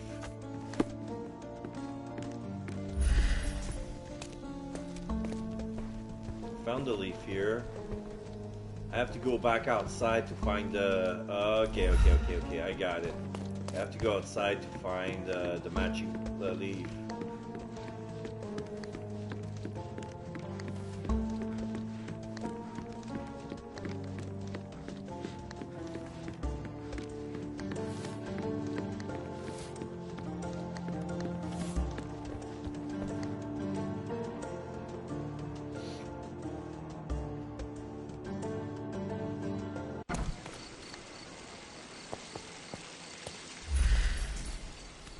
Okay.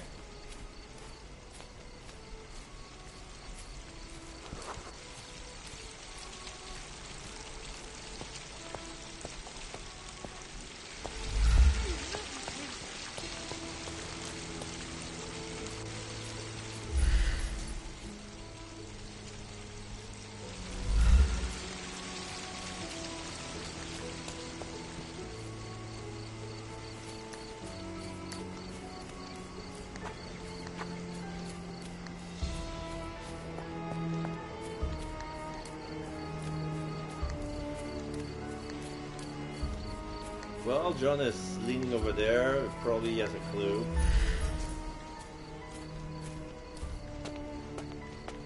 Don't look at me. I'm not in charge of the investigation.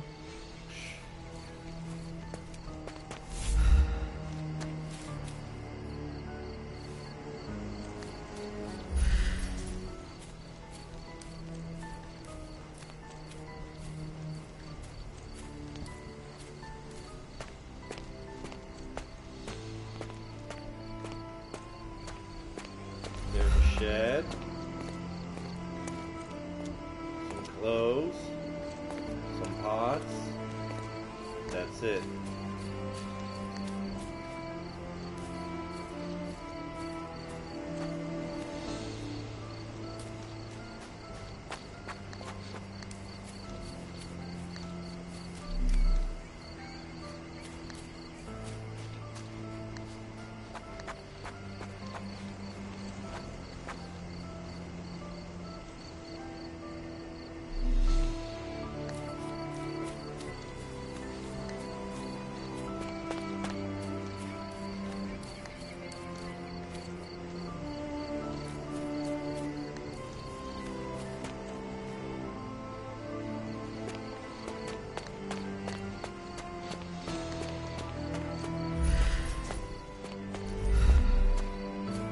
Ah! That's it. A pomegranate.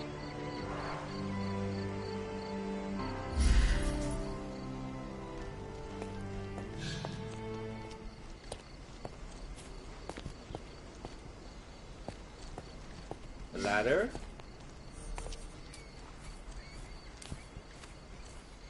This ladder's pretty long. Long enough to reach the first floor.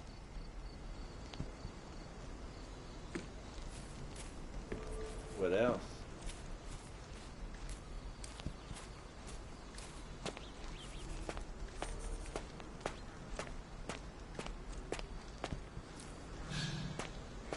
He went inside the shed.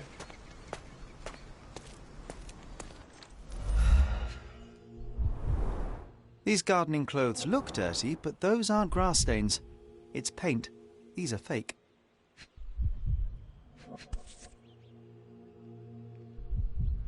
Boots. Large boot, size 9.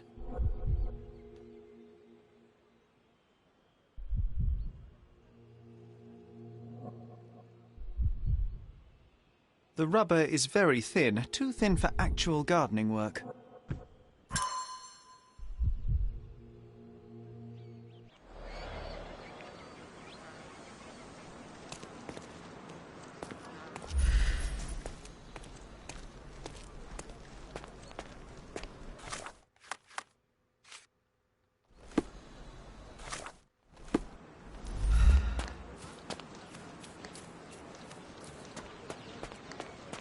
So here the accomplice is a gardener.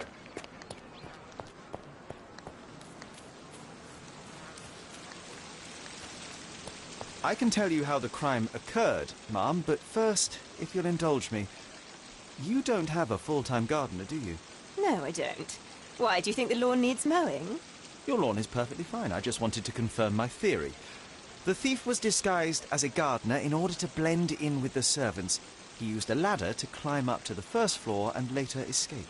But the sawing? Surely we would have been alerted by the sound. Ah, this is where it gets interesting. You see, the thief timed it precisely to match Alonso's performance. Evidently, he knew the trick inside out.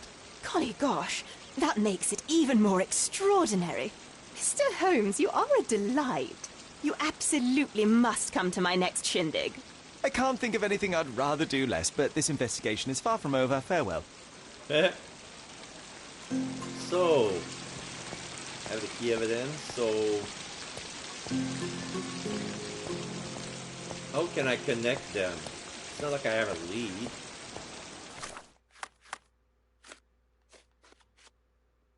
The thief left behind 3 clues. 4 cards on the dressing table. Ace, 8, 7, 8. 1878. The end and miner's end, and a gardener disguise from a costume shop. He really wants me to find him. He's like the Riddler. Okay, so a gardener disguise.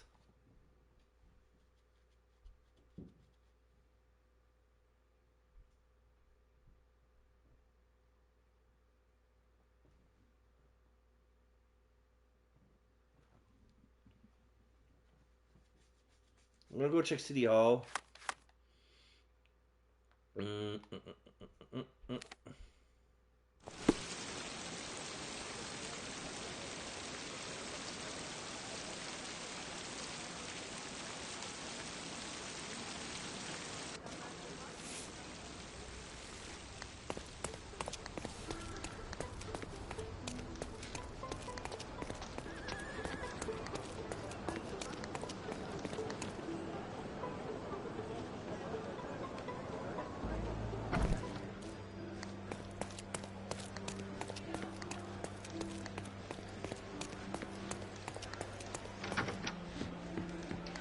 Okay, so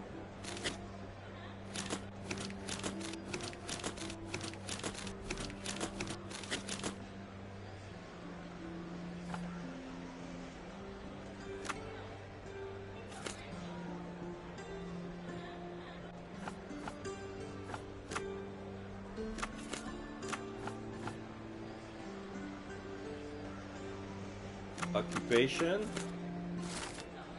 Gimbal's Costume Atelier. Gimbal Costume Atelier, located on Copper Street, between Lestrade Road and Furrier and St. Miners, in Miners End. Established in 1878, the atelier went into bankruptcy the same year. The building has been since abandoned.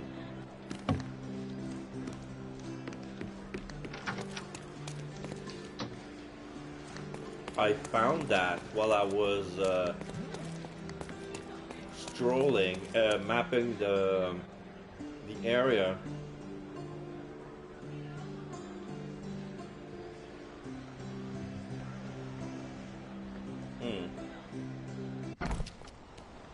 So, Miners End. Where was the atelier? Right there.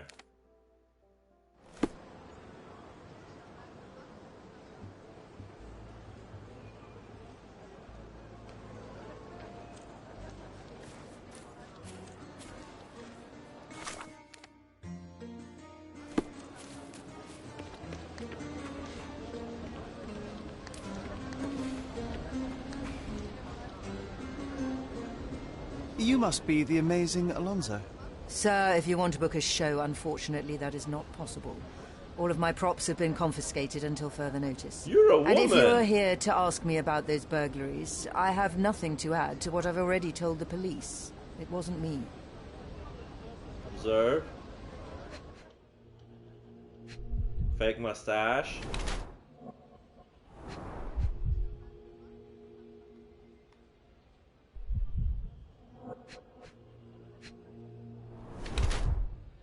Bulging shirt, bound chest. Yeah, it's a woman.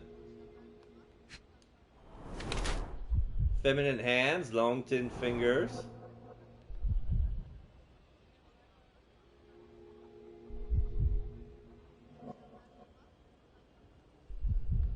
No butts.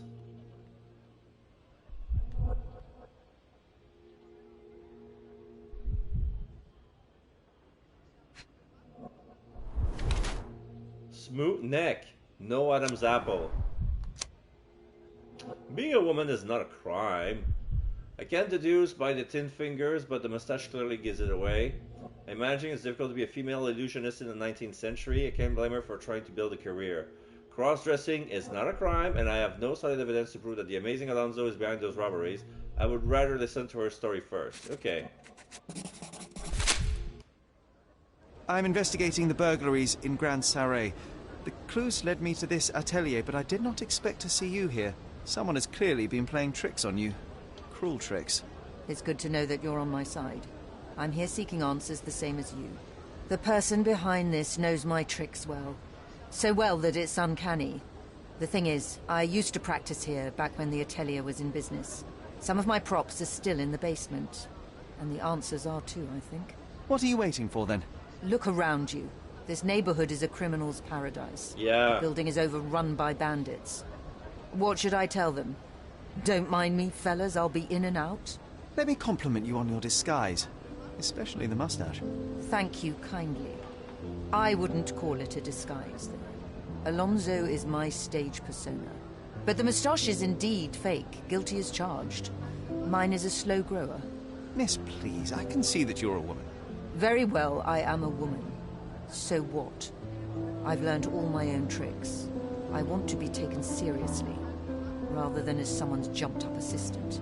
Do you really think that if I didn't put on this act, I'd bask in the glory of being the world's first female magician? Actually, that sounds quite plausible. Huh, that's easy for you to say. Sometimes, if we want to be true to ourselves, we have to pretend to be someone else. My friend told me this once, and I think that he's right. It strikes me as rather dubious reasoning. Who is this friend of yours? A close friend, who recently arrived from France. Let's leave it at that. You may have exposed me, but I simply don't see how my personal life is relevant. Fine. I'll go inside and see if I can find something. Don't go anywhere.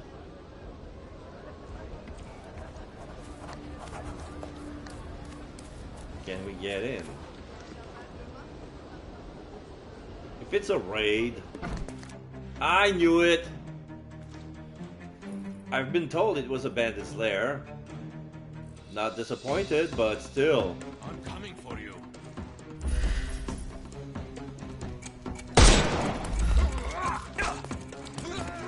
I couldn't miss the party.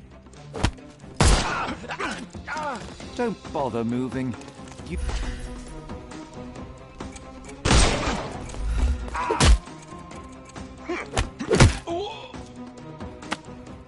Don't cry, you'll live.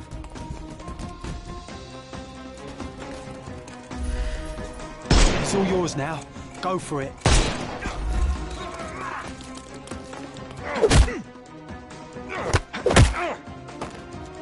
Take a rest, my friend. Give him the pepper snuff.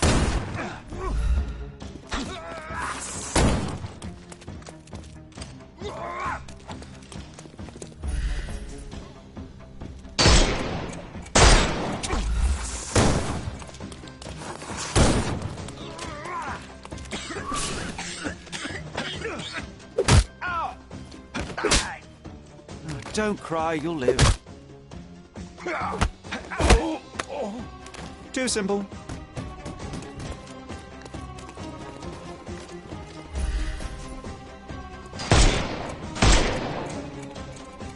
Time to knock this guy out.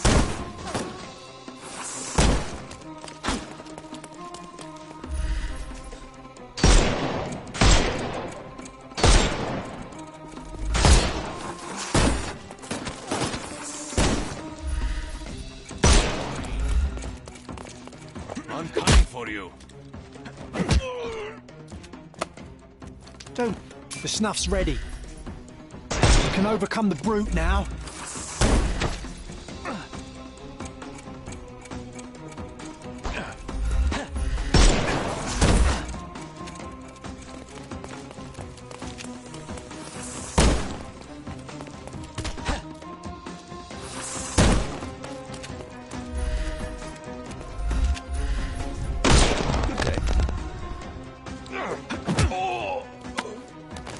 No more crime.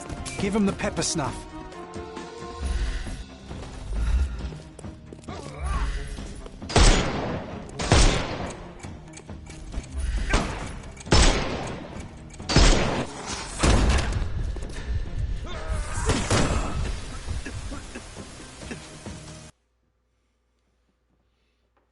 Alright, I'm gonna take a bathroom break. I'm being holding on a bladder full, and that messes with my concentration.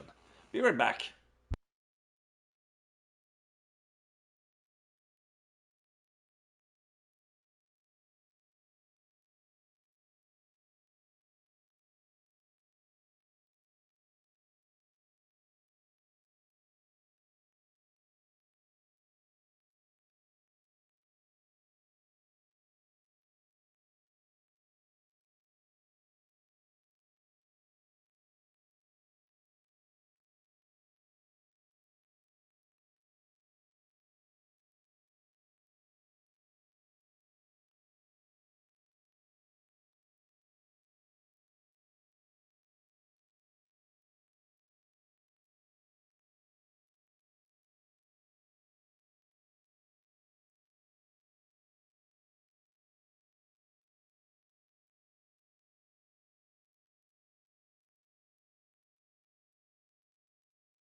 Alright, here I am. Whoops!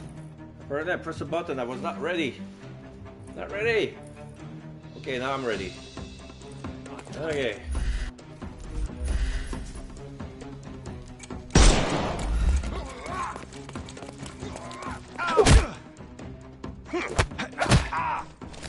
Take a rest, my friend.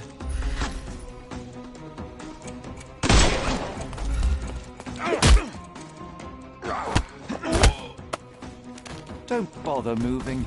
You've lost.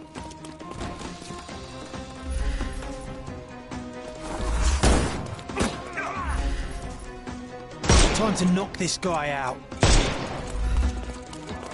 I couldn't miss the party. Too simple. The snuff's ready.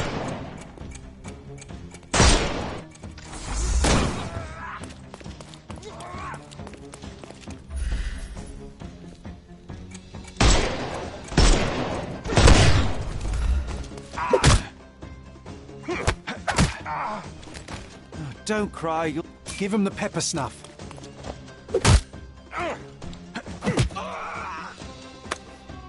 Take a... The snuff's ready.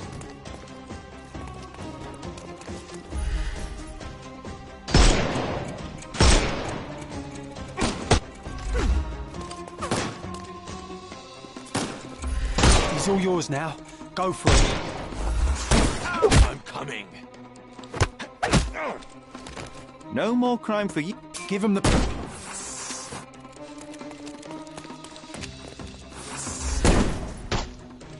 Okay, oops.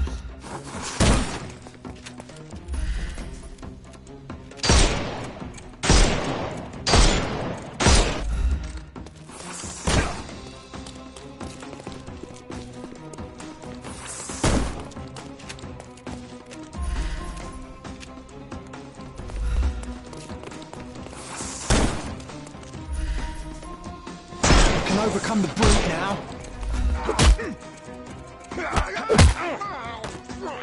Take a rest, my friend. The snuff's ready.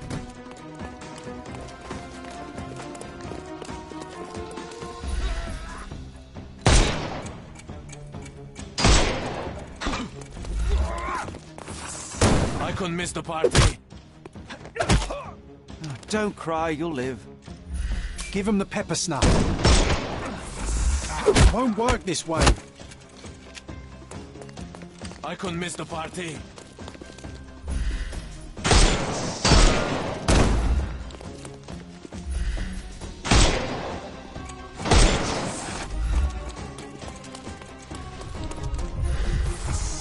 I am invincible. I'm coming for you.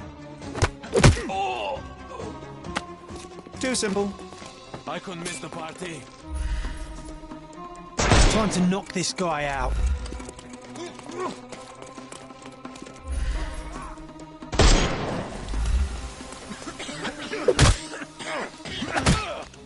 Don't bother moving. Give him the pepper snuff. There you go. It's always at the end. I always die at the end. Okay. Nobody's dead. Okay, let's search the place.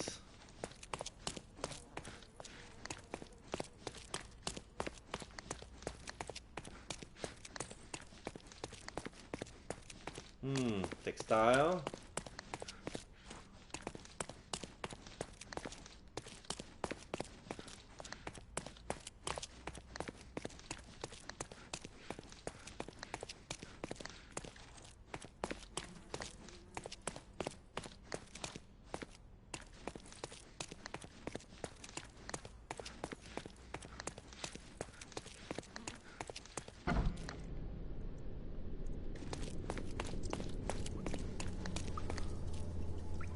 Oh!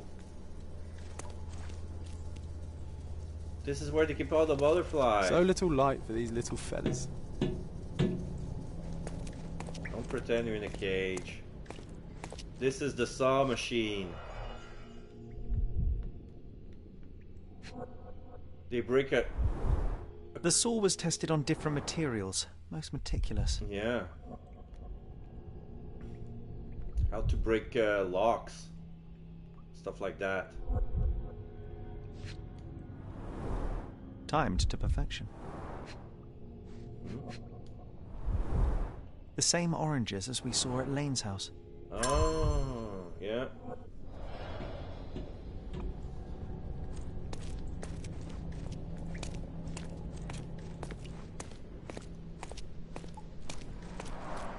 These must be the diagrams of all the magic tricks in the amazing Alonso's arsenal.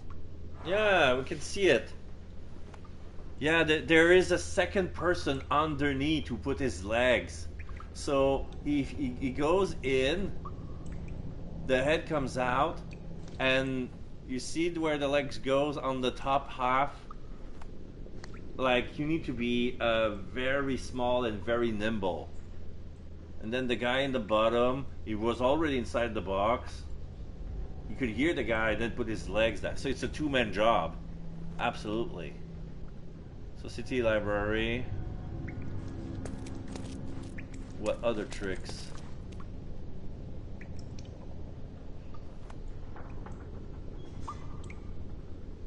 I don't know. Like, those are weird, weird pictures. No idea what they mean. Okay. You're getting warmer, Mr. Holmes. Holmes! Latino, eh? Are you the real Alonso? This looks like yarn. Rotten yarn. There's a fireplace with some tapestry.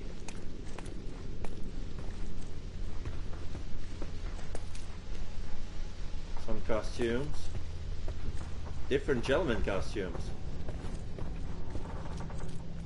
One dress.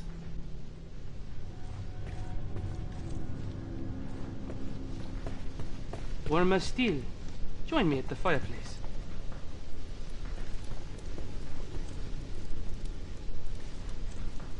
Here's the Cordona cypresses and a bonus wallpaper roll. Nobody there. This is a recording. There's a cigarette. There's a picture of a gentleman. There's an envelope. Letter to Sherlock. Oh. Sherlock Holmes. From greatest attorney. Dear Sherlock Holmes, I trust it you who are reading this. Clearly no one else would have half the wit to follow the clues. The police are incompetent most everywhere, but here they are exceptionally pathetic. So imagine my surprise when I learned of you, a diamond in the dung heap is finally a worthy opponent. You see, stealing is a kind of magic. Every magician relies on his repertoire of tricks to deceive his audience. Alonso is a good magician, but she is not the best. I am. Her real name is Belinda, by the way. Like everything else on this island, our amourette began to bore me, so I decided to play one last joke before I left. And if you are reading this, the effort was not entirely wasted. I must admit I have a soft spot for orphans, so I leave you the painting. May it go to a good cause. Au revoir, Monsieur Holmes. I hope our paths cross again. Signed, Arsène fucking Lupin.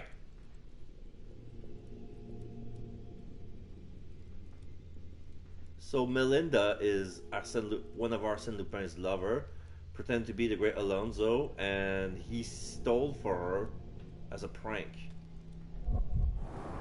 This is weird. Warmer still. Join me at the fireplace.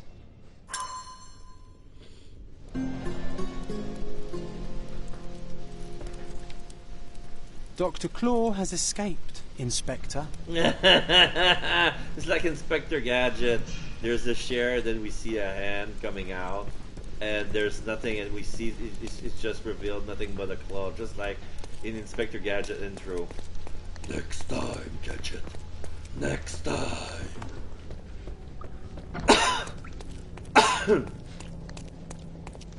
So we have to talk to Melinda. The letter to Sherlock Holmes.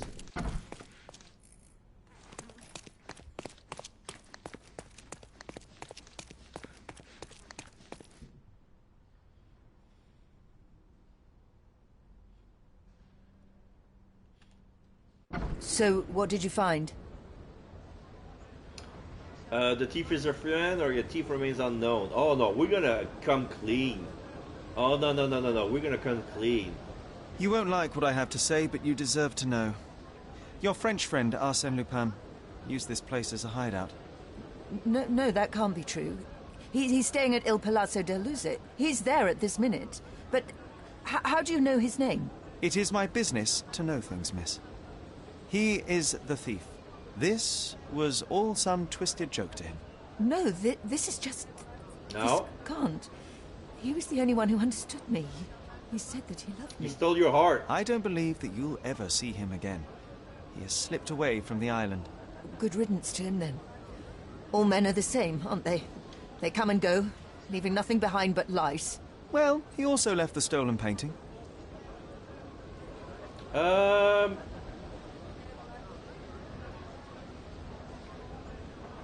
Should we return it to Sir Finlay? No. Fuck you. No, she's a victim. Although I generally do not condone misappropriation, I think you should have this painting. Go to Europe, resell it, learn new tricks. Just don't make a show of it. It's still stolen property. I will think about it. I never asked your name. It's Holmes. Sherlock Holmes. I am Melinda Teller. Thank you, Mr. Holmes. You are welcome, Miss Teller. Good luck. Beyond a joke is complete. The newcomer outfit. Okay, I want to see what's the new stuff.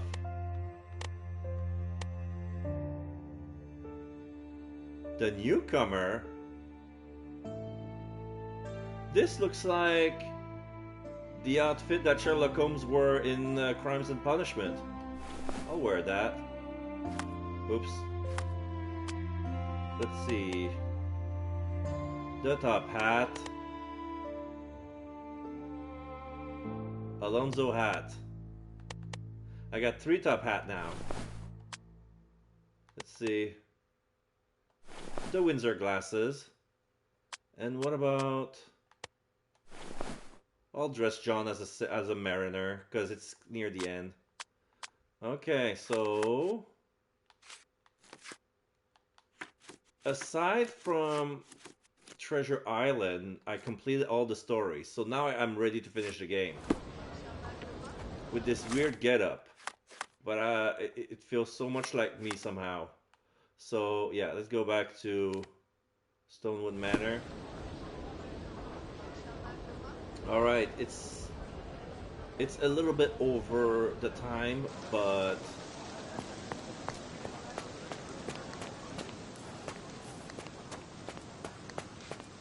what's this? Cryptid postcard. An envelope with no text and a postcard inside. The postcard depicts a building and is labeled Old Church. The text on the postcard reads, "There are those in need in this place. However, some of them needs less than others."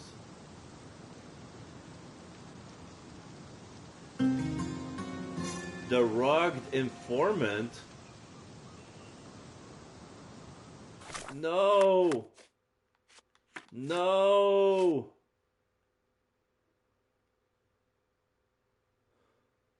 The postcard brand is my favorite craft, and the logo features a little farm. Old Church. I don't think that was among the cases. The rugged informant?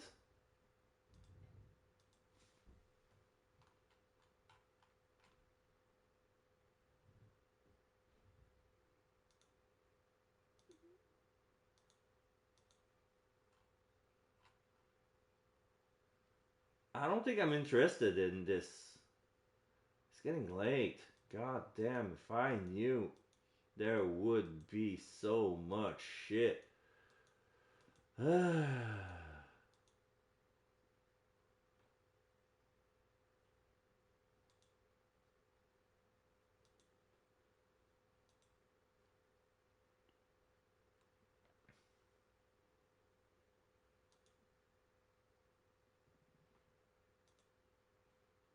Okay. Now, I decided it's gonna be off stream. I'm not interested. I want to finish this game. There's so much this game could offer, and I feel like I tapped into everything this game could offer, so it's time to finish it. Get out of the way. Sherry, please listen to me. Sherry. John, I always listen to you. You don't have to do this. You don't have to go through. I don't know what is beyond this door, but I can feel it. Buzzing, angry, like a fly at the window. I know. I can sense it too. You locked away this memory for a reason. There is only pain here. Pain? And truth. You do not need to suffer either. There is so much more we can do on Cordona, so many others we can help. There is no coming back from this. I have to finish this. John, my anima, my brother, there is nothing more important at this moment than this truth. I know you fear for me, but my path was set long ago. I can no more step off it than I can ask the avalanche to roll back uphill. Just please be careful, Sherry. I love you. No homo. Quite. Quite. On. We'll go together.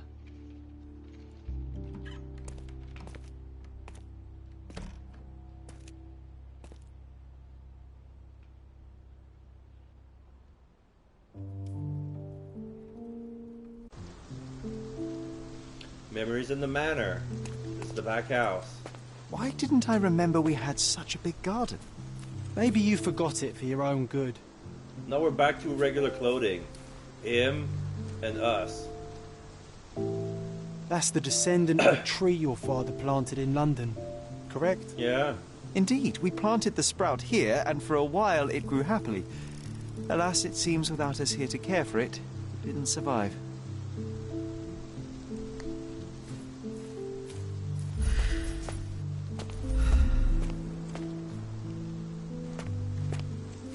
Sandbox. Some wilted flowers. Freaking need a gardener here. A rocky horse.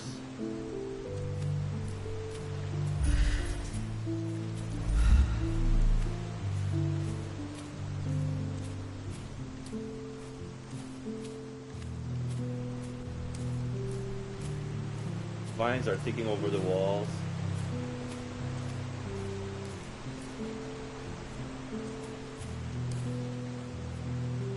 What's this statue of? Ah, yes. The statue of Merope. Merope. My mother was trying to restore it. What a pity she never had the opportunity to finish. Halfway restored.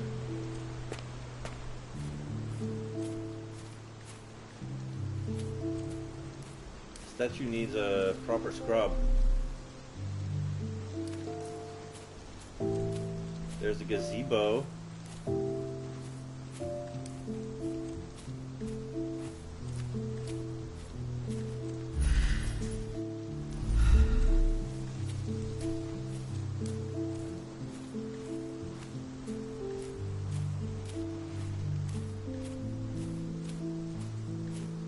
Tea for two.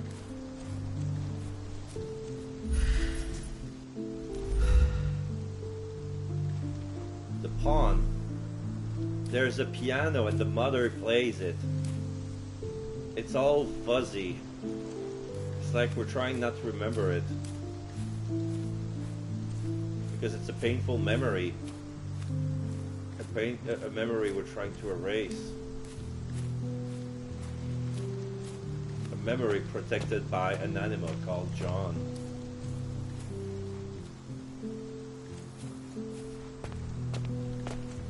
Is that the raft we made together, John? Looks more like a pile of rotten planks now. Swing. Gazebo.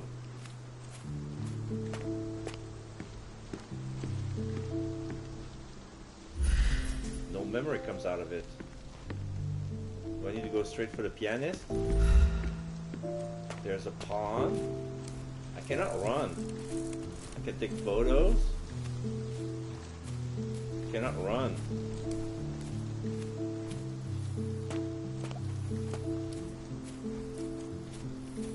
Is this a reason why I'm afraid of water?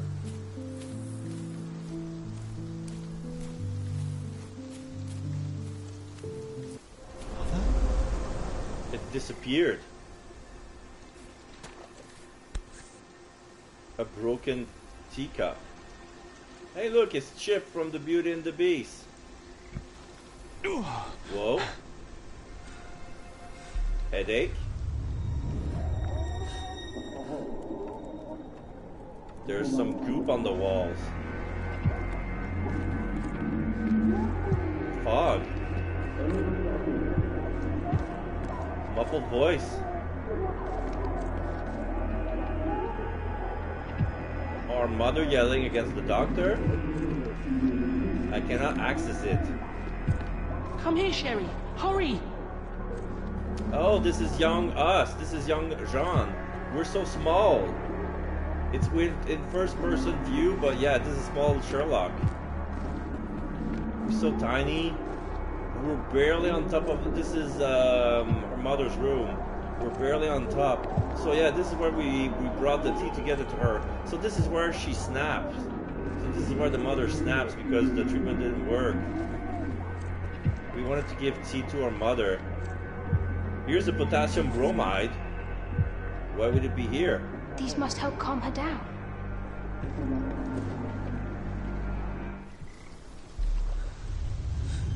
New Mind Palace clue. What are you thinking about? Is everything all right? No. Let me investigate the cup.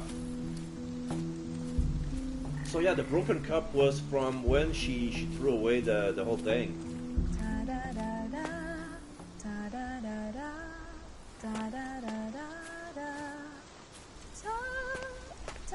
Wooden boat. This is our mom singing in the gazebo.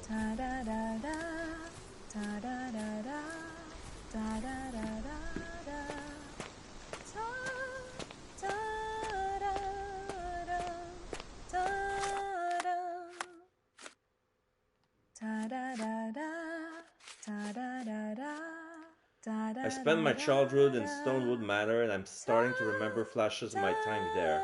The house is now abandoned, but restoring the rooms are now their way, bring the memories back to life.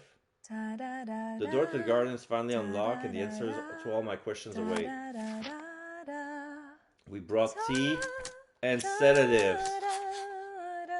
Risk of side effects, increased tolerance. Dr. Richter experimented on my mother with unconventional drugs and treatments. Every dose has a risk of side effects or increased tolerance. My mother used sedatives frequently, so her body must have built up a tolerance.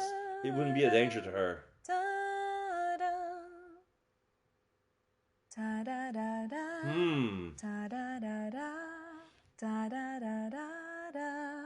No,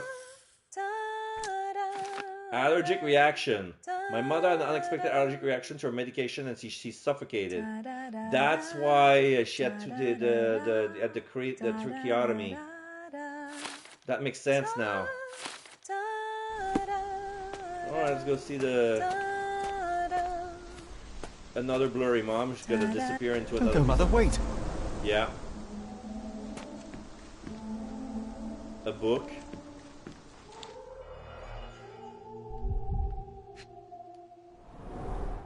Mother's work journal. I liked poring over the detailed pages and reading about my parents' collection. What's that symbol? I remember this artifact from Mother's collection. Oh yeah, the thing. It was supposed to be in their collection, I remember. In the recollection, it was there, but it was never part of the collection. So I wonder where it went. So now we're back. Are we at the Curiosity?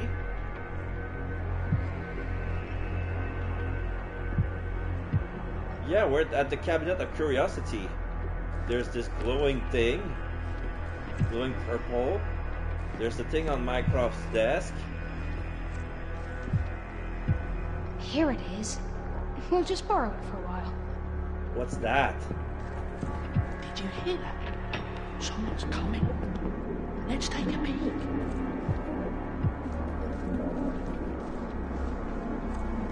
this would be Mycroft when he tore down the doctor's diploma. This is John. Here's the scapander suit. I hid behind the fake mermaid skeleton. You call this progress? Charlotte, amateur. I'm not letting you anywhere near my mother again. Any result is progress, even if it is a worsening of her condition. It informs my... No. I have made my decision. She must be sent to a legitimate medical facility. I will not let her hurt Sherlock. What? Master Holmes, you do not understand. That will be all. I expect you to have left the house by week's end.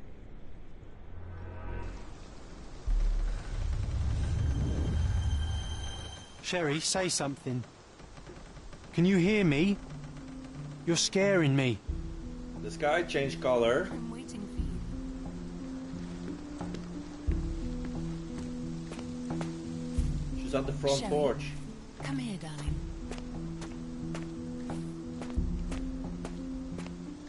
On the I'm wheelchair. waiting for you. She's gonna disappear.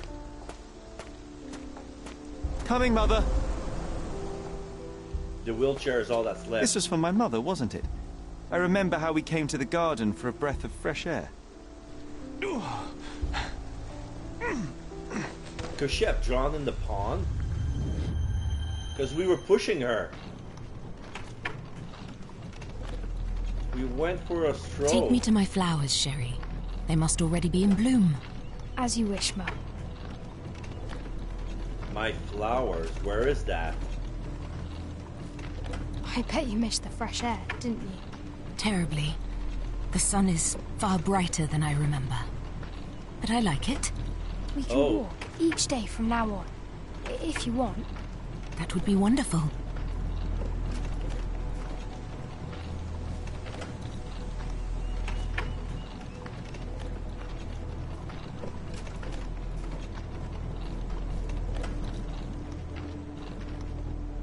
Is that the flowers? No. Just look at them. The stars of the earth. Even the sky must be jealous of their beauty. Indeed.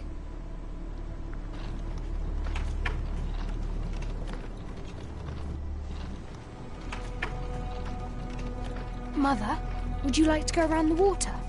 That would be perfect. I always wanted such a nice pond in London. It looks so peaceful. We're going around the water. Mycroft knew you would like it.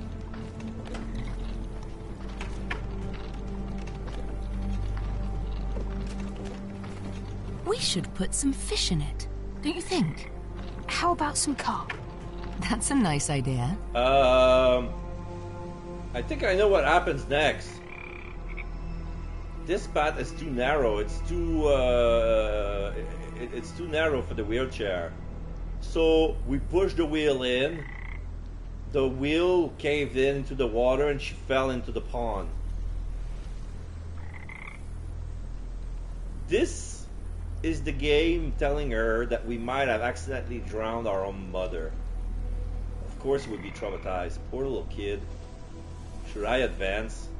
I cannot go back.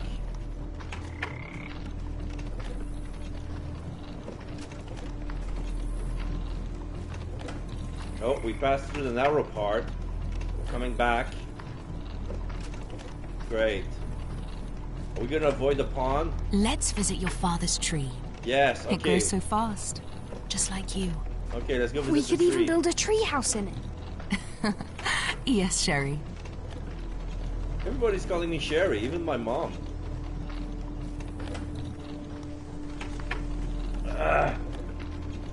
So this is the gazebo. Speaking of your father, could you call him out, please? Mom! I'm sorry. He passed away. He's gone. No, he's not. I'm telling the truth. Did you forget again? No! Don't you dare say such things! Oh, you she are beat a me. liar like all the others! Mother! Don't call me that! He dragged me, she drags me on the ground. Mum, it hurts! My son would never lie! Mum, stop! She's dragging us by the hair. Kill yourself! Please, stop! It's me, Sherlock! You are not my Sherry! Get me my supper! She drowned us! She's drowning us! This is why we're afraid of the water! Shit! We passed out!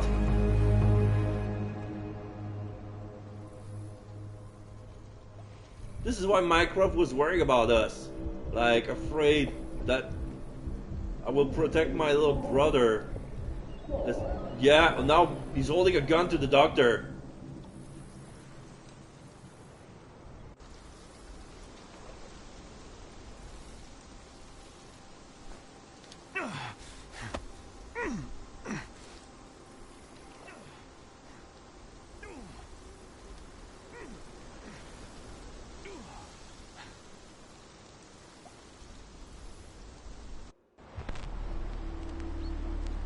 Okay, now we can, Mycroft caught Richter, hysteria in the garden, mental disease. My mother tried to kill me. She tried to drown me in the pond at Stonewood Manor. All the evidence so far points towards John and I are responsible. John is the killer, or I killed my mother. My mother died from the allergic reaction after we gave her sedatives with her morning tea.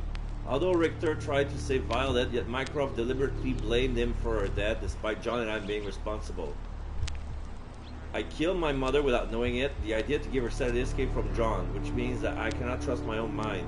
To heal myself, I must get rid of John. Mycroft hid the truth to protect me. Or, I killed my mother. I'm responsible for my mother's death. It was my idea to give her medication, which caused the allergic reaction that killed her. It's my guilt. Mycroft hid the truth to protect me.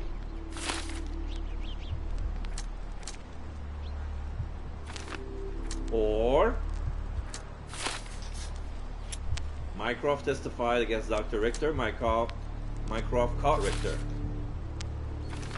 Mycroft accused Dr. Richter. After Mycroft caught Dr. Richter, he blamed him for our mother's death. So this is the turning point. Either she has an increased tolerance and she actually drowned. My mother drowned. Someone drowned my mother, either by accident or on purpose.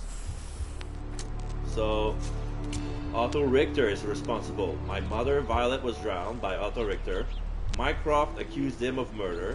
It's unclear if Otto killed her deliberately. Deliberate murder or an accident. Otto killed my mother to end her suffering and save my life. Mycroft hid the truth to protect me and was correct in accusing Otto in impropriety. An accident. Otto killed my mother while trying to save me. The drowning was an accident and he desperately attempted a tracheotomy to save her. Mycroft hid the truth to protect me and wrongfully accused Otto.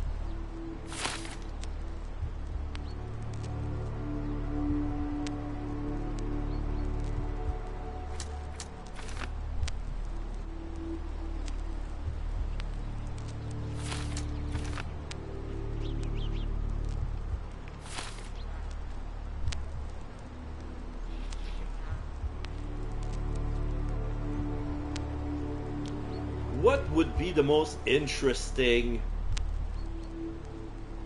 end?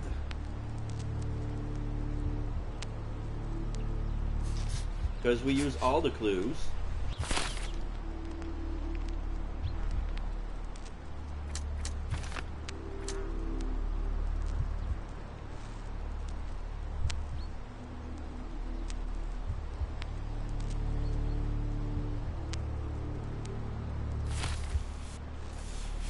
I have a feeling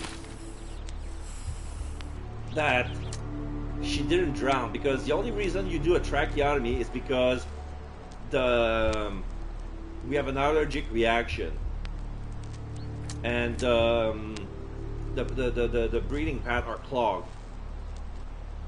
Because you do not make a tracheotomy for drowning. So, do I have to get rid of John, or do I have to take responsibility?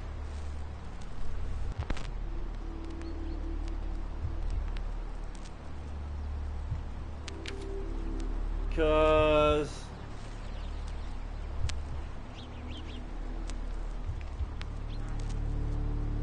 in what we just saw, the idea to give her sedative came from John.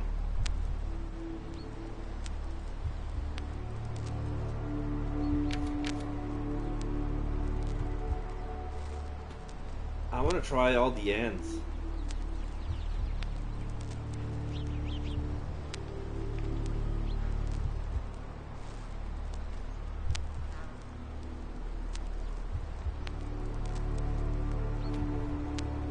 This is tough.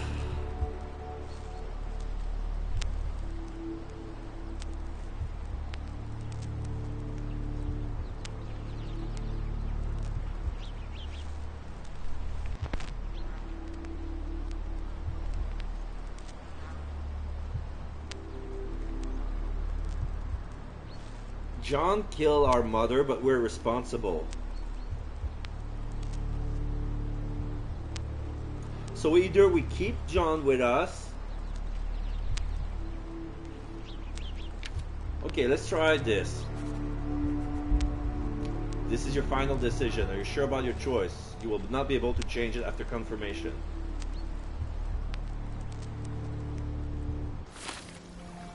Sherlock. Sherlock. Can you hear me? Come on, wake up.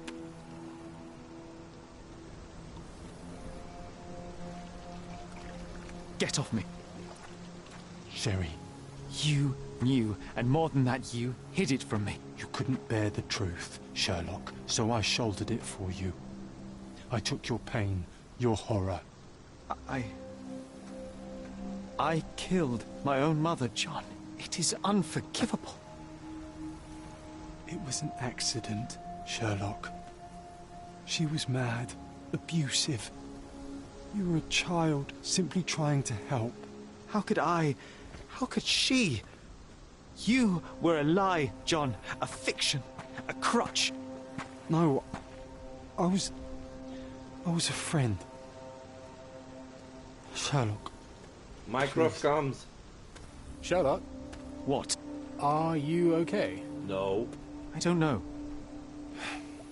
I told you not to come, Sherlock. Where is he? Who? Your friend, John. He's beside you. Was all this worth it? Is he worth it? Why is he here? I think, in his own way, he was trying to protect me. A truth I couldn't bear. But now I must face it. He's disappearing. There is only one thing to be done. What are you talking about? To expect adherence to the principles of truth and justice, but to fail to hold oneself likewise accountable, it would be Don't turn hypocrisy. yourself in. My mother died by my hand. I must turn myself into the authorities and face the consequences of my actions. The consequences of your actions? You were a child. She did this to you, not you unto her. You are throwing your life away in an act of moralistic vanity. Think of all you could accomplish for our nation. This is where we differ, Mycroft. To you, the ends justify the means. To me, the means have decided the end. The truth is the truth. Fine, Sherlock. Walk yourself into the police station and pray those men you oft embarrassed hold no grudges. If you're lucky, they'll simply exile you. If not, I'll see you in 20 years.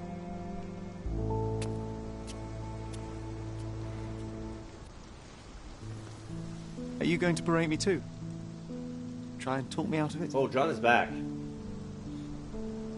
As I told my brother, if I cannot demonstrate the character I chastise others for lacking... Sherry, I think this is something you will have to do yourself. Myself? He's How do you leaving. mean? All I ever did, all I ever wanted, was to protect you from what happened. And now you tell me I was wrong to try, that it was ego or hypocrisy to show a young boy kindness. But it was just empathy, creativity, and love for one's self. So please, Please, Sherlock, don't do it. Why? Why can none of you see it? The truth is the truth. A murder is a murder. Tell me, John, why? Because you're breaking my heart. I know. You've decided. I know. I just wish you hadn't. I'm sorry, John. All these years we spent together, all the time I took for granted. You'll always be a part of me. No. It's flickering. That's the point. I don't think I will. Sherlock is crying.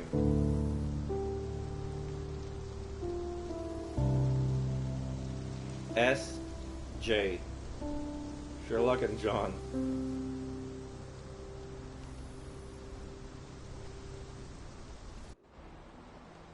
Closing a chapter.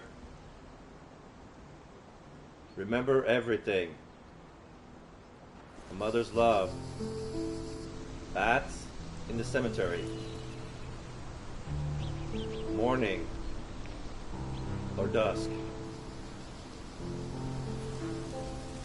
We're back with more flowers. Rest in peace, Violet Holmes. 1829, 1869. She was only 40 years old.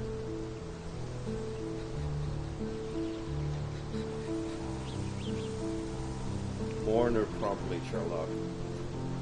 And Vernon Vogel. Closure, I suppose. And to help a friend. You and I are not friends. In a race between the thawing of the ice caps and our friendship, I would buy a boat. Ha! Is that right? I can see it now. I know what you did. What did I do? You needled me.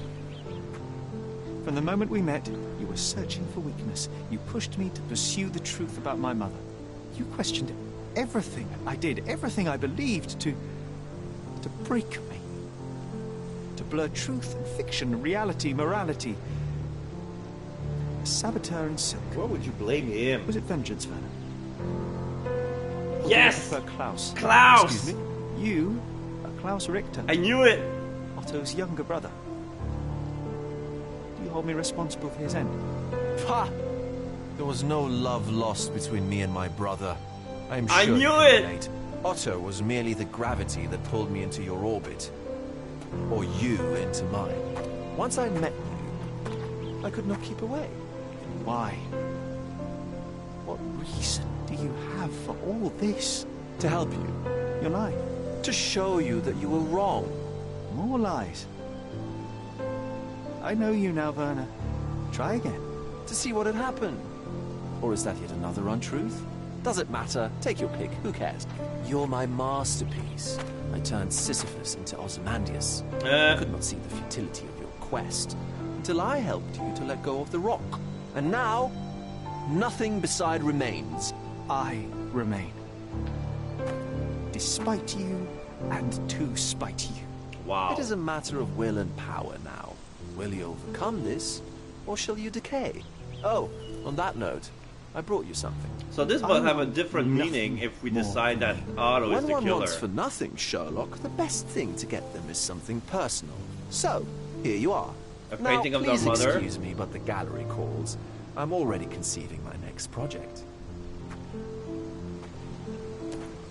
It's all wrapped.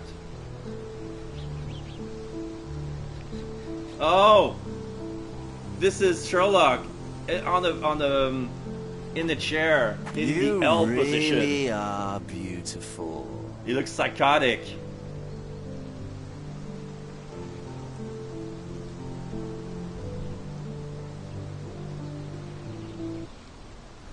I was prepared to take responsibility for my actions, but again my brother conspired against me. A little diplomatic pressure and the trial was dismissed. Instead, I was exiled from Cordona. Freedom never tasted so bitter. Another perversion of justice at Mycroft's hand. Yeah. With no means, no home, and no purpose, I returned to London. I enrolled at Cambridge University, but few lectures held my interest. I prefer to spend time alone at the hospital laboratory, pursuing truths in chemical form. No one there questions my choices. So this is where he got his chemical background. I have begun to attract a desperate clientele. Men that skulk after me, pleading for answers to their simple mysteries. At first, the distraction was unwelcome. Now, I find myself craving it, lest my mind drift back to the island. To Mother. Yeah. To John. What was her life worth? How many adulterers and petty thieves will it take to make it right? Can anything? That was beautiful. Ending. We're beating up a corpse? What is this? I found it! I found it! I found it! And what is that?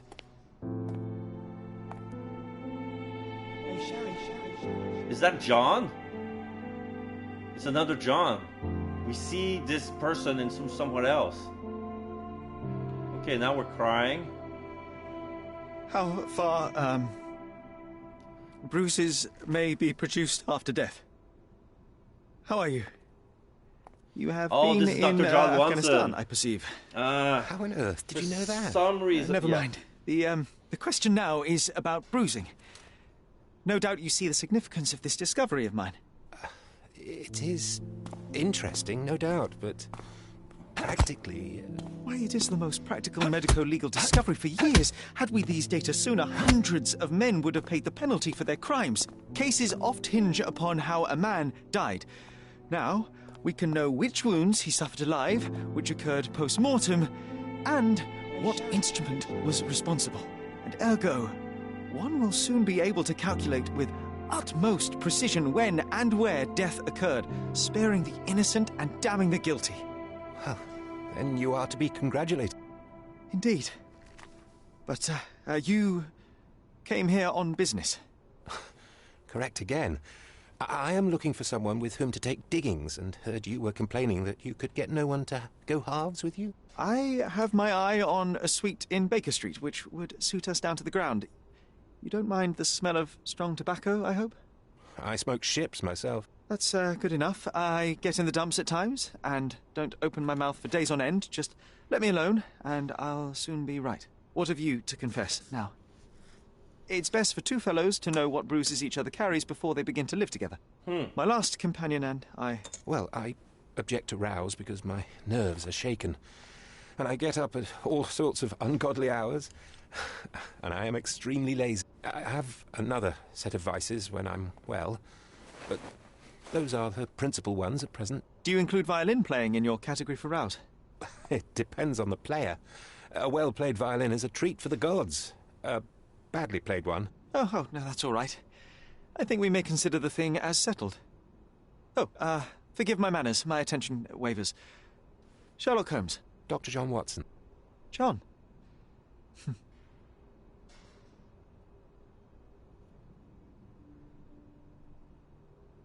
And the door closed on them.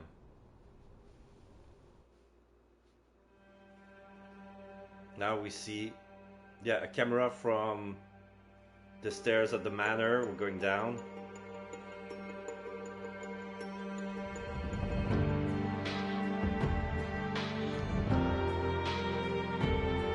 This is interesting.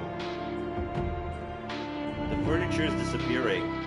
All the lights are leaving the apartment. Back to when it was when we found it. Without the carpet, without the furniture, without the books. Sherlock's room.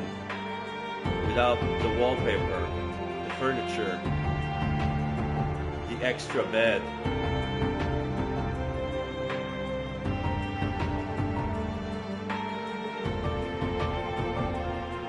It's kind of sad. The mother's room.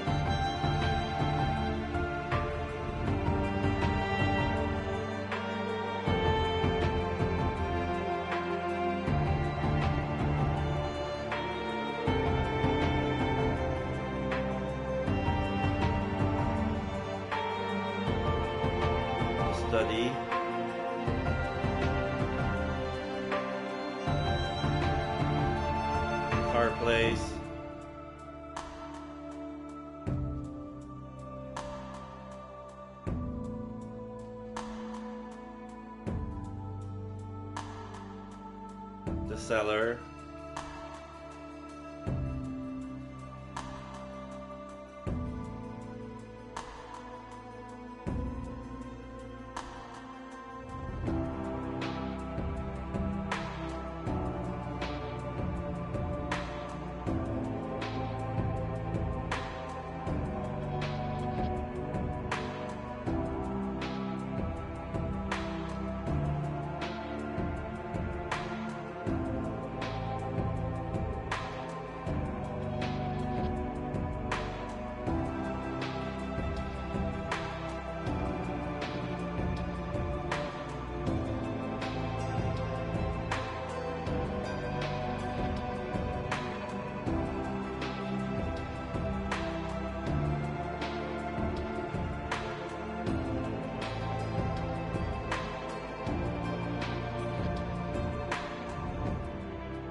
So now we're in the backyard.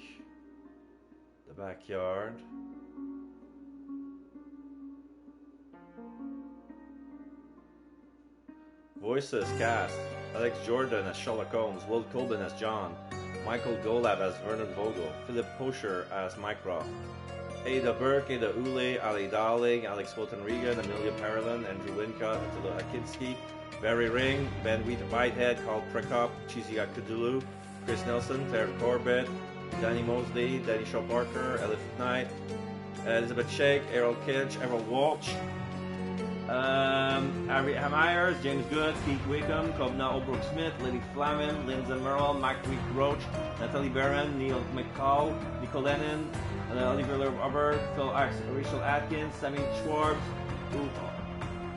and I dropped like 4 names. Alright, I'm done. So, if I continue, does it leaves me at the ending before I enter the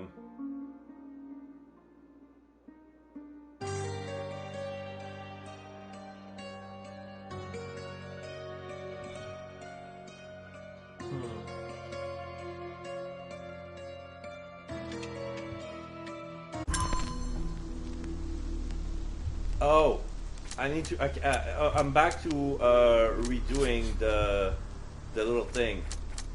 So let's see.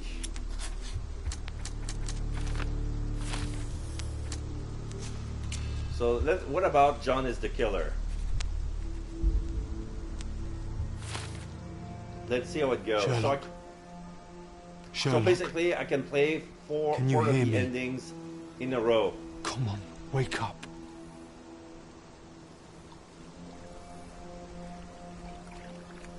Get off me. Sherry. You knew, and more than that, you hid it from me. You couldn't bear the truth, Sherlock, so I shouldered it for you. I took your pain, your horror. You. It was your idea. The sedative, that was you. She was hurting us. Sherry. I couldn't bear to see you suffer. So you killed my mother. My worst impulses, my darkest thoughts. They're you. Yes. You were a lie, John. A fiction. A crutch. No. I was a friend. Sherlock. Please. Sherlock? What? Are you okay? I don't know. I told you not to come, Sherlock. Where is he? Who? Your friend, John. He's beside you. Was all this worth it? Is he worth it? Why is he here? I think, in his own way, he was trying to protect me. A truth I couldn't bear. But now I must face it.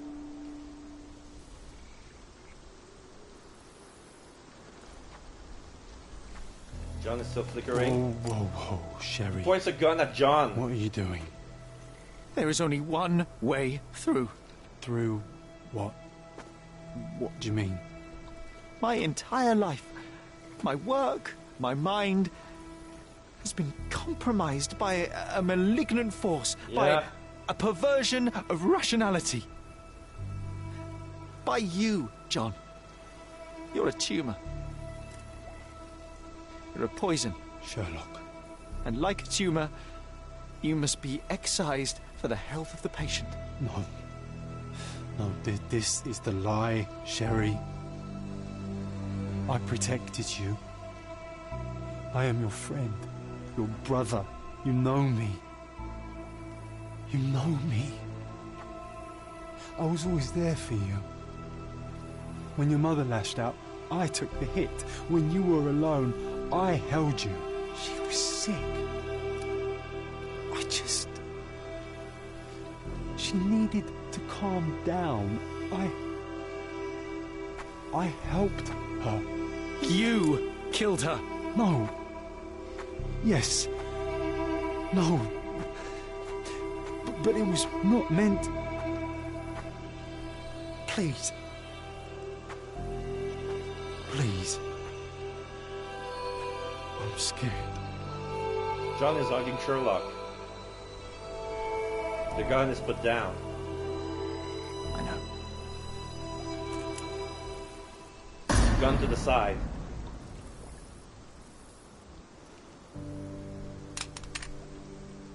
He drops the gun. Are you all right? I think, on the balance of things, no. That is good news. To be unaffected by today's events would place you in a different pathology entirely. Your time on Cordona is over, Sherlock. Tomorrow we shall board a vessel back to London, and all this, it stays here. He's gone, Mycroft. I needed to take control. He would help me, but it was a lie but he's gone. I knew he was wrong. Do you see? I am free. I just had to act. He hugs Mycroft.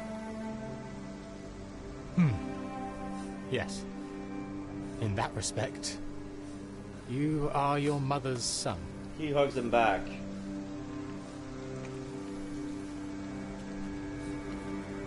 And he holds him by the hip and walked him out. Both Sherlock's arms are limping against his body.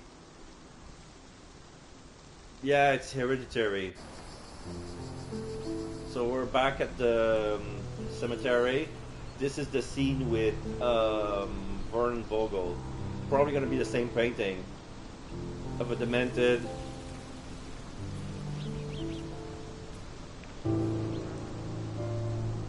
tortured prisoner inside of his own mind. He drops himself in front of the house, in front of the tomb, crying. No. Why are you here? No flowers. Closure, I suppose. And to help a friend. You and I are not friends. In a race between the thawing of the ice caps and our friendship, I would buy a boat. Ha! Is that right? I can see it now. I know what you did. What did I do? You needled me. From the moment we met, you were searching for weakness. You pushed me to pursue the truth about my mother. You questioned everything I did, everything I believed, to break me. To blur truth and fiction, reality, morality. A saboteur in silk. Was it vengeance, Werner? Or do you prefer Klaus? Excuse me? You are Klaus Richter, Otto's younger brother. Do you hold me responsible for his end? Ha! There was no love lost between me and my brother. I am sure you can relate. Otto was merely the gravity that pulled me into your orbit.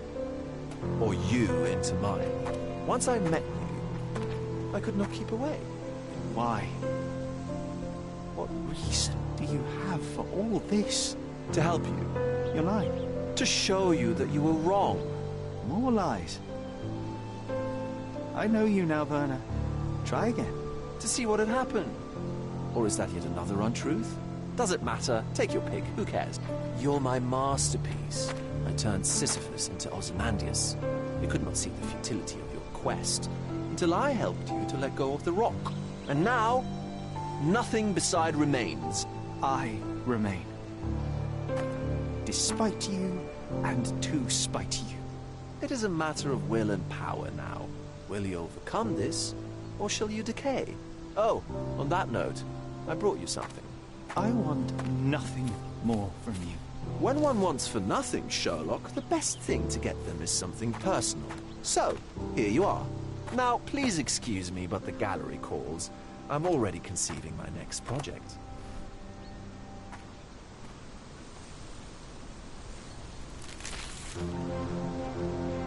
Yeah, same painting.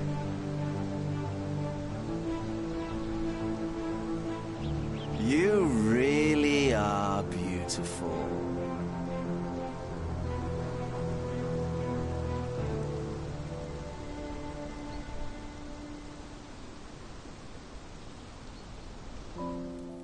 I am all right. I returned to London and enrolled at Cambridge University. So their professors leave something to be desired, or perhaps I simply lack the interest in all but a few lectures. I prefer to spend my time at the local hospital pursuing things of practical use. Medical research, chemical tests, that part and of the like. ending is the same, I Empirical believe. truths. Let me check it again. I try not to think about you. I try not to think about anyone unless it is in the course of an investigation. I've started to help people with their menial mysteries.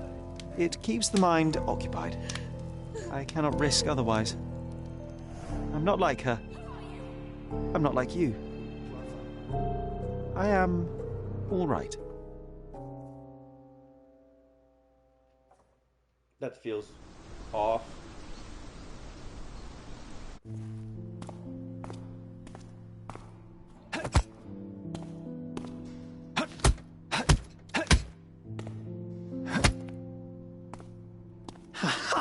I found it!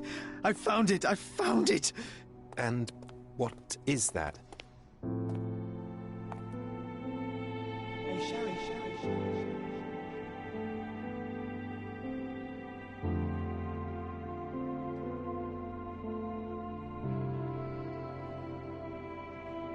How far, bruises may be produced after death? How are you? You have been in Afghanistan, I perceive. How on earth did you know that? Never mind. The question now is about bruising.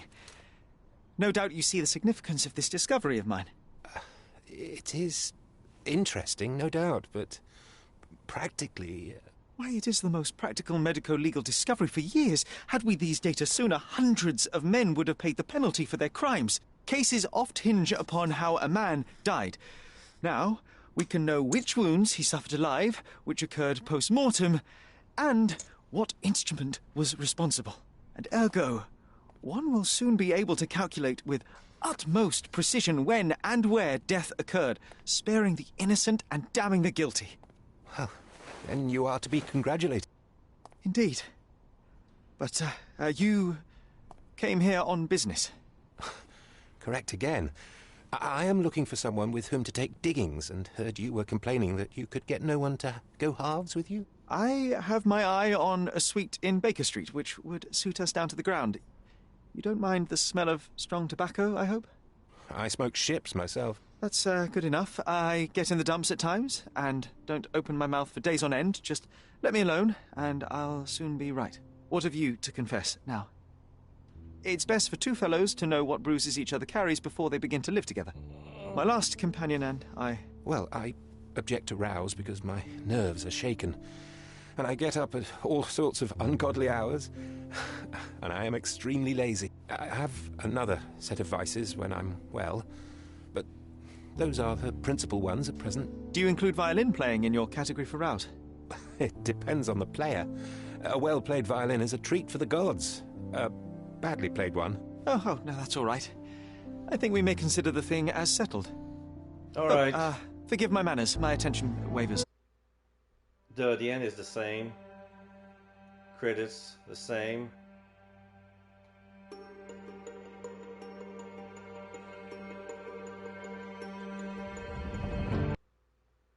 All right, let's see more endings. 2 more, and then we're done.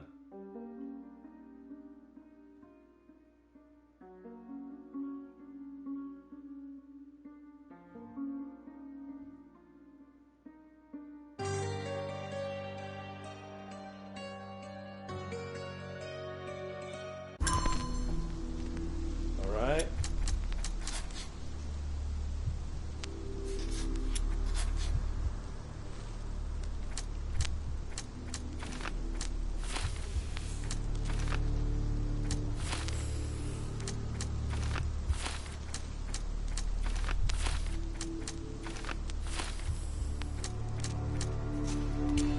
Deliberate murder or an accident? Does it matter at this point? I don't know.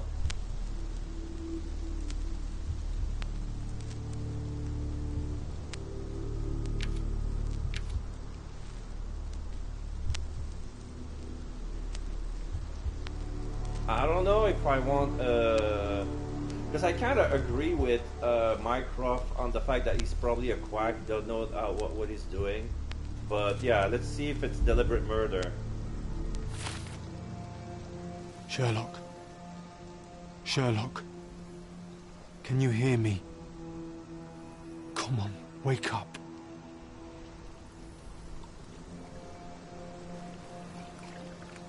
Get off me. Sherry. You knew, and more than that, you hid it from me. You couldn't bear the truth, Sherlock, so I shouldered it for you.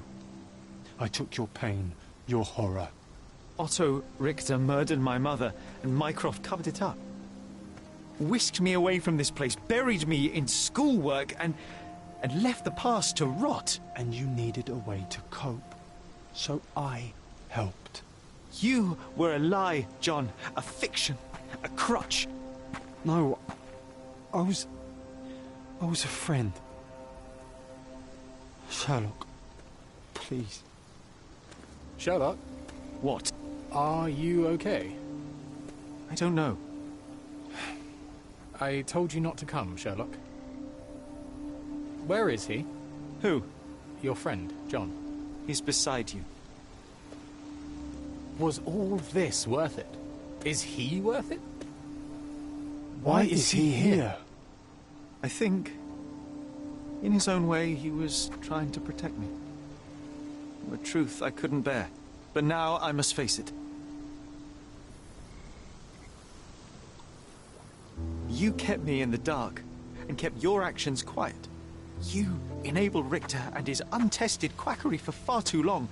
Worse, you wanted to lock up our mother. I wanted to give you a chance at normalcy, at childhood. There was no changing what happened, no good to come of dwelling in the past. It was lies upon lies. Otto Richter killed our mother, and you kept it from me. You had no right. I deserved to know. You deserved to live, Sherlock. In his twisted mind, he killed her for you. But you didn't need to bear the burden of his choice. You were so fragile. I could not. I just couldn't. I chose us over him. You know, for once, I actually believe you. And perhaps, now that the truth is out, I can finally do what you had hoped. Leave it all in the past. Good. You have your whole life ahead of you, Sherlock.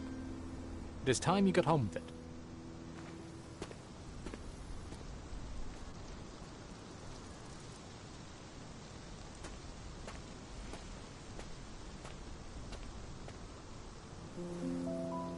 I was worried there for a minute, Sherry. Really worried. I didn't want to hurt you.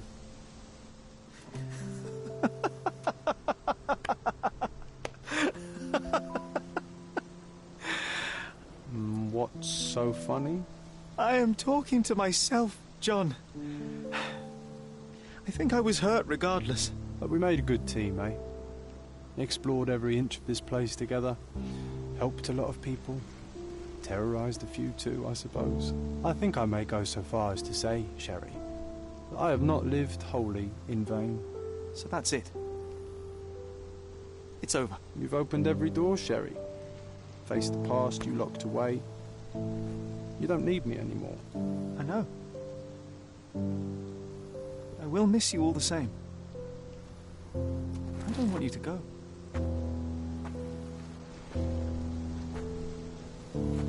Yes, you do. Goodbye, John.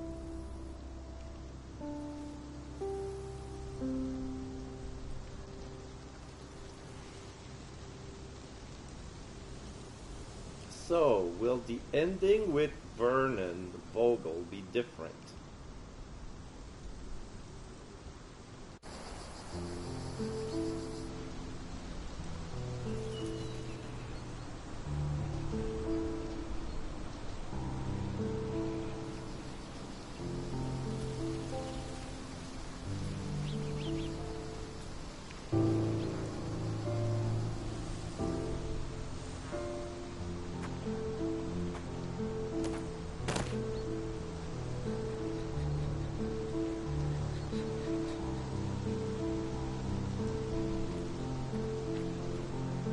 Why are you here?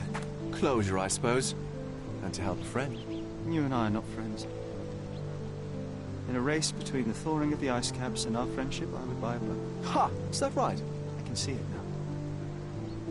I know what you did. What did I do? You needled me. From the moment we met, you were searching for weakness. You pushed me to pursue the truth about my mother. You questioned everything I did, everything I believed, to break me. To blur truth and fiction, reality, morality. A saboteur in silk. Was it vengeance, Werner? Or do you prefer Klaus? Excuse me? You are Klaus Richter, Otto's younger brother. Do you hold me responsible for his end? Ha! There was no love lost between me and my brother. I am sure you can relate. Otto was merely the gravity that pulled me into your orbit. Or you into mine. Once I met you, I could not keep away. Why? What reason do you have for all this? To help you. You're lying. To show you that you were wrong. More lies. I know you now, Werner. Try again. To see what had happened. Or is that yet another untruth? Does it matter? Take your pick. Who cares? You're my masterpiece. I turned Sisyphus into Ozymandias. You could not see the futility of your quest until I helped you to let go of the rock. And now, nothing beside remains. I remain. Despite you and to spite you. It is a matter of will and power now. Will you overcome this, or shall you decay? Oh, on that note, I brought you something. I want nothing more from you. When one wants for nothing, Sherlock, the best thing to get them is something personal. So, here you are. Now, please excuse me, but the gallery calls. I'm already conceiving my next project.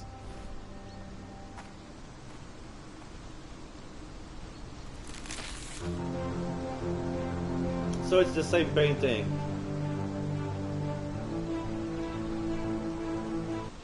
Looking beautiful. After everything, Cordona felt hollow, cloying.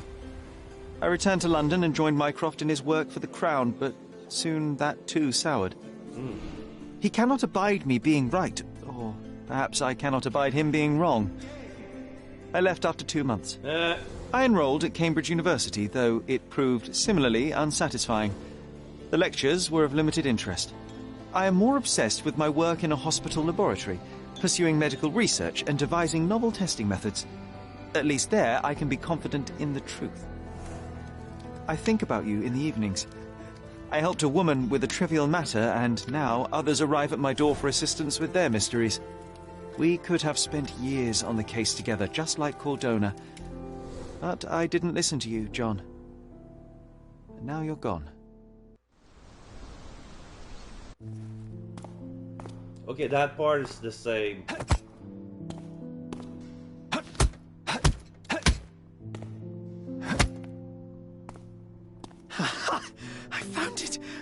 Confounded! So it's gonna be the same ending where he sounds half crazy, whether he's settled with himself or not. Alright, one last ending. Like Mycroft was wrong.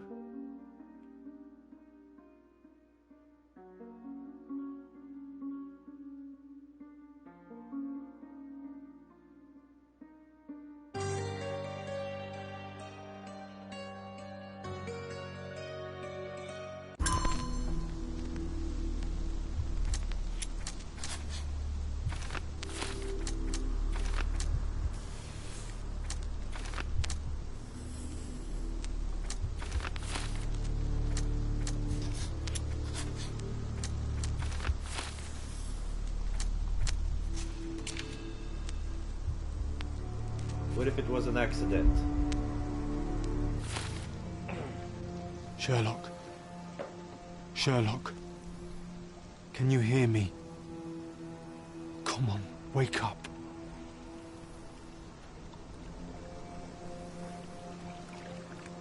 Get off me. Sherry. You knew, and more than that, you hid it from me. You couldn't bear the truth, Sherlock, so I shouldered it for you. I took your pain, your horror. Otto Richter murdered my mother, and Mycroft covered it up. Whisked me away from this place, buried me in schoolwork, and left the past to rot. And you needed a way to cope, so I helped. You were a lie, John, a fiction, a crutch. No, I was a friend. Sherlock, please. Sherlock? What? Are you okay? I don't know. I told you not to come, Sherlock. Where is he? Who? Your friend, John. He's beside you. Was all this worth it? Is he worth it? Why is he here? I think, in his own way, he was trying to protect me. A truth I couldn't bear. But now I must face it.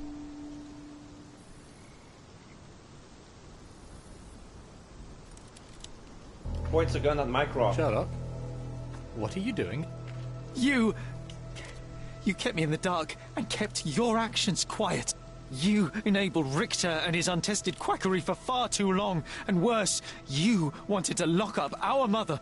I wanted to give you a chance at normalcy, childhood. There was no changing what happened, no good to come of dwelling in the past.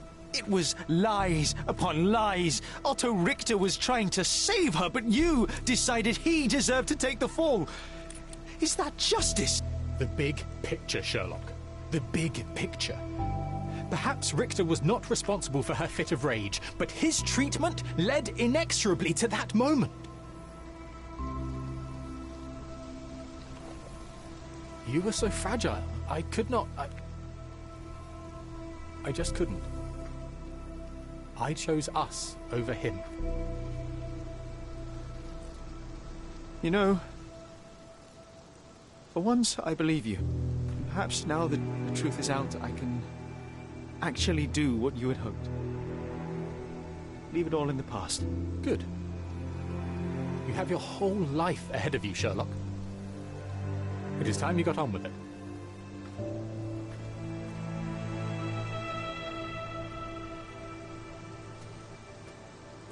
Okay, so there's all those little scenes that are different. I was worried there for a minute, like, Sherry. One who we reveal who the culprit is. The other is the relationship with I didn't want to hurt Mycroft. This scene about how do we depart with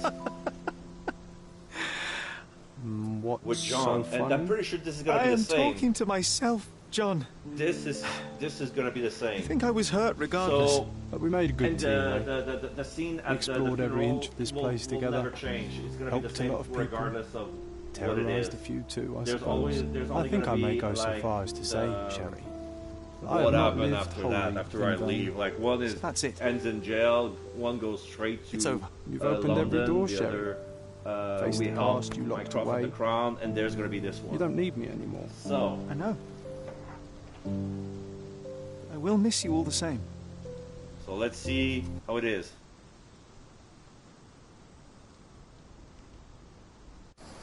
Let's skip that part.